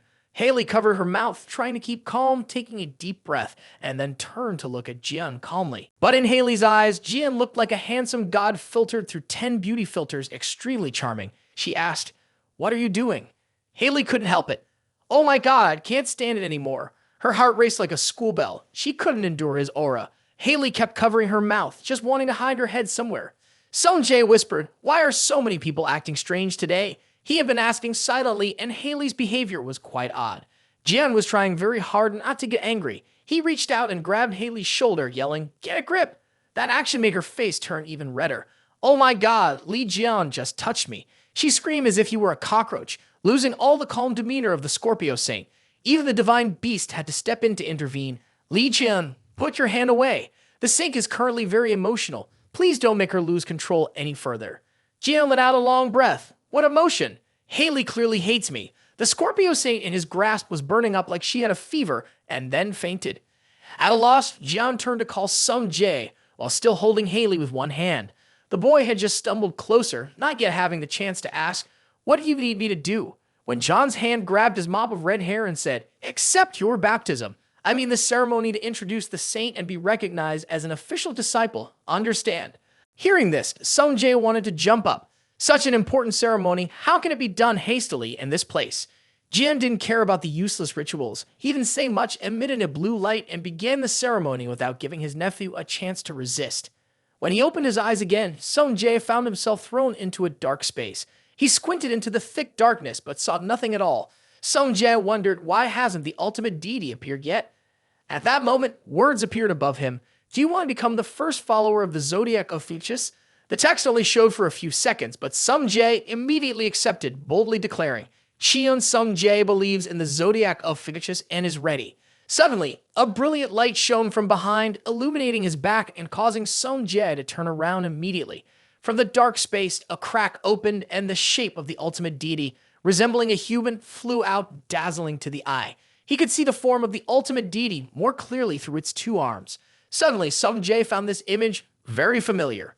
The wide mouth of the serpent emitted a fierce light shaped like two arrows, one in front and one behind, aimed straight at him as he stood there in confusion. Sung Jae suddenly screamed in pain as the two arrows pierced his body, granting him strength and skills abruptly. After everything settled down, Sung Jae breathed heavily for a while before regaining his composure. Removing his hand from his nephew's head, Jian smiled and asked, How do you feel? Once the pain faded, Sung Jae shifted to excitement. Baptism is done, and I have skills now. I feel like I'm bursting with energy. It's incredible. He shouted, Amazing. Good job. The boy hugged his head, unable to believe that his uncle was the ultimate deity of the Ophiuchus constellation. The kid was certainly smarter than those two idiots. They had been arguing all day without understanding the truth. Sung Jae exclaimed, Oh my, this is fantastic. I have to show it off to my sister. Haley staggered over from the other side to congratulate them, and at that moment, Jian received the follower skill. The increased follower level granted him the effects of the 13th sense, and he instantly ignited to test his power. Jian shot his hand towards Haley, intending to grab the girl by the neck. At that moment, the gatekeeper noticed the scorpion tail rushing in to stop him. The muscular hand of the mad warrior acted before Jarl, successfully using his axe to block the tail's path. Jian's hand stopped right at Haley's neck but did not seize it. He asked with interest, Why did you dodge? Haley simply replied, Because I know he won't harm me. Then she asked, What did you want to ask earlier? Jian's 13th sense worked very well, so the first question he asked was, Explain to me, why do you have traces of the mysterious civilization on you? More precisely, it's in the eye that Haley has covered and the part of the neck that Jian was about to grab. Sung Jae heard it very clearly and distinctly. Viewing Haley as actually a disaster, Uncle Jian, with a smile as if he was the only one who knew the truth, Jian did not expect that even the ultimate deity seemed to be easily deceived by her. The divine beast behind roared angrily, cursing Jian for daring to lay hands on the princess. It would risk its life to kill him, but Jian had noticed long ago. These subordinates are actually just disasters disguised as divine beasts, because there isn't any divine beast in this world that obediently listens to a saint like that, let alone calling her a princess. Sounds cute. It could never have imagined that the one it was trying so hard to protect openly admitted to coming from a mysterious civilization. Haley looked up at him and said that despite her background, she considered herself a human. Her gaze remained steady as she said, I'm on the same side as you. That's a nice line. Jian smiled and told her she needed to prove her words to be trustworthy. As for how to prove it, he already had it prepared. Glancing at Limer, he produced a piece of paper with two simple questions for Haley to answer. What do you think of Li Jun? And how do you want to relate to Li Jun in the future? Taking the pen, answering without a moment's hesitation, Haley handed it back to him. At that moment, for some reason, he broke into a sly smile like a businessman who had just tricked an unsuspecting customer. The note above briefly stated, Haley thinks Jian is a teammate and wants to have a strategic partnership with him. She believes she has already expressed her sincerity by speaking for herself. Writing on it is just a formality. Jian nodded in agreement, then pulled out a wooden nib pen with Haley, but it left her in shock. He was making her use this to write down her true feelings, to check if the lyrics were real or not. But from the very first sentence it was, What do you think of Jian? Is it worth dying for? The answer is, I love you to death. You are extremely classy, so I have betrayed the mysterious civilization just to come here and feast. How could Haley write that down? Seeing Haley's strange attitude, he looked back at the questionnaire to see if there was something wrong. No, writing the second sentence first would be fine. Wanting to have any relationship with Li Jun, Haley had made her decision. Even if she had to die here today, she had to snatch that pen back before everything fell apart. Looking at the answer Haley wrote down, Jian could only sigh. This pen must be broken to write such ridiculous words. But the others who could read it didn't think so, especially Sung Jae, who was screaming loudly as if he were having a fit and rushed out to find his sister. This is an emergency, sis. Uncle Jian's reputation is at stake. Jian looked back at the paper, not understanding anything, and Haley also didn't dare to stand up to face him. The spirit beast had to explain, See? Don't understand? The Divine One is the princess we chose for humanity, so turning their back on their civilization is to do that with you, Li Jun. Haley yelled, Shut up. Her face turned as red as a ripe tomato. She was afraid that if he said another word, she would faint again. Just as she intended to slip away, Jian stopped her to ask one more question. He pointed at the dagger hovering above him. Jian wanted to extract information about the weapon of the mysterious civilization and said, "This is what stabbed me in the Demon Tower." Covering her face in embarrassment, Haley explained that as a weapon containing the power of the monarch. By the way, the monarchs are the highest beings of the mysterious civilization. The weapons from there hold the power of the monarch, so terrifying that they can threaten the divine ones. Leaning on the spirit beast, Haley struggled to stand and said, "Even he cannot resist that weapon because it is a dangerous item, so I have retracted and sealed it, as you see." Linking Kevin's words about the repository of human civilization, Jian concluded, "So that's the reason Whitehair found those weapons at Scorpion's place." Gark shouted, "Hold on a second. There's another leader in the mysterious civilization. I thought Red Eye was defeated 20 years ago." Haley replied, "Unfortunately, Red Eye isn't the highest boss. There are at least 3 others like it." The truth from Haley's mouth surprised everyone, causing them to sweat in fear. Even Hugo Otters, who was pretending to be dead in his wife's arms, was shocked. Little did they know that the being humanity had invested all its efforts and abilities into was not the strongest. Moreover, there were 3 more like it. Just hearing that was enough to feel disheartened, as if there was no chance at all.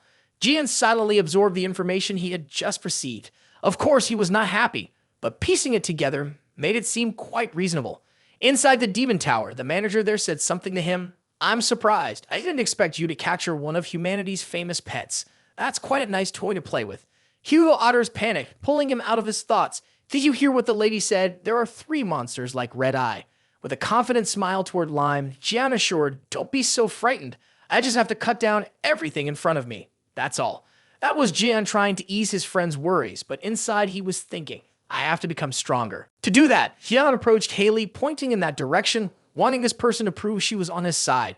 No one else but the boy Eugene was standing there, bewildered, unable to believe he was being used as a bargaining chip. He tried to salvage the situation. "Stop kidding around, it's not funny." He was about to curse John when Haley immediately agreed. It was John's turn to smile. He enjoyed quick and efficient agreements. Ms. Haley was infatuated with the charming smile, hardly remembering the unfortunate boy Eugene, making him feel like he was falling into the depths of disappointment, sorrow, and disillusionment as he watched the saint sell himself shamelessly right in front of the victim without any sense of guilt. The next day, the sun was bright and clear. It was rare for Li Jian to have a peaceful day, enjoying a morning coffee with Limer on his shoulder. As he sipped, he said to Limer, "We must take advantage of this moment of peace. It makes us realize how much we need it." Little did he know that this moment would come to an end so quickly. Eugene's horrific scream pierced through the morning like a loudspeaker, waking everyone up for an early workout at 5 a.m. Basically, Jen didn't pay much attention and mocked, "A bit of a shame since you didn't get to enjoy that moment of relaxation." Eugene was crawling on the ground, working with his hands and cursing nonstop. "What the hell do you have to do this laborious work here for? What other reason is there besides the fact that Scorpio sold Eugene for free to Jian? He has to exhaust himself like a true capitalist to make it worthwhile." The more he wrote, the angrier Eugene became, nearly in tears, muttering, "Don't tell me this guy thinks I'm going to die working here." He wanted to pull some trick to meddle with the Bible, to see if there was anything that could change. He was synced with the Bible, but somehow it didn't work out. Thursday again was when the archivist, who refused to be a believer, became a slave of the Ophiuchus constellation. It was hard to understand how this could even be written as a separate chapter of achievement. Eugene waved his hand wearing a bright smile. It must be changed from slave to master. Feeling like he had truly chased him away, Eugene burst out laughing. "Kneel before me, Li Jian." Then Eugene took a punch from John that nearly crushed his head. Who else would dare hit Eugene besides John? He babbled nonsensically, causing Eugene to nurse a bump on his head. He couldn't understand why things had changed, but it didn't become reality. He grabbed the grumpy kid by the head and threw him into a corner. "Life isn't always what you want, kid." At this moment, he realized that the 2 words "I change" had reverted back to slave very clearly and distinctly. The girl on the other side was the one who fixed it, but could she also be an archivist? Jiwoo smiled awkwardly. "Wait, did I do something wrong?" Libra Chi Tin is the zodiac sign with the largest congregation in the world, with over 2 billion followers. Therefore, this zodiac sign is not an easy opponent. Not to mention that Giselle is not just a representative of her ultimate deity, but she holds power to the extent that she is considered a manifestation of the divine. Still facing her is no different from declaring war against a deity. To confront a divine being or monarch of that mysterious civilization, Li Jian needs an archivist to document his achievements and increase his power. Currently, Hugin is the archivist capable of modifying the Ophiuchus Zodiac Bible. He couldn't believe his eyes. He never expected that an archivist, who was already rare, would appear here. Even Haley had to exclaim, Jan is truly a lucky guy favored by the heavens. Now he has two archivists, even though Hugin is not exactly volunteering. Thanks to this, the intelligence test was completed and all necessary tasks were done. Jian is rewarded with all of his skills, including the unlocked war god instinct. The headquarters of the Libra congregation is majestically built, standing tall under the blue sky. Soon, news has reached Giselle, who is soaking in a bathtub. Currently around Jian are Sagittarius, Libra, and Scorpio, along with an archivist, so the subordinates need to seek your opinion. Giselle replied, I didn't expect Scorpio to finally come to help, just because of the love she has kept in her heart for 20 years. She covered her mouth with a smirk, that nauseating pure love. In Giselle's eyes, Haley was nothing more than a foolish girl. She didn't care how many people were around him, because they were all just foolish saints. But the archivist was different. Raising her glass of wine to her lips and swirling it in her hand with calculation, Giselle needed to ensure they were eliminated. Crushing the wine glass in her grip, the Libra's eyes revealed a sneaky glint as she watched the red liquid drip onto her hand. Even without Jian being involved, she couldn't allow those with divine powers to survive. The subordinates beside her bowed their heads, whispering that they couldn't understand what those hopelessly clinging to Li Jian wanted. But Giselle knew that those facing him fell into two categories. Either they obeyed orders and acted, or they loathed him to the core. Standing up and rubbing her neck, Giselle wanted to know if there were any subordinates from the Libra side currently with Jian. Little did she expect to hear that Taowan's youngest son was watching Jian. She angrily shouted, absolutely useless. Thinking of that girl named Callie, she wished she were here. Things would surely go her way much more easily. But there was no time to choose, Giselle said. Hurry and inform Shiwu to target the archivist. Kidnapping is fine. Eliminating is fine too. On the same day, at the construction site near Scorpio's residence, 3 zodiac signs were discussing Jiwu's joining Li Jian's team. Upon hearing his friend suggest putting his beloved wife in the Ophiuchus sanctuary like Haley did with the archivist, Hugo otters went crazy because there were so many choices, yet they had to rush into the one favored by his idol's wife. Jian snapped his fingers, recalling what Hugo otters had once told him. Jiwu was not suited for training in any sanctuary, so his was the only option to try. Haley added, it would be better to protect both archivists. After all, he would be the one facing Libra soon. Jian produced a multi-level marketing outfit, handing over a lengthy contract, promising his friend, I will treat her as well as possible because she is your wife. Additionally, it was not included in the official follower list and that was regularly sent to the Sagittarius Sanctuary. It's such a good contract. What more is there to deny? Sign it, buddy.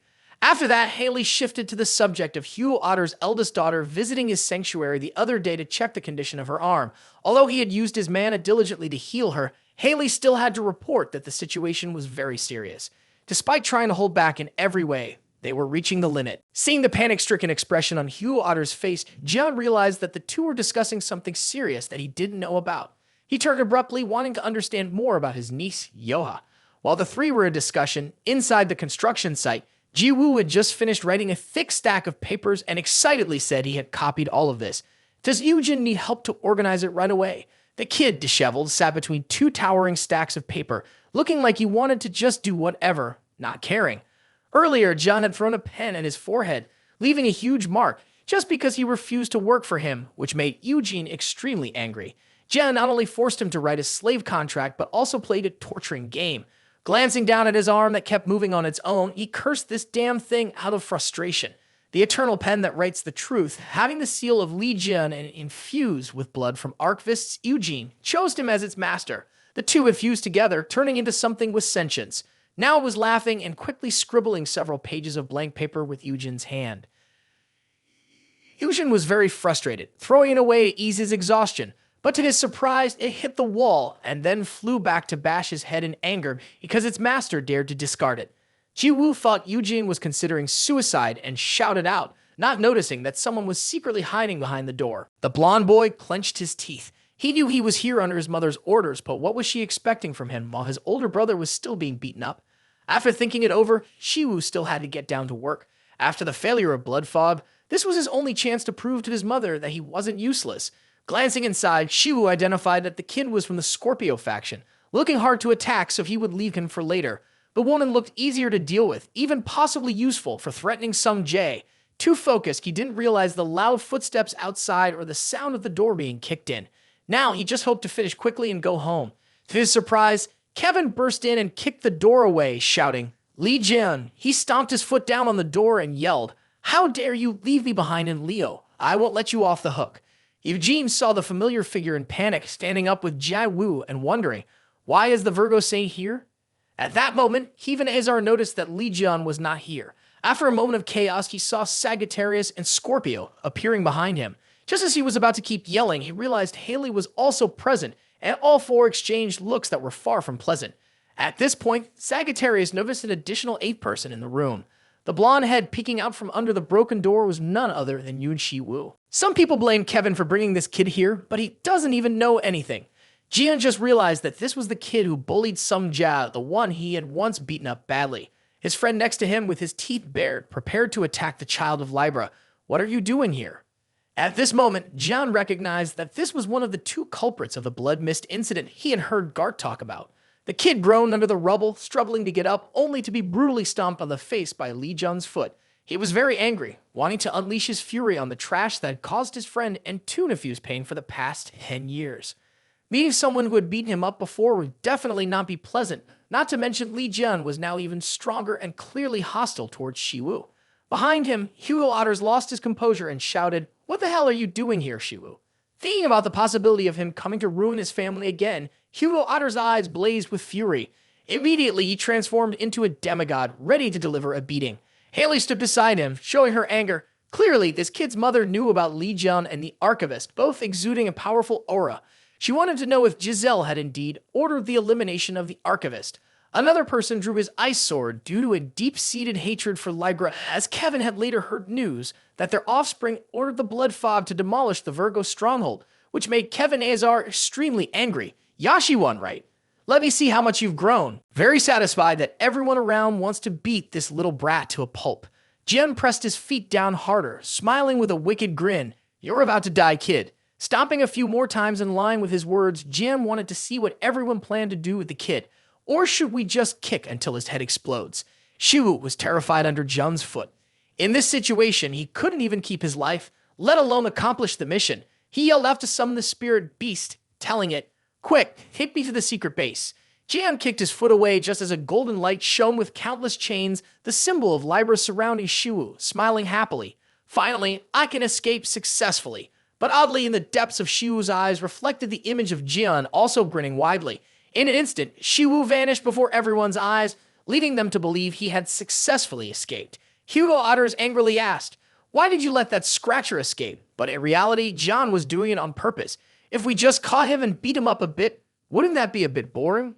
On the other side of the globe in Hawaii, Honolulu, where the luxurious resort of the Libra constellation is located, Taiwan soaked in the water with 5 spirit beasts of Libra to heal the bruises inflicted by Sung Jae. He was currently cursing at the red-haired boy, wishing he could tear off his arms and legs, making him wish for death.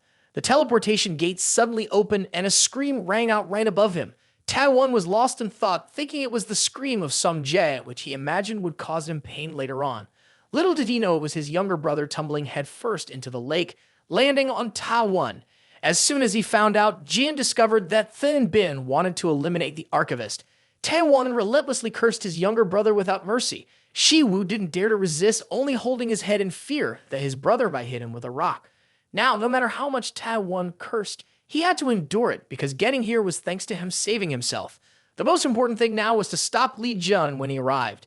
Taiwan led his brother into a room filled with a cabinet containing neatly arranged stones on the shelves. He explained tersely that each stone could be exchanged for something invincible. Taiwan randomly picked a purple stone, looking the most dangerous, briefly saying that these were created from the remnants of disasters processed in the Demon Tower. Knowing Shiwu was worried that the two brothers couldn't handle them when summoned, Taiwu held out a string of thin bin beads to reassure him. The important thing now was to deal with Jian first. So he could not hesitate to immediately use the equivalent exchange skill. A beam of light from the sky pierced through the roof of the villa, particularly causing Taiwan to scream with delight. This is definitely going to be a super strong disaster that will put Li Jian in a world of trouble.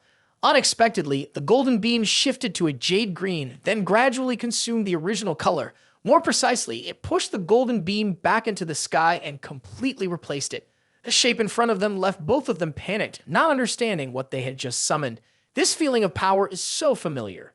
Shiwu instinctively crouched down to dodge without having time to warn Taiwan. He got hit right on the head that was sticking out from John's light, which immediately floored his nose. The boy Shiwu, who had just dodged, laughed heartily. Those familiar tricks won't catch me again. But when he saw John had caught up, tightly holding a bird with golden feathers, he immediately screamed in terror. I picked it up on my way here because you left the divine beast behind and ran. The bird, thinking the one holding it was a calamity, cried out, successful summoning, leaving Shiwu wide-eyed in shock. Jian didn't bother to argue and simply threw it back behind him, causing Shiwu to stand frozen in fear, while backing away and cursing the divine beast. Damn it, and you led John right to me. Knowing that he would give him a good beating, Shiwu tried to salvage the situation with a remorseful attitude, saying, I will go to the Sagittarius Palace to apologize for what I've done. In return, Jian gave a sneer. At this point, you still haven't figured out the issue, have you? With a loud thud, another column of light descended right in front of Jian. Condemnation of the sky loomed between the two as Jian darkly stated, It seems you've forgotten an important thing upon seeing me here. The price. He uttered those two simple words, but it was like the Grim Reaper whispering in Shiwu's ear. Repeatedly, words echoed in his mind, death, death, death, death. Feeling considerably small, he was certain he couldn't survive under his blade. Condemnation of the sky. As he stepped back in horror, Shiwu tried to think of a way to save himself. Suddenly, his eyes widened when he realized what he had just stepped on was the chain of Libra beads belonging to his brother. Taewon was now struggling to get up, injured from the violent appearance of Li Jian. Noticing his hands were empty and about to call his younger brother to find the bead chain, Taewon was horrified to realize it was in Shiwu's hands. He had activated it, chanting something unknown, and smiled at his brother, saying, You're absolutely right, I'm such a useless kid. Luckily for me, you're very useful. The equivalent exchange skill of Libra caused the ring to glow, transforming the character, Yun Taiwan. His entire body was enveloped in a beam of light, and then grotesque parts of the beast emerged, signifying that the transformation was complete. Taewon painfully struggled against the dark magic, but to no avail. Soon enough, he had transformed into the ugly, repulsive creature on the scales of Libra. Jian was no stranger to such heartless tricks. He looked up at the sky and laughed. I didn't expect my little brother to turn his own brother into a filthy creature and a divine being. This is truly outrageous, isn't it? This sacred art is really something. I've never seen anyone use this trick before. His foot lit up with the power of the Ophiuchus constellation. Then he stomped it down hard on the ground, creating a fortress. Shiwu finally understood what disappointment looked like. Staring intently at the scene before him, he mumbled, No way! A part of the creature that used to be Taewon's brother fell heavily to the ground. The entire Libra bow and the zodiac skill that had just been activated were utterly crushed by the fortress of Ophiuchus. Jian smiled and explained to the inexperienced young one, the larger his fortress grows, the stronger the barrier becomes. Inside it, no one can use the powers of other constellations, so the strength of Libra is completely severed. Thus, the process of summoning the exchanged entity came to an abrupt end. It was truly a masterpiece so ugly that even demons would scorn it, leaving the brother, who had been of little use, turned into a pile of ash like a joke before Li Jian. He covered his face and laughed as if he were about to go crazy, then asked, What's wrong? Don't you find it funny? Now it's my turn to attack.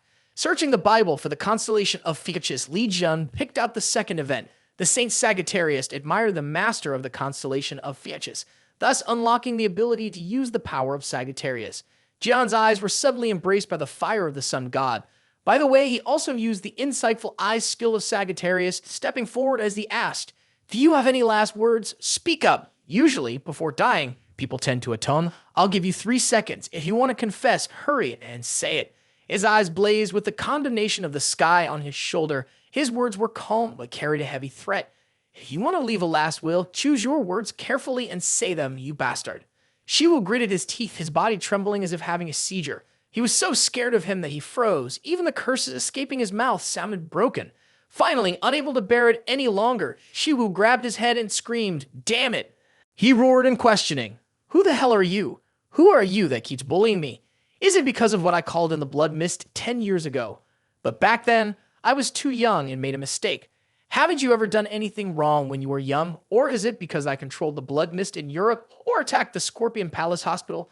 Those things were all forced upon me by those above. Anyway, you already handled the blood mist, right?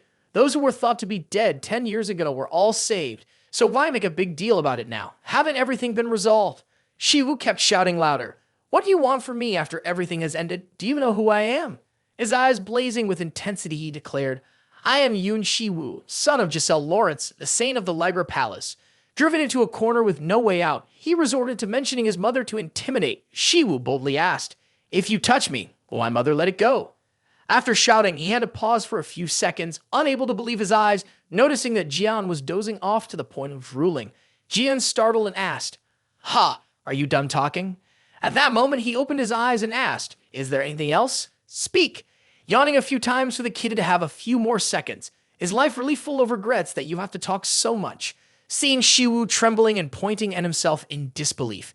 Did this guy not hear anything I just said? But in reality, Jian heard everything, even though he had just dozed off. It was not just him who needed to listen. The skill of Sagittarius had captured the entire vivid image of Shiwu, displaying it for the whole world to see. It was at this moment that Shiwu panicked as he realized he had just revealed the truth to all of humanity about who was behind those horrific disasters. From people on the street to those in the mountains without mobile signals, and even out at sea, everyone was able to see the sharp 4K livestream image.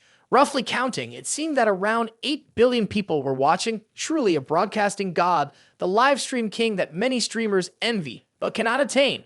The penetrating gaze of Sagittarius, also known as the Eye of the All-Seer, belongs to the constellation Sagittarius. It had once helped Hugo Otter see through the floorboards to find Yang Wei being beaten to a pulp below. The words of the fool Shiwu had been transmitted by this skill throughout the world. Of course, it also reached the territory of Libra. They were in a frenzy, wanting to locate where Shiwu and Jian would put an end to this embarrassing act. But there was no news. The Libra headquarters was in chaos. They must find out where the two were to salvage the image of the constellation. Suddenly, someone pointed towards the lobby. Angry citizens were pouring in, demanding an explanation from Libra. The larger the number of followers, the greater the outrage after hearing this news. They want to know if it is true that the Libra boy is the one who caused the blood fog. Is it true that Libra caused those bloody events? Each person has their own question, and the crowd is becoming increasingly filled with hatred. If Li Jian had not appeared in time at the scene where 1,000 people have died like that, those goddamn Libras must face similar punishment. Yu Shiwu must be eliminated. These words of outrage received widespread agreement from the public. On the upper floor, sitting on the roof of a tall building, was a figure in a coat, chuckling at the sight of the public's outrage. Callie's lips curled into a delighted smile. In this situation, there's surely no way but to comply with what they want. What a pity, Shiwu. Apart from getting beaten up by his brother, that was it. Shiwu, on the other hand, also felt the overwhelming rage of the crowd that was aggressively demanding his execution at the Libra headquarters. Their hatred was terrifying, causing Shiwu to be unable to bear it, clutching his head in fear and moaning as if he were having a seizure. Jian was not moved by this scene at all. On the contrary, he found it quite enjoyable. Congratulations, Shiwu. You have rolled into the box of becoming the one whom the whole world has turned against and wants to kill. The condemnation of the Skyblade glowed, making Shiwu terrified. In the air, only the sound of a body dragging on the ground and Jian's calm voice remained. Do you know why I told you to make your last words? Because you should have apologized instead of making excuses. He pressed a sword against the boy's neck. The fun and games are over. Jian spoke in a deep voice. I'm giving you one last chance to plead for everyone in this world, and yet you choose to throw it away. Now, neither I nor they will give you any more chances. The image of Jian holding the condemnation of the sky to Shiwu's neck was, of course, broadcast live, causing the Libra forces to clutch their heads in horror. This greatly reduced the trust of the people in the Libra constellation, while the faith of their followers continued to decline. The more people despised the Libra, the more the constellation's position weakened, instead gaining goodwill towards the Ophiuchus sign. These events were made public to all disciples. Therefore, the entire Libra army was worried, shouting toward that direction, "Tell the Saint Master to let us attack quickly." In response to the noise, there was only a silence from Giselle. Of course, she wouldn't just watch her son die, and in her position as the zodiac star, the pinnacle of the world, she would not let anyone take her place. On the other side, as Jian raised his sword to finish Shiwu, the familiar golden light column burst out right behind him. It was the divine beast carrying news from Giselle directly to him, saying, "Stop now. Don't think I'll just sit idly by." Shiwu saw his mother appear like a savior and let out a happy shout, but she paid no attention to the useless boy, her cold tone making it unclear whether she was complimenting or scolding. Giselle simply hadn't expected him to be so determined to do something so crazy. This girl had just shown up and was already talking in an unbearable way. He opened his mouth to ask, "Do you need to say that unleashing disaster and destroying the city is a small matter?" Of course, Giselle avoided mentioning that and said she would take her son away immediately. I know you're trying to provoke me, but don't you think this is a bit cowardly? She huffed, clearly showing her attitude about the cowardly act. Why not mention the innocent boy? Then she stomped on Shiwu once more, thrusting the condemnation of the sky right in front of him. Jian said, "If you're unhappy with my way of educating, then go ahead and do it." Leaning his hand on the hilt of his sword, Jian gave her two options. One is to clarify all the brutal acts that the Libra has done and paid for them. Two is to bet everything fighting me, and of course, reveal who the one was that stabbed me in the tower. Both options made Giselle clutch her forehead in anger, muttering curses at Li Jian, but she couldn't put herself in a position to choose between the two and aggressively shot back, "Why should I obey you?" And that was it. That sentence was no different from a refusal to save her son. Shiwu cried out for his mother, while Jian laughed heartily with delight. With just a flick of his hand, he cut through the blonde hair. The beast let out a scream from Giselle. The girl's voice trembled, unable to believe that Jian was doing this right in front of her, repeating the threatening words, "Do you think I will let this go?" This only excited Jian more, making him even angrier, while he could do much more fascinating things. Extending his hand, the green power of the Ophiuchus constellation shone as Jian waved his hand back toward Shiwu's body. This made Giselle realize what he intended to do, and she turned her eyes back. He flashed a cruel smile. And right before the horrified, disbelieving gaze of Libra, he brought the beheaded boy back to life. Shiwu clutched his face, shaking violently as he felt his neck still in pain, questioning, Why? I clearly died." Jian struck again at the boy, who was crying until his tears ran dry. The slice was so sharp that just a second later it burst open, spraying blood everywhere. Such a fatal blow would certainly kill him, so Jian applied the resurrection skill to Shiwu once more. The influence of the resurrection skill within the confines of Ophiuchus was both fast and precise, healing the wounds and bringing Shiwu back to life. He screamed in terror. What just happened? Li Jian's blade once again sliced for the noisy, screaming head. 3 times in a row, a boy was killed right before his eyes, driving Giselle mad as she shouted, "What do you want to do?" Reaching for the corpse, Jian continued to revive it. While grinning, he asked Giselle if she didn't see. Killing once was hardly enough fun, right? The little brat was panting behind, which made Jian very pleased. Killing once was never enough to make up for the others who had suffered, while her son was not the only one doing wicked things. Swinging his sword again, Jian decided to cut Shiwu as many times as the pain that guy had caused, or he could end his own life as well. He was here to keep count. Shiwu felt like he had fallen into hell. Jian's shadow loomed long over him as he once again raised the condemnation of the sky, making him feel endless torment. Before the pain could even end, Jian continued to revive him, all happening before the people who held their breath in silence. Not a word was spoken. Jian smiled and his swings became faster and faster. He cut Shiwu in every possible way, all of which were fatal. Each time he died, Jian would call him back to continue receiving the slashes. Inside the Scorpion Hospital, Hugo Otters and his group witnessed the events firsthand, but no one seemed to feel pity upon hearing Shiwu's desperate pleas. There were moments when he was struck 3 times at once. Death was indeed painful, leaving a haunting impact on the Libra forces. There was nothing they could do. Watch with their eyes wide open as the screams of someone who had to endure death repeatedly were truly terrifying. Shiwu had to experience pain more than 20 times, yet Jian showed no intention of stopping. Giselle could no longer contain herself and shouted, "Is this guy really testing my endurance?" In response to the pointless question, the teleportation skill of Queen Larry and the absolute coordinate skill of the Sagittarius were unleashed simultaneously. A massive barrier appeared at the ceiling of the Libra Palace, dropping something enormous onto the ground with a thunderous explosion that shook the earth. Blood from that object splattered onto Giselle's face, feeling cold, and as she walked closer, she realized this seemed to be the remains of a large calamity. But Giselle's gaze collided with a severed head rolling in the corner, unmistakable with its striking blonde hair and the horrified expression of her eldest son. Upon realizing what had happened, she immediately trembled uncontrollably, biting her lower lip in deep hatred. The expression that caught John's eye only delighted him further. He asked, "Why are you just standing there like a statue?" His brutal lips opened wide and he roared madly, "Your beloved eldest son is back. Now say words of love and hug him tight." Her left eye turned a dark color, blue veins standing out on her face with every surge of anger. Clenching her fist, Giselle simply said, "You will pay for provoking me." But no one has ever threatened him and gotten away with it. Jian stealthily took the divine bird of Libra, pressing his face close to it with a cruel smile. "What have I provoked you with?" "Hey, you wretch, I'm just responding to your choice. Anyone who stands in my way will meet the same fate." He temporarily set aside the sun to let the scars that had healed whisper to Libra. No matter whether the one chosen by the ultimate deity or from a mysterious civilization, he doesn't care. Even if it's a deity, he will never be afraid. He wanted Giselle to hear this, though when she was showing her fury, John threw the divine bird high into the air and killed it instantly. He wore the smile of a victor, advising her to prepare her neck, waiting for him to come and cleave it. Dear Giselle Lawrence. With that, John struck down, turning the divine bird to ashes, completely severing the connection with Libra and erasing his intercontinental live stream. The remaining members of the Libra force hesitated to call upon the Holy Master, sensing a terrible surge of power from the woman Giselle.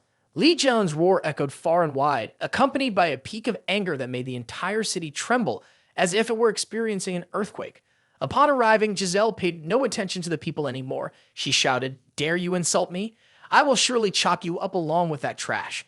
With each of her screams, the city shook violently, teetering on the brink of collapse. Giselle, filled with hatred, called his name for a long, long time before stopping. After a moment, Shiwu suddenly opened his eyes wide with fear, as if he had just escaped from a nightmare. But the nightmare deity had come to drive the condemnation of the sky into the ground, allowing this kid to wake up from his pain to continue what he had just done earlier. Suddenly, I forgot how many I was counting before, so let's start counting again from the beginning, shall we? His poor math skills muttered as he counted the total number of injured, about 5,000 plus the number of people in the Scorpion Hospital. Then he added the time the Otifsu family, his friend, suffered and converted it into installments. How much would that be? Shiwu knelt on the ground, begging for another chance to explain, but he did not listen and resolutely lifted the sky sword, preparing to strike down another 10,000 times to collect both principal and interest. No amount of tears from Shiwu was enough. Hell officially began now as the word one came from John's mouth. A few days later, in the Lion's Temple arena, someone had just fallen heavily to the floor. Meanwhile, the referee raised his hand to announce the victory of the vice commander, Yoha. The cheers of the spectators did not bring a smile to her face. Yoha's gloomy expression did not escape the eyes of the disciples. They wondered why she seemed so strange. Everyone noticed that. Contrary to her usual cold demeanor, the vice commander appeared quite bewildered. Mainly since that day when Li Jian's performance was broadcasted to the world, everyone had been amazed, and so was Yoha. But for some reason, she now wore an expression of daze, as if she had just suffered a heartbreak. Perhaps the image of Shiwu living in a cycle of death and resurrection was too sensitive, but that scene brought many people satisfaction. The Libras, who always felt superior and went around doing foul things, received their due retribution. In the arena, the overly excited host, oblivious to Yoa's expression, kept the microphone close to her, asking for her thoughts on this unprecedented streak of victories.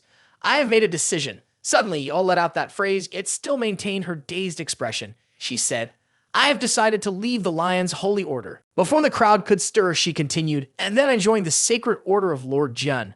Her cold expression was broadcast everywhere, even on the television in the hospital room where Stephen was recovering. Some followers wanted to change the channel right away, fearing the leader might have a breakdown if he saw it again, but it was unnecessary since Stephen was already heartbroken and had fainted. As Oliver entered the hospital room, he heard the commotion of the followers trying to wake Stephen and felt disheartened. Both the leader and the deputy commander were nothing but disgrace to the Sacred Order. The loyal subordinates were still trying to shake Stephen awake, but given the public humiliation from both the Li Jian duo, he did not want to wake up at all. The television continued to switch to other news, covering a high-level meeting of the human side. As soon as it started, someone stood up to criticize. Libra always deceives the world. She has concealed the truth with a fog of blood and the mistakes of Sagittarius. Another council member immediately rebutted. There is no convincing evidence, and Libra's position has not been verified, so we cannot draw conclusions. Not to mention, it is clear that Li Jian has set a trap for Libra and widely broadcasted it, with that arrogant deity asserting, "This is a common trick of the constellations." Provoking the young counselor's anger, 2 sons of Libra have died, and you can say that? It's such a serious matter, and Libra remains silent without rebuttal. Isn't that strange? The other side responded to the anger with a mocking attitude. Maybe Libra is trying to come up with some slow excuse. After watching the news for a while, Haley had to compliment Kevin. That was a pretty impressive manipulation of the media. Besides poisoning food, you can do this too, right, Virgo? Virgo smiled proudly. Those things were simple. Not everyone who lives in the Canadian wilderness would understand. And she added, "I didn't put poison in John's food. It was his drink. Scorpio, it's an antidote to the stuff you put in Li Jian's food."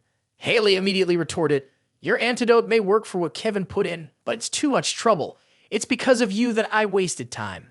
The two argued back and forth for a long time. To Sagittarius, they were no different from 2 kids. Did they think no one knew the other cared about John, which is why they acted like this? Suddenly, Kevin turned to Hugo Otters and asked, "Where is the founder of the constellation? He hasn't returned yet. Is he still busy?" Indeed, he is really busy. The base in Hawaii that Libra used to have is now marked with a large construction sign for vehicles to come and clear everything out.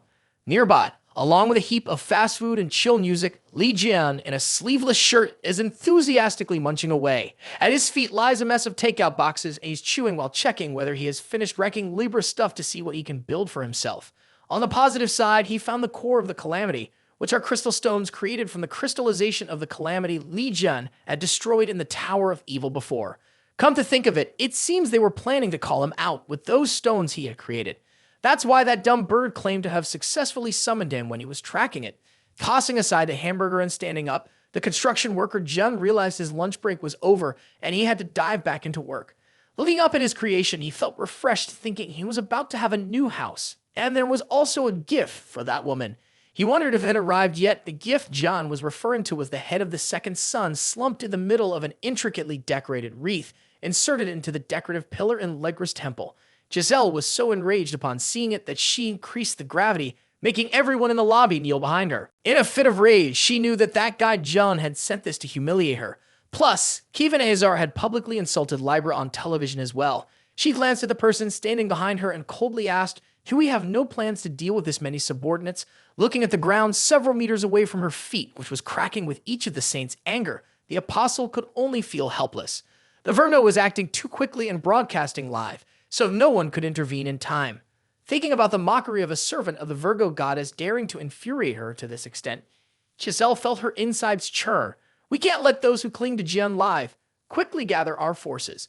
The moment she muted her voice, gravity seemed to disappear. Still, with her head bowed, Giselle had made up her mind. Having been treated like this, we can't just sit still. We must launch an all-out attack. She waved her hand behind her, commanding her subordinates. Giselle needed to contact the Sacred Corps, allies, and all branches worldwide to gather forces and find every way to defeat Li Jian. Finally receiving the command, the group hurriedly ran out of the lobby to prepare for a concentrated attack, also seeking revenge for their young masters. Left with a completely silent red carpet, Giselle called for someone to appear. Pieces of the decorative tree in the lobby flew up and joined together right behind her. The Allegiant Owl stood firm, reporting that it had summoned the army of a mysterious civilization. All waited for orders, and finally something went smoothly. Giselle praised, "Good job!" Her hand had already extended to unleash a surge of power and lifted it upwards. The globe was summoned, with dense black dots displaying the areas occupied by calamities gradually expanding to the size of a human. It loomed within Giselle's reach as she exerted her power. With just a flick of her finger, all the red-black specks on the surface were lifted and gathered in one corner of the Pacific Ocean. The black-gray territory of the mysterious civilization was stirred up as she used her power on the globe, creating waves and relentless thunder. The calamities present seemed to receive a signal and raise their heads. Following orders, they spread their wings wide and soared into the air, emitting loud noises. All the entities in the area took off into the sky in various shapes and sizes, numbering in the thousands. Among them was one that exuded a different kind of power from the rest, riding on the back of a summoned skeletal horse. It waited silently until the two words rang out, "They're here." Before their eyes appeared flocks of calamities, flapping their wings together.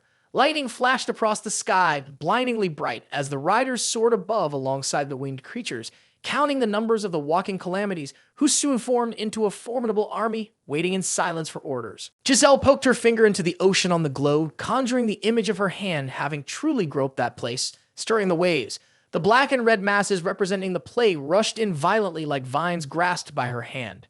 Before long, they gathered into a heap of red bricks in Giselle's hand. She watched it whirl in her palm, opening a blood-red eye filled with determination to defeat the Jian group. That eye resembled the one on her face as she yelled, "I will make you completely despair." The black territory flared up with a bloodthirsty eye. There were only 65 hours left before humanity faced a full-scale attack. On the island of Hawaii, once the headquarters of the Libra constellation, flames were now raging from the workshop and sacred site of the Ophiuchus constellation. The island's appearance was completely different. At the entrance stood a massive gate shaped like a winding silver serpent. Not far away, the sudden movement of the Sagittarius constellation flashed a beam of purple light, with the sound of shoes tapping out loud. Not only did Hugo step out, but he was also followed by 4 others, including the priestess of the Scorpio constellation, the legendary swordman Kevin, along with his wife and Keen's son. Upon arrival, Kevin complained, "What the hell is Li Jian doing here? Why did he suddenly bring us to Hawaii so early in the morning? Hugo had no answer. He only knew that Lee Jun was up to something here. Since stepping in here, Haley completely ignored everything around her. Just thinking about meeting Lee Jun made her face flush. Hugo first noticed the giant white snake-shaped gate above. What is this? When was it built? He yelled. Next to the gate, a blonde girl in a nun's outfit stepped out to greet everyone. You must be the guest that Mr. Lee Jun mentioned, right? She introduced herself as Ayaso, former household god of both Aquarius and Libra, and I'm currently being called disinfected. She laughed as if it were a funny matter, but in reality, Ayaso was a prisoner of the Ophiuchus domain, having been kidnapped by Lee Jun from Libra, so she quickly joined the list of captives. In such a crude manner, it sounded to Haley like Lee Jun personally brought her into his realm. The crowd noticed she was holding a green egg and asked about it. That is the household god's egg of Ophiuchus, one of the rewards for passing the tests of strength, intelligence, and reputation. Aso simply said, this is what Mr. Lee Jun entrusted to me. He said that since I am the god of health and nursing, I could take care of it. Hearing it, one can immediately tell the responsibility of someone who has to take care of things that Lee Jun does not want to touch. Yet that Kevin, oblivious to this, sighed and complained right next to Haley. Is that jerk Lee Jun planning to get married or something? Without saying a word, Haley darkened her face and called for her servant behind her. Her body began to tremble, trying to speak clearly. You bring everything you can from our divine team to Lee Jun. Her servant didn't understand anything, about to ask for clarification when suddenly Haley turned around and yelled with a flushed face and sweat pouring down as if she had a fever. Even if we have to carry a whole pillar here, hurry up. If we don't have anything to fight back with, we will lose. After finishing the task, the group was invited by ISO to pass through this door into the official territory of the Ophiuchus Palace. As soon as a small portion was revealed, a heat from inside poured out along with blinding light. When the door opened wide enough for the group to enter, a gust of air blew their hair and clothes wildly. When they saw the source of this power, they heard the extremely ferocious roar of the fire lizard that Lee Jun called Flame Roar, releasing incredibly high-intensity flame. He was blowing his flame onto something and had to keep repeating this continuously to maintain the flame high. At this moment, the group realized that this place was designed like a furnace. Under the altar, the fire that was crackling due to the lizard was connected by dozens of chains leading to the center, which was hovering above a basin filled with fire. Hugo had never seen this scene before and asked in astonishment, is my friend planning to build a steel factory or what? But it looks just like a bathtub right in front. Kevin murmured to himself, couldn't that be lava taken from those damn lizards? Each member of the group had a different expression. While Hugo's wife complained, it's so hot here, he widened his eyes, not expecting his friend to create this after destroying the headquarters of Libra. Unrelated to the temperature and architecture here, Haley secretly praised, Lee Jun really has leadership skills. He truly is extraordinary, so cool. Just then, they heard a loud clanging sound from the side of the furnace and turned to see some chains moving extremely fast. A deep, cheerful voice greeted them roughly, wow, wow, isn't that the damn centaur slave of the Lord? Jarl laughed heartily while turning the pulley. He's been waiting for you. Next to him was Jotun with a fiery red appearance, almost blending in with the flames behind him. He tilted his head and asked the group, doesn't our workshop look magnificent? 3 slaves working in a crazy hot place like this and still laughing loudly. That shows they really like working here. The group entered and immediately turned right, trying to find a way to avoid talking to these 3 guides. The door on the right side didn't lead to the furnace anymore, but to a workshop with a door standing 3 meters tall. Looking at the style, Hugo recognized right away, if there's no forge here, it can't be called Lee Jun's workshop. Since entering, Haley had heard the sound of a hammer striking. The further in they went, the clearer the deafening bang-bang became. It was a hammer artifact hitting a blade, flattening it. Stepping out from behind the strong figure hammering away, Hugo waved at his friend. Hey, we're here. Lee Jun, shirtless, sweat pouring from his hair down his back as if he were taking a shower. Upon hearing Hugo's voice, he turned around with a relaxed smile and swept his soaked hair back. Oh, you've arrived. One hand holding the hammer artifact, the other muscular hand pushing his hair back. Just that simple act was enough to make Haley, having only glanced, burst out in a nosebleed knowing this kind of scene was inevitable. Hugo looked over at his wife, who was clutching her flushed cheeks as if she wanted to scream, her expression rivaling Haley's, only missing a stream of blood from her nose. It was no surprise that she had been a fan of Lee Jun for 20 years. Before Ji Woo even had the chance to scream, Haley was already hyperventilating and collapsed to the side, fainting. At this moment, I also suddenly had to take care of the little Scorpio, who had fallen to the ground like this. Kevin had left a long time ago. He couldn't stand such hot environments. A crisp sound of a can opening echoed in the air as Jin popped the top off a soda can and tilted his head back to drink. as if he had been thirsting for years. His friend was still picking out a spot to admire. Didn't you just break into someone's home yesterday? How did you manage to build this place so quickly? With a refreshing chuckle, he turned back to his friend and smiled. I have a new ability, quite useful actually. What Jian was referring to was the S-rank gluttony skill he had just received. When targeting an object, Jian could eat any type and recreate that object. This skill would be used if his divine power was greater than or equal to 70%. If the target was a being with greater power than the user, the skill could fail. If the skill fails, Jian could suffer side effects.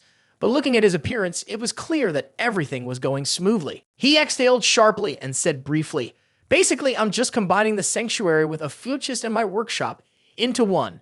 Glancing at the hammer artifact, he chuckled. It had been a while since he could go back to his original profession, and naturally, he felt much more motivated. Of course, Hugo was happy for his friend. Clearly, John's original profession was an artisan. Looking over at John, who was gulping down water, Hugo was about to say something when he suddenly felt a dense aura emanating from his left. When he looked over, he realized that something was surging in the air behind Jian, recognizing that his friend had detected a lingering power in the atmosphere. Jian didn't bother to hide it. This place is my sanctuary and hideout. Moreover, the forge and workshop can create countless sacred artifacts. He looked very confident when mentioning this. As long as I have motivation, there's a mountain of things I can create. Ever since I declared war, that trash won't be able to sit still. With a pile of things behind him, Hugo just wanted to know what he was currently crafting. He held a soda can and wiggled his index finger. I'm making a weapon for Yoa as promised to that girl. I'll also make one for Sum Jia and Jiwoo too. The mother and child couldn't contain their joy. Ignoring Hugo standing there pouting, your husband and father are right here and you're showing so much admiration. Suddenly, Jian reached out his hand towards his friend, leaving Hugo totally confused. What is he asking for? He shamelessly demanded the royal artifact from Hugo, but before he could snatch it away, loud bangs echoed from outside. Turning his head quickly, they were astonished to see the massive palace trembling as if it were shaking. Even Miss Haley, who had fainted earlier, had disappeared. So the group hurriedly opened the doors of their territory to see what was happening, wondering if they were under attack. What was going on? Unexpectedly, just a few steps out of the fictitious palace, they saw a pile of wooden crates stacked about 5 meters high. It turned out to be an urgent delivery service from the Scorpion team to headquarters. Standing in front of it was Ms. Haley, trembling. She didn't look at anyone and opened her mouth to announce as if her teeth and lips wanted to clash together. The Holy Land is basically just a home for the gods, so if we are here, it's like a housewarming, right? Just consider this a housewarming gift. She didn't look at everyone. She thought she had spoken quite naturally. Little did she know that in front of everyone, she appeared no different than someone talking irrationally. Before noticing the blank expressions of those around her, Haley immediately opened a wooden crate beside her to see if there was food, money, or some kind of holy artifact to give to Jian right away. Hugo glanced at his friend, dazed yet sincere. Good luck. Haley seems really serious about you. Soon you'll have a couple just like me. However, in the box that Haley opened, there was no food or treasure, but a stack of something stacked on top of each other. It turned out to be letters along with various large and small envelopes, all crammed inside. Haley muttered, "This isn't my box." But when she picked one up, she clearly saw written on the outside addressed to Li Jian with a wax seal on it, indicating that no one had opened it to read. He frowned in disgust. Who would send me a letter? In his ear, his friend's teasing voice broke in. What if it's a fan letter for you? Who knows, you might open it to find the words, I love you, Li Jian, right there. Pulling out a few envelopes, Haley skimmed through them, noticing that all of them had names written on them, and the wax seal was clearly from the lion, which left Jian thoroughly confused. But before figuring out the truth, she had to silence her friend to stop him from talking nonsense. Suddenly, Sum Jane chimed in, that's right.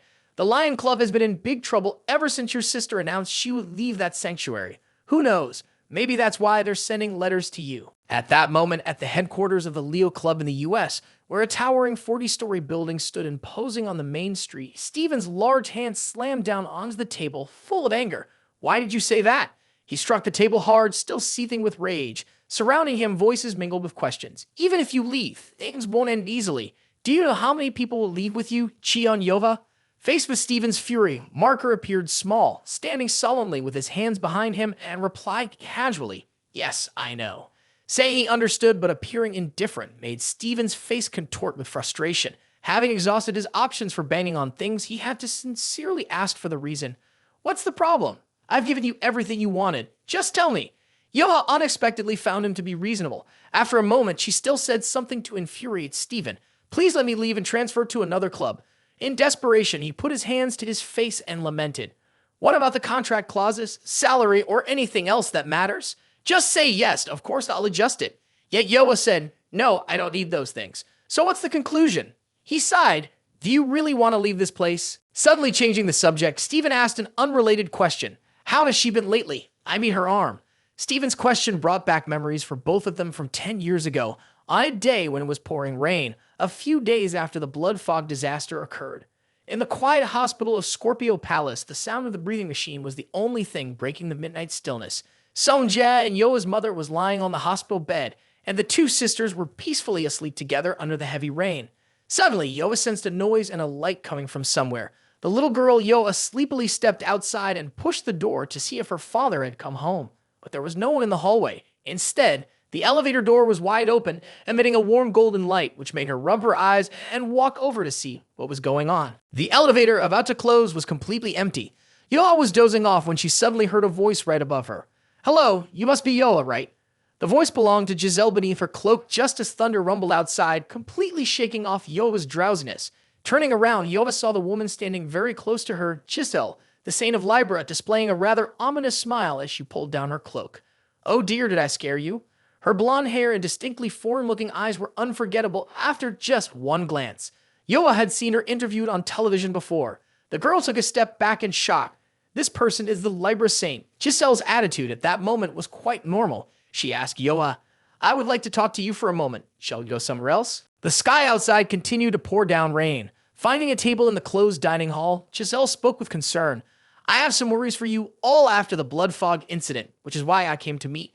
I am very sorry about your mother. Yoa smiled politely. It's okay. The saints must have tried their best.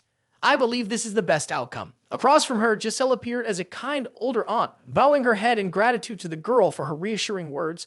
After meeting you like this, I now understand why Hugo always boasts about his daughter. Despite what has happened, you are still so strong and mature.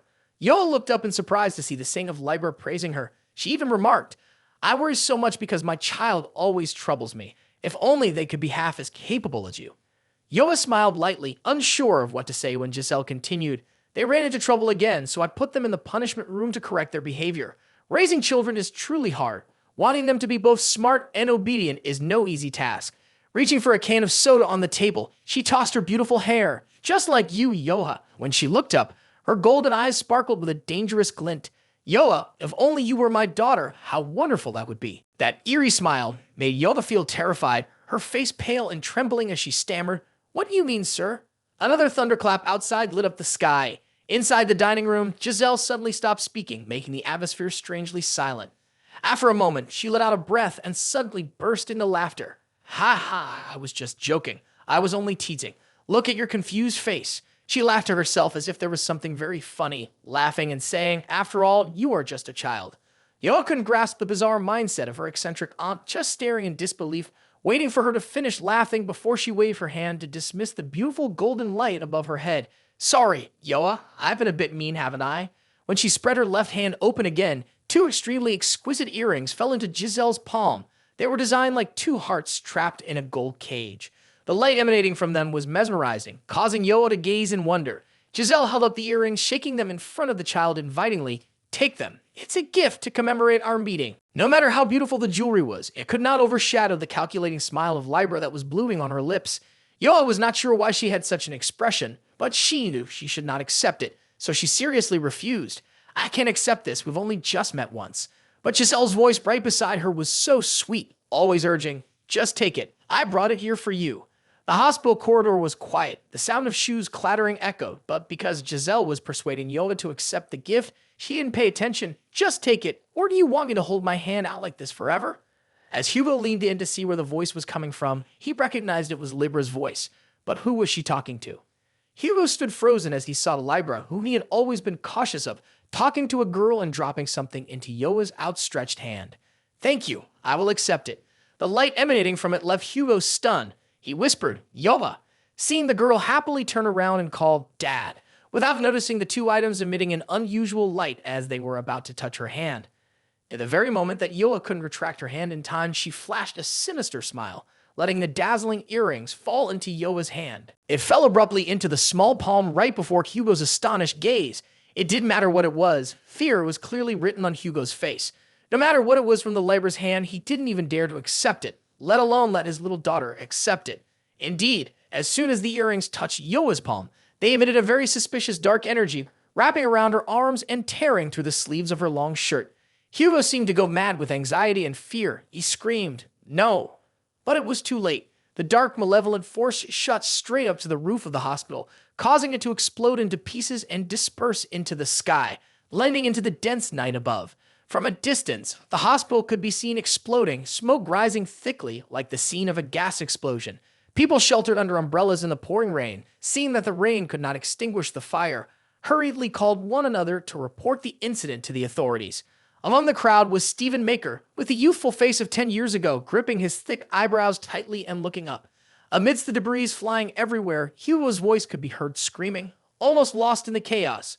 Then, in a horrified gaze, Hugo realized that his little daughter was clutching his arms, crying out loudly. The malevolent force wrapped around her arms, trying to penetrate inside and leaving behind long burn marks. Tears streamed down the delicate face. Yoa could no longer stand, collapsing onto the yard and calling out, "Dad, save me!"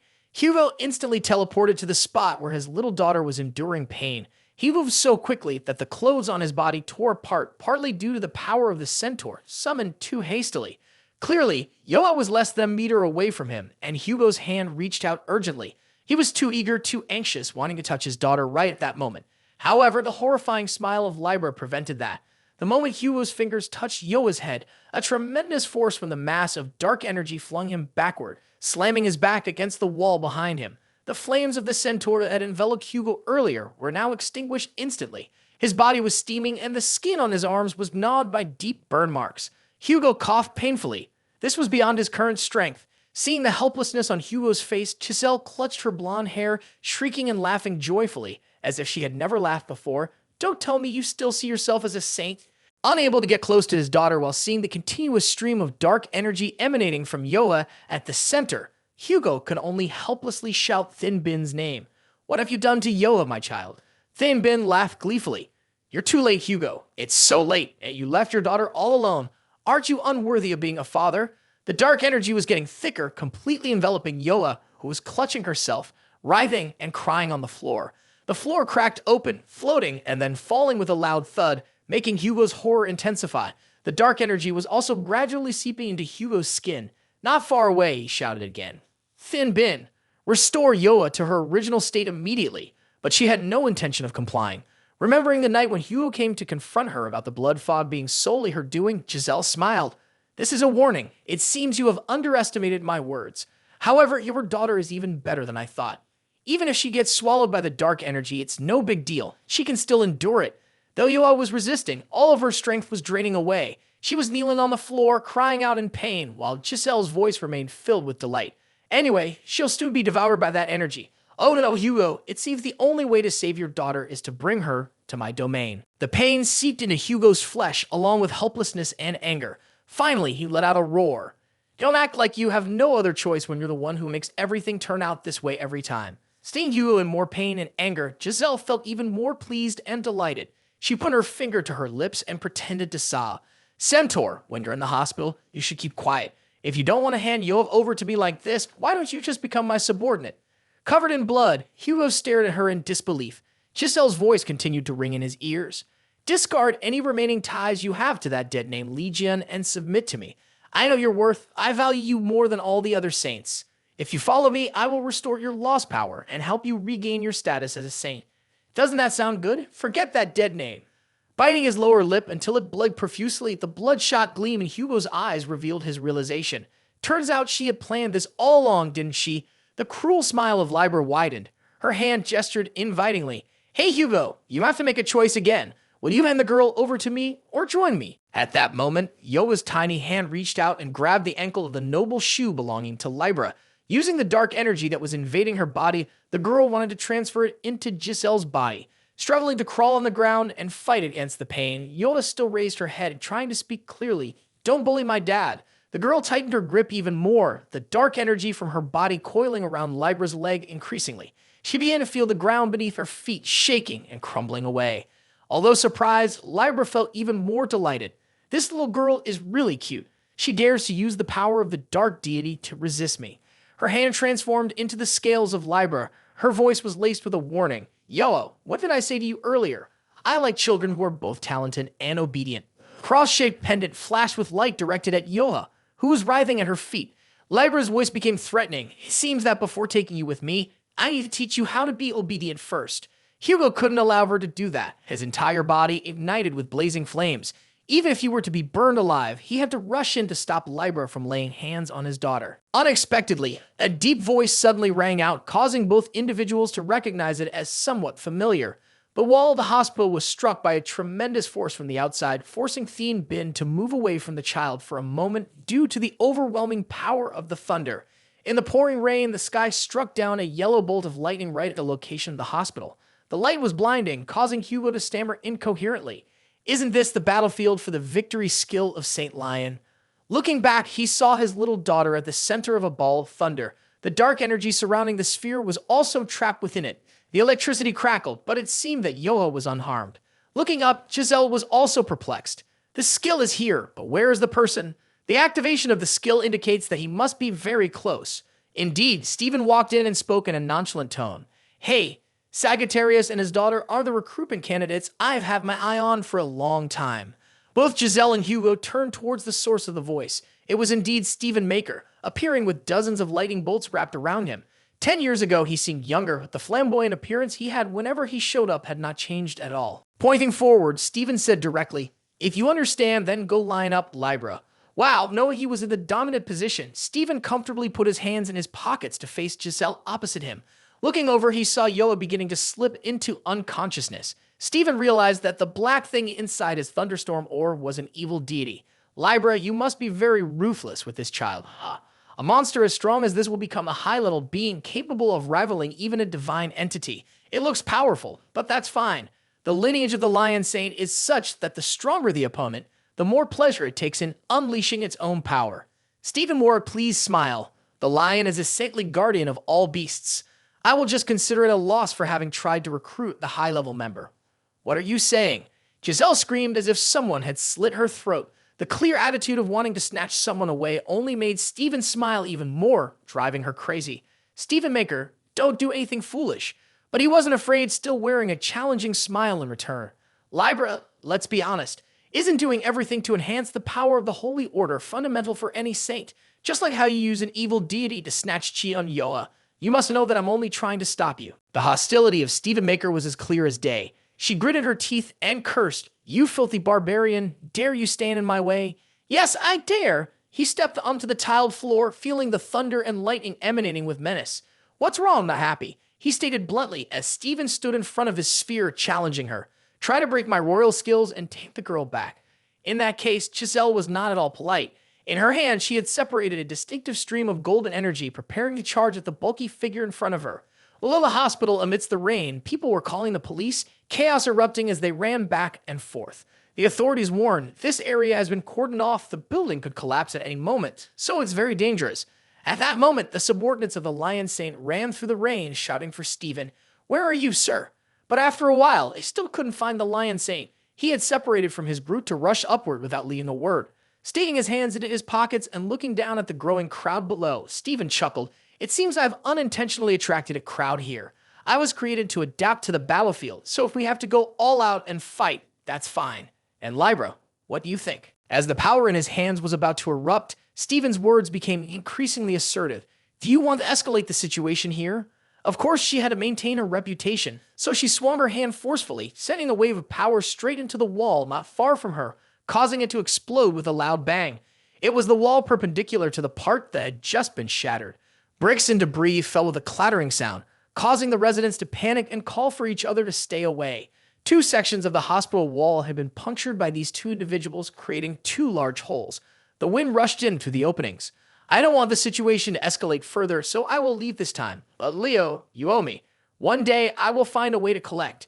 The frown and harshness on Libra's face did not scare Stephen at all. He tossed his broad hand back and challenged her in return. Can you really do that? Soon, I will become the strongest, surpassing even Li Jian. Libra bit her lower lip in anger, but at the end, she disappeared, leaving behind a streak of light in midair, accompanied by a curse. You stupid monster. You are an ungrateful fool. She vanished, and suddenly everything became completely silent. Stephen exhaled a sigh, muttering, "What a bore," then snapped his fingers at the centaur standing behind him. "No need to thank me," before anyone could say anything more. Chasing Libra away doesn't mean that Hugo will feel happy. His eyebrows furrowed as he asked Stephen, "What are you doing here?" Stephen replied, half serious and half mocking, "I'm here to check out your appearance before going to work. You have to attend the preliminary trial and apologize to the public. You look absolutely miserable, like a puppy dragged along the road all day and then beaten down."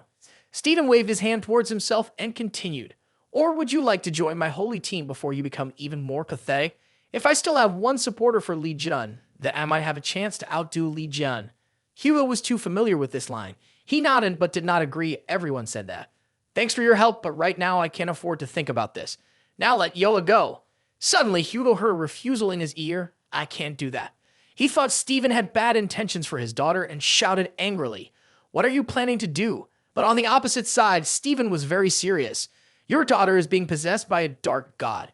If she is let go now, the consequences would be unimaginable. She will become a target for Libra or lose her life due to the uncontrollable energy." Seeing Yoa sleeping soundly inside the sphere, Stephen asked the crucial question. "I'm asking you seriously, do you have the ability to protect her in her current state?" Although he didn't reply, Hugo's unwilling expression and trembling body said it all. Everyone knew that Hugo had lost his power, so the answer was obviously no. Stephen spoke bluntly. "When you are powerless, the truth is you can't decide anything at all. The dark god has entered your daughter's body, and it seems to be a monster. I told you about the characteristics of my holy order, didn't I? Although I can't eliminate it or tame it, I can suppress it so it can't wreak havoc." Stephen raised his hand to dispel this thunderstorm sphere. Yoa floated in the air as the pieces of the sphere gradually faded away with the wind. Stephen had made up his mind. "I will take her with me." When the characteristic golden light of the Leo constellation surrounded Yoa's arms, it seemed that the dark energy had stopped tormenting Yoa's body. She was still unconscious, gently falling down below. But in fact, up above, the dark god had been restrained by Stephen's power, tied up like a wild beast, so it couldn't continue to disturb Yoa's body. He stretched out his large arms to catch the small body of the girl who was falling, then whispered to Hugo, "Now she has been restrained." Knowing he couldn't argue, Hugo asked the lion from behind, "Why did you make yourself an opponent of Libra?" Stephen replied, still maintaining a calm demeanor, "Because I can't recruit you. I'm simply recruiting your promising daughter." That was actually just the reason Stephen had just come up with. The real reason was that when the battle at Devil Tower had just ended, he still vividly remembered Hugo's curses. At that time, Hugo was pinned to the floor, struggling and shouting loudly, "You are all trash. How could you leave Li Jun in the tower and go outside on your own? If you could get the eye neck, you should at least collect Li Jun's corpse." At that moment, Stephen was on the podium. His eyes glanced at Hugo thrashing below, who was eventually dragged out. Still, Hugo was furious and shouted, "After everything you did, do you still dare to tarnish Li Jun's honor? How can you still be worthy of being saints?" Each of those curses pierced straight into Stephen's heart, making him feel an immense guilt. That was also one of the reasons Stephen appeared here at this moment. Looking at the child in his arms, he whispered, "My conscience is a bit troubled." When reminded of the past, Stephen's stream of memories came to an end. Yoa also spoke more softly to Saint Lion. "I will always be grateful for what you have done for me, but while I was at the Lion Club, I couldn't grow." Clenching his fist, Yoa now had only one thought in his heart. "If I want to help Uncle Li Jun, I need to become even stronger." So Yoa was here to speak directly to Stephen. "I need to train in a different way and become completely strong."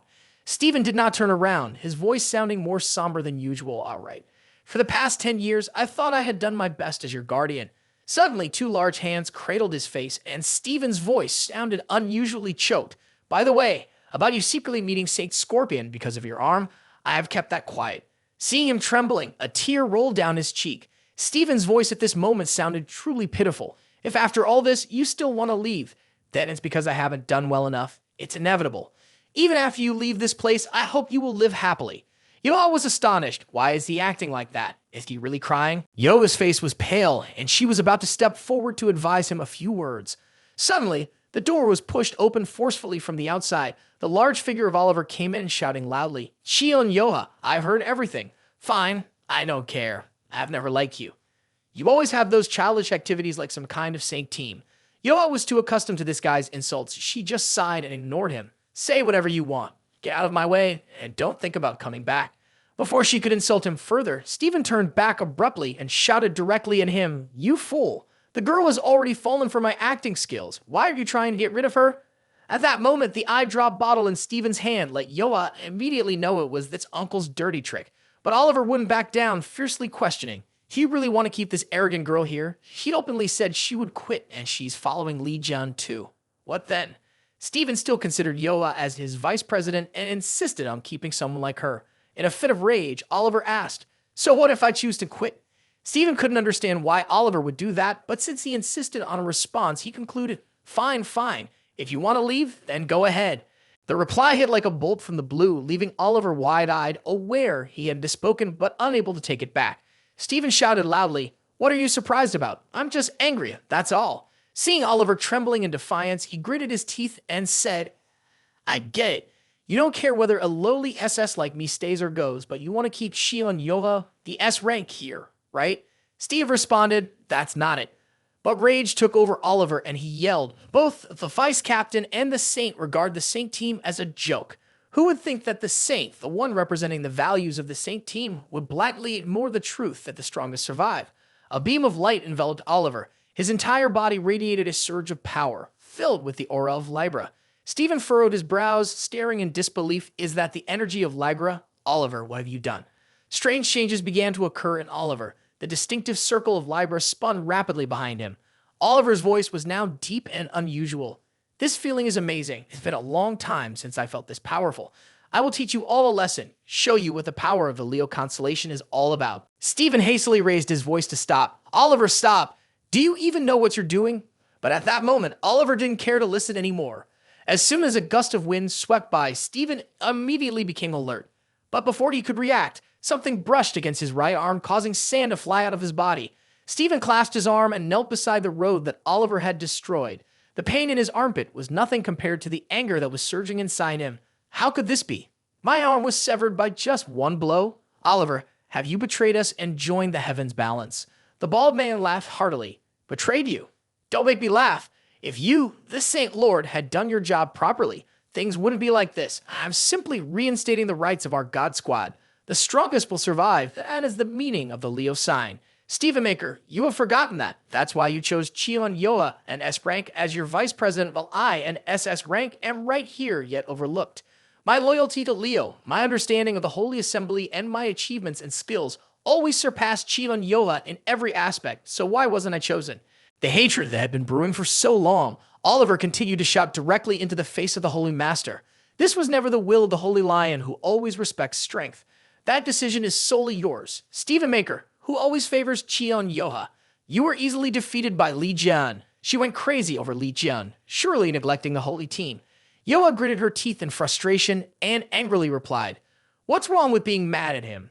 But for Oliver, it was all just long-accumulated fury. Do you think you can lead the holy team like this?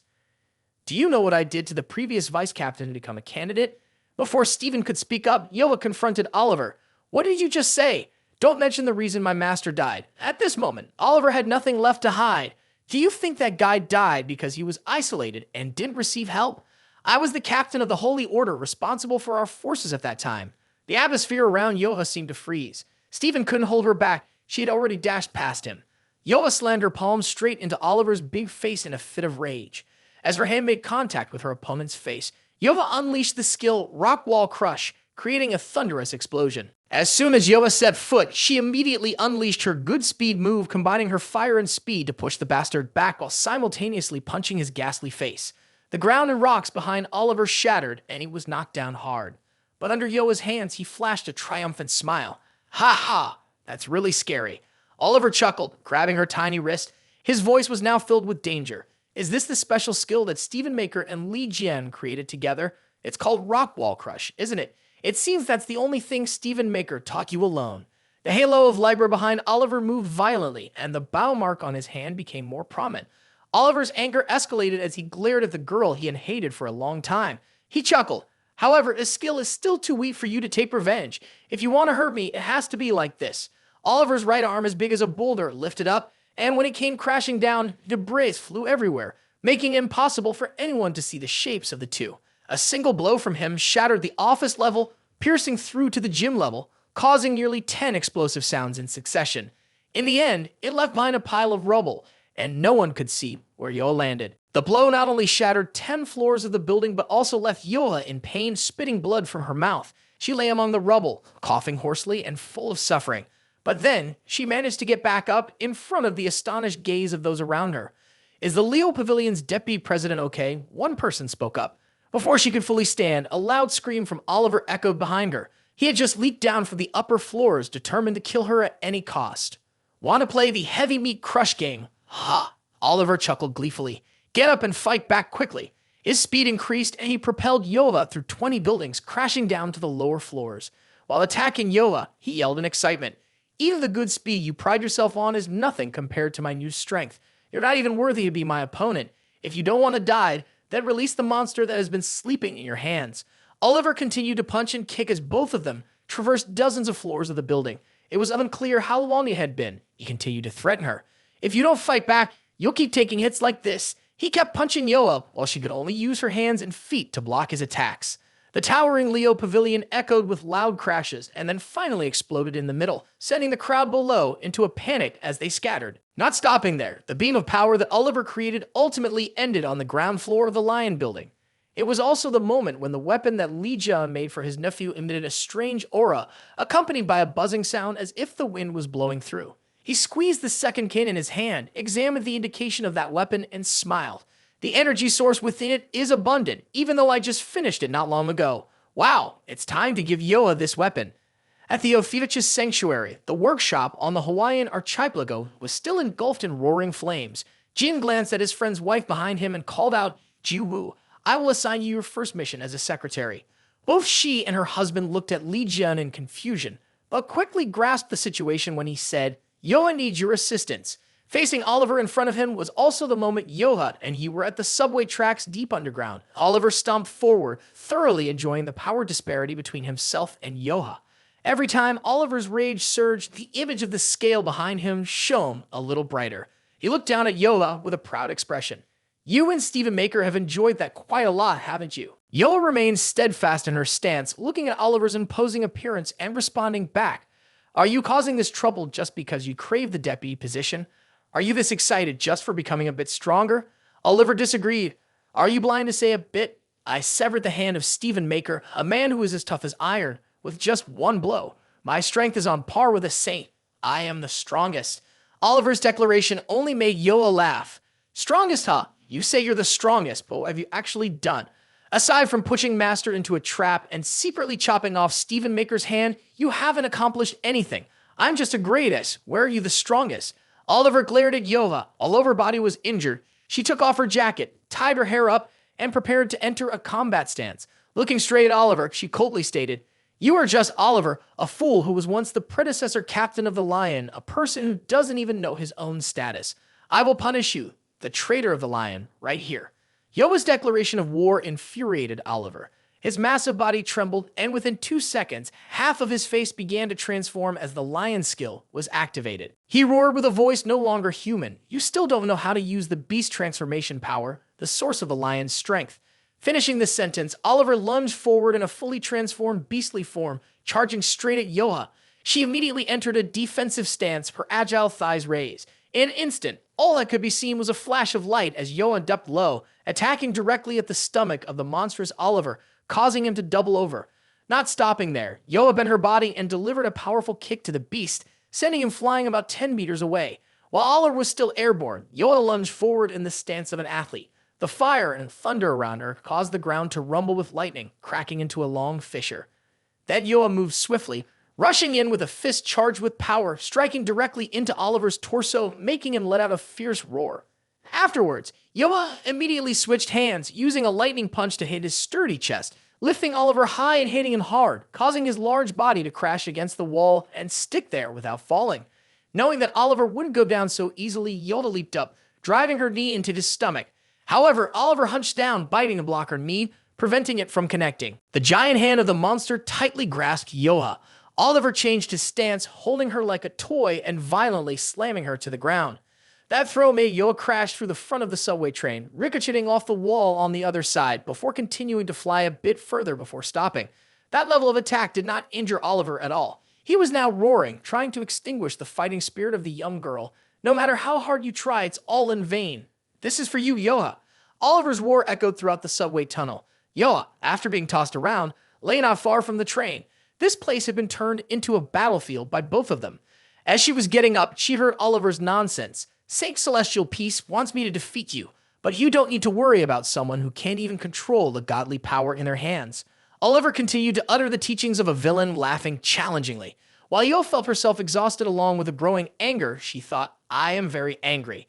Angry at myself for not being able to defeat someone like Oliver, and at this rate, I won't be able to catch up with Uncle or the strong people I've been trying to follow my whole life. The current goal is to catch up with Uncle Li Jian. That thought made Yoa's eyes light up. But at the same time, Oliver had noticed a distracted glimmer as she thought about something other than a match. He grasped the door of the subway train, his eyes shining with danger, shouting, Chion Yoha, what are you thinking about during the match? We're at the station. If you're not paying attention, the train will hit you.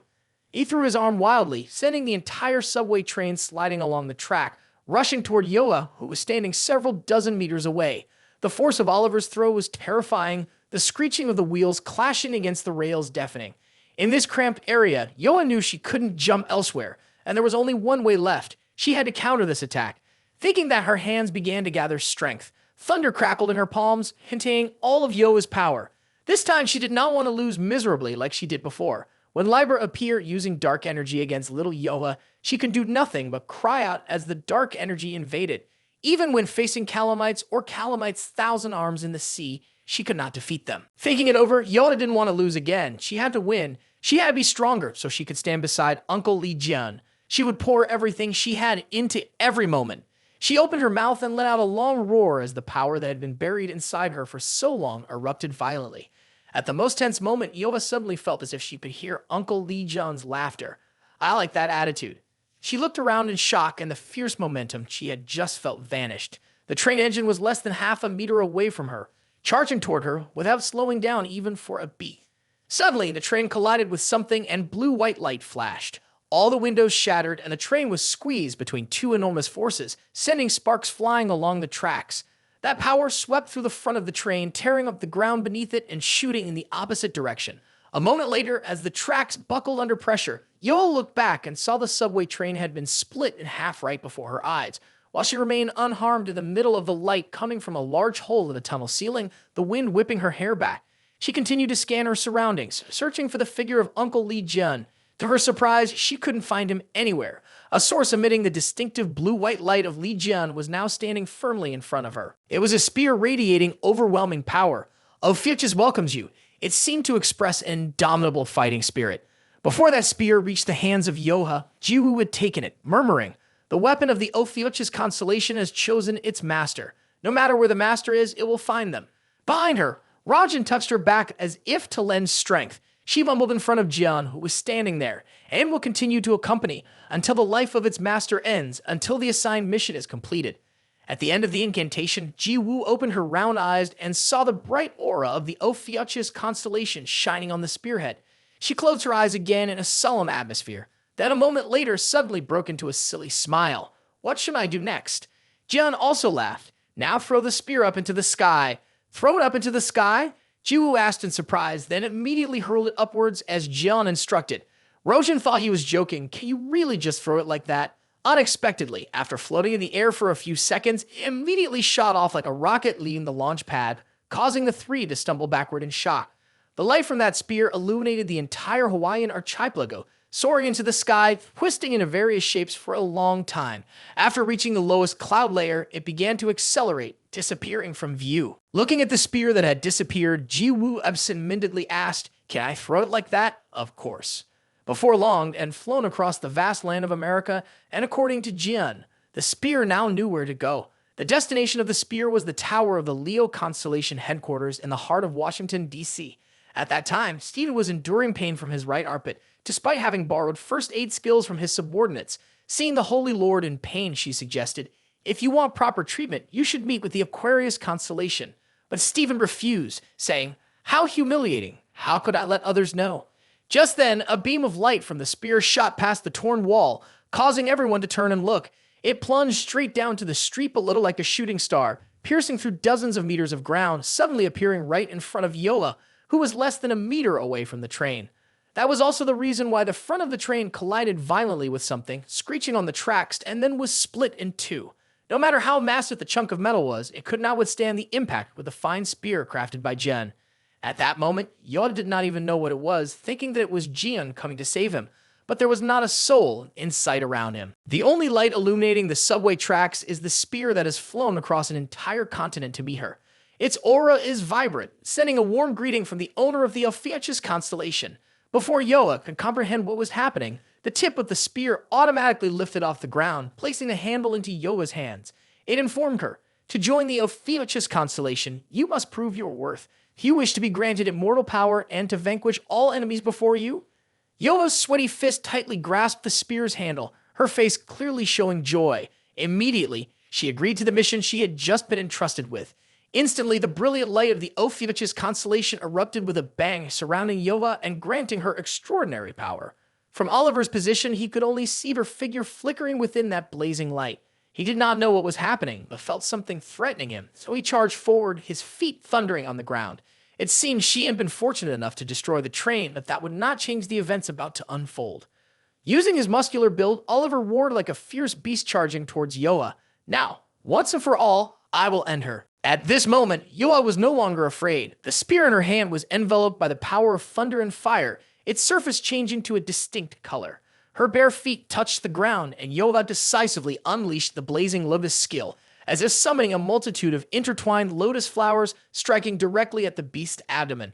Oliver's thick skin blocked it, and he laughed heartily, saying, "Didn't I tell you that your power no longer has any effect?" Yoa was not willing to accept this, gritting her teeth and channeling all her strength into the spear. Immediately, Yoa saw the notification. The energy of the Ophiuchus bow was transferring into the red lightning. That was when her hand overflowed with the power of the Ophiuchus. She could clearly hear the spear crying out, "Hit that bastard with your iron fist." Yoa tried once more. This time, the skill she unleashed was disaster lotus calamites, emitting incredibly intense blue light that made the ground beneath the lion's headquarters tremble with every movement. As a result, the building also experienced continuous tremors. Stephen paid no attention to the awkward position of his arm. He braced himself with his hand looking down below, wanting to know what was happening. Then, a loud rumbling sound echoed. The ground at the foot of the headquarters suddenly erupted as something surged up, followed by a series of loud blasts echoing for several kilometers nearby. The blue light is cutting through the concrete surface, creating a whirlwind that blows toward where Stephen is anxiously standing. What kind of terrifying power is this? Looking back, the ground has been split in two, as if an earthquake just passed through. The whole city has been divided. Unable to wait any longer, Stephen's impulsive nature drove him to jump out of the building. He had to see for himself what was happening. When he landed on the ground below the underground level, the Lion Saint could not believe that beneath his feet lay the battered half of Oliver on the ground. Even with only half of his upper body left, his thick lips were still continuously moving. I must look pretty ridiculous, right? After aiming for the position of Saint Master, I ended up losing to Chion Yoa. I didn't even lose to you in the end. Stephen found this completely normal. He lost because he was always preoccupied with that title. For Chion Yoa, becoming strong was not just a means but also the goal. That is why Yoa surpassed him and became the Deputy Celestial Master. Her talent matched the Leo constellation, unlike someone who was always obsessed with titles like Celestial Master and Deputy Celestial Master like him. Oliver's face appeared contemplative, but then he turned away, refusing to admit, "You can still say that after I tore off one of your arms." Stephen didn't want to talk to this guy anymore. Looking down at the cracked ground below, he temporarily set aside the fact that Chion Yoa had won at that moment. Could it be that the girl had always been this strong? As soon as her name was mentioned, Yoa bounced up and landed in front of Stephen, still looking more than healthy, and raised her head in curiosity upon seeing the holy beast lion here. Sensing Yoa's arrival, Oliver couldn't contain his frustration. "You're just in time. Listen to me." Oliver's trembling words were interrupted by Stephen's loud voice. "Yoa, what's going on with you?" Oliver reiterated, "You both should be careful now." But Stephen's voice remained loud. "Why is the energy coming from your body the energy of Li Jun and not that of the lion constellation?" The girl didn't bother to hide anything. I clearly said I would switch to Uncle John's holy order, but Stephen didn't accept that idea. You haven't even asked the ultimate deity for permission. Yoa didn't understand anything. You don't need to ask that person for permission. On the ground, half of Oliver was trembling, repeating, "Please listen to me." But Steven didn't care now. He seemed like he was throwing a tantrum at Yoa. If you want to leave, then defeat me right here. He intended to say that just to make the girl feel flustered. Little did he know that the mission board, Prove Your Worth, would appear before Yoa the Lion. The St. Stephen marker is blocking your way. Defeat him and take what you want. Unable to hold it in any longer, Oliver shouted, causing the two to look over at him. Damn it.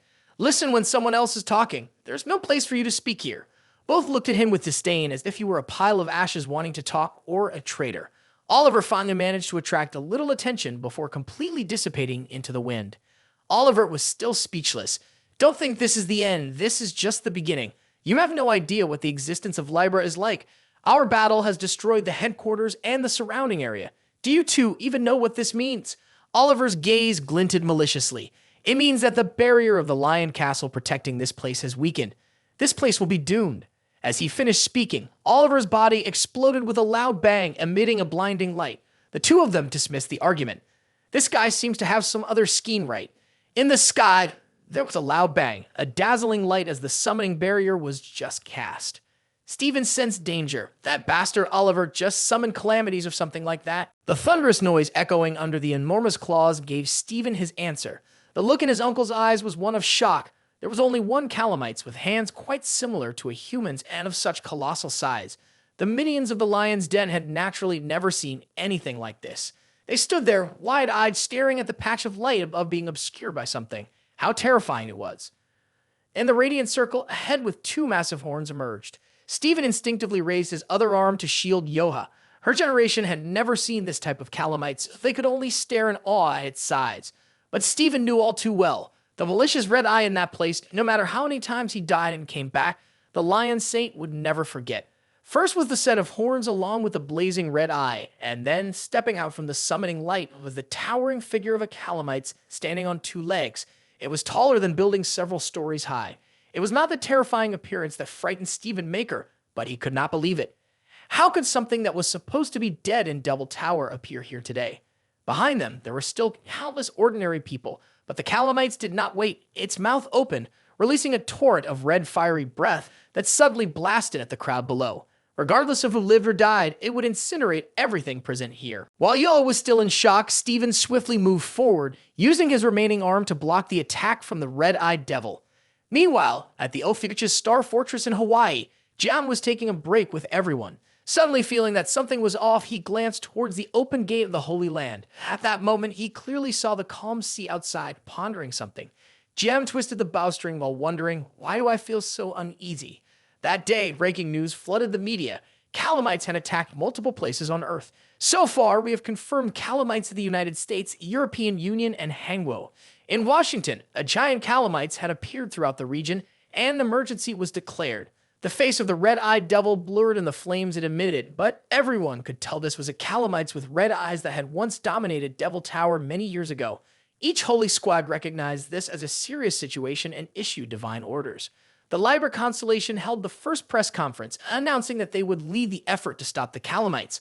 A representative of Libra declared they would collaborate with allied holy squads to rescue civilians and defeat the calamites. However, according to media comments, the Libra constellation did not mention anything about the deaths of the chieftain's sons. At John's place, even without a TV, it was very quick to grasp the situation. Haley scoffed. With such a valid reason, those guys will definitely come to attack us. It's possible that Libra is the one who caused the calamities. Looking at the two men, Haley hesitated to believe. Could it really be that Libra is the one who caused the calamities? But thinking about how they managed to mobilize even the red-eyed devil, to be honest, it's a bit hard to believe. Hugo muttered, "Didn't Li Jun kill it in the Devil Tower?" After that, the other saints also brought the head of the red-eyed devil out. Glancing at Haley, Jian asked, "What did everyone do with the head of the red-eyed devil afterward?" She closed her eyes to recall that the saints had clashed over the ownership of the head because Sagittarius had cut off communication with the other saints after the raid on the Devil Tower. Therefore, Hugo didn't know what had happened. In the end, we decided to seal it and bury it in the deep sea. Suddenly, she looked up, remembering that it was Libra's suggestion. It sounded unbelievable, but it seemed that which Libra had retrieved the head. Jian sighed, "Another piece of trash that needs to be cleaned up. I guess we have a general idea now." Looking at the ferocious face of the red-eyed devil in the city of America, he was annoyed and wanted to give this bastard a beating. while also needing to confirm whether this was indeed the head of the red-eyed devil that John had killed earlier. Suddenly, he called out, "Hey, Scorpion," causing Haley to blush, then leaned closer to her and asked nonchalantly, "Our enemy may invade this place, so I want you to prepare security systems for your sanctuary. After all, things like barriers or traps are your specialty." In front of him was Jion's calculating smile. "You are the only one I can rely on for this task." But Haley did recognize the cunning in that smile. Her heart pounded. She felt this guy was too close to her and didn't know what to do. The maliciousness in John's eyes sparkled in Haley's love-struck gaze with a dependent smile. "Will you help me?" So the girl was left speechless. The love demon surrounding her was shooting thousands of arrows of infatuation at her.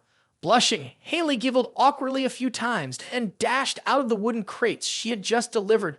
"Leave it to me. Even if I have to uproot the pillars in my sanctuary, I will ensure everything here is perfect." Servant was deeply frustrated by Haley's relentless obsession with handsome men, quickly speaking up, "Princess, please reconsider your decision. At this rate, our sanctuary will go bankrupt. What else is there to worry about?" Haley shot back, "Li Jian asked me for help. He said I am the only one he can trust." In Haley's reasoning, Li Jian had asked her to enhance security for the sanctuary. To enhance security, a lot of Scorpio spirits would be needed. This meant she had to bring the Scorpio spirits along. Moving items to the Ophiuchus sanctuary meant they would live together. In Haley's clouded mind, a question loomed that prevented her from thinking clearly. Isn't that basically a proposal? Serpent sighed, "No, you're overthinking it." Haley immediately snapped at him, "You're being too loud. Don't get in my way." Ignoring her outburst, Jian turned to call out, "Oh, Tiksu, what about you?" He crossed his arms, wanting to team up with his friend to defeat the red-eyed devil. To his surprise, Jian said, "No, I want you to go to Hangul immediately." "What?" "My daughter Yoa is in the US. I have to go there." He showed his friend the image of Yoa made from the aura of the Ophiuchus constellation. Smiling, Jian said, "Don't worry, I can still feel the energy of the girl. I will take good care of Yoa, so don't be concerned about your daughter. Just come to Hangwo." He spoke seriously, because if the Libra constellation played tricks there, it would be hard for your holy troop to handle them on their own.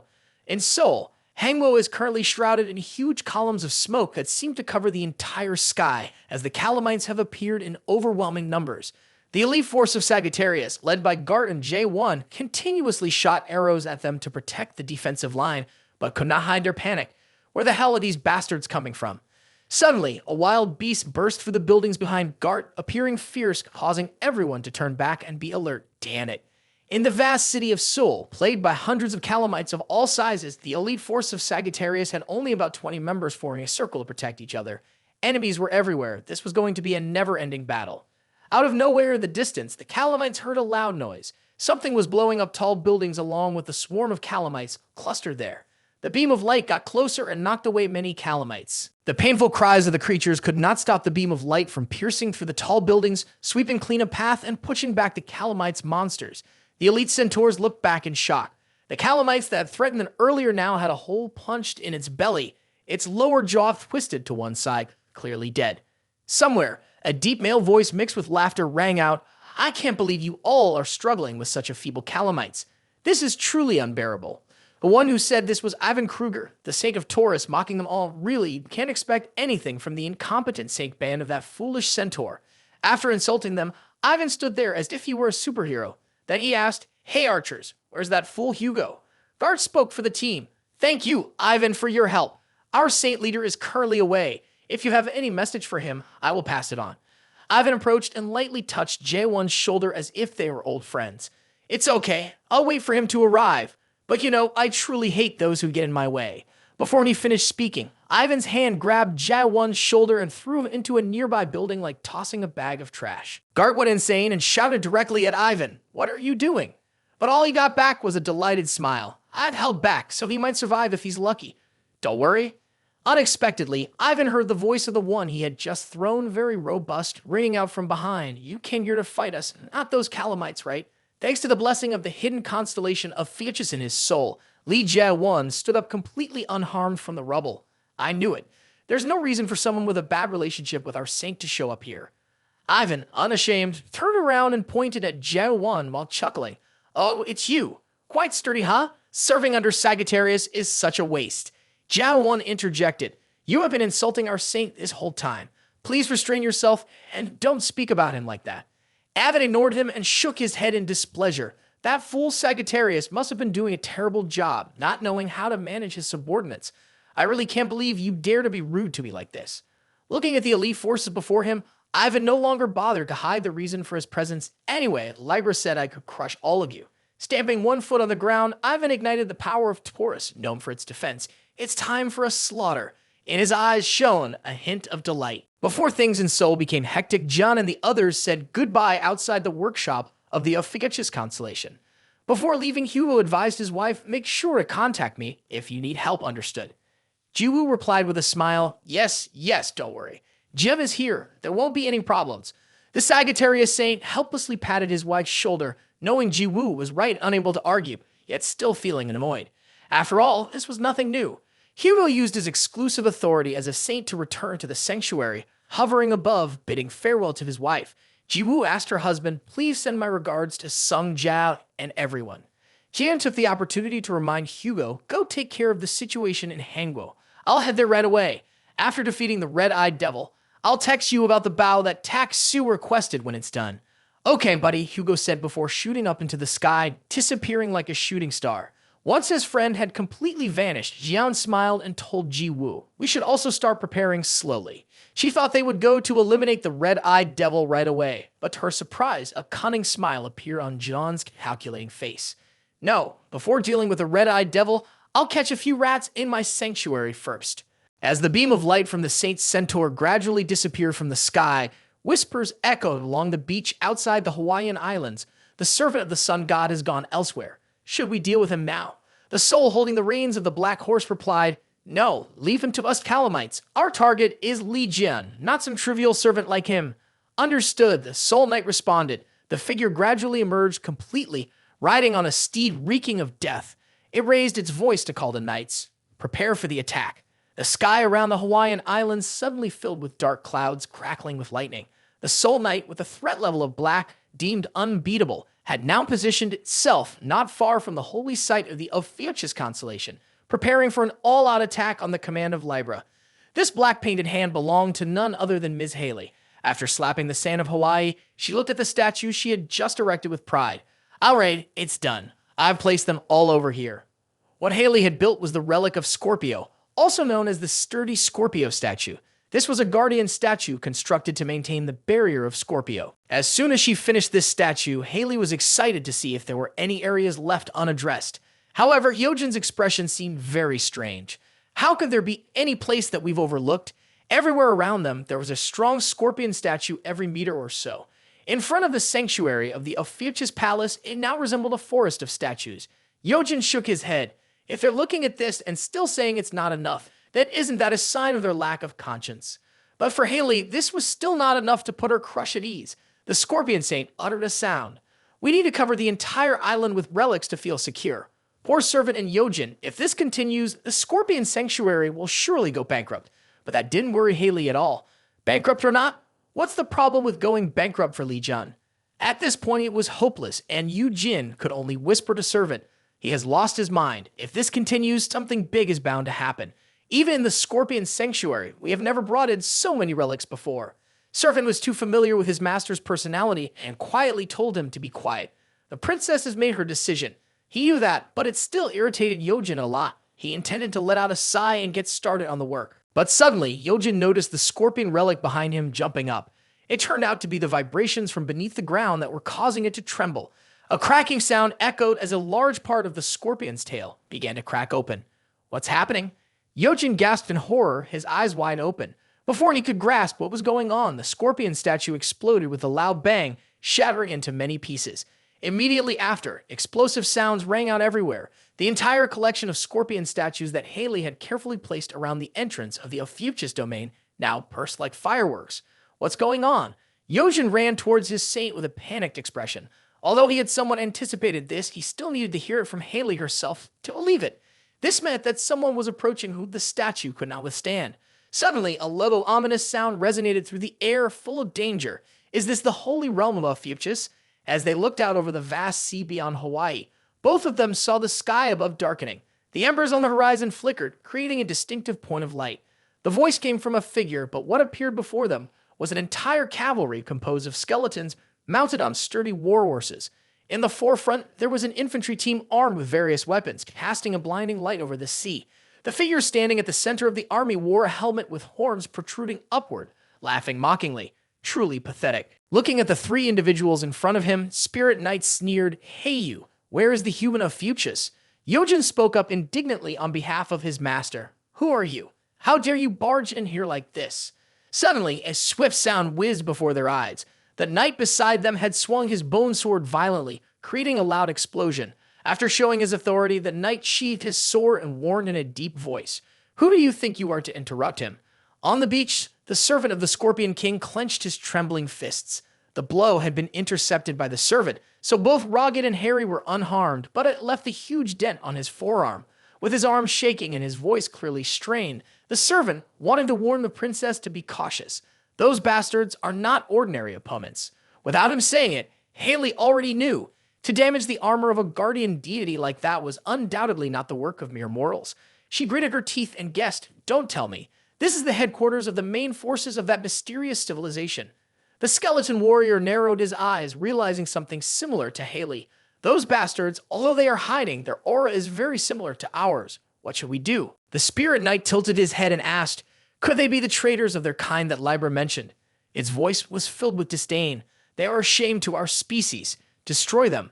The knight responded clearly and darted forward, intending to attack Haley's group. Servant, of course, did not allow this. He spun his scorpion tail toward the assassin who wanted to attack the princess while shouting, "Do you think I'll let you do that?" The skeleton warrior did not reply, but swiftly swung his sword, delivering multiple strikes against Servant along with his attacking weapon. It was the first time Yojin witnessed this scene, and he screamed in fear. Can a guardian be taken down with just one blow? Haley confronted the oncoming blade of the massive Spirit Knight. Using her bare hands, she was enveloped in her red aura. She glared at the foe in front of her, showing an unwavering determination to kill her. Die, traitor of our kind.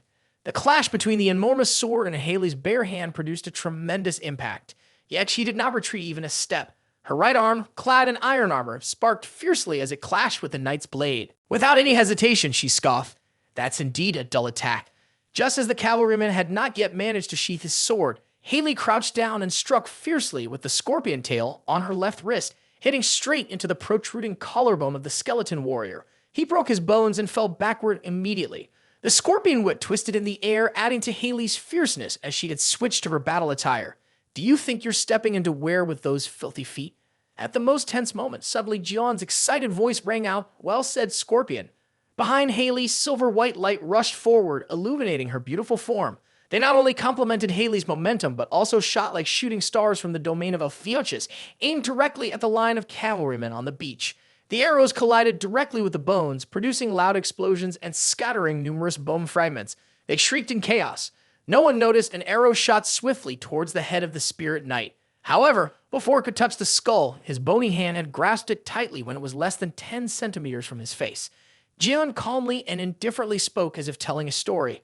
I was wondering why I heard sneaky mice. However, it seems you are too big to be considered mice, huh? Who are you, you trash? In John's hand now is the bow of the sun god that he has modified. It is wrapped in the aura and power of the Ophiuchus bow, shining with an immensely powerful blue color. Seeing him, Haley regained her usual infatuation. His appearance indeed drove the Spirit Knight mad. The knight snapped his arrow in half and gritted his teeth. You must be Ophiuchus that Libra mentioned, right? What? What kind of hound are you for, Libra? His voice was sharp, but he was interrupted by the Spirit Knight. Watch your mouth. I've heard from Libra about a young snake emerging, but you seem too inexperienced to be a deity. This is truly disappointing. Jian's eyes gleamed with dangerous intent. What are you saying? Why should I meet the expectations of a scumbag like you? Just answer my question, you fools. Who are you? Are you the hounds of Libra? Another skeleton warrior stepped forward, taking the place of the one who had his neck broken. He aggressively placed his hand on his sword and shouted directly at Jian. Shut up! How dare you mock us while he is speaking? He hadn't finished his sentence when an arrow from Jian shot straight into his forehead, piercing his skull immediately. After that, Jian showed his annoyance. Get out of here, kid. How dare you interrupt while I'm talking? Seeing the arrow embedded in the forehead of his subordinate, causing him to die instantly, the Spirit Knight thought to himself, this Ophiuchus. At first, I only thought he was a reckless fool. Now I understand why Libra had to be cautious of him. Even if the arrow attack was a surprise, he could still shoot through elite knights in one go. That means this guy is not some trash. Thinking this, a weapon of solid black appeared instantly in the Spirit Knight's hand. His eyes shone brightly as he straightforwardly asked, "Hey, you bastard, what is your name?" He boldly replied with 2 words, Li Jun. Immediately, the sinister gaze of the Spirit Knight lit up, his soul gleaming as if identifying a target for slaughter. He said, "All right, Li Jun of Phoebus, I apologize for underestimating you. We are the Soul Knights under the command of the great Vanguard General from an army of the mysterious civilization known as the Baron Helmet. Our mission is to eradicate all ignorant humanity that worships false deities. We will eliminate you, Li Jun, the one who dares to stand in our way." The eyes of the Spirit Knight blazed with a green flame. Following the direction of the sword, he swung. The entire army of skeleton warriors rushed to attack towards Hawaii. Without needing help from Haley or Yojin, Javin stood there nonchalantly waiting for the attack while mumbling, "You guys must be used to the flowery talk when creating calamities like this, right? I guess I've been underestimated, hadn't I?" A fierce hatred appeared between Li Jun's tightly furrowed brows. He said, "Exclude and eliminate what? Are you kidding me? I'll show you where you stand." A declaration of war rang out. Jian was ready to confront the entire army of Spirit Knights charging towards him.